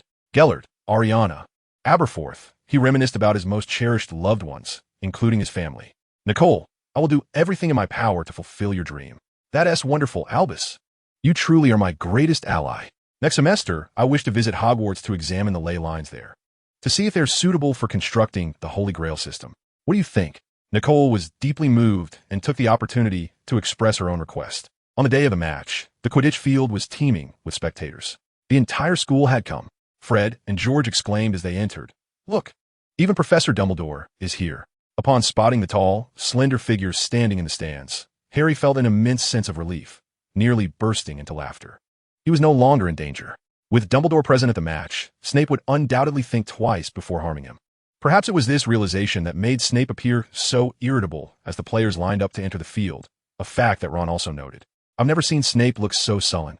He must be on the verge of exploding." He said to Neville, "Look, Harry's entered the field." As someone brushed past him, their elbow inadvertently nudged Ron's head. "Oh, sorry, Weasley, I didn't see you there." It was Malfoy, mocking Ron with laughter. "I wonder how long Potter can stay on his broomstick today. Anyone willing to bet?" "Ha ha ha. I wager a galleon." "What about you, Weasley?" "Oh, I apologize. A galleon is probably all your family can afford." 3 minutes later, Harry caught the golden snitch, ending the match, and the stadium erupted in cheers. Gryffindor students jumped and shouted, "Potter! Potter! The great Potter!" Harry caught sight of Snape's face, pale with fury, his lips trembling, his gaze as cold as ice. Just then, Harry felt a hand rest upon his shoulder. He looked up to see Dumbledore's smiling face. "Well done." Dumbledore smiled, expressing his delight that Harry had not been preoccupied with a mirror all day. "It is truly wonderful to live a fulfilling life. One must engage in their rightful pursuits rather than succumb to mere fantasies." Snape, with a fierce, spitting gesture, wished to refrain from such rudeness. Yet he could not ignore Dumbledore's words. Dumbledore regarded him with a cheerful demeanor, offering an encouraging nod. While in the broom shed, Harry observed Snape, accompanied by a hooded figure, stealthily making their way towards the Forbidden Forest. What would they be up to? With this question in mind, Harry retrieved his broom from the shed and silently followed them, gliding through the air above the castle. Below, in a shadowy clearing, stood Snape, not alone, for Quirrell was there as well. Harry could not discern Quirrell's expression, but his stuttering was more pronounced than ever. Harry strained to overhear their conversation. "I do not understand why you chose to meet here, Severus," Quirrell stammered. "Oh, I believe this matter is best kept private," Snape replied coldly. After all, students should not be privy to the existence of the Philosopher's Stone. Harry sought to draw nearer to better comprehend their dialogue. "You should have figured out how to deal with the 3-headed dog by now," Snape continued. "But, Severus," Quirrell quavered as he stepped forward. Snape flinched as if stung by a scorpion. "You do not wish to oppose me, do you, Quirrell? You must determine whom you truly serve." I do not know what you mean," Quirrell faltered. "You know precisely what I am implying." "Quirrell," Snape roared, taking a heavy step forward, prompting Quirrell to retreat in fright. "I am well aware of your little tricks. You cannot deceive me." "But I, Quirrell stuttered. "Enough," Snape interrupted. "I think you should reconsider your course of action, and then we shall converse again, Quirrell." With a half-smirk, Snape swirled his cloak about him and strode out of the Forbidden Forest, leaving Quirrell standing there like a statue. After his tempestuous exit, Snape murmured, Albus, how was my performance?" Dumbledore appeared at his side. "Splendid. I have always believed you ought to be a great actor rather than merely a potions master. Chapter 67. Easter Holiday and the Dragon Egg. In the weeks following the Quidditch match between Gryffindor and Slytherin, Professor Quirrell grew increasingly pale and gaunt. Simultaneously, an overpowering stench of garlic and a subtle hint of decay began to emanate from him. Oblivious, Harry and Ron began to greet Quirrell with encouraging smiles whenever they encountered him, and Ron even urged others not to mock Quirrell as stammering. Chilo has indeed lived up to their encouragement. Though he always appears on the verge of collapse during dinner each night, he consistently returns the following day, meandering about with an unmistakable odor. They have begun to learn the 12 methods of dealing with wolf bites, as well as 7 strategies for combating vampires. It is said that mastering these techniques would enable one to effectively vanquish a vampire, specifically the rogue ones, as most vampires are now registered with the magical ministries across various countries. These entities are recognized as legitimate residents of the magical realm, and any unwarranted assault upon them could lead to severe repercussions at the hands of the Wisengamot. At this juncture, Politz received a letter from Hagrid. "Hey, Scion, I've obtained something quite amusing, even more intriguing than Lovey. Would you care to see it?" Since Politz exhibited his remarkable pet massage skills at Hagrid's, they have forged a friendship. Furthermore, his profound knowledge, which belies his status as a mere young wizard, especially concerning the perilous magical creatures, has garnered Hagrid's respect. Hagrid now refrains from calling him Little Politz, opting instead for Scion. Politz was well aware of Hagrid's prized possession, a Norwegian ridgeback dragon egg. The invitation to visit likely aimed to showcase this treasure and perhaps discuss the nuances of dragon care. Around 3 in the afternoon, Politz set aside his book on elementary magical item creation and strolled towards Hagrid's abode. This was a set of books sent by Ron from home, and his father seemed quite pleased with his newfound diligence, having dispatched a complete series on magical item creation, ranging from basic texts to advanced tomes like magical symbols and runic languages. Politz felt immense joy, disregarding Hermione's insistence to review in the library. After all, if someone was willing to lend him their books, it would be ungracious to neglect them, including the 2 volumes on apparition decoding belonging to the Weasley brothers. If Mr. Weasley discovered that such family treasures were casually shared, he might very well react with indignation.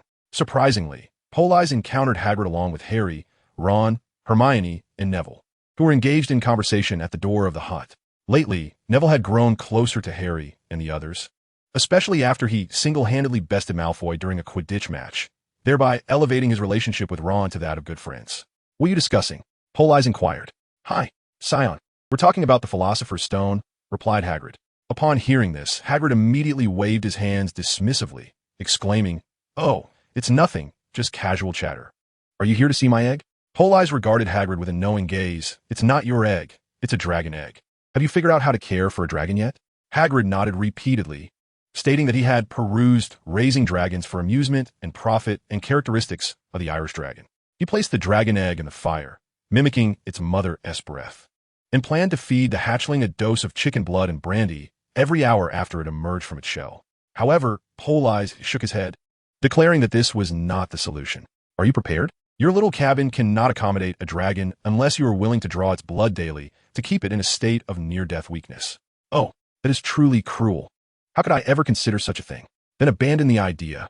Hagrid, unwilling to concede, curled his massive frame into a pitiful ball, meekly inquiring, "Is there no other way? Take me to see. If there is no feasible solution, Hogwarts absolutely cannot harbor a dragon. You would be cast into Azkaban, and I would be the first to apprehend you." Politz's cold, unfeeling words evidently frightened Hagrid, as the 3-meter-tall half-giant cowered like a frightened child, tucking his head down. The scene was quite amusing, yet no one could muster a laugh. "You are mad, Hagrid. You actually wish to raise a dragon. That is illegal." Politz was correct. One would indeed be sent to Azkaban.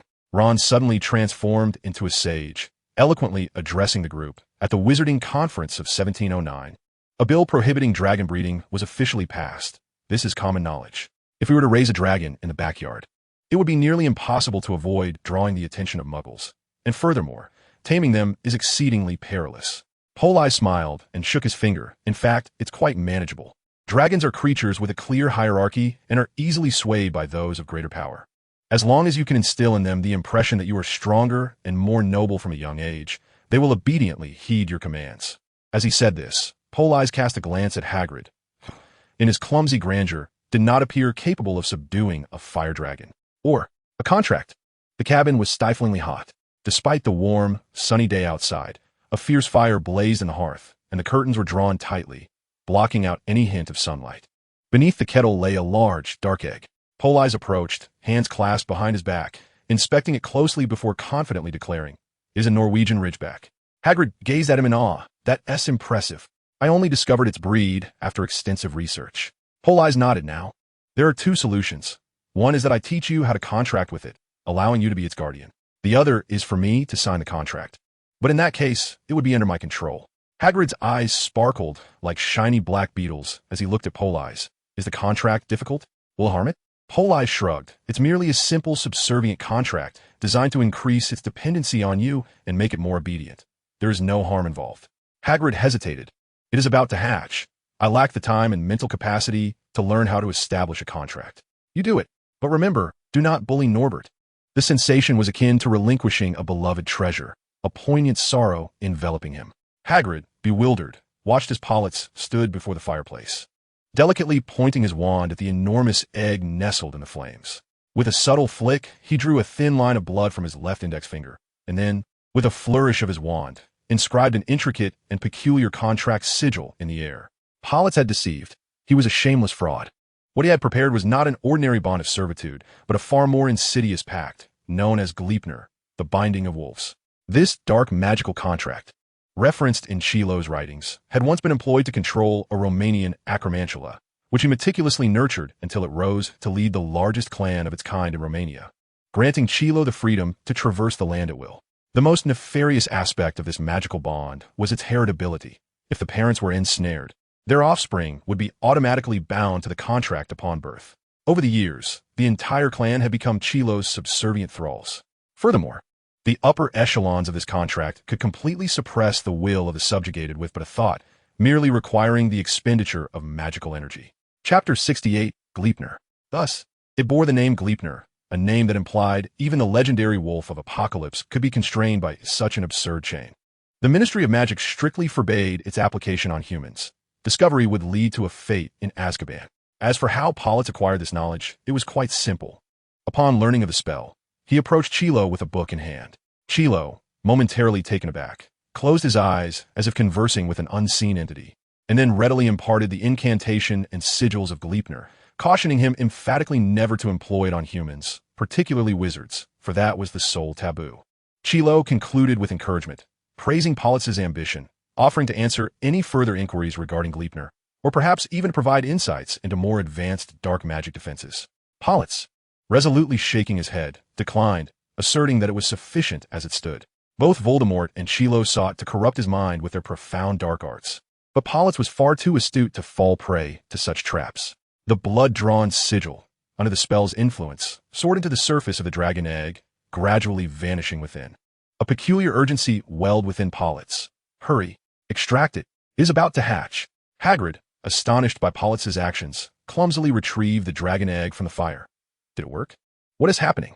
Is it going to hatch? The egg was set upon the table, yet it showed no signs of the anticipated hatching. All gazes shifted from the egg to Politz, creating a moment of palpable awkwardness.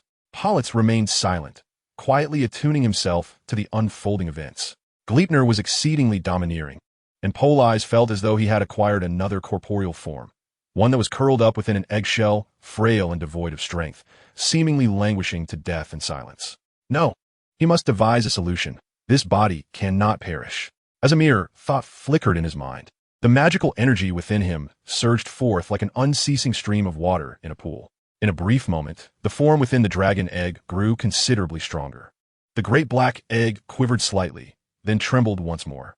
As Politz's magical reserves began to dwindle, the dragon within the egg developed further in strength, until, with a sharp sound of cracking, the egg shattered. The hatchling stumbled clumsily upon the table. It was not particularly beautiful. Its appearance resembled a crumpled black umbrella. Its spiny wings seemed disproportionately large compared to its slender, dark body.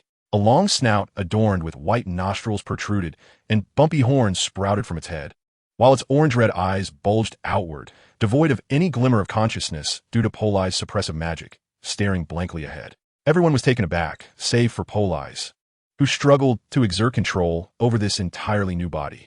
It was a formidable challenge, especially as his magical energy waned. making it increasingly arduous to suppress the innate intelligence of the hatchling. Ultimately, he relinquished the notion of completely stifling the dragon's self-awareness. "It is quite lovely," murmured Hagrid. He extended a hand and gently stroked the hatchling's head. A peculiar sensation washed over Politz. He found himself somewhat repulsed by the touch of others. Suddenly, the dragon viciously opened its mouth and clamped down on Hagrid's finger, revealing its sharp teeth. "My goodness, look! It recognizes its mother," Hagrid exclaimed. "I shall name it Norbert."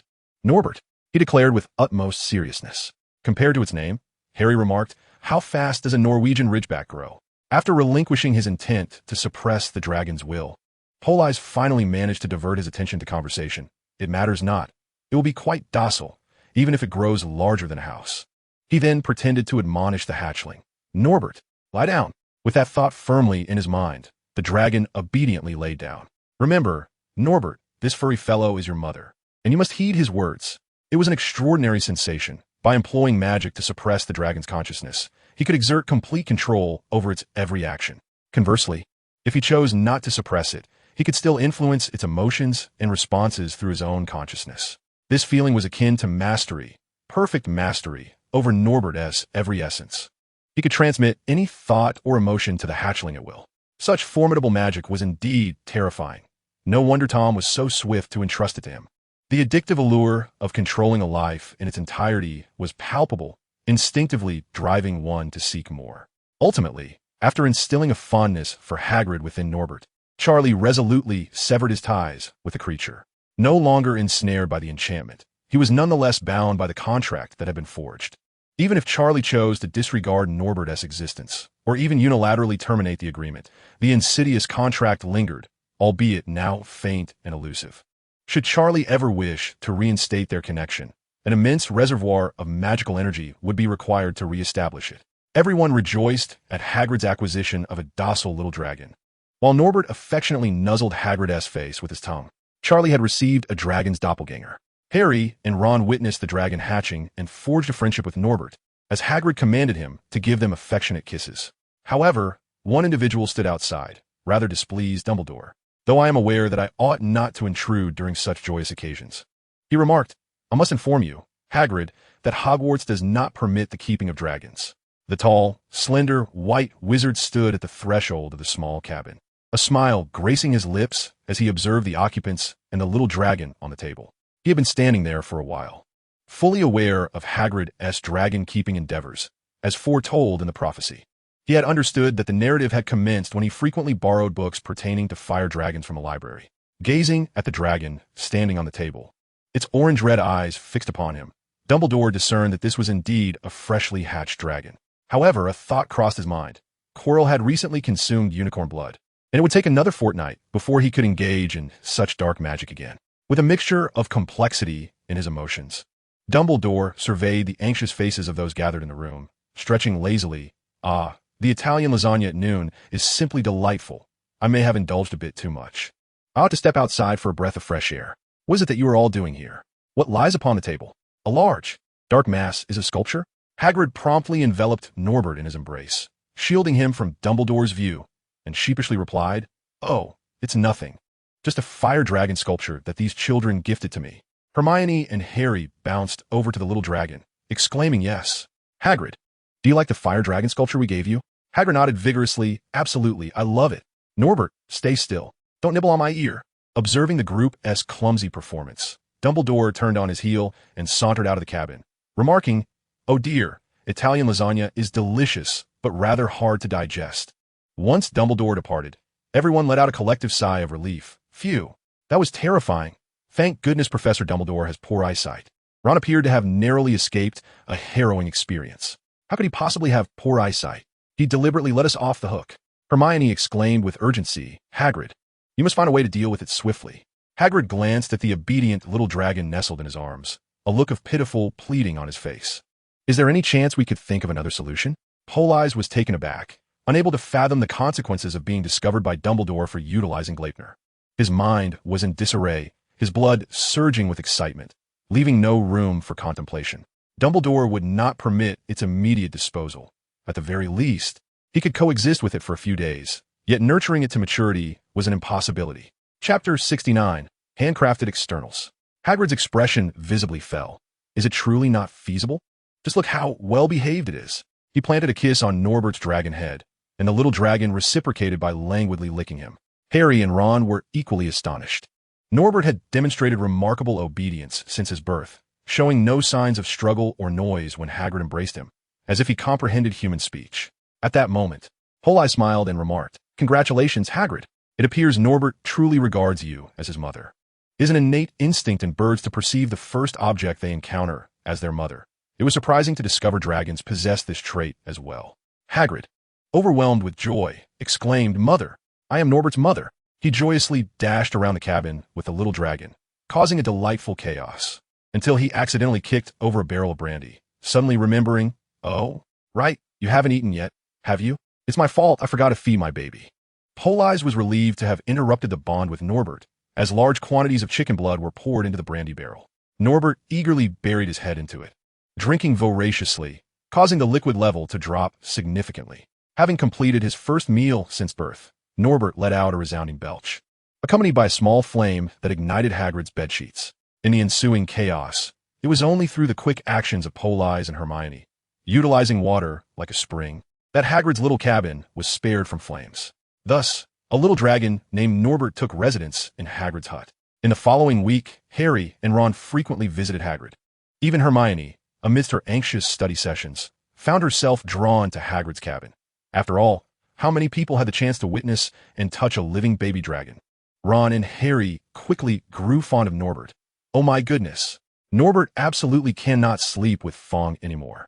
He has picked up all of Fong's bad habits. Look at this masterpiece they created together today. He complained loudly as he sat down. Bear with it. Hagrid's cabin is so small that Norbert has no choice but to sleep with Fong. Besides, when Norbert lunged at you, I thought he was going to devour you. Hermione recalled the earlier scene, still feeling a bit apprehensive. As soon as they entered, Norbert had leaped at Ron, exposing his long, sharp teeth, pinning him to the ground. The distance between Ron's throat and those teeth merely inches, before licking him as though he were a sugary treat. Hagrid and Harry, however, appeared unconcerned. Come on. Norbert is so intelligent and well-behaved. How could he possibly want to eat Ron? Hermione, however, discerned an unusual aspect. Are dragons truly so intelligent? Is it not commonly believed that dragons are mere beasts? Why is Norbert so astute, even capable of expressing his intentions through vocalizations? Harry and Ron pondered this as well, recalling how Hagrid had excitedly informed them that Norbert could now speak. They were genuinely taken aback, and it was only later that Hagrid explained, when Norbert is hungry, he emits a howl. When thirsty, he bellows, and when he desires to breathe fire, he lets out a moan. This revelation quelled their initial shock. It was still astonishing. Norbert had only been born for a week, and he was already using distinct sounds to articulate his needs. Harry mused that if Norbert were to speak one day, he would not be the least bit surprised. In a short span of a week, he had tripled in size. Puffs of smoke billowed from his nostrils. Hagrid had momentarily set aside his duties at the hunting grounds, flustered by the little dragon's antics. With empty brandy bottles and feathers strewn across the ground, Norbert is about to learn to fly. Would you like to witness his inaugural flight? Of course. They were eager to see it. Harry, Ron, and Hermione were all thrilled, even Neville, who had always feigned indifference. Could hardly contain his excitement. Witnessing a dragon's first flight was truly captivating. Among all the knowledgeable parties, the only one unmoved was Politz, who was preoccupied with another dilemma. He raised his right hand before the corridor of Gryffindor Tower, basking in the sunlight, examining the glossy, transparent scales adorning his arm. Hermione, cast Tarantaligra on me. The young witch looked at Politz with curiosity. Why would you want me to cast such a curse on you? Politz regarded her with a serious expression, imploring, please, do not ask so many questions. Just cast it on my right hand now. Tarantaligra. For reasons unknown, Hermione felt a surge of pressure as her boyfriend's gaze bore down on her. Unbeknownst to her, Politz's once pitch-black pupils began to shift to a fiery orange, morphing into slits, instilling a chilling sense of danger within the young witch. Tarantaligra. The orange spell struck Politz's right hand, and he felt an intense heat coursing through him, a noticeable portion of his magical energy dissipating, only to witness the orange spell rebound away. Huh, have I acquired the fire dragon's magical resistance? Politz, I am heading to Hagrid's to see Norbert's first flight. Would you like to join? Norbert is truly clever. You will surely find him delightful. Hermione, noticing Politz's lack of reaction as he stood there, felt a twinge of concern and called out to him before departing. Parise, in truth, held little interest in Norbert. However, since his girlfriend was keen, he felt compelled to join her. As they made their way to Hagrid's, Hermione chattered excitedly about Norbert's intelligence and obedience. Honestly, after seeing how clever Norbert is, I genuinely believe that raising a dragon is a splendid idea. If only Norbert could remain this size forever. The little witch remarked, I have heard that dragons are typically quite foolish and fearsome. How marvelous it would be to nurture a dragon as gentle as Nobber. At this point, her eyes sparkled with anticipation. Boleyes was well aware of Nobber's intelligence. He had noticed it while still connected by their magical bond. Initially, Nobber exhibited a slight innate deficiency, but upon receiving Boleyes' infusion of magical energy, it flourished. Boleyes could sense that as half of his magic was imparted, Nobber's physical development completed. The remaining half of his magic was devoted entirely to nurturing Nobber's brain. Had it not been for Boleyes' insufficient magic causing an interruption, they might now be facing a fire dragon capable of speech and sorcery. Upon reaching Hagrid's abode, as they entered, two shadowy figures lunged towards them. Yaya bounded towards Boleyes, while the little dragon Nobber leaped towards Hermione. No, Nobber, do not lick me. Yaya had already been pinned to the ground by Boleyes, while Hermione struggled to push away Nobber's triangular head, attempting to prevent its long tongue from reaching her. Meanwhile, Boleyes, engrossed in petting the dog, sensed a faint, elusive connection. A wave of warm, mysterious energy emanated from Nobber, invigorating him and enhancing his magical prowess. He felt his body subtly transforming under this influence, the nature of which remained uncertain. It appeared that the dark magical contract, Gleipnir, harbored secrets unknown to him. Chapter 70, Nobber's First Flight. In truth, the young dragon's inaugural flight was rather unremarkable. Nobber, clumsily resembling a large duck, flapped its scaly wings under Hagrid's call, wobbling into the air and colliding with Hagrid, causing him to tumble. Naturally, Nobber could not take flight near the small cabin, so Hagrid made an exception and led them to a clearing in the Forbidden Forest. You may only enter the Forbidden Forest when I accompany you. Under no circumstances should you venture in alone, Hagrid solemnly instructed as they walked towards the clearing, with Nobber following behind like an oversized duck, attempting to snatch a chicken leg from Hagrid's bucket. Come, Nobber. Good boy, come. Eat. Hagrid tossed a chicken leg high into the air. Seeing the delectable morsel ascend, Nobber dashed forward, flapping its wings and successfully catching the chicken leg at its peak. Rather than descending immediately, Nobber circled in the air, eyes wide, surveying the surroundings. Suddenly, it spotted a shadowy figure lurking amidst the trees behind Hagrid and, with wings folded, dove towards the mysterious silhouette. Recently, Malfoy has been in a rather foul mood. A letter arrived from his home, informing him that infernal seer had made yet another prophecy, published in the Daily Prophet. It claimed that the Malfoy family possessed a notebook containing the fragments of a dark wizard soul. Consequently, their household was searched thoroughly. Although the notebook had long been disposed of by his father, the family's reputation nonetheless suffered, leading to inevitable losses in several family businesses. This prompted his father to write a letter warning him against opposing Harry Potter any further. However, Potter is his true obsession. How could he possibly refrain from antagonizing him? It was not long before he discovered that Potter and his companions frequently visited the foul-smelling hut of the half-giant Hagrid, returning with smiles plastered on their faces. Embracing his duty to discomfort Potter, Malfoy began to monitor their movements and soon uncovered Potter's secret. Hagrid was raising a baby dragon. How astonishing! Such a noble creature ought to belong exclusively to him, Draco Malfoy. How could that stinky half-giant be entrusted with the care of a dragon? No, he must devise a plan to acquire this dragon for himself. Alas, the little dragon, named Norbert, was exceptionally clever. During Malfoy's discreet observations, he never once heard it cry or breathe fire. It even seemed to have learned to communicate its needs through various sounds. Malfoy was no stranger to dragons. His father, Lucius Malfoy, had taken him to see baby dragons in their lairs when he was quite young. Those filthy, savage beasts were not the majestic fire-breathing dragons he had once envisioned, which extinguished his dreams of raising one. Yet, the disappointment of his past only intensified his desire for the intelligent Norbert. He simply had to possess it. Malfoy even cared for Norbert more than Hagrid did. When he saw Norbert sleeping at night alongside Hagrid's dog Fawn, his heart ached with despair.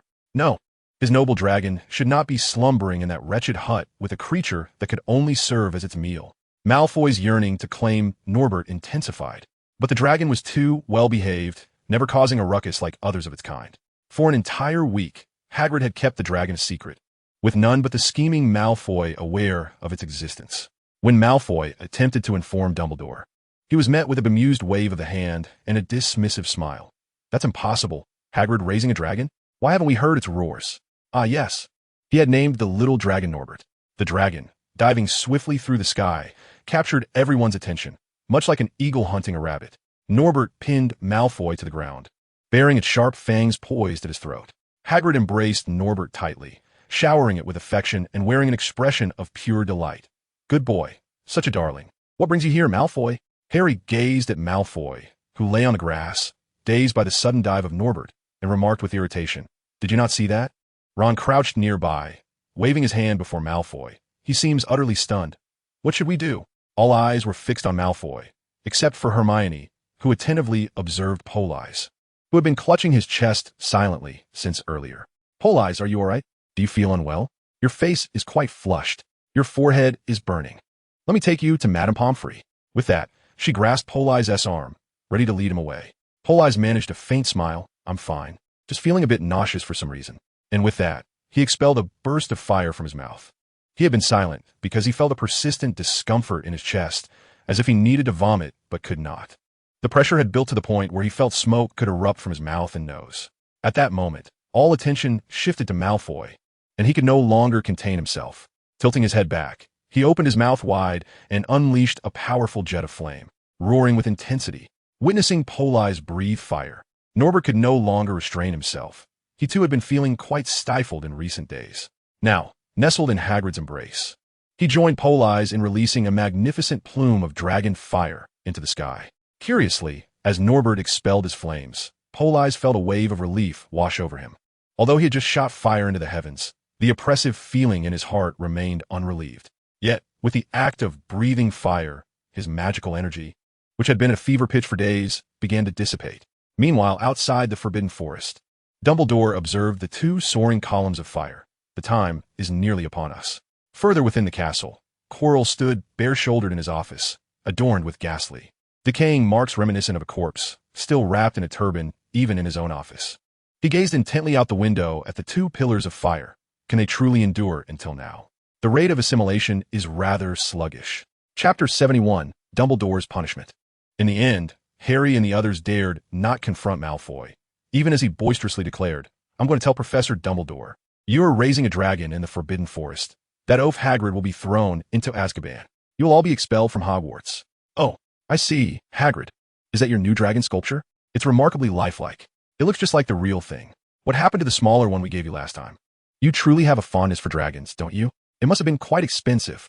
Dumbledore appeared leisurely from the edge of the Forbidden Forest, causing Malfoy to falter instantly. Professor Dumbledore, why am I here? Dumbledore bent down, smiling warmly at Malfoy, his face alight with the glee of a successful prank. I came out for a stroll to ponder a few matters, and upon seeing the fire columns, I decided to investigate, only to find you all playing with this newly acquired dragon sculpture. But it is a real dragon, Professor Dumbledore. It nearly bit me to death. Dumbledore furrowed his brows, his expression grave. If it is indeed a genuine fire dragon, the situation becomes significantly more complicated. Hagrid, is it truly a fire dragon you are harboring? Hagrid, clutching Norbert's body, shivered as if caught in a transgression, standing before Dumbledore like a remorseful child. Professor Dumbledore, please listen. Norbert is a good dragon. He means no harm to Malfoy. He merely wishes to play. Politz could not help but cover her face. Dumbledore's intent was abundantly clear, yet Hagrid persisted in his folly. Malfoy, overjoyed, exclaimed, Professor Dumbledore, he has admitted it. It is indeed a real fire dragon. Dumbledore tightened his brows, glancing at Malfoy and then at Hagrid, who appeared as a chastised child, seemingly torn between decisions. Hagrid, holding Norbert and bowing his head, awaited Dumbledore's judgment. The Forbidden Forest cannot lack a guardian. Hagrid, I shall deduct half a year's salary as a warning. Malfoy, upon hearing that only half a year's salary was to be deducted rather than Hagrid being dismissed, scoffed. What about the dragon? Hogwarts absolutely cannot harbor a dragon. It is not the school's property. Dumbledore stroked his beard, lost in contemplation. Hagrid, unperturbed by the salary deduction, was more concerned about Norbert's fate and could not restrain himself from asking. Indeed, Norbert is my child. The school has no right to dispose of him. He cannot remain within Hogwarts confines. You have 1 week to resolve this matter. 1 week to take care of it. Hagrid was bewildered. How am I to deal with it? Dumbledore smiled and shrugged. Any manner you choose, for instance. A thorough cleansing? His gaze fell upon Norbert, who had been baring his teeth since earlier, now shivering and emitting mournful whines, lowering his head in fear. Charlie is a dragon keeper in Romania. We could send Norbert there. Ron suddenly had a brilliant idea. Norbert would surely thrive there.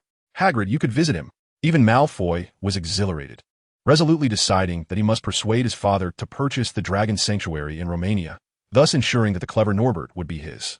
As for you all, Dumbledore turned his gaze toward Harry and his companions. Harry felt as though a bucket of cold water had been poured over him, his blood running cold. They suddenly recalled their own predicament, and all looked at Professor Dumbledore with pitiable expressions, like prisoners pleading for clemency. Close, deduct 50 points. Dumbledore pronounced his verdict without mercy. Malfoy erupted into gleeful laughter, while Harry and Ron turned pale. Only Hermione, somewhat relieved, remarked, "Thank goodness it's only 50 points. I feared it would be more. 50 points each. Mr. Malfoy, you as well." Malfoy, who had been enjoying the spectacle, nearly choked on his laughter. "I do not keep a dragon. I am a victim," he protested loudly, to which Dumbledore coldly responded, "Trespassing in the Forbidden Forest." Malfoy was momentarily paralyzed. Indeed, Harry and his companions ventured into the Forbidden Forest only under Hagrid's guidance, while his own entry was nothing short of trespassing. "I must discuss your confinement period with Professors McGonagall and Snape. Now, you may leave." With a final affectionate ruffle of Norbert's head, Dumbledore nodded and turned to depart. "Indeed, he is quite well behaved, Mr. Scion. Please, step forward." A chill coursed through Politz' heart as he thought, "I'm doomed." Yet he obediently followed, Dumbledore walking ahead with his hands clasped behind him. "You utilized that object, did you not?" "The absurd binding, Gleipnir," Politz murmured. "I do not comprehend what you are referring to." He was a rare talent within the magical realm, capable of uprooting a great tree with mere hands, his robust physique entirely untroubled by ailments or toxins. As Dumbledore continued his stride, he remarked, "Gleipnir is an extraordinary spell. It enables wizards and magical beings to connect on a profound level. It can even allow a wizard to channel their own magic to aid the growth of the contracted being. However, it ultimately devolves into perilous dark magic.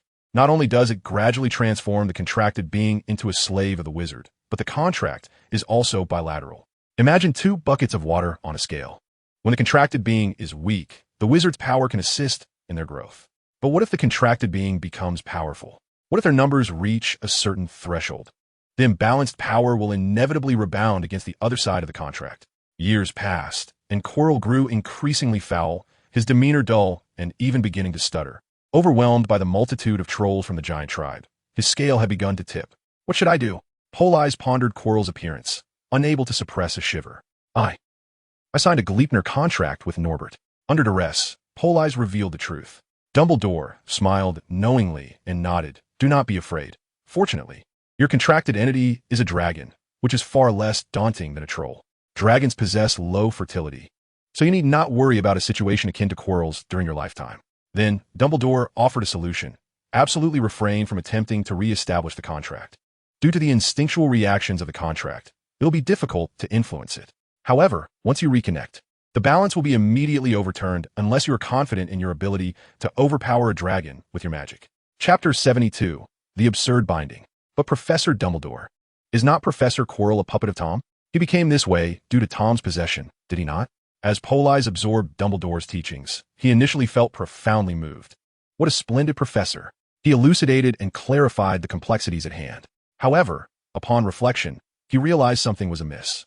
Was Quirrell's transformation not a consequence of Voldemort's influence? In any case, the repercussions of abusing Gleipnir are dire. Dumbledore felt a twinge of embarrassment.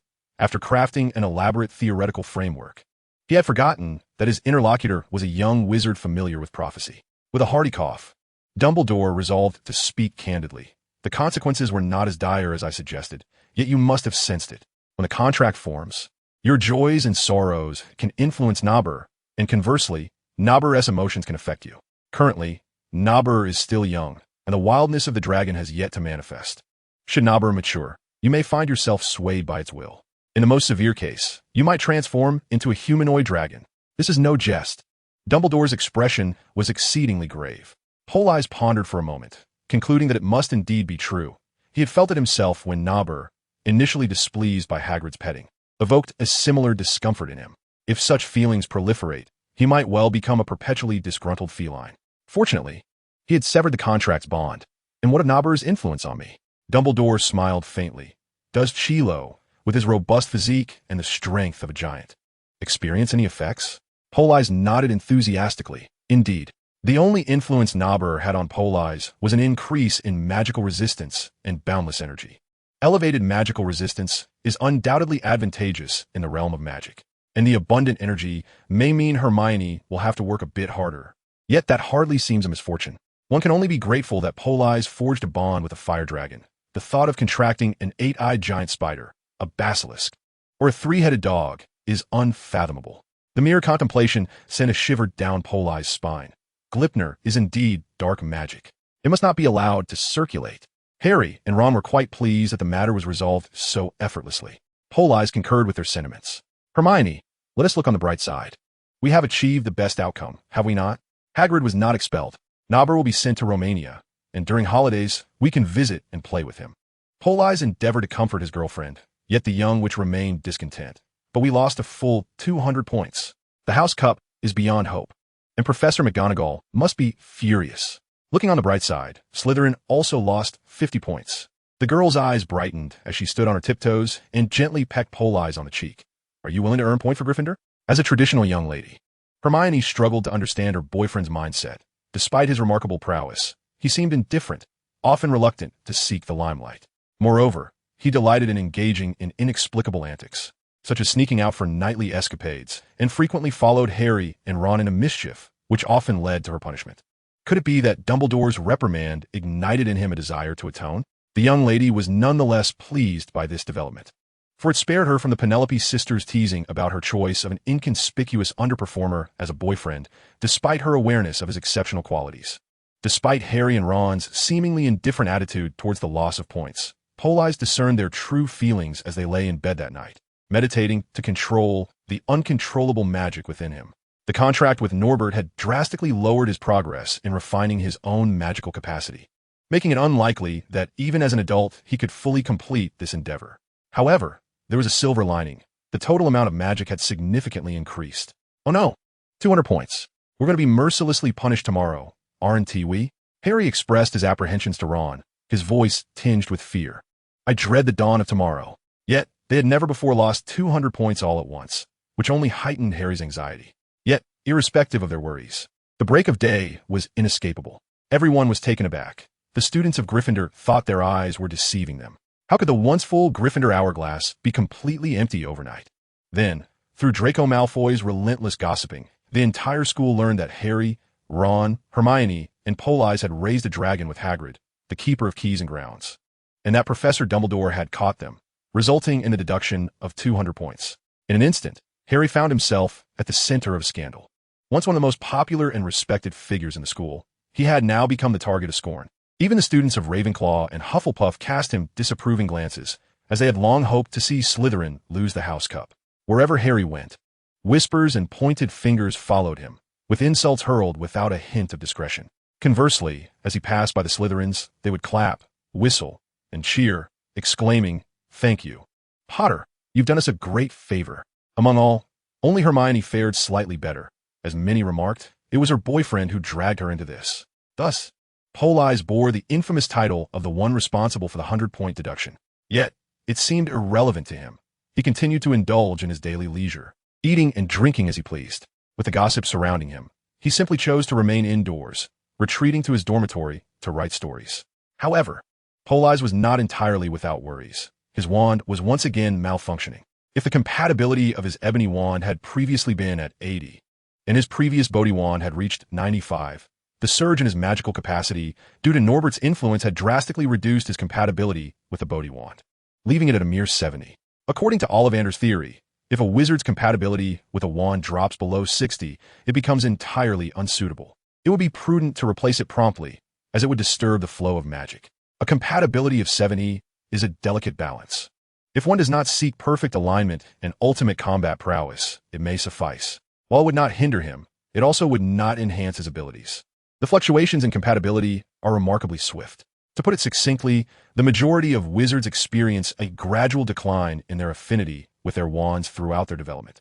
Certain events can also precipitate this decline, such as passionate romances, heartbreaks, illnesses, or the loss of family members. Among these catalysts, the phenomenon of severance is particularly intriguing.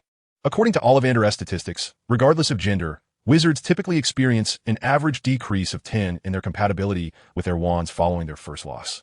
This figure can vary significantly based on individual personality and constitution. There have even been instances where the compatibility plummeted below 50. Hence, Ollivander's remark, "I look forward to your return for a wand replacement upon your coming of age." Thus, after enduring a week of ostracism, I completed the manuscript of 300,000 words for the adventures of Sherlock Holmes. Meanwhile, Harry and his companions made contact with Charlie Weasley and arranged a time for him to take Norbert away. Chapter 73, Norbert departed. During this week, the attitudes of everyone towards Harry and his friends began to shift. The first change occurred when the students learned that Hagrid had indeed raised a dragon. They flocked to his hut to catch a glimpse of the creature, whether named Norbert or Norberta. The scene was rather exaggerated, with Neville too frightened to step outside, while Norbert boldly strutted out, showcasing his little waddle and breathing fire into the sky. Consequently, public opinion started to shift. How cool. No wonder Harry and his friends are willing to face punishment. The second transformation in attitude transpired during Professor Kettleburn's care of magical creatures class on Wednesday, where this eccentric old man borrowed Norbert from Hagrid. I believe it is vital for you to understand that the magical creatures we need to protect are not limited to flobberworms and puffskeins. We also have the finest of magical beasts in the wizarding world, the dragon. Thus, everyone witnessed this majestic creature, with its dark scales and fearsome appearance, yet possessing a charming and intelligent demeanor. After the first-year students took a flight atop Norbert under the watchful eyes of Hagrid and Professor Kettleburn, their sentiments towards Harry and his friends underwent a complete transformation. The House Cup? What use is that? Norbert is far more significant. Many resolved to raise a dragon themselves. Who would have thought that a baby dragon could be so adorable, clever, and well-mannered? Professor, I want to raise a dragon. Such was the impression Norbert left on all the first-year students at Hogwarts. Of course, there were also discordant voices. Hogwarts does not permit dragon ownership. Next week, Norbert will be sent away. Potter not only lost the House Cup, but will also lose that dragon. Ha ha ha. Malfoy's taunts jolted the newcomers from their fervor for the charming little dragon. Indeed, no matter how delightful, a dragon could never remain at Hogwarts. The House Cup. Thus, the students once again resumed their resistance against Harry and his friends, albeit with a significantly diminished intensity compared to before. In the common room of Gryffindor, Hermione gazed at her boyfriend with admiration. She had witnessed how Politz had inspired Dean and Seamus to visit the baby dragon, Norbert, and subsequently persuaded Professor Burns to conduct a care of magical creatures class focused on fire dragons.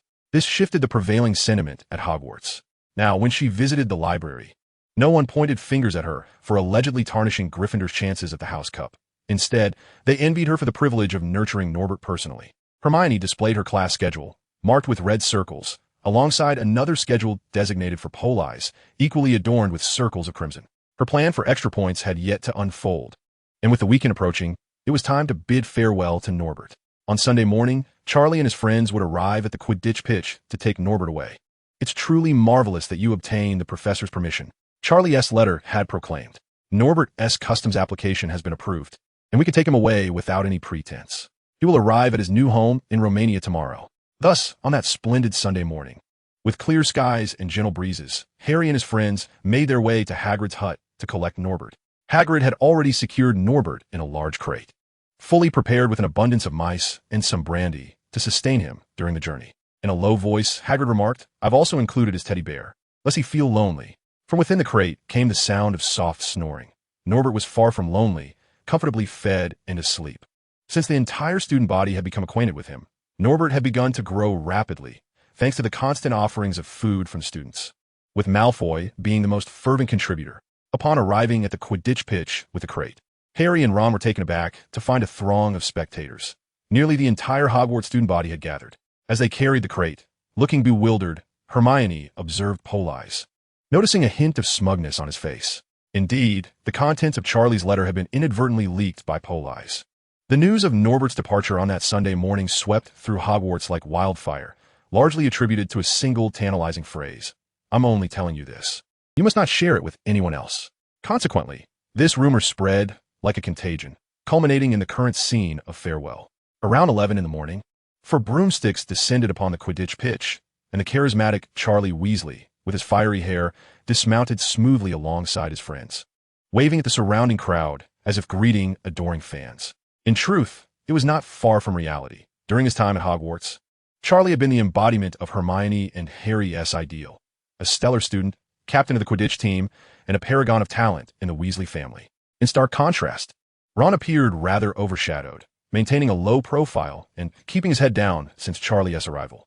Charlie and his friends were all vibrant characters, and they had fastened a rope to a broom, allowing them to suspend Norbert in the middle, awaiting transport on a specially designed apparatus. The most poignant moment arrived as the little dragon Norbert obediently lay in the crate, and one by one, everyone approached to gently stroke its head and bid farewell. Hagrid wept uncontrollably, nearly fainting, while Harry and Ron's eyes brimmed with tears, and young Hermione's eyes also glistened with emotion. I had initially thought you were joking when you referred to Norbert as a good little dragon, but now I am convinced. He is undoubtedly the most well-behaved dragon I have ever encountered. Charlie watched in astonishment as everyone took turns embracing Norbert for a final farewell. He had never seen a dragon as obedient as Norbert. Had it been any other dragon, it would have been frantically clawing and biting by this point. Yet Norbert patiently lay in the crate, awaiting his farewells. He is destined to become the star of the dragon's sanctuary, Charlie declared emphatically. They hurriedly secured Norbert with the rope, and then Harry and Hermione shook hands with them, expressing their heartfelt gratitude. The broom ascended, and everyone cheered in unison, bidding their final farewell to Norbert, shaking the very foundations of the Quidditch pitch. I had never experienced such a commotion even when catching the golden snitch. Professor Binns was moved to tears, clapping enthusiastically. Marvelous. I shall award Gryffindor 50 points. Professor Flitwick raised his eyebrows, casting an amused glance at Hermione, who, in her joy, planted a hearty kiss on his cheek. Chapter 74. The Forbidden Forest Expedition. Norbert had departed, and as the distance grew, Professor Flitwick sensed the power that had been seeping through the contract diminishing steadily. By the following day, its influence on him had become nearly negligible. Norbert had left, yet life continued unabated. About a week later, just as everyone had forgotten that they still had an unfulfilled punishment awaiting them, a small note appeared on the table during breakfast after they had enjoyed delightful spring rolls and multigrain porridge. Hermione showed him a note she held, and the two notes were identical, stating, "Your detention begins tonight at 11 o'clock. Please find Mr. Filch in the foyer. Yours faithfully, McGonagall." Harry and Ron leaned in. "Did you two receive a note as well?" At 11 o'clock that night, they bid farewell to Neville in the common room before the four of them descended together to the foyer. Filch was already waiting there, accompanied by Malfoy. They had entirely forgotten that Malfoy was also to serve detention. Faced with four disobedient students, Filch wore a peculiar, malevolent grin. "Follow me," he instructed, illuminating a lamp. As he led them out, he remarked, "I believe that in the future, should you contemplate breaking school rules again, you will think twice, won't you?" He cast a sidelong glance at them and continued, "Oh, indeed, if you were to ask me, I would say that hard work and suffering are the best teachers. It is truly lamentable that they have abolished the archaic methods of punishment, such as suspending your wrists and leaving you dangling from the ceiling for days on end. I still possess those chains in my office, frequently lubricating them. Perhaps they will prove useful one day. Now, let us proceed, but do not entertain thoughts of escape. Should you attempt to flee, my prized possessions shall come into play." Harry and Ron, suppressing their revulsion and fear, followed Filch as he strode through the inky darkness of the grounds. Suddenly, Politz halted, clapping his hands towards a shadowy corner. "Come here, Millie." A soft-furred little she-cat leapt gracefully into the moonlight, landing in Polkitz's embrace. One hand cradled the adorable feline, while the other deftly scratched beneath her chin. "What? More lice again, Mr. Filch? Have you neglected to give Millie her bath on schedule?" Filch glared with malice at Politz. "She is not Millie. Her name is Lady Loris, and she is my cat. Is that so?" With a gentle stroke along the cat's back, the feline melted comfortably in Polkitz's arms. "But it seems Millie disagrees. Doesn't she? Right, little darling?" Filch watched in disbelief as his cat languished in the arms of that insufferable young wizard, wishing he could wield the same power as Dumbledore to obliterate him. Just moments ago, Filch had been reveling in his glee, but now he faltered, unwilling to gloat any longer. To safeguard his cat, he begrudgingly bowed his head in apology. "I am sorry. I was wrong, Mr. Scion. I've been terribly busy with work these past few days and neglected to bathe Lady Loris, allowing her to become infested with lice. It is my fault. Please forgive me. Surrounded by darkness, only the pristine moonlight illuminated the path as they ventured towards the forbidden forest. What exactly are we to do, Mr. Filch? Hermione could not restrain her curiosity. As they drew nearer to the forbidden forest, the absence of any human presence aside from Hagrid's hut became increasingly apparent. The moon shone brightly, yet clouds drifted by, casting them into shadow. Harry could see the illuminated windows of Hagrid's hut. Then, a distant voice pierced the silence. Is that you, Filch? Hurry up, I am ready to leave. Harry's heart soared. If they were to labor alongside Hagrid, it might not be so dreadful after all. He must have betrayed his relief upon his face. However, Filch retorted, you probably think you'll be enjoying a pleasant time with that imbecile. Think again. Boy, you're heading into the forbidden forest. If you emerge unscathed, I shall concede my miscalculation. Malfoy abruptly halted, his voice losing its usual calmness as he exclaimed, the forbidden forest. We cannot enter at midnight. It holds all manner of creatures. I have heard tales of werewolves. Just then, a chilling wolf howl echoed from deep within the forest. The young girl, Hermione, clutched Politz' arm tightly. Werewolves. It is only to be blamed on yourself, isn't it? Filch remarked, his voice laced with a certain glee. Before you stir up trouble, you ought to have contemplated the presence of these werewolves. At that moment, Hagrid strode towards them from the shadows, Fong trailing behind. Hagrid, wielding his enormous crossbow and laden with a quiver brimming with arrows, declared, it's about time.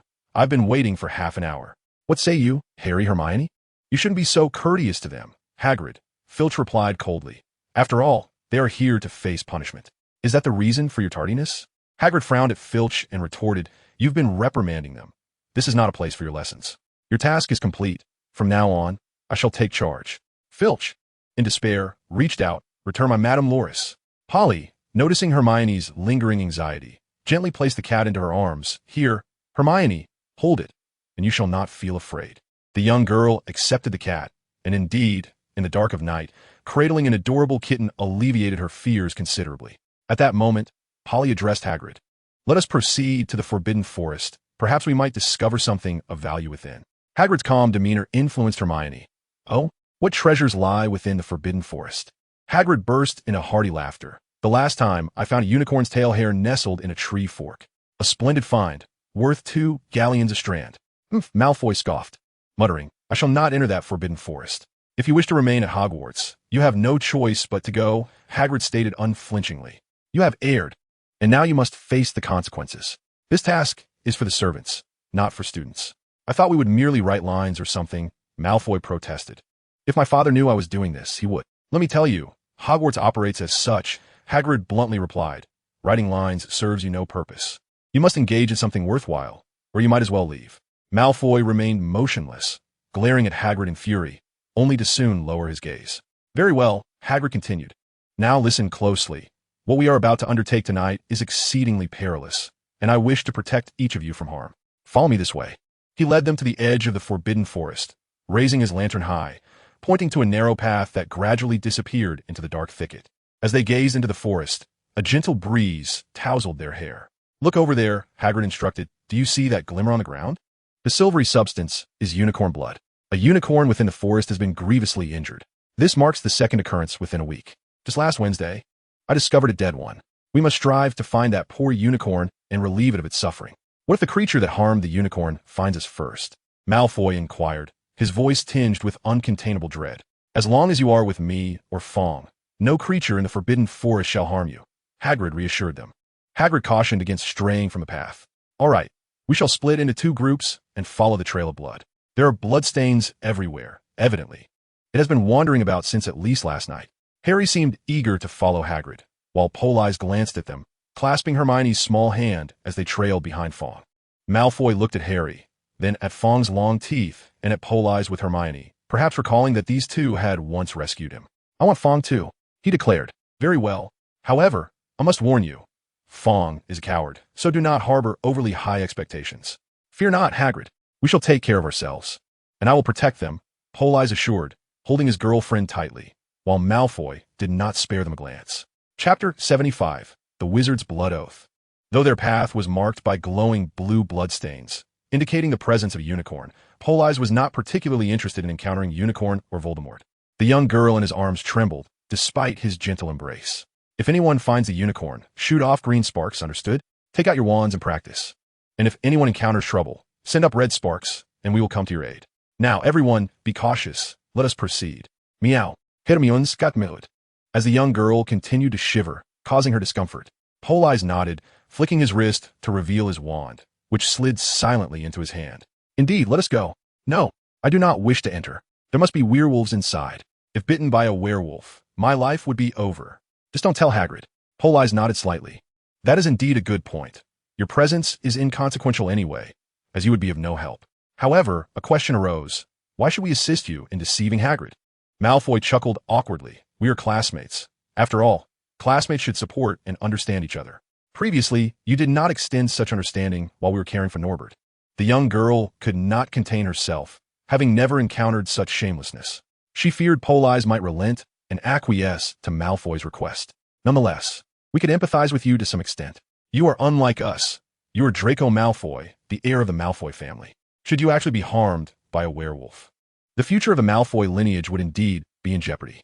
Politz rapidly rubbed 3 fingers of his right hand, making a gesture well known to all.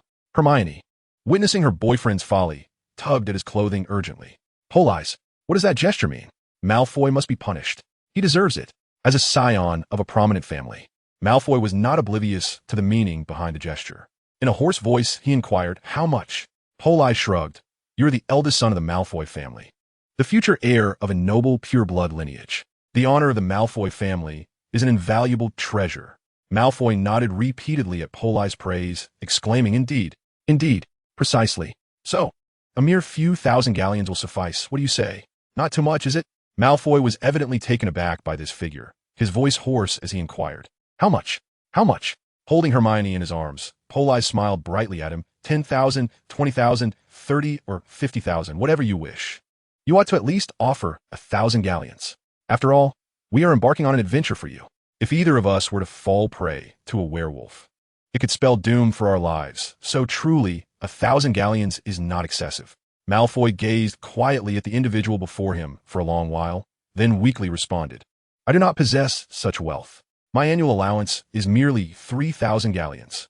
1,000 galleons I do not have. Surprised by the unexpected financial state of the Malfoy family, Politz chuckled amiably. No matter if you lack funds, your family must possess a plethora of magical tomes, correct? Upon hearing this, Malfoy immediately became alert, his eyes sharp. Are you attempting to covet the Malfoy family's collection? Not a chance. I shall not allow you to succeed. Observing the suddenly prickly Malfoy, akin to a hedgehog bristling with spikes, Politz shook his finger with a smile. Very well. If you refuse, we shall take our leave. It is time to venture into the Forbidden Forest. He grasped Yaya's hand and began to walk away, but Malfoy hurriedly sprinted after them, panting, What books do you desire? Anything regarding the creation of magical items is out of the question. If discovered, my inheritance will be revoked. Oh, what categories does your family's collection encompass? Politz inquired, intrigued. He noted that the Malfoy family, indeed a noble lineage, categorized their private collection, revealing the insidious nature of capitalism, where tomes on magical item creation were deliberately monopolized by various families, akin to the capitalist monopolization of production resources in the Muggle world. Politz leaned down to Hermione, who was watching the exchange with keen interest, and asked, Hermione, what kind of books would you like?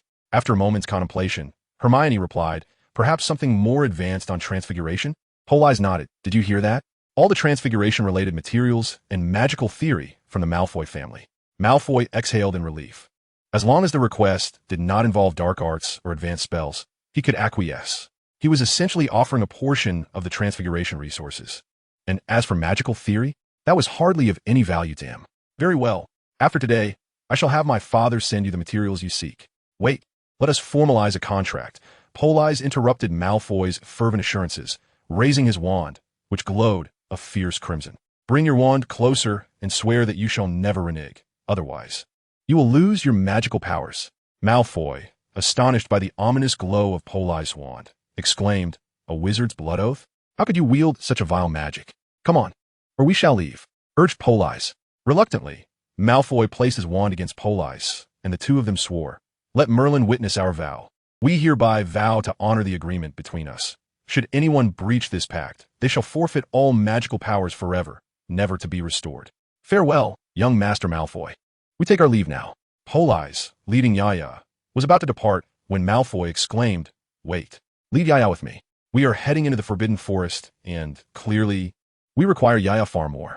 As he spoke, he attempted to lead Yaya into the woods, prompting Malfoy to shout in desperation. I will add our family's collection of potionology tomes. At last, the negotiation concluded, and Politz, with Hermione, plunged into the depths of the Forbidden Forest. Chapter 76. The Humanoid Giant, Quirrell. Trust among wizards is a challenging endeavor, for each individual possesses extraordinary powers. Conventional laws and regulations scarcely bind these beings, who are often mightier than any organization. Thus, how can one instill trust and impose constraints upon such individuals? Hence, the wizard's blood oath emerged, with the earliest recorded instance dating back to the era of King Arthur. The great wizard Merlin and another formidable sorcerer, Morgan Le Fay, forged an unbreakable vow, pledging not to interfere in the disputes among the nations of the European continent. The transgressor of this oath would lose all magical powers. However, Merlin ultimately broke his vow. Despite retaining his abilities to assist King Arthur in achieving greatness, he was ultimately imprisoned by Morgan Le Fay for his betrayal. Thus, the unbreakable oath transformed into the wizard's blood oath. When one proposes to enter into such an oath, it explicitly conveys a lack of trust. However, between Politz and Malfoy, trust was never a consideration. The signing of the contract merely alleviated Malfoy's concerns. Without further delay, Politz clasped Hermione's hand and ventured deeper into the Forbidden Forest. The forest was shrouded in darkness, with the wind swirling through, rustling the leaves with a whispering sound. Hey, Politz, look over there. A strand of hair shimmered with a silvery glow under the moonlight. Politz gently tugged Hermione's hand, saying, Do not approach. That is a unicorn's tail hair. Hermione, curious, glanced at her boyfriend, but we are here to find unicorns. Politz longed to express that they were merely here for a casual encounter, not to confront Voldemort face to face. Yet Hermione had already bounded ahead, exclaiming, Look, many branches are broken, and there are bloodstains. Politz, come quickly. It appeared they had indeed discovered a unicorn. Reluctantly, Politz carefully drew his wand, remaining vigilant as he approached Hermione's side. Indeed, the thicket was rife with overgrown foliage, revealing a distinct trail indicating something had passed through, with traces of silvery blue unicorn blood on the surrounding thorns. Let's investigate. Hermione tugged at Politz's hand, eager to proceed. Politz gently squeezed the girl's hand, cautioning, Do not rush. Be mindful of your surroundings. Indeed, a faint rustling sound emerged from the thicket, suggesting something was drawing near. Lagicate. Rylus. Morphica. The wand spun gently, feeling the magical energy within her body continuously infusing into it. A luminous orb began to form at the tip of the wand, growing larger with each rotation of Politz. Go! Sensing it was nearly ready, Politz waved the wand, and the shattering spell shot forth like a comet, trailing a long tail as it plunged into the thicket. With a thunderous explosion, the entire thicket was uprooted, revealing the figure that had been concealed within. It was a person crawling on the ground like a slowly advancing beast, persistently making its way towards the unicorn. What is that? Hermione couldn't help but ask, her voice trembling. That is likely the culprit we came to the Forbidden Forest to confront today. The immense magical exertion left Politz feeling somewhat unwell. Fortunately, the influence of Nober's dragon blood prevented him from being incapacitated as he had been by a previous spell. The astute Hermione rushed to support her boyfriend. Are you all right? Why did you use such a powerful spell? I did it to draw attention, he replied. There are other inhabitants in the Forbidden Forest. It's too perilous to allow an unknown entity to lurk nearby. The crawling figure continued its advance, targeting a white shape illuminated by the moonlight. It resembled a pure white stallion, its long legs unnaturally stretched in the position of its fall. Its mane lay scattered across the dark leaves, shimmering like pearls. The crawling figure swiftly approached the unicorn, leaning down to sip the blood from the wound on its side.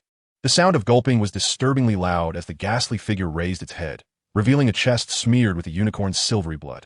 The face remained obscured beneath a hood, rendering identification impossible in the darkness. Yet Politz recognized him as Quirrell, contemplating how to escape the current predicament when suddenly, a loud twang echoed as an arrow struck Quirrell in the heart. He let out a cry of agony, collapsing to the ground, struggling with the arrow embedded in his chest, even flinging his wand aside.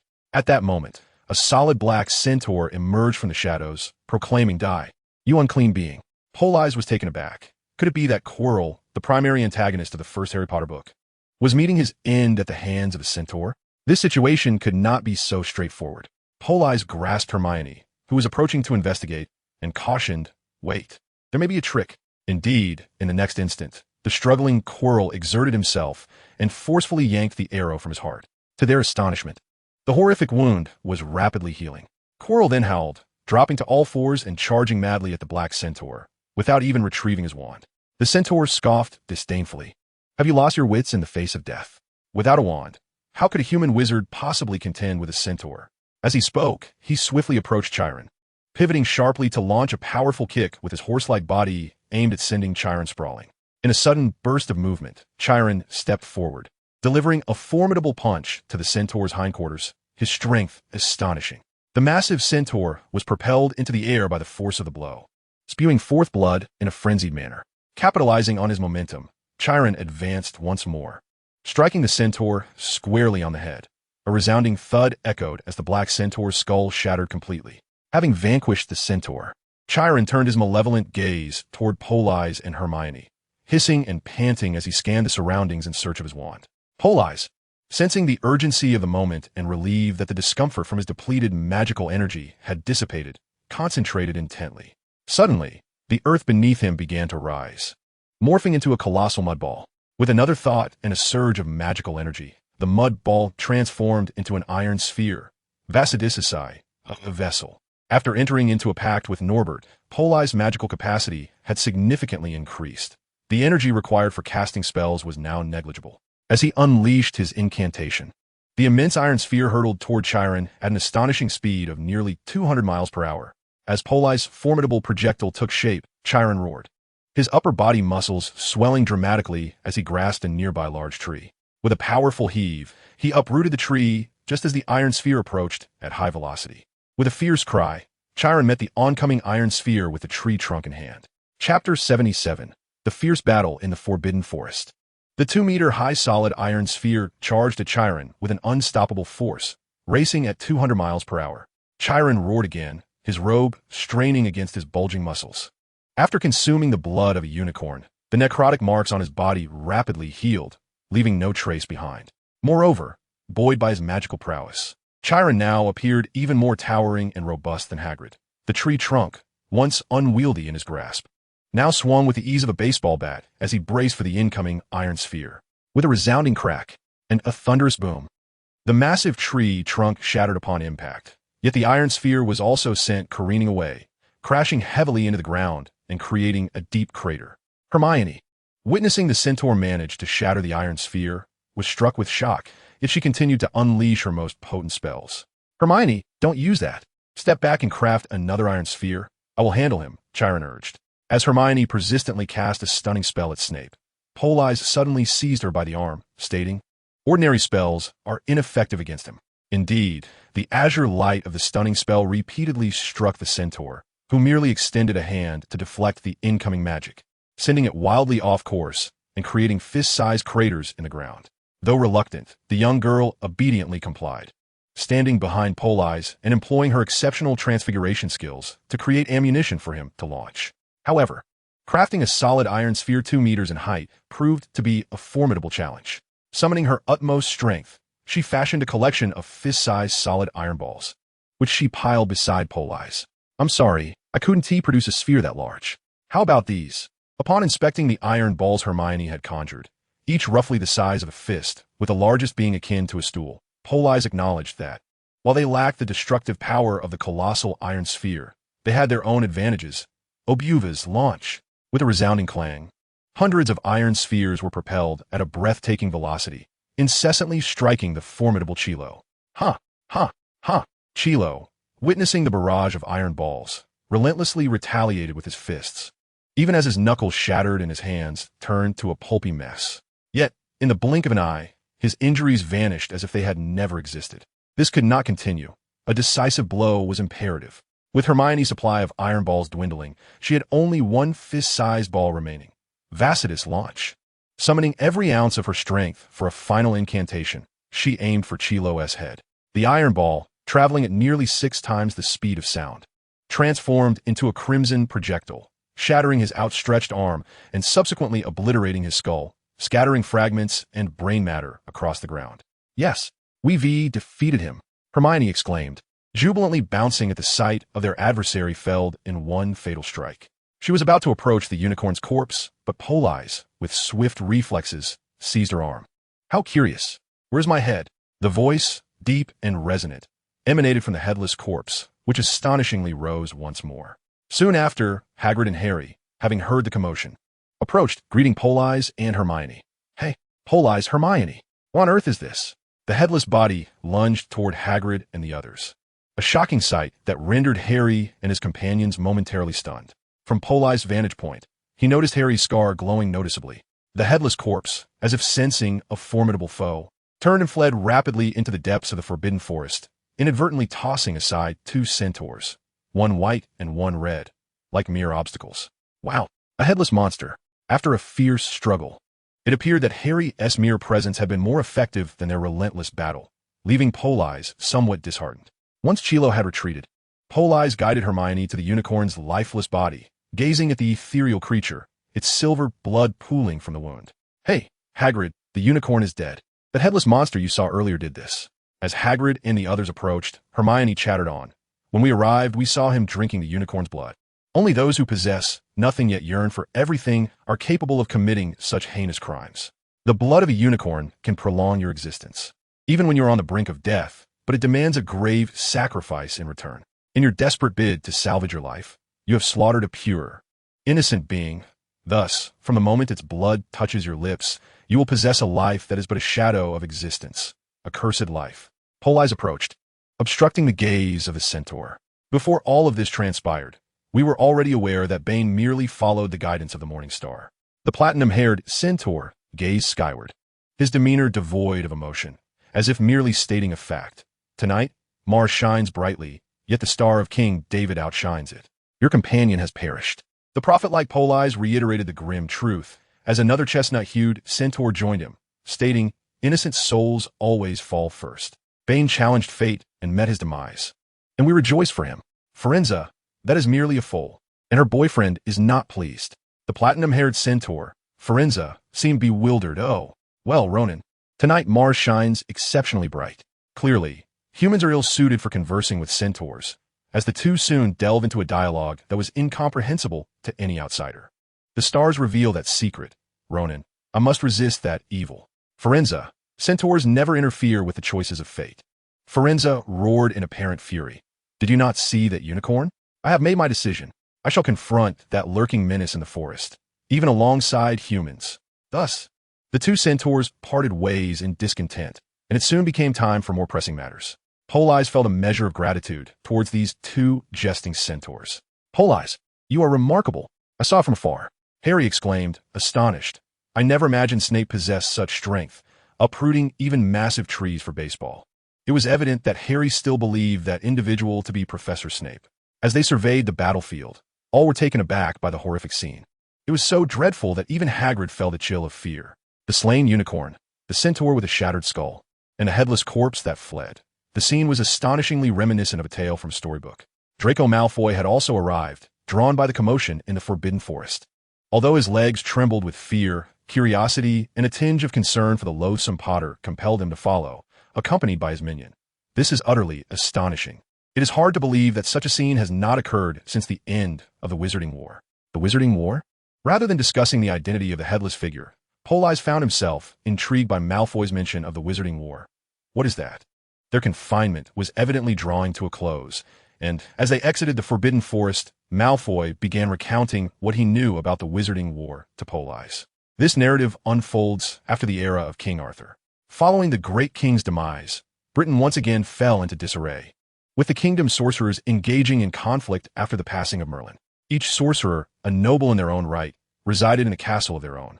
This marked a glorious epoch for wizards, from which the pure-blooded aristocrats of the magical realm descend, including our esteemed Malfoy family. Hogwarts itself is a product of that era. Politz, engrossed in Malfoy's animated recounting of the Wizarding Wars, was accompanied by Hermione, while Harry and Ron debated whether the headless creature they had encountered was Professor Snape. The 78th chapter of their academic journey concluded with examinations. The following morning, Harry and Ron were disheartened to see Professor Snape, as usual, sporting his flamboyant little braids at breakfast. Politz also spotted Professor Quirrell, whose head remained intact, now appearing even more pristine and delicate than before, prompting an inward sigh. What a formidable individual he is, possessing immense magical prowess, comparable to that of a giant, along with a regenerative ability akin to that of Wolverine. It was as if the supreme sorcerer, the Hulk, and Wolverine had been fused into one, utterly unreasonable. No wonder Dumbledore sought to utilize the protective magic surrounding Harry to eliminate him. To be frank, with Quirrell's current disposition, he could easily hold the title of a legendary sorcerer in any neighboring realm, a character that would require the protagonist group to face near-death experiences just to encounter him. An embodiment of despair. In the realm of Marvel, he would bring the Avengers to tears. As June approached, the weather grew increasingly oppressive. Amidst this heat, they faced the first-year examinations. The atmosphere in the examination hall was stifling. The teachers distributed new quills specifically enchanted to deter cheating. Politz and Hermione showcased their rapid answering skills, though Politz was reprimanded by Professor Flitwick for exceeding the curriculum. The task was to compose a 6-inch essay. Yet within half an hour, Politz feverishly penned 30 inches of content, laden with extensive analyses, discussions, and deconstructions of the levitation charm. Professor Flitwick remarked, "You have strayed too far from the syllabus. This is 6th-year material. This is not the OWL examination." In addition to the theoretical exam, there was a practical component. Professor Flitwick summoned them one by one to demonstrate whether they could make a pineapple perform a tap dance across a desk. Professor McGonagall observed as they transformed a mouse into a snuff box, with more exquisite boxes garnering higher scores. However, any remnants of mouse whiskers would result in point deductions. Unable to resist, Politz waved the mouse in front of an aging cat lady. Then, before Professor McGonagall could express her discontent, swiftly transformed the mouse into a finely crafted blue and white porcelain snuff box adorned with a charming tabby cat. During the potion examination, the task was to brew a potion of forgetfulness. Snape stood behind, observing each candidate with keen scrutiny. Politz almost faltered, having completely forgotten the intricate process of concocting the forgetfulness potion. Fortunately, Malfoy had delivered the promised secret tomes. Although he had not yet transcribed them in their entirety, Politz had perused them thoroughly. It must be said, the Malfoy lineage indeed holds a reputation, as the critiques provided by Politz were both profound and insightful. The potions and transfiguration texts curated by the Malfoy family are of the highest caliber, embodying not mere rudimentary instruction, but rather an elite pedagogy that elucidates the underlying principles. Indeed, while Politz had neglected the preparation method for the forgetfulness potion, he had ingeniously deduced a novel formula and procedural approach based on its effects. Professor Snape lauded this new variant of the potion. "Well done. It appears you are not the talentless fool I had presumed, should your aptitude continue to flourish. My advanced potions class shall gain an additional student." The final examination pertained to the history of magic. Incidentally, the fairy rebellion in the magical realm was quelled within a mere 3 hours by a few passing wizards from the Leaky Cauldron. When Professor Binns, the ghostly instructor, instructed them to set down their quills and roll up their parchment, even Politz could not suppress a cheer. They were to enjoy a week of respite before the examination results would be announced. Post-examination, camaraderie was palpable. Hermione, elated, grasped Politz's hand, chattering excitedly. "Professor McGonagall believes I will surely qualify for the advanced transfiguration class in my 4th year." Meanwhile, Harry Potter, clutching his scar, expressed his frustration to his friends. "I truly wish to understand what this signifies," he muttered. "My scar has been aching incessantly, more so than it ever has before." Politz glanced back at him as he departed. Since encountering that headless specter, perhaps? The implication was unmistakable, Voldemort. Harry remained contemplative, while Ron, startled, exclaimed, You uttered that name." Harry, lost in thought, responded, "Wait, are you suggesting that individual is Voldemort?" "Please, do not speak that name again," Ron implored, covering his face in trepidation. "Do you not find it rather peculiar?" Harry queried as he hastily descended the grassy slope. Hagrid's greatest desire is to acquire a dragon. Yet by sheer happenstance, a stranger possesses a dragon egg. How many individuals carry a dragon egg around daily?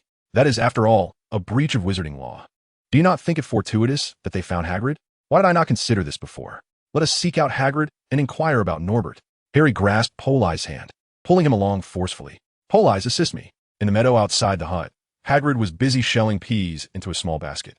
"Hi, Harry. Hi. Seamus. Ron. Has the exam concluded? Come, let's share a cup of tea. I've shelled the peas, and we can enjoy lamb stew with them." Harry, panting, came to a halt before Hagrid. Hagrid, from whom did you acquire the dragon egg? Hagrid paused in his task of shelling peas, looking somewhat bewildered. I don't know. I couldn't see his face clearly. How could you not see his face clearly? Harry exclaimed in exasperation. He was wearing a cloak with a hood. A hood. Harry's expression suggested he was on the verge of biting Hagrid in frustration. How did you encounter him? Did you have no suspicions whatsoever? Seeing Harry in such a state made Hagrid a bit apprehensive. Well, it was at the Leaky Cauldron. You know, all sorts of strange characters frequent that place. It's quite ordinary to see someone in a cloak during the day. I assumed he was just a vendor of dragon eggs. Anyway, I was there for a drink, and he sat next to me, asking if I wanted to try my luck. If I won, he would give me a dragon egg. We played cards, and I won. That's all there is to it. Harry would bet his broomstick that the man was either Voldemort or Professor Snape, without a doubt. Chapter 79. The Adventure Begins. Hagrid pondered Dumbledore's words from the previous day. Hagrid, if Harry comes asking about Fluffy, do not hide anything. Tell him all that you know. Why would Dumbledore say such a thing? Just then, Harry approached him. Is he very interested in Fluffy? Indeed, quite interested. How often does one encounter a three-headed dog? Even near Hogwarts? So I told him that Fluffy is rather easy to handle. You just need to know how to calm him down. Play a bit of music. And he'll fall right asleep. Hagrid shared this information without a hint of caution, reasoning that Dumbledore had instructed him to tell Harry. So what was there to fear? Harry bolted, his heart racing. He was doomed. Hagrid had divulged Fluffy's weakness to a hooded figure whose face was obscured. That person had to be Snape or Voldemort. Perhaps both. We must seek out Dumbledore, Harry declared as they reached the castle's entrance hall. Just then, Professor McGonagall passed by, carrying a stack of books, and smiled at the panting Harry. What are you doing here? Why not go out and enjoy the sunshine? We wish to see Professor Dumbledore, Harry managed to say after much effort. That is right, today. Today we can drive that dreadful creature out of Hogwarts. Although he felt somewhat guilty towards Harry Potter. This was Dumbledore's decision. Sorry, Potter. Professor McGonagall closed her eyes. Professor Dumbledore left 10 minutes ago, she said coolly. He received an urgent message from the Ministry via Owl and immediately departed for London. He has gone, Harry exclaimed, filled with anxiety.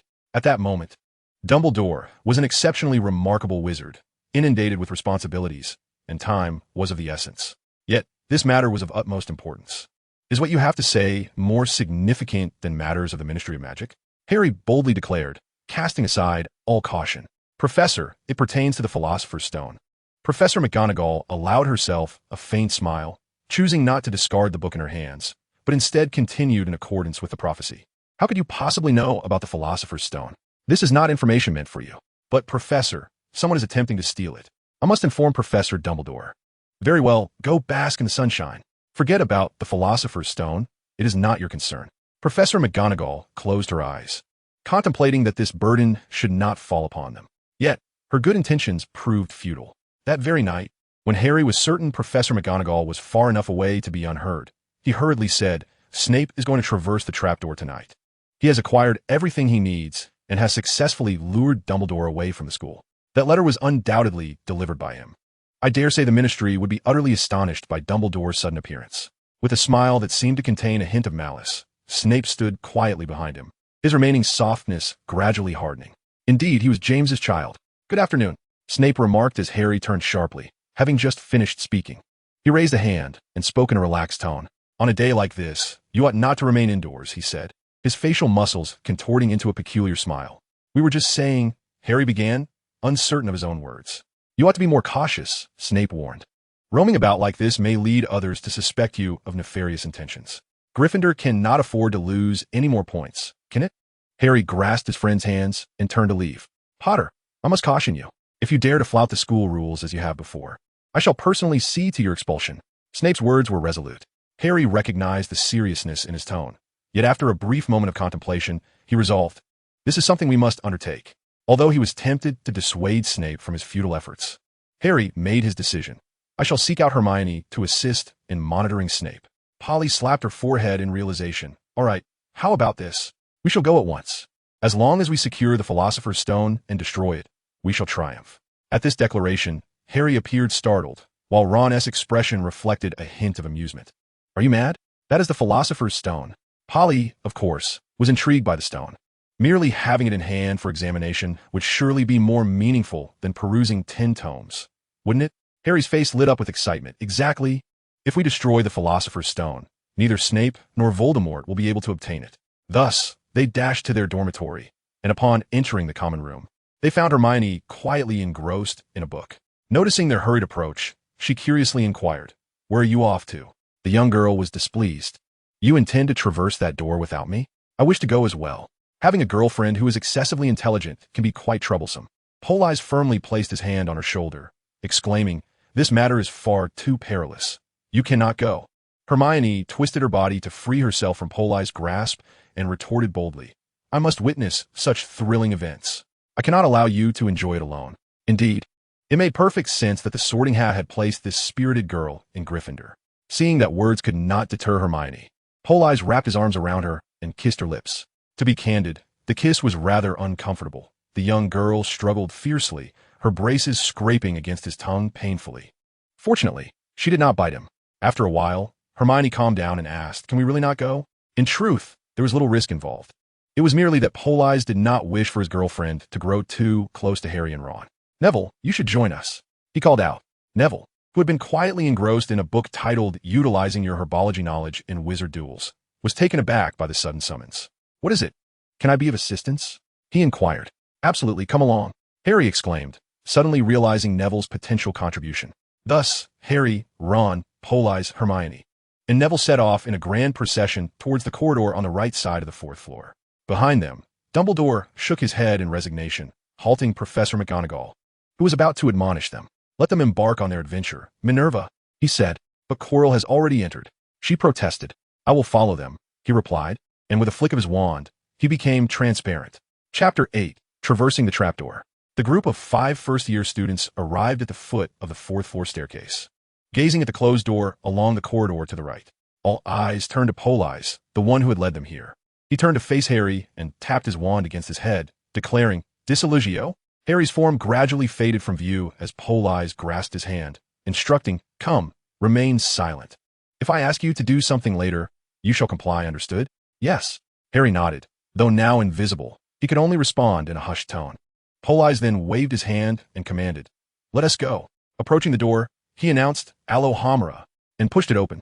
Inside, the three-headed dog, Fluffy, roared furiously. The silence was palpable as the creature's thunderous growl dissipated.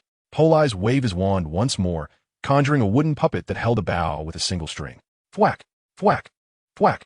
The monotonous sound was almost lullaby-like, sending Fluffy's 3 heads drooping in unison, watching the heavily slumbering beast on the ground. Politz sighed, lamenting how the most magnificent creature in the magical realm had been reduced to such a state under Hagrid's care. Scattered on the floor was a small accordion, likely the tool Quirrell had employed to lull Fluffy to sleep. As the trapdoor swung open, a dark abyss lay beneath, causing trepidation among the onlookers. Without hesitation, Politz scooped up Hermione and leapt into the void. The descent was exhilarating, and soon they landed atop a soft surface. Gazing upward, they noticed that the trapdoor now resembled a mere postage stamp, with the sound of Politz's puppet-like movements echoing through the air. Beneath them appeared to be some sort of vine-like plant, which began to entwine around their bodies. What on earth is this? The surrounding darkness rendered it difficult for anyone to discern the nature of the creeping tendrils. Neville, feeling around, suddenly cried out, "It's the Devil's Snare. We're doomed." It truly is the Devil's Snare. Glowing shockwave. With a flick of his wrist, Politz hurled a glowing orb that erupted in a blinding light. Its intensity palpable even with closed eyes, as if it sought to scorch their retinas. Neville, his face awash with disbelief, exclaimed, "How is it possible that we haven't been strangled by the Devil's Snare? This is beyond comprehension." Hermione, brimming with confidence, retorted, "It is indeed remarkable. Have you forgotten that the Devil's Snare thrives in dark, damp places and fears light and heat? Are you truly the herbology genius, Neville?" She was poised to further taunt him when Politz silenced her with a gentle gesture. "No, you misunderstand," Neville interjected. "While the Devil's Snare does prefer shadowy, moist environments, it does not inherently fear fire and light. It is known for its lethality, claiming the lives of hundreds each year. The Devil's Snare has no weaknesses, unless someone has deliberately cultivated such a flaw. The only person with that capability is Professor Sprout. Pomona Sprout, though merely a level 2 professor at Hogwarts, was not to be underestimated. Her current rank was solely due to her seminal work, a compendium on the human modification of magical plants and their potent effects, which had yet to receive tangible validation, akin to a theoretical physicist awaiting acknowledgement of their theories before qualifying for the Nobel Prize. Despite her title, No one dared to regard her with any measure of disdain. It seemed that this was indeed one of Professor Sprout's experimental creations, instilling the devil snare with a fear of fire and light. Neville wiped the cold sweat from his brow, still shaken. All right, let us press onward. Harry, come here and take my hand. Politz, seeing that everyone had freed themselves from the clutches of the devil's snare, raised his wand, radiating brilliance. Once Harry, still cloaked in invisibility, grasped his hand, Politz led the way deeper into the subterranean chamber. This place appeared to be an underground cavern, with the dark contours above suggesting the presence of stalagmites. This way, he urged. The stone corridor bore clear signs of human craftsmanship, while the other passageways remained natural formations. As they reached the end of the corridor, they found themselves before a brightly lit chamber, its lofty arched ceiling soaring overhead. Countless tiny avian creatures, glimmering like jewels, flitted about, their wings a flurry of motion. Opposite them stood a heavy wooden door. As we approached, would they not launch an attack together? Politz glanced at the keys above, noticing some bore traces of blood at their ends, allowing him to envision the scene that had transpired. Chilo arrived at the door, pulling at it with great force. The wooden door remained steadfast, prompting him to draw his wand and utter the incantation, Alohomora. Stop. No. Neville and Ron tugged at the door, yet it did not budge. Neville brandished his wand, preparing to attempt the unlocking spell when Politz shouted in alarm. But Neville's wand had already struck the lock. Everyone froze in astonishment. The birds soaring overhead turned to face Neville and Ron, descending like a rain of arrows, crashing against the barrier spell conjured by Politz. Impedimenta. The flying keys even pierced through the crystalline wall formed by the spell, plummeting to the ground with a cacophony of clanging sounds.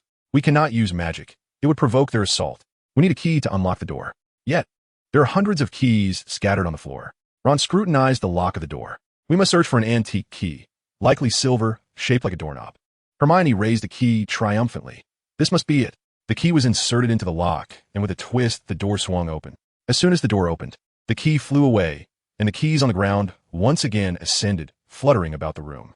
Politz opened the door, and everyone inhaled deeply. The second room was shrouded in darkness, obscuring their vision. However, as they stepped inside, the room suddenly illuminated, revealing a shocking scene. They stood beside a colossal chessboard, with towering black pieces, carved from what appeared to be black stone, standing taller than they were. Facing them at the other end of the room were white pieces. Harry, Ron, and Hermione trembled with fear. The towering white pieces bore no facial features. Curiously, between the Black King and the White King, there was a straight line, with countless shattered white stone fragments quivering, as if striving to reassemble at the position of the White King. Surrounding them were heaps of white stone shards. At this sight, Politz seemed to envision how Chilo had traversed this chamber. Upon entering, Chilo sensed something was amiss. This space had been altered. Attendre explosion.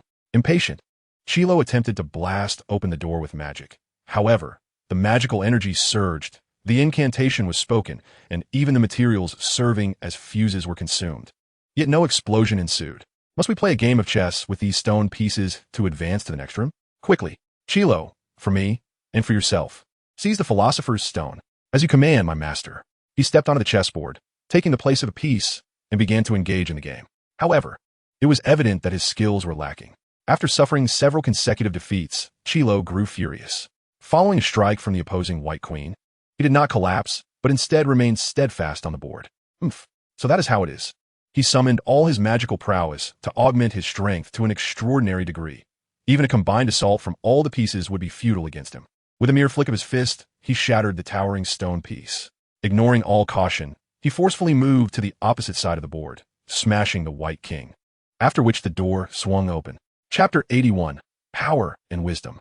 It must be said that Professor McGonagall's arrangements posed significant challenges for Politz. After prohibiting the casting of any spells, even Voldemort was compelled to abide by her established rules to progress, despite ultimately resorting to cheating. Upon comprehending the layout surrounding them, Hermione exhaled a sigh of relief, her face alight with gratitude. Fortunately, we have Ron with us. Otherwise, we might have been trapped in this room devised by Professor McGonagall indefinitely. Politz, you take the place of that bishop. Hermione, you assume the role of a castle. Neville, accompany me as a knight. Before Hermione's words had fully left her lips, Ron naturally began assigning roles to each of them, stating, in my view, your chess skills are rather mediocre. Allow me to resolve this game. It must be noted that Ron shone brilliantly during the chess match. As he eagerly prepared to navigate through the room via the game, Politz stood in quiet contemplation, sensing the distortions of the space. The rules within this room were warped. For instance, the conditions for casting spells were twisted. If we consider magical power as currency and spells as the items one seeks to purchase, with incantations and gestures representing the process of acquiring said items, then once one has paid the price and completed the purchasing process, one ought to receive the goods, cast a spell. However, this process was distorted. One's currency, magical power, had become counterfeit, rendering it impossible to acquire the goods, cast spells, with such false currency. Moreover, the conditions for opening the door were similarly warped. One must complete a game of Wizard-S chess and defeat the White King for the door to unlock. 2 conditions: a game of Wizard-S chess and the defeat of the White King. According to the rules of Wizard-S chess, one is only permitted to strike the White King legally and justly upon victory.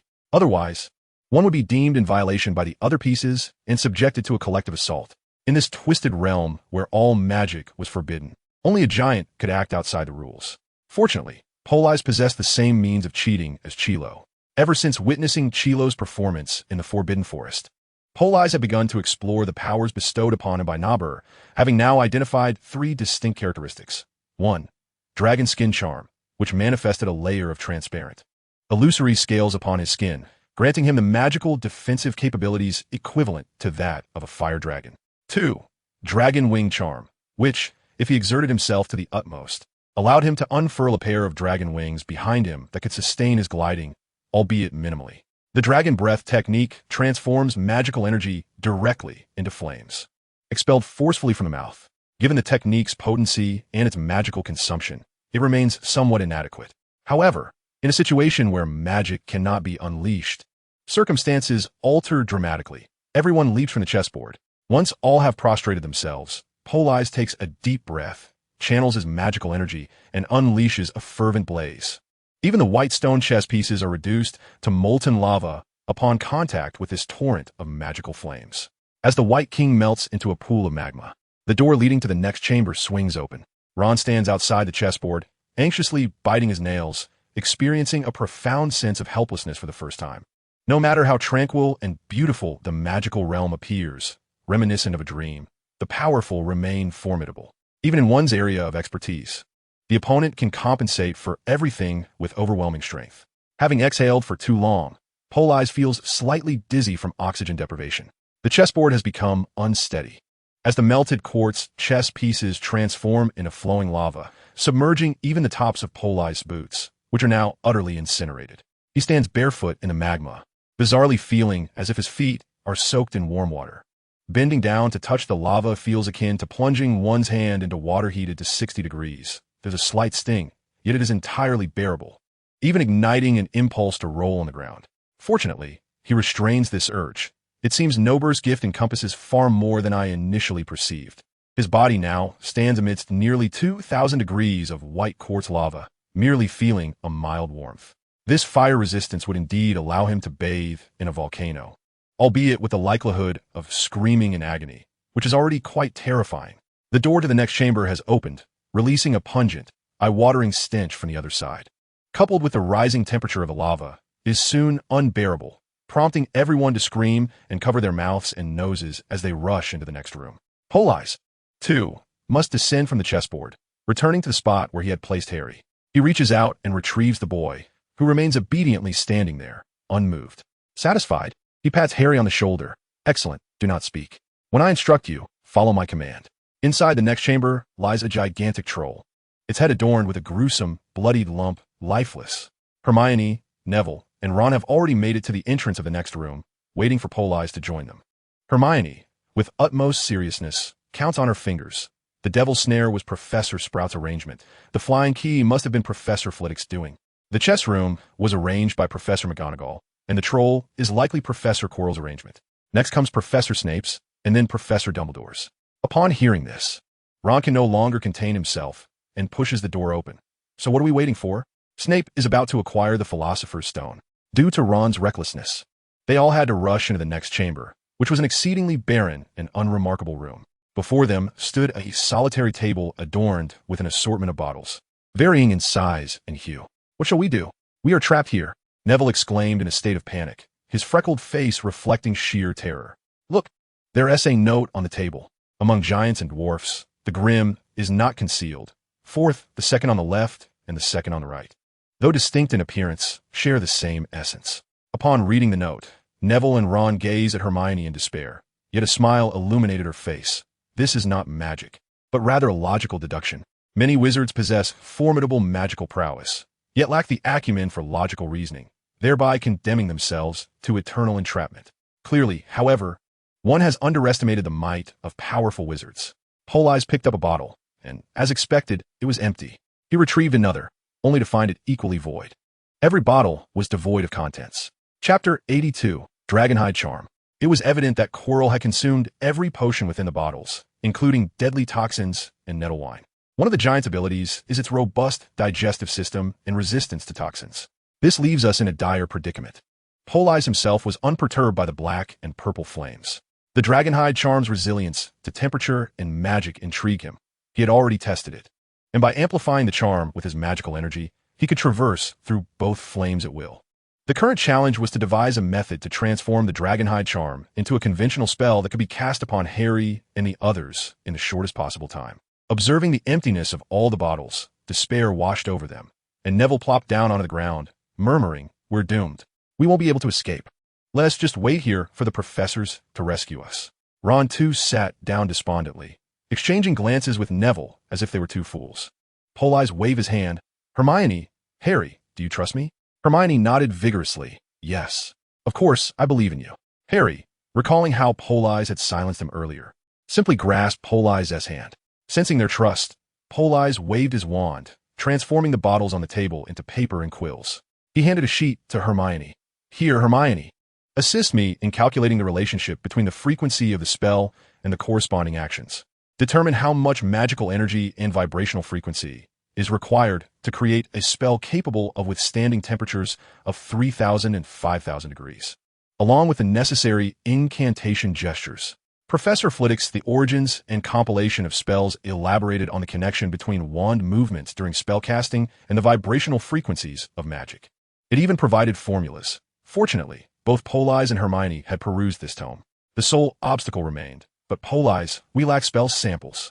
Indeed, the most significant challenge hindering the emergence of new spells was the insufficiency of spell samples. This method of spell compilation essentially posits that as long as one possesses sufficient computational power, one can conjure new spells at will. However, it is imperative to grasp the nature of the spell to be compiled, the effects it is intended to achieve, and the approximate amount of magical energy it will consume. Only with these spell samples in hand can one embark on the compilation process. Otherwise, one risks catastrophic results from erroneous spells. In less disastrous cases, mistakes may transform one spell into another. For instance, the protective charm was discovered through an error stemming from a binding spell. Otherwise, if mastering this computational method were so simple, would it not allow one to create any desired spell at will? Professor Flitwick has explicitly cautioned against attempting to create new spells without spell samples, as it could be lethal. St. Mungo's receives a multitude of patients daily due to injuries inflicted by spell errors. Spell sickness has become a common affliction within the magical community. However, Politz possesses spell samples. He likely gauged the magical energy expenditure of his Dragonhide spell against black flames and provided several values. "All right, Hermione, this is it. Please assist me with the calculations." He too grabbed paper and quill, fervently scribbling calculations at the table. An hour passed. "All right, the first incantation is ready." Hermione looked up simultaneously, Malarca Bumpaches. Nodding to Hermione, he expressed gratitude. "Thank you, Hermione. I need someone to test my new spell. Who shall be my volunteer?" Politz surveyed the individuals in the room, and although Hermione raised her hand high, his gaze passed over her, ultimately resting on Neville's raised right hand.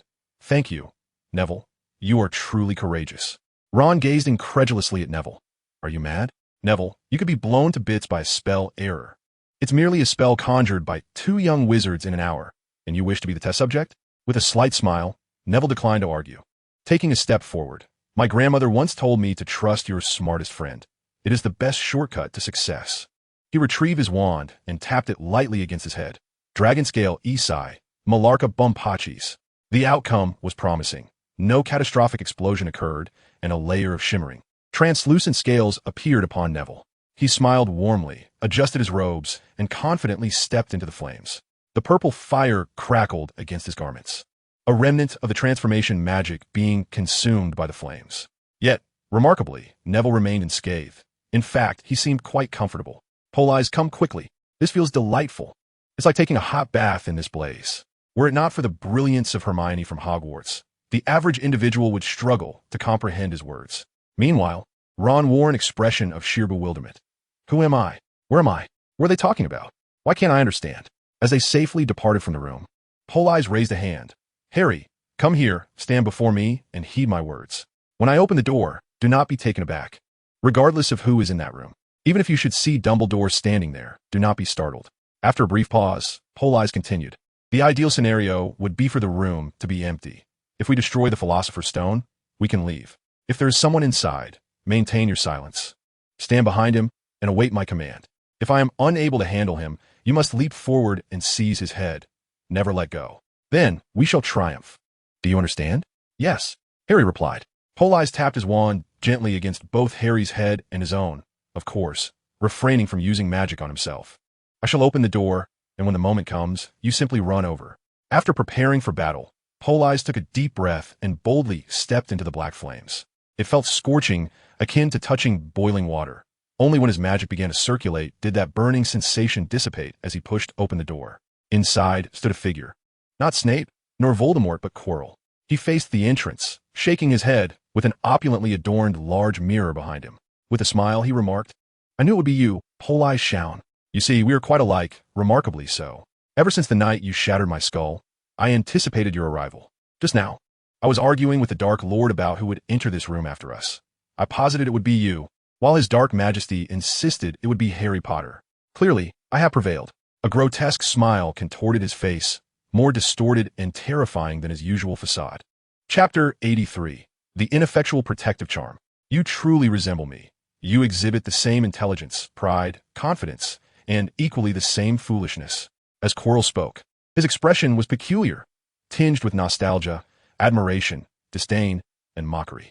You've seen the prophecy ensing the counterpoint, and thought, if Harry Potter can confront them, so can I. At this moment, Quirrell's face was a canvas of unending derision. Indeed, just a pitiful, stuttering queerness Quirrell, and a Dark Lord reduced to mere shadow and steam. Harry Potter triumphed so effortlessly. I know the prophecy. Therefore, I too shall conquer them. The glory shall be mine. Wrong. Mistaken. Utterly misguided. Quirrell suddenly erupted in a furious roar, resembling a madman. The powers of the magical world are far greater than you can fathom. Even if he is but a shadow and steam, he remains beyond the reach of fledgling wizards fresh from school. At this moment, Quirrell began to laugh mournfully. It seems a thought has crossed your mind. You have committed a grave error, believing that I am as inept and useless as foretold in the prophecy. Am I not? The dragon of Hagrid. Everything aligns perfectly with the prophecy, leading you to assume my circumstances mirror those predictions, correct? Quirrell erupted into a fit of maniacal laughter. Just as I anticipated, you abandoned Harry Potter to rush here. You thought that by shattering my skull in the Forbidden Forest, you could easily deal with me, did you not? He furiously tore off his turban. Oh, my great master! Bestow upon him the deepest of terrors. Upon the removal of Quirrell's turban, a face emerged on the back of his head, a visage akin to one drawn in chalk, pallid and devoid of a nose. Yet it cackled with an eerie mirth. What an amusing little fellow. Quirrell was indeed correct. You are quite clever, thus. Submit to me. Go. Retrieve the Philosopher's Stone from the mirror, and I shall grant you the privilege of following me. With the appearance of Voldemort, an overwhelming sense of danger engulfed Politz. Akin to standing bare before a venomous serpent or confronting a pack of wolves unarmed in the wilderness. Avada Kedavra, in a state of sheer panic. Politz unleashed the killing curse. A bolt of green lightning surged forth. Hitting a pigeon? Voldemort cackled. A splendid killing curse. Truly, you are a gifted young wizard, capable of wielding such dark magic in your first year.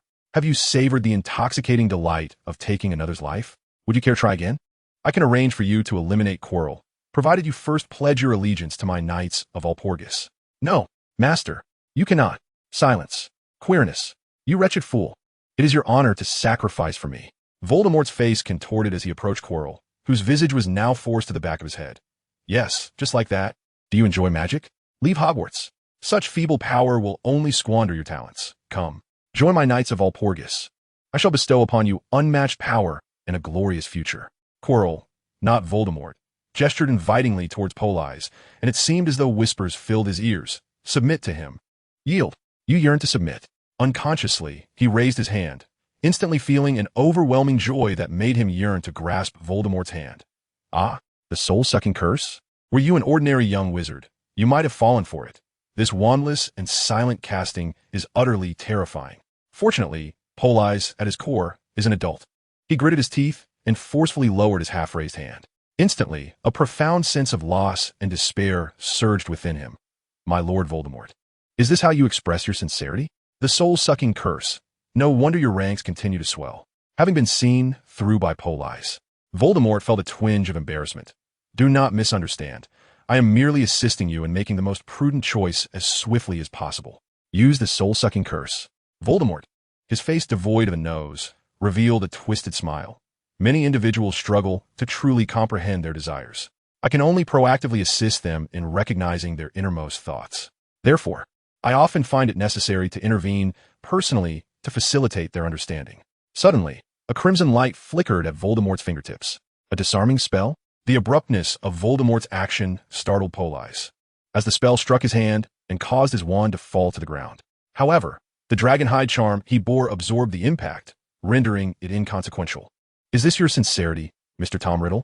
Politz exclaimed in anger, taken aback by the sudden assault. "Go ahead. I will never join you." Voldemort, far from angered, smiled instead and calmly extended his hands towards Politz. "No problem. I understand your sentiments. I have disarmed you, leaving you utterly defenseless. You are terrified, feeling insecure, which fuels your rage. You put on a facade of bravery, but it is futile. We have ample time. If you arrive with Harry Potter at 11 o'clock as foretold, I would be compelled to hastily eliminate you to safeguard my own security. Even if he has confirmed that the letter from the Ministry of Magic is a fabrication of mine, he must wait at the Ministry until all doubts are resolved before departing, which explains his unpopularity there." Voldemort's expression was a mix of amusement and mockery, gazing at Politz as though he were a lamb awaiting slaughter. "Now, you should grasp your true feelings, correct? I shall grant you 10 seconds to make your final decision. Harry, act." Hidden in the shadows, Harry finally heard Politz's command. Remaining cloaked in invisibility, he swiftly approached Voldemort from behind and seized his head in a fierce embrace. Voldemort, who should have cried out in pain, remained unfazed. With a flick of his hand, he dispelled Harry's invisibility charm and effortlessly threw him to the ground, eliciting a cry of agony. Thereafter, Voldemort, appearing perfectly calm, proclaimed, "Harry Potter. Ha ha, Quirrell, it seems I have triumphed once more. The one standing before me is indeed Harry Potter. Voldemort is invincible, no matter who it is. Forever, it shall be so. You? Why you?" Politz expressed his astonishment. Voldemort laughed heartily. "You wonder why I am not harmed by the protective charm surrounding Harry Potter?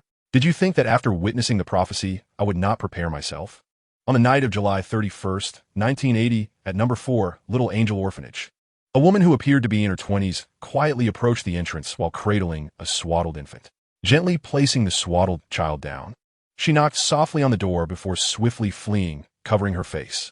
Time sped by, and soon it was July 30th, 1991, at number 18, Tulip Road. Before the door of a somewhat dilapidated rental property, a tall woman stood at the entrance.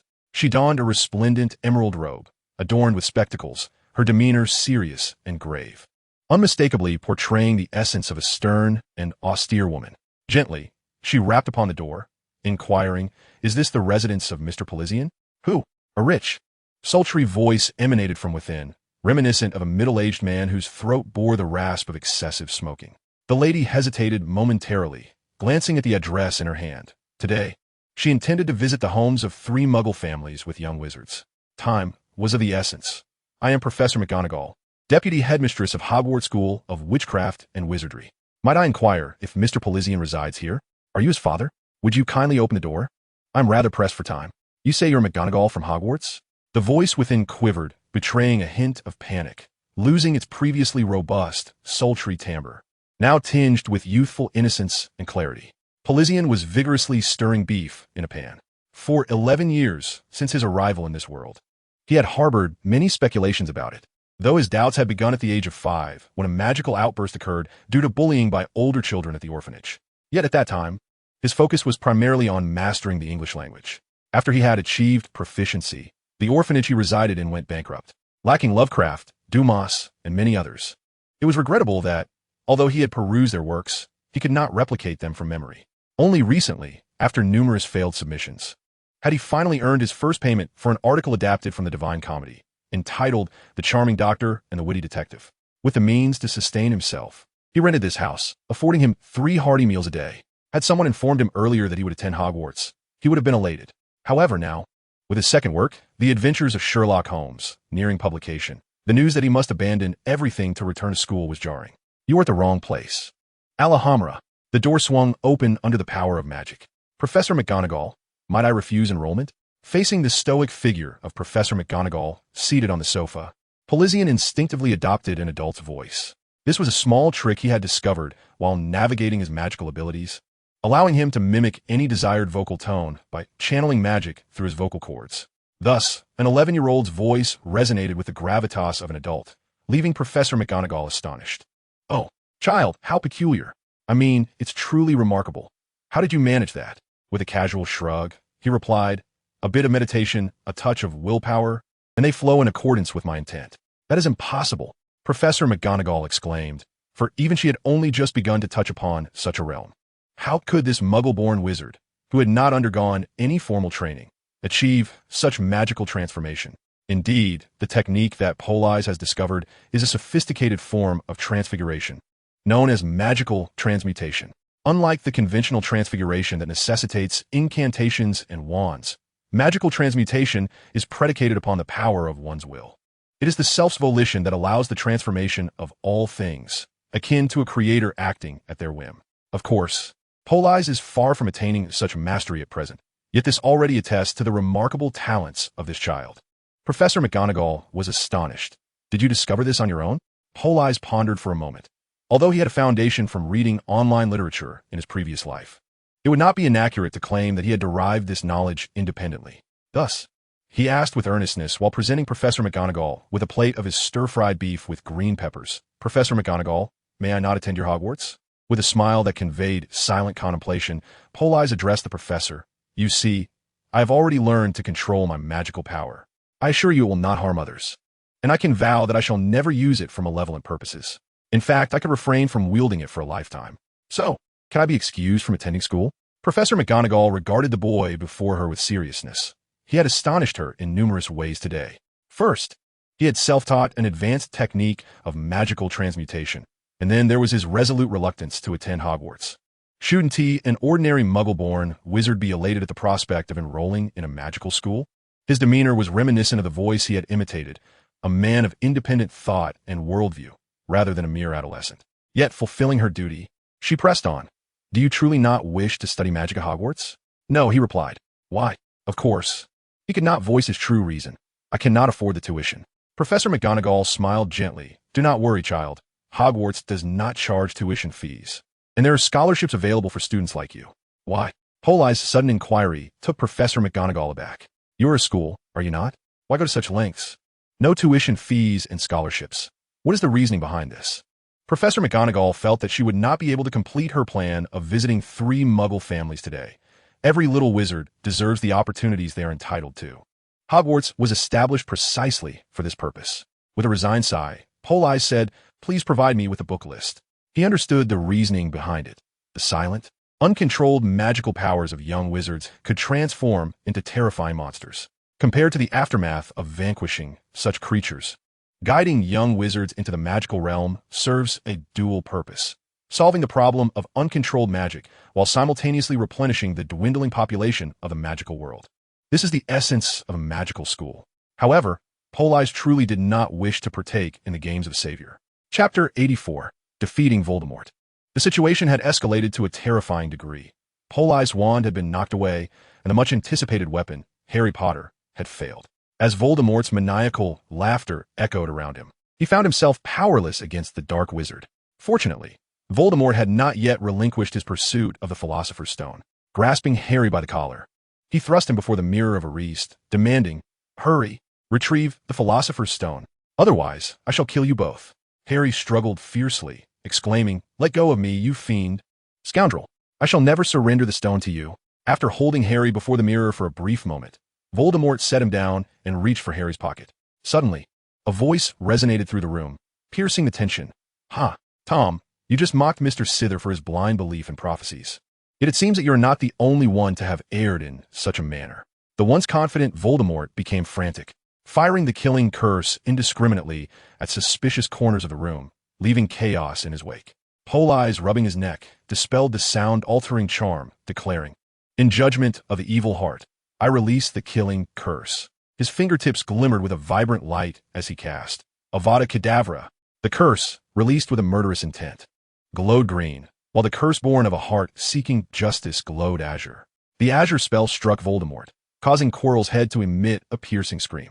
His eyes opened, only to close again, and in the next instant, they reopened, now a lifeless gray, yet he did not succumb to death. "Harry, grasp his face. Trust me once more." Without needing to voice his command, Voldemort shrieked in agony as his hand began to bubble as if immersed in boiling oil. Unable to withstand the pain, he released Harry, who, despite the ache coursing through him, leaped to seize Voldemort's face, gripping it with unwavering determination. Voldemort, howling in torment, struggled desperately to shake off Harry's hold, until his entire body was covered in blisters. Suddenly, he erupted into a fit of laughter, a cloud of black smoke rising as Quirrell's lifeless body slumped to the floor. Amidst the swirling darkness, Voldemort cackled maniacally, soaring through the walls of the room, proclaiming, "Voldemort is invincible." Seeing Harry truly faint, Politz approached the Mirror of Arist, striving to desire the Philosopher's Stone without the temptation of exploiting it. Within the mirror, a seemingly ordinary young Chinese man appeared, unremarkable in features, tall and robust, flanked by two benevolent elderly figures, reminiscent of Politz's past life as Xiang Xiafeng. "Is this my heart's desire?" The young man in the mirror suddenly produced a vibrant red stone, flaunting it before Politz. Upon witnessing the emergence of the Philosopher's Stone, Politz felt a surge of anxiety, yearning for the mirrored version of himself to swiftly pocket the stone. Yet, as he watched, tears blurred his vision. He saw his reflection casually toss the stone away, causing it to vanish. "Where is it? Where'd it go?" In accordance with the narrative's conventions, Politz hurriedly searched the room for the elusive Philosopher's Stone, scouring every inch, yet finding nothing. Even Harry and Quirrell's body had been searched, yet nothing was found. Politz felt Voldemort's anguish, knowing the Philosopher's Stone was so near, yet unattainable. The voice of Dumbledore. Politz was certain he had not spoken, and the Weasley brothers could not possibly be here, leaving only one answer. Almost. Aside from initial discrepancy, it was ultimately Harry who defeated Voldemort. Politz recounted the events to Dumbledore. Why did the protection spell on Harry fail at the outset? Dumbledore, with a twinkle in his eye, stroked his beard. A false life, for at that moment, Harry was not in contact with Quirrell's body, but rather with the life of another. Tom used another's life to protect the two of them. Subsequently, when you cast the killing curse on that false life, the protection spell on Harry was restored. Politz nodded. "Thank you for your explanation, but what of the Philosopher's Stone?" "Oh, the Philosopher's Stone is quite safe in the mirror." Dumbledore feigned ignorance, and Politz boldly stated, "I wish to retrieve the stone for examination, yet I could not." I fear Tom has seen the prophecy. Although I have forbidden the singing opposition from entering Hogwarts, his followers will always find a way to present the prophecy to him. Thus, I made a slight alteration to the arrangement of the Philosopher's Stone. It remains that only those who seek the stone without the desire to exploit it may obtain it, though the method has changed slightly. With that, Dumbledore stood before the Mirror of Arist, quietly observing. When the reflection of Dumbledore began to toy with the stone, he struck the mirror with his fist, shattering it, and the Crimson Philosopher's Stone fell forth. You see, the method of obtaining the stone has merely changed. If Tom has seen the prophecy, he shall never acquire the stone. Dumbledore gleefully boasted to Politz about his alteration of the prophecy's content. The brilliant red stone gripped in his hand, captivating the eye. After much hesitation, Politz finally mustered the courage to ask, "Professor, may I see the Philosopher's Stone?" Dumbledore easily handed the stone to Politz. "Of course, but be careful not to damage it. Nicholas Flamel is still awaiting its return." Holding the radiant stone, Politz inquired, did he not wish to destroy it? Initially, Nicholas intended to destroy the stone, but he has since changed his mind. Chapter 85. Dumbledore sees through everything. Those pale blue eyes, hidden behind half-moon spectacles, regarded Politz gravely. "You have seen it too. Voldemort, Tom Riddle, is a coward who dares not face death, unwilling to rest." It is truly pitiful. Do not emulate him. In response to Polit's bewildered gaze, Dumbledore smirked slyly. Do not feign ignorance. You taught them that it was Ron who solved the chessboard, did you not? No, it truly was Ron. As Politz was about to argue, Dumbledore raised his hand. No need to say anything. I was right beside you when you unleashed your flames. I am pleased to see that you did not let the sudden surge of power cloud your judgment. Nor did you allow pride to take hold of you due to your accomplishments. You were there all along? So, you were present during my duel with Professor Chilo? Dumbledore chuckled and shook his head. Indeed, not only then, but I was also there when you encountered each other in the foyer at noon. Minerva has gone to the Ministry of Magic. She should still be entangled with the Death Eaters there. Politz looked at the old man with a mix of exasperation and admiration, wishing he could remain so composed. Dumbledore is an exceptional wizard, burdened with countless responsibilities and precious time. Politz tentatively inquired, You did not actually go to the Ministry? No, I must make a trip to the Ministry. Even knowing it is a trap, I must go. Otherwise, it would lead to significant trouble. Cornelius Fudge is rather petty. So I had Severus brew 2 potions of polyjuice in advance. At this point, Dumbledore abruptly turned. Mr. Chown, please hand Harry over to Madame Pomfrey. If he awakens, tell him I will visit tomorrow, and I would like the Philosopher's Stone returned to me. I must head to the Ministry. If I delay, you may find yourselves in need of a new Transfiguration professor. Ah, I see. You and Professor McGonagall have exchanged appearances.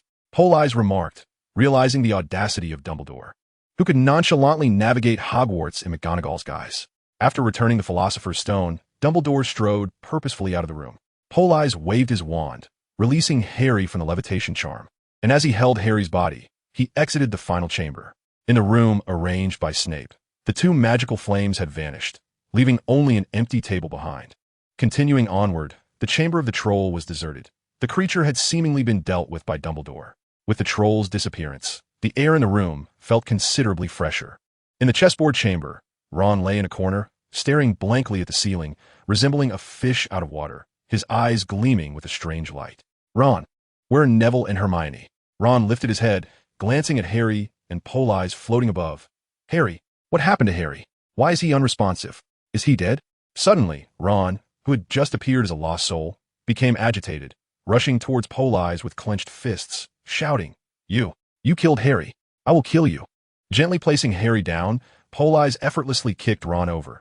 Given his newfound strength, Ron was no match for him. Even after being knocked down, Ron continued to shout, You actually killed Harry. I will never forgive you. I will definitely kill you. Politz shouted, with one foot planted firmly on Ron's chest. He struggled desperately like a turtle overturned, exclaiming, You fiend, villain, I shall kill you. Hermione peeked from the doorway of the adjacent room, inquiring, What's the matter, Ron? Is it Professor Snape? Polly, how splendid that you are safe. Ignoring Ron beneath her foot, the young girl rushed over to embrace Polly enthusiastically. Just now, Professor Dumbledore left, and when I asked him how things were, he expressed concern and instructed me to ask you. So, what is the situation? Have you defeated the Dark Lord? Who was in that last room? Was it Professor Snape? What trials did Professor Dumbledore arrange? What does the Philosopher's Stone look like? Have you destroyed it? Could you not wait a moment to show me? Oh, Harry, what has happened to Harry? Upon releasing Polly, Hermione's barrage of questions erupted, and only after exhausting her inquiries did she notice Harry Potter lying motionless on the ground, unresponsive. Polly smiled gently, taking the young girl's hand. Fear not, he merely fainted. He exerted himself excessively in the battle against the Dark Lord. You would scarcely believe it, but the individual in that final chamber was none other than Professor Quirrell. Polly then recounted the events succinctly to Hermione, who gasped in astonishment. Is that truly the case? I knew it couldn't be Professor Snape. How terrifying. How remarkable. The Dark Lord is truly vile. I am so relieved I did not enter. It was indeed perilous. Thank goodness you are unharmed. Hermione embraced her boyfriend once more, planting a gentle kiss on Polly's cheek. She then cast a sympathetic glance at the still Harry. Poor Harry. Thankfully, he has his mother watching over him. At that moment, Ron's struggling cries drew Hermione's attention. Why are you stepping on Ron? Neville is up ahead, studying Professor Sprout's transformed devil snare. I have also gathered the transfiguration materials from Professor McGonagall. Let us go. It must be afternoon. I wish to bask in the sun. The young girl, skipping with delight, tugged at Polly's hand to leave, and Polly sincerely addressed Ron. I apologize for the trouble. Ron, Harry has fainted. Please look after him. We shall summon assistance shortly to bring you both up. Thank you. After giving Ron's shoulder a reassuring pat, Polly and Hermione turned to exit the room. Making their way toward the entrance, In this chamber, once filled with fluttering keys, the keys had now settled down, hopping about the floor like real little birds. One could see their bodies were fashioned from keys, yet peculiarly adorned with slender, thread-like legs. I must admit, they appeared rather charming. As they passed through the room, they found Neville sitting cross-legged in the corridor, engrossed with a gray-green vine, marveling aloud, "How extraordinary! Professor Sprout has revolutionized herbology. I never imagined it could be done this way. I understand now."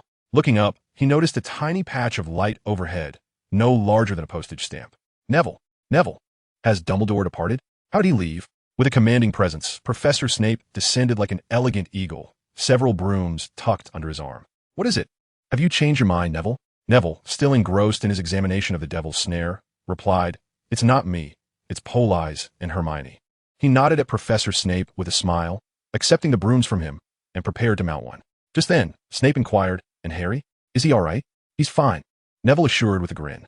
"He merely fainted. He should be back shortly." Professor Flitwick, representing everyone, posed a question.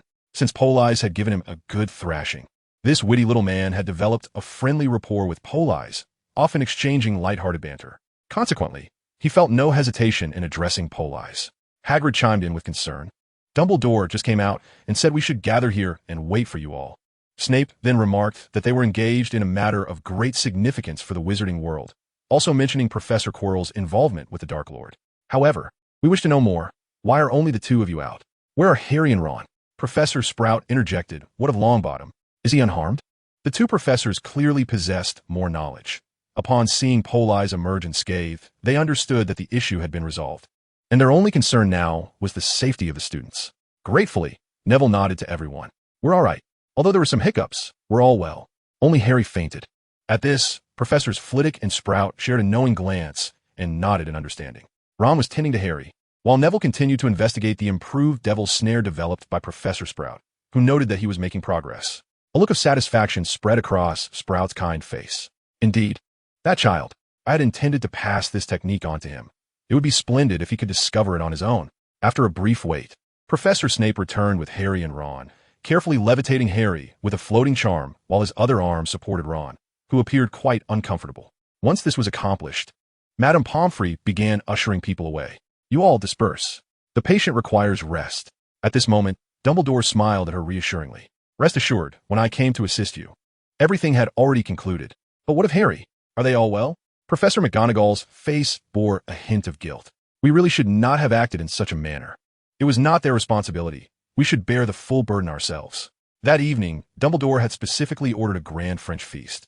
Though the board members have already lodged complaints regarding the school's rising food expenses, I believe today warrants a proper celebration. During dinner, Politz, Hermione, Ron, and Neville found themselves seated at the professor's table. "Well, these four are the true heroes who vanquished Voldemort." As Dumbledore spoke, he meticulously arranged soundproof barriers. Once he confirmed that no other students could overhear their conversation, the discussion commenced with great enthusiasm. The focus initially turned to how the Politz had managed to rid themselves of Quirrell, who had been possessed by the Dark Lord, followed by the perplexing appearance of two Dumbledores in the afternoon.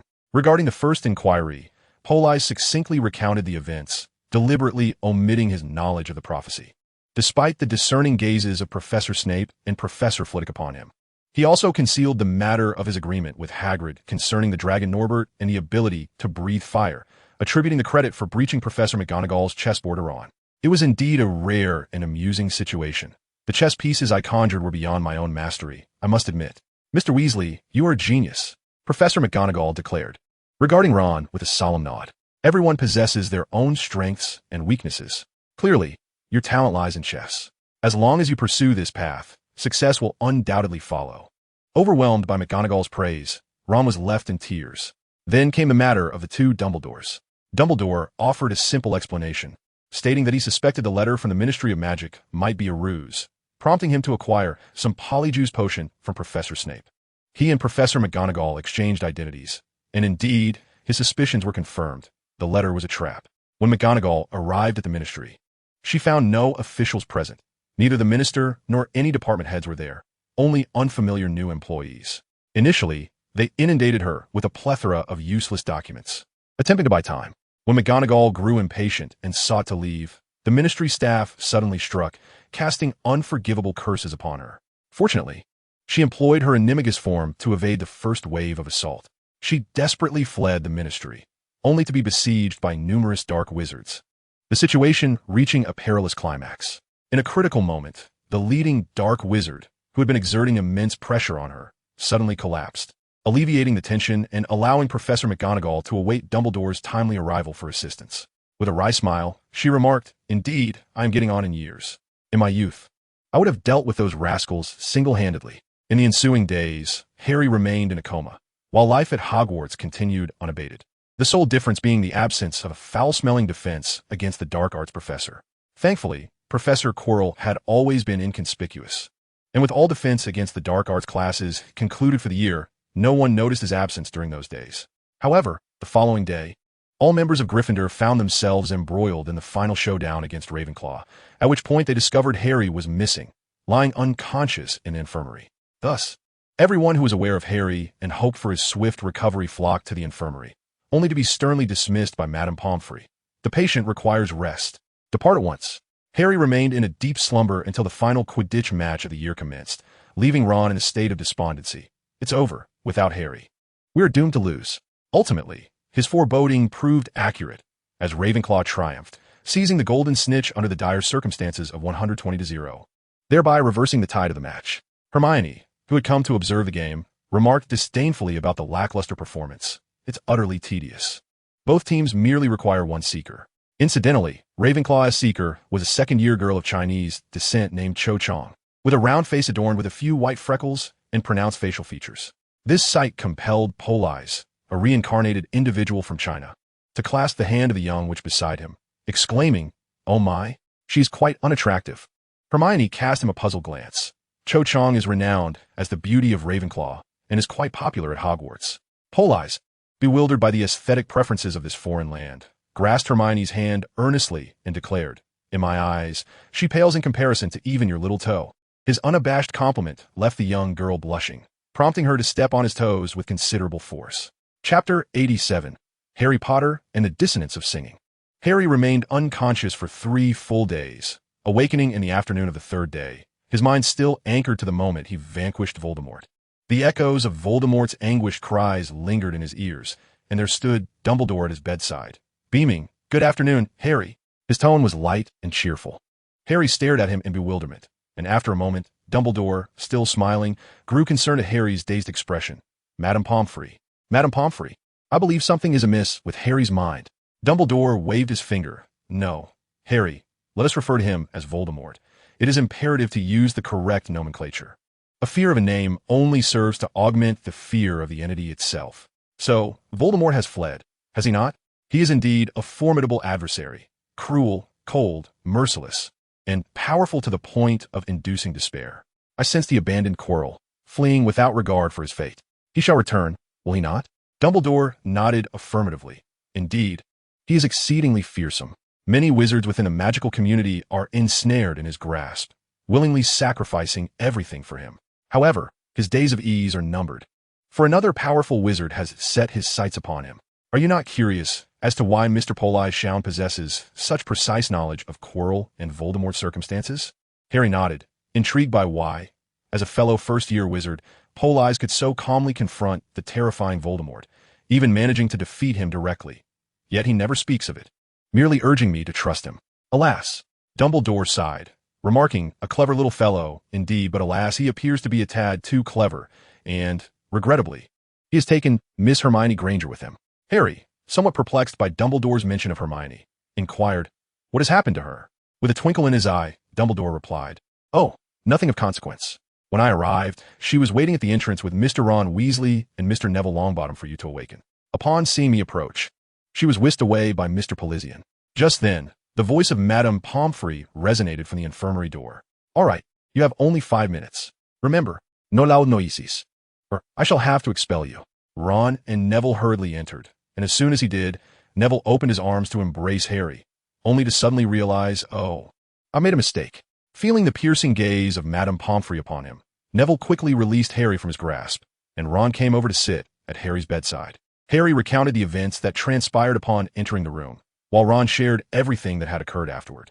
They both coincidentally mentioned one individual, Politz, in Harry's narrative. Politz was a powerful wizard who toyed with Voldemort at will, while Ron described him as a despicable character, known for assaulting his peers and being a habitual liar. Infuriatingly, he had even taken Hermione away while she was waiting for Harry to awaken. What a pity you missed our match against Ravenclaw. We lost.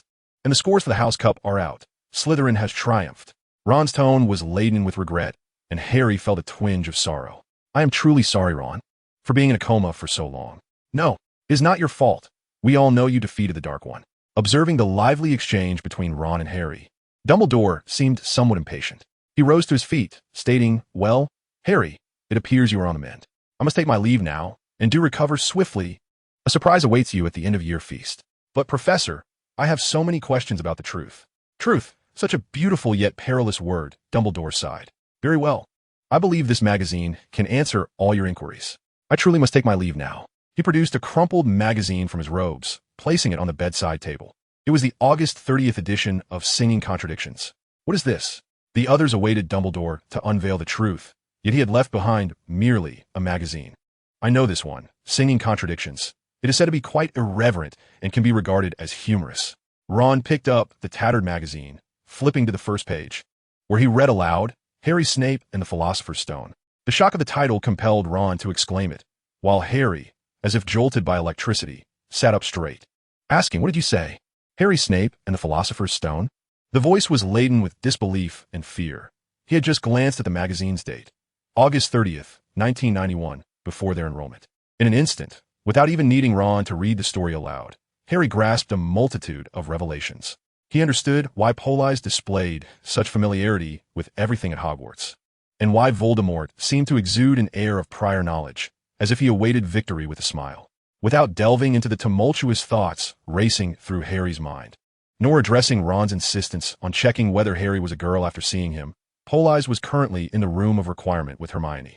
The chamber had transformed into a vast open plaza, reminiscent of a sunlit meadow.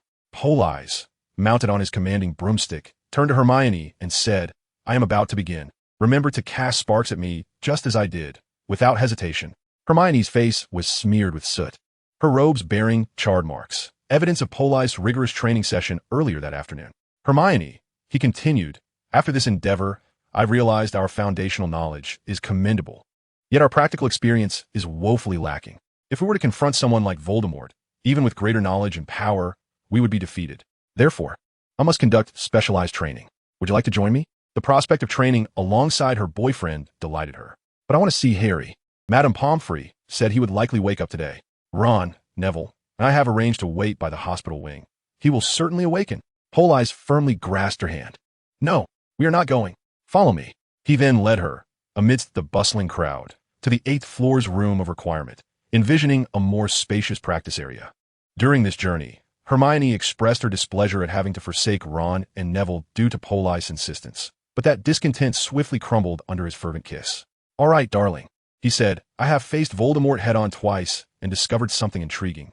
Tell me, what do you believe a duel between wizards looks like?" With a thoughtful tilt of her head, Hermione stood approximately 15 feet away from Politz. "Perhaps it is like this? Two individuals standing face to face, casting spells at one another?" Upon finishing, she adorably blinked her large eyes, seemingly questioning the correctness of her own assertion. Politz chuckled, realizing that this was indeed the perception of combat among the wizards of the British magical realm. So civilized, gentlemanly, naive, charming, and yet utterly foolish. He strolled with his hands clasped behind his back, pacing beside Hermione, scrutinizing her from head to toe. A year had elapsed, and the young girl had matured somewhat since her initial arrival at school. She had grown a tad taller, the baby fat on her face had vanished, and her youthful cheeks had begun to take on a delicate elegance. Her eyes appeared slightly larger, framed by long lashes but due to her braces. Her once carefree laughter was now restrained, and her small mouth was pressed into a rather serious line. "Hermione!" Suddenly, Politz called out to her, prompting the girl to look up abruptly, her mouth agape. The complexities of battle can be intricate or straightforward. In a detailed discourse, one might argue that a wizard's combat involves a synthesis of strength, stamina, magical prowess, intellect, knowledge, perseverance, and fortune, along with myriad factors such as weather, terrain, mood, and sensation that can influence the outcome. Politz paused for a moment. However, to state it simply, victory in battle hinges on the continuous creation of opportunities to exploit the opponent's weaknesses with one's strengths. Chapter 88. the year-end feast. Ron, Harry, and their companions conversed for a mere 15 minutes before being ushered out by Madame Pomfrey. As they departed, they encountered Politz and Hermione at the door of the infirmary. With Madame Pomfrey's consent, Politz ushered the somewhat disheveled Hermione inside. "Hi, Harry, I heard you've awakened. How do you feel, having perused the book Contradicting Tales?" Harry was uncertain how to face Politz. He had internally concluded that she must have read the magazine and its prophetic narrative beforehand. Indeed, comparing the events of the year with the book's content left Harry astounded. Aside from the fact that the character resembling him was a charming girl, nearly everything else matched closely. Even the descriptions of his inner thoughts were strikingly similar. Politz, Hermione, welcome to see me. Ron and Neville just left. Politz nodded. Yes, I ran into them at the door. Are you all right? Madame Pomfrey interjected as Harry abruptly shouted, "Hey, if you continue to be this agitated, I want to allow you to attend the year-end feast." With her intervention, Harry regained his composure and spoke calmly. "Hey, Politz, you know everything. Why didn't you tell me?" "Tell you what?" Politz responded with an unwavering tone. Harry struggled to maintain his calm, his voice still trembling. "Why didn't you tell me about the prophecy? Why let me be toyed with so foolishly?" Politz noticed the damp, frayed edges of the book Contradicting Tales by his bedside, appearing as if it had been submerged in water, and immediately understood. He chuckled awkwardly. "Are you referring to that story? Come on, Harry, it's merely a tale. Harry Potter is a girl, her parents are alive, and you two are entirely different." Harry pondered for a moment, finding some semblance of sense in Politz's words. "All right then, I apologize for my emotional outburst. Speaking of which, Hermione, why?" He pointed at Hermione's disheveled appearance, and, upon mentioning this, Politz abruptly pulled Harry up, urging him to accompany him to the Great Hall while he spoke. On their way to the Great Hall, Harry learned what Politz and Hermione had been engaged in over the past few days. "I drew inspiration from Professor Quirrell and Voldemort," Politz candidly declared. At the mere mention of Professor Quirrell's name, Harry couldn't help but shudder, the distorted visage and haunting screams resurfacing in his mind. "You see, Professor Quirrell possesses strength akin to that of a giant troll and an almost immortally resilient body.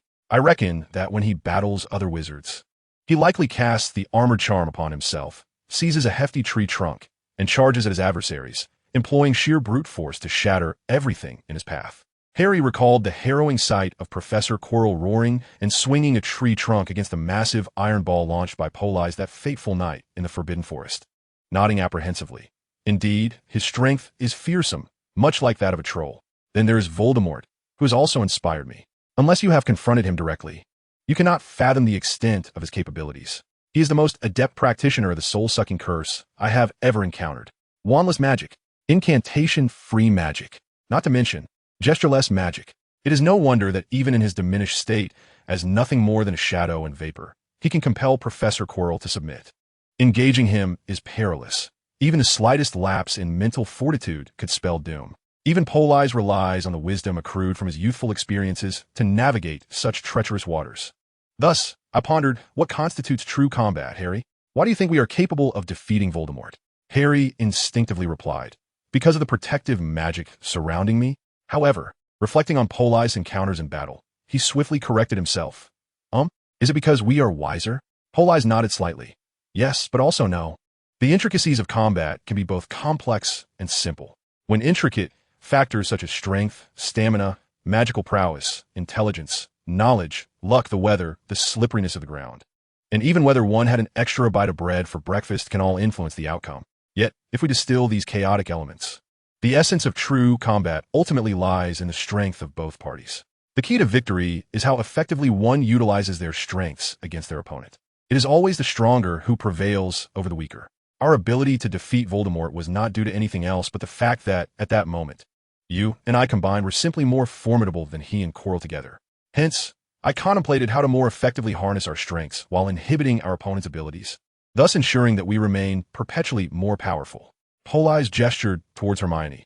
"That is why, over the past few days, she and I have been devising our own unique combat strategy. Hermione's current state is merely a result of her momentary distraction, as she was pondering whether you had awakened and felt compelled to visit you." As they conversed, they arrived at the Great Hall, which was already filled to capacity.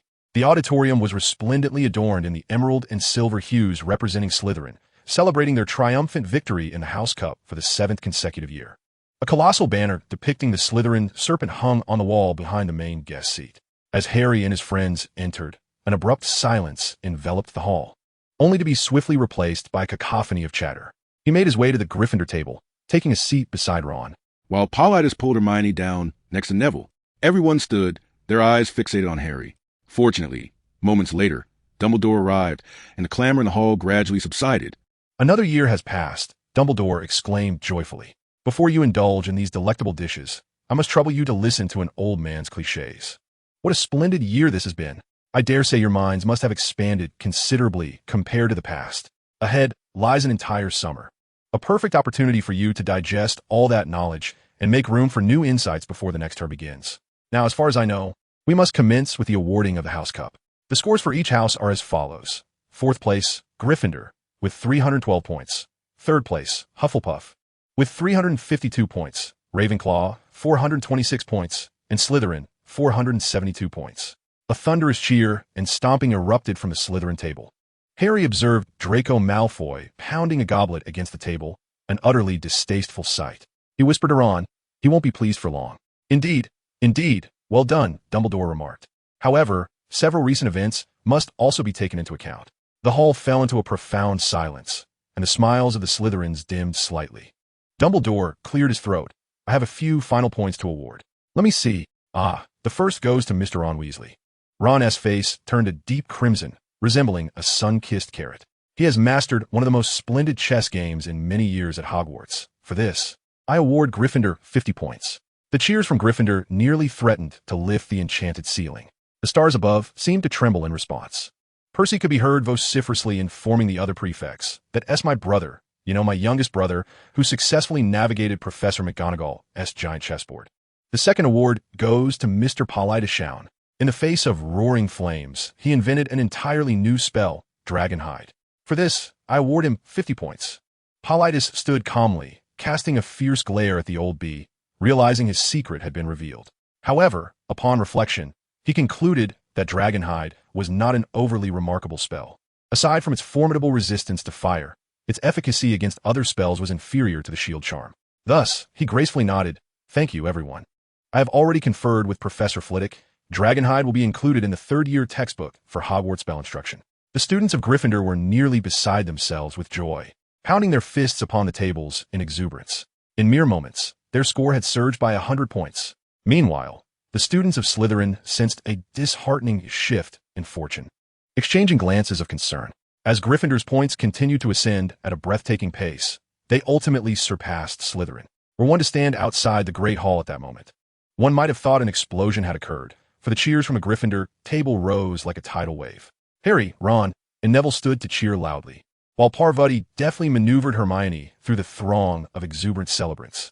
Amidst the jubilant shouts, Harry elbowed Ron and pointed at Malfoy, whose expression mirrored that of someone who, despite having just been subjected to a full body-bind curse, could not appear more astonished or terrified. This necessitated Dumbledore to raise his voice considerably to be heard above the thunderous applause, as even the students of Ravenclaw and Hufflepuff joined in celebrating Slytherin's unexpected downfall. "We must make a few minor adjustments to the decorations here," he declared, clapping his hands. Instantly, the green streamers transformed into a vibrant red, and the silver ones shifted to gold. The imposing Slytherin serpent vanished, replaced by a majestic Gryffindor lion. Professor Snape was seen shaking hands with Professor McGonagall, forcing a strained smile upon his face. His gaze met Harry's, leaving Harry feeling somewhat uneasy, as in that prophecy, he was both Snape's son and daughter-in-law. Nevertheless, he discerned from Snape's expression that the professor's attitude toward him remained unchanged. Harry found little cause for concern. It seemed that life would return to normal next year, or at least revert to the usual state of Hogwarts. Chapter 89, The End of the Philosopher's Stone. The year-end feast concluded, and all the Gryffindor students maintained their buoyant excitement, while the Slytherin students wore expressions of utter desolation. For the sensation of having victory snatched away at the last moment was indeed painful. These young wizards, still in their formative years, struggled to cope with such a blow. Fortunately, Dumbledore appeared to have anticipated this situation, as the announcement of the academic examination results followed closely after the feast. Parvati had intended to drag Hermione and Harry out to the grounds for further combat training, but she found herself abruptly pulled into the crowd by the suddenly energized Hermione and Harry. "Let us go see the results," Hermione exclaimed. "I've been so worried about my grades. I think I might have gotten some answers wrong." Harry's face was alight with anticipation. I want to see too. I feel like I performed exceptionally well. My results must be splendid. Parvati shrugged. I was publicly reprimanded by Professor Flitwick during the exam, so I suspect I must have done poorly. Hermione and Harry eagerly squeezed into the throng, and after a mere glance, Hermione's spirits plummeted, while Harry was elated. Wow. I did indeed better than I had imagined. Upon noticing Hermione's despondence, Harry immediately inquired with concern, "Did you not perform well on the exam? What was your score?" Hermione, pouting and on the verge of tears, lamented, "I placed second overall with a score of 640. I only achieved 120 in charms and transfiguration. I scored merely 100 in herbology. I lost to Neville." With a dramatic flair, Harry felt as though his ship, the Harry Potter, had been sunk. "I bombed all 6 subjects, each one supposed to be perfect," he exclaimed, collapsing onto the ground and reaching out feebly, reminiscent of a drowning victim in a desperate struggle. On his report card, Harry's scores predominantly hovered in the 70s and 80s, with several subjects soaring to the heights of 90, far exceeding his expectations. He had anticipated his potion's score might dip below 60.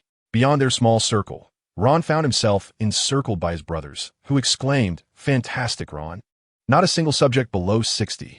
We were worried you might be the first Weasley to repeat a year."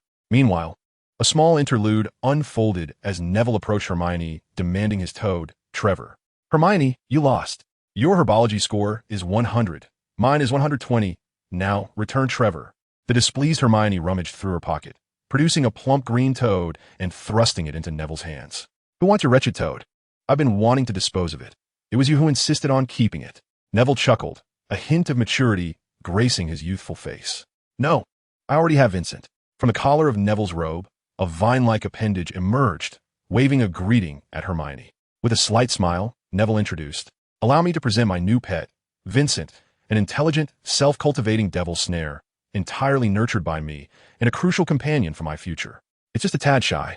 I'm afraid Trevor is truly unsuitable for me." Recognizing Neville's sincerity, Hermione finally relented, accepting Trevor back in her pocket. "Well then, congratulations on your first place." Neville shook his head. "No, I only scored 620. I'm not the top." "Then who is?" Harry, finally regaining his spirits, pushed through the crowd with Hermione and Neville's assistance, striving to reach the front of the score sheet. First place. Politz Shaun. Perfect scores in all 6 subjects. An aggregate of 720. Politz, you're the top of the year." Hearing Harry's booming declaration, Politz sheepishly averted his gaze from the astonished crowd. Professor Flitwick, that pompous old man, insisted during the exam that I exceeded the syllabus by too much and threatened to give me a 0. Yet he didn't tea. And Professor Snape, I hardly followed your instructions. And considering your disdain for Gryffindor students, why did you grant me a 120? Lastly, he recalled Professor McGonagall, who, upon witnessing him transform a mouse into a porcelain snuff box, had turned crimson with fury, yet still awarded him a 120. Only Hermione's face blossomed with joy. While the girls of Hogwarts had always mocked her for choosing a lazy and lackadaisical student as her beau. Now, however, she could hold her head high, basking in the astonished glances directed at her boyfriend from those around her. Hermione felt a joy that surpassed even that of achieving the top score. It must be said that the 11 and 12-year-old wizards still possessed a certain innocence. They would develop immense admiration and attention for someone merely based on their academic prowess. After scoring the highest, Politz felt his personal space constricting. Everywhere he went, whispers and glances followed him, making the once invisible Politz feel exceedingly uncomfortable, particularly out of sorts. This must be the plight of an exemplary student, he mused. How he envied Ron. Aside from his brothers, no one truly paid him any mind. Standing on the platform at Hogwarts Station, Politz complained to his girlfriend as he observed the myriad of gazes directed his way. The bright red steam engine arrived with a resounding whistle, and the young wizards eagerly displayed their magical prowess, jostling and crowding as they rushed onto the train. Fortunately, Politz and his companions had shrunk their luggage to palm-sized dimensions, enchanted with a levitation charm, rendering them nearly weightless, easily stowable in their pockets. Thank goodness for the peculiar books you lent Politz, Ron. Otherwise, we would have been burdened with heavy trunks, he remarked. Amidst laughter and jovial conversation, they gazed out at the increasingly verdant and tidy countryside as the train traversed various Muggle towns. They indulged in Bertie Bott's every flavor beans, shedding their wizarding robes in favor of jackets and short tops. At last, the train halted at platform 9 3/4 at King's Cross Station. It took quite some time for them to disembark. A frail old guard stood at the ticket gate, permitting only 2 or 3 individuals to pass at a time. ensuring that a throng did not emerge simultaneously from a solid wall, thus attracting the attention of muggles. Ron raised his hand in greeting, for just beyond lay the exit to the muggle world. He spotted Mr. Granger, with his brown hair, peering anxiously for his daughter's return, along with others who awaited. As they emerged from platform 9 3/4, a cute little girl with similarly red hair pointed at Ron, prompting Mrs. Weasley beside her to gently admonish. "Don't point at others, Ginny. It's quite impolite. You must come over to our house this summer." "Thank you," Harry replied. "I certainly need something to look forward to." Politz added, "However, I may have other commitments as my work is being adapted into a television series, and I need to attend to that." "A television series?" Hermione exclaimed, embracing him in delight. "What series? I knew you were writing, but I had no idea of its title." Politz shrugged, glancing at Mr. Granger, whose hair was in disarray, and whose expression seemed to be drenched in gloom.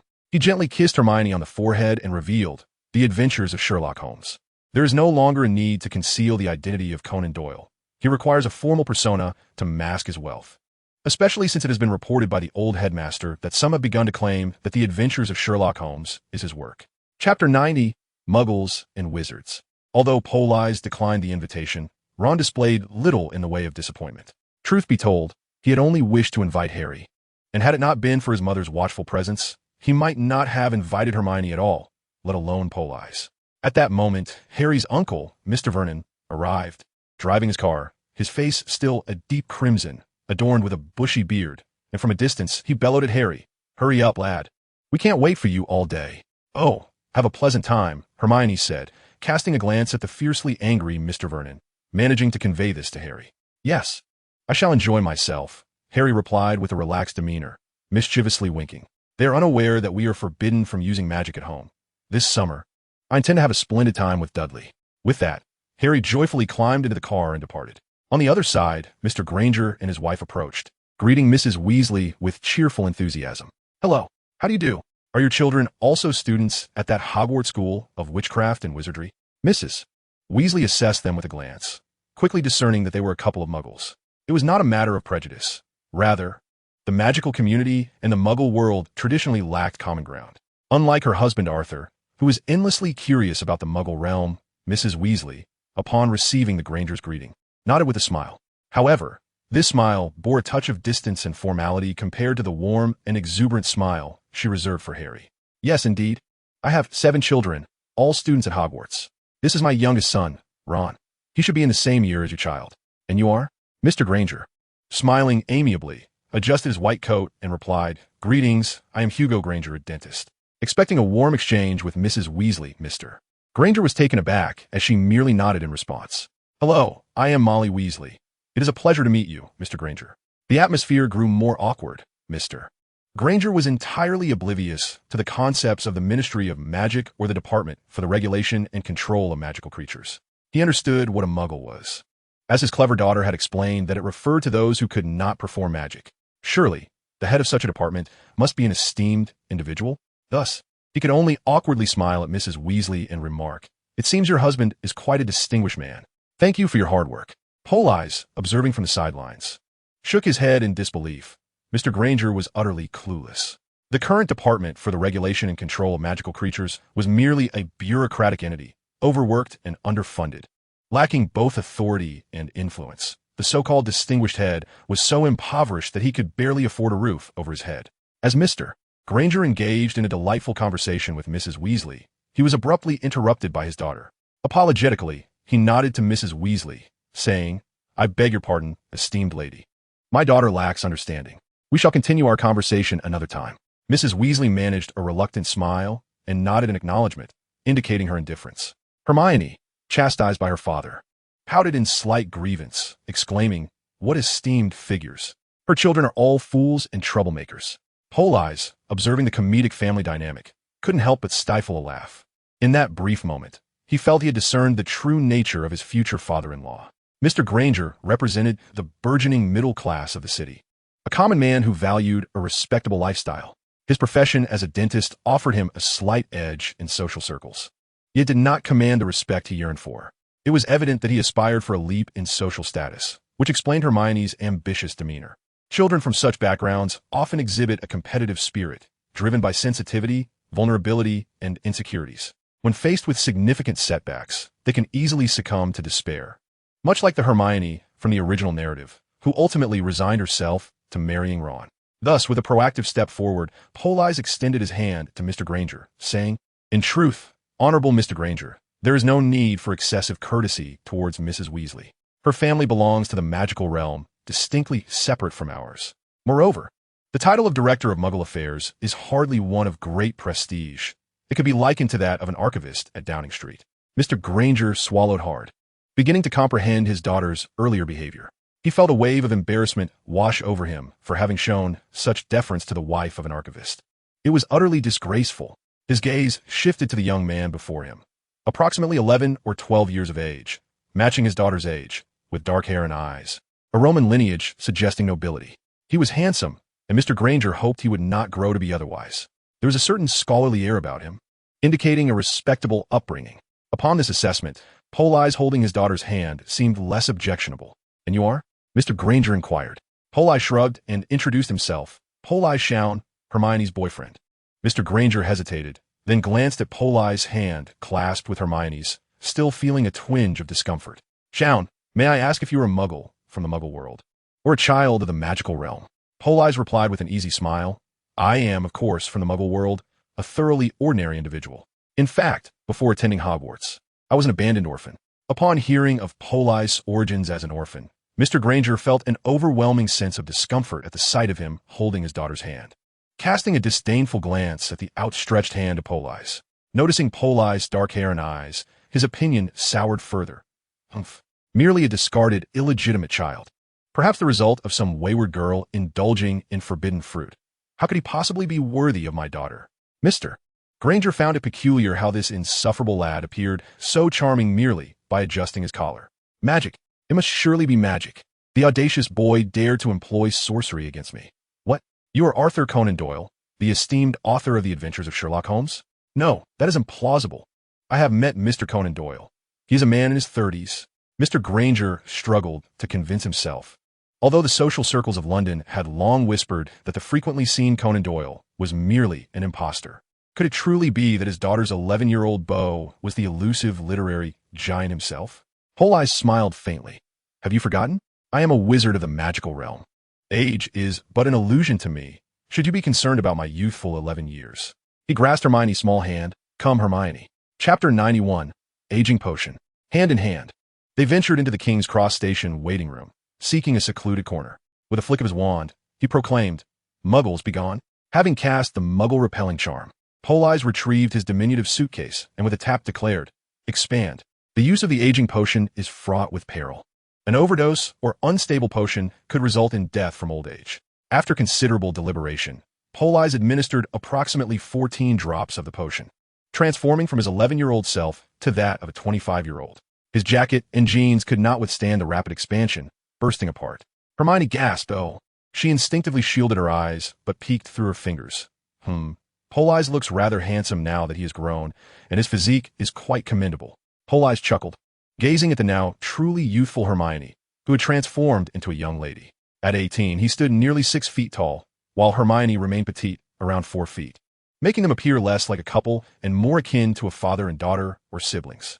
Hermione felt a twinge of awkwardness. Her once cherished companion had suddenly matured. While she remained a small child, she yearned to try the aging potion herself, curious to see her future self. However, observing Politz's torn clothing and his bare arms, she hesitated. What if she also experienced an unfortunate wardrobe malfunction? Although there was no one around, the thought of her boyfriend being opposite her made it inconsequential. Yet, what if she grew up to be unattractive? Would they part ways because of it? The young girl lacked confidence in her appearance. Glancing up at her boyfriend in search of courage, understanding her thoughts, Politz waved his wand, transforming his tattered garments into a stylish spiked jacket, enhancing his charm. Then, with a flick of his wrist, 4 walls rose from the ground, forming a small changing room.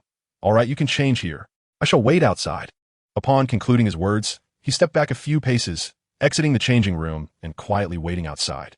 "Hermione, just a drop of the aging potion ages you by a year. Do not overindulge."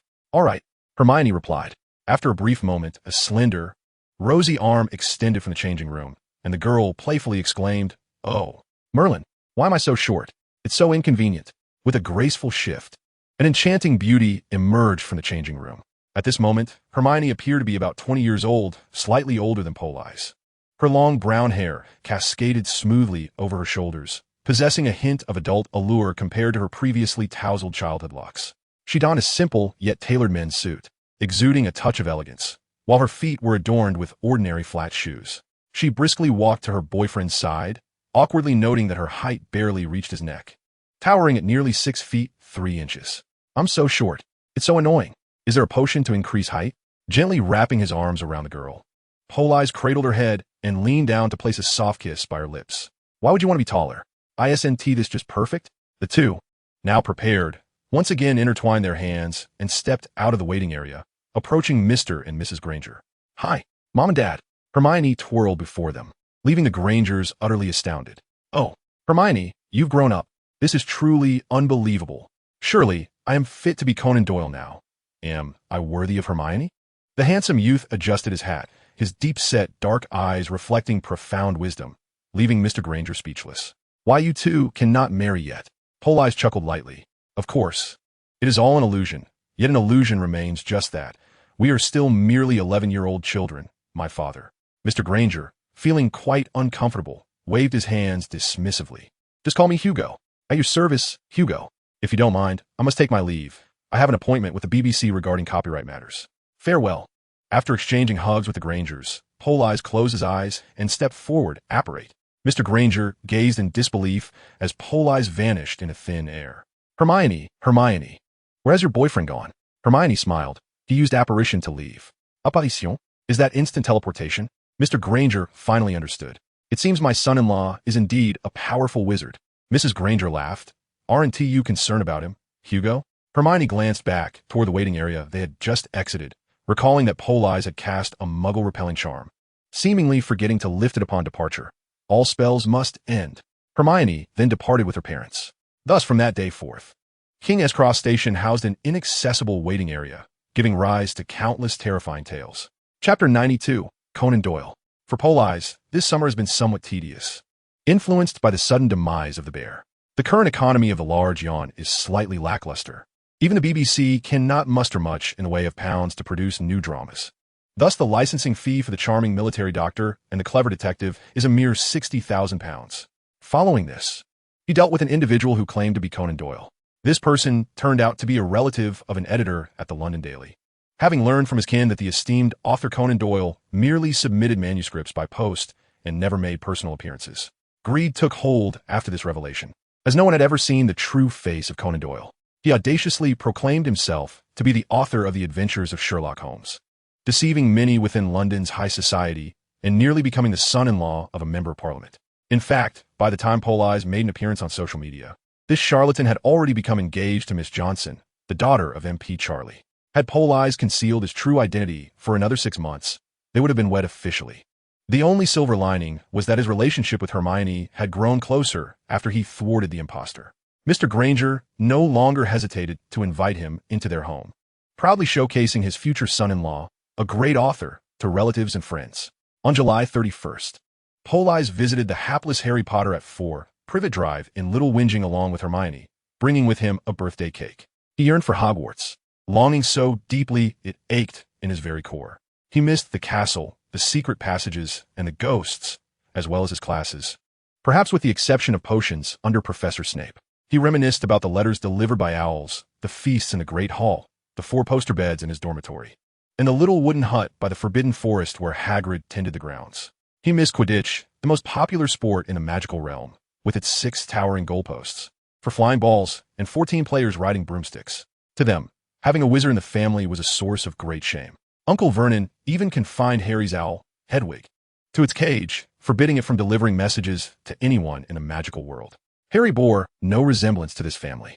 Uncle Vernon was burly and thick-necked, sporting an unusually dense beard. Dudley, with his golden hair and rosy complexion, was quite overweight. In stark contrast, Harry was small in stature, with bright green eyes and perpetually messy black hair, adorned with a slender lightning-shaped scar on his forehead. It was this very scar that made Harry stand out even among wizards.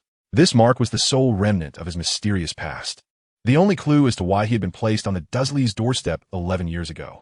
At just 1 year old, he had miraculously survived a curse from Voldemort, the most formidable dark wizard in history, whose name most witches and wizards dared not utter.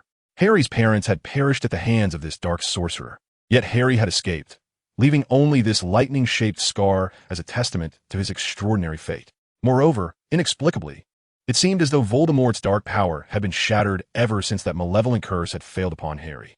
Thus, Harry was raised by his aunt and uncle, residing in the Dursley household for a decade, all the while perplexed by his inadvertent ability to provoke peculiar occurrences.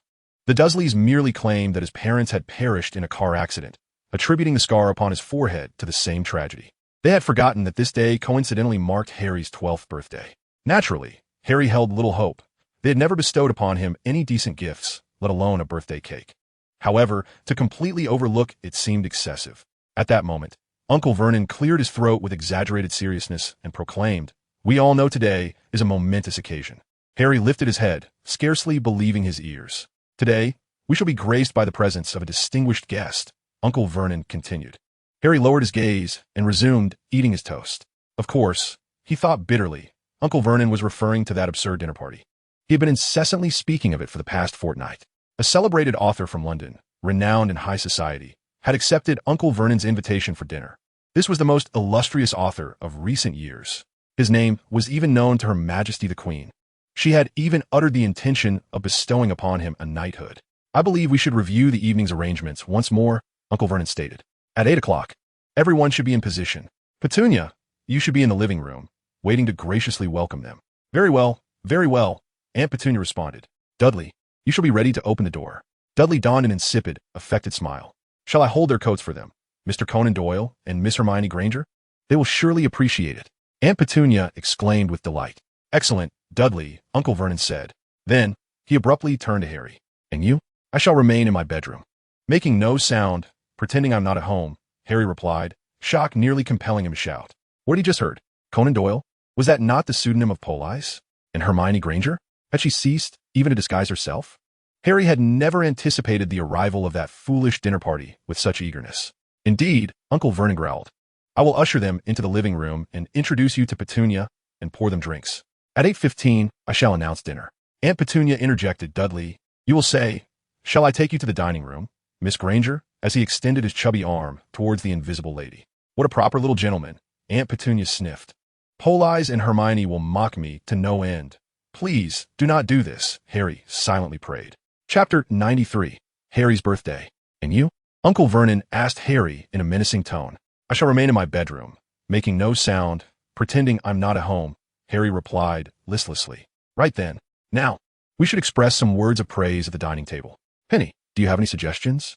"Miss Granger, your hair is so remarkably smooth that it elicits great envy.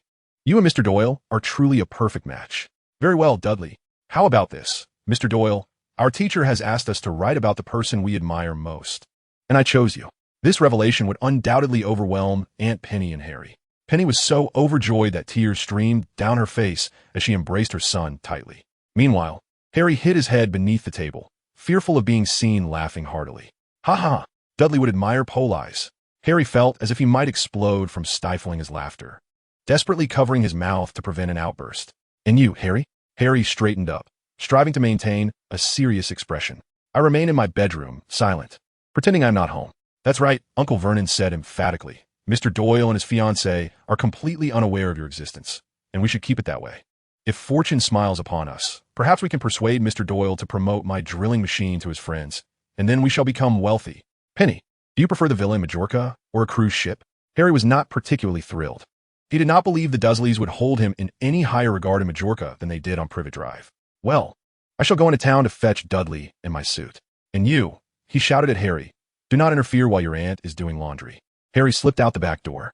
The weather outside was fair, the sun shining brightly. He crossed the lawn and plopped down on a garden bench, singing softly, "Happy birthday to me, happy birthday to me."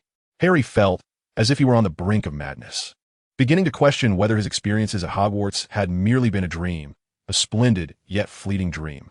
He was even in despair, willing to kiss the insufferable Draco Malfoy simply to prove that he was not dreaming. Even hearing the names Doyle and Hermione Granger from Uncle Vernon's lips did little to assuage his doubts. Perhaps it was merely a coincidence.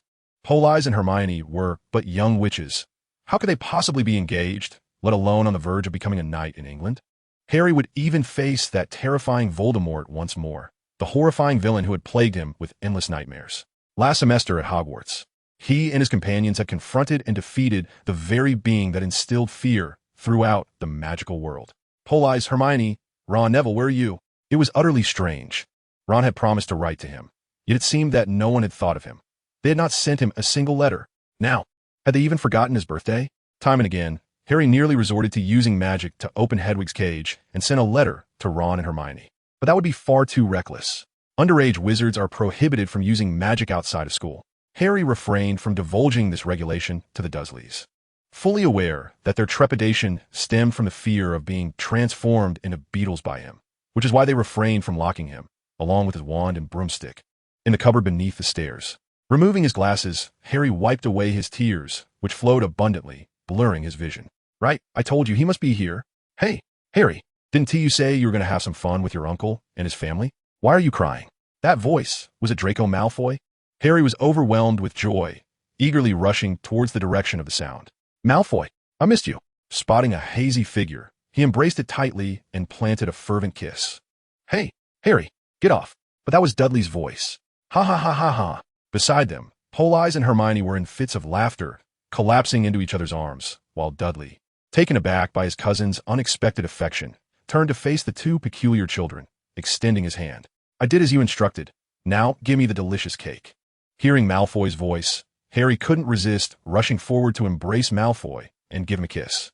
But the lethargic tone of his cousin quickly doused his enthusiasm like a bucket of cold water. Yet, the laughter of Politz and Hermione reignited his excitement.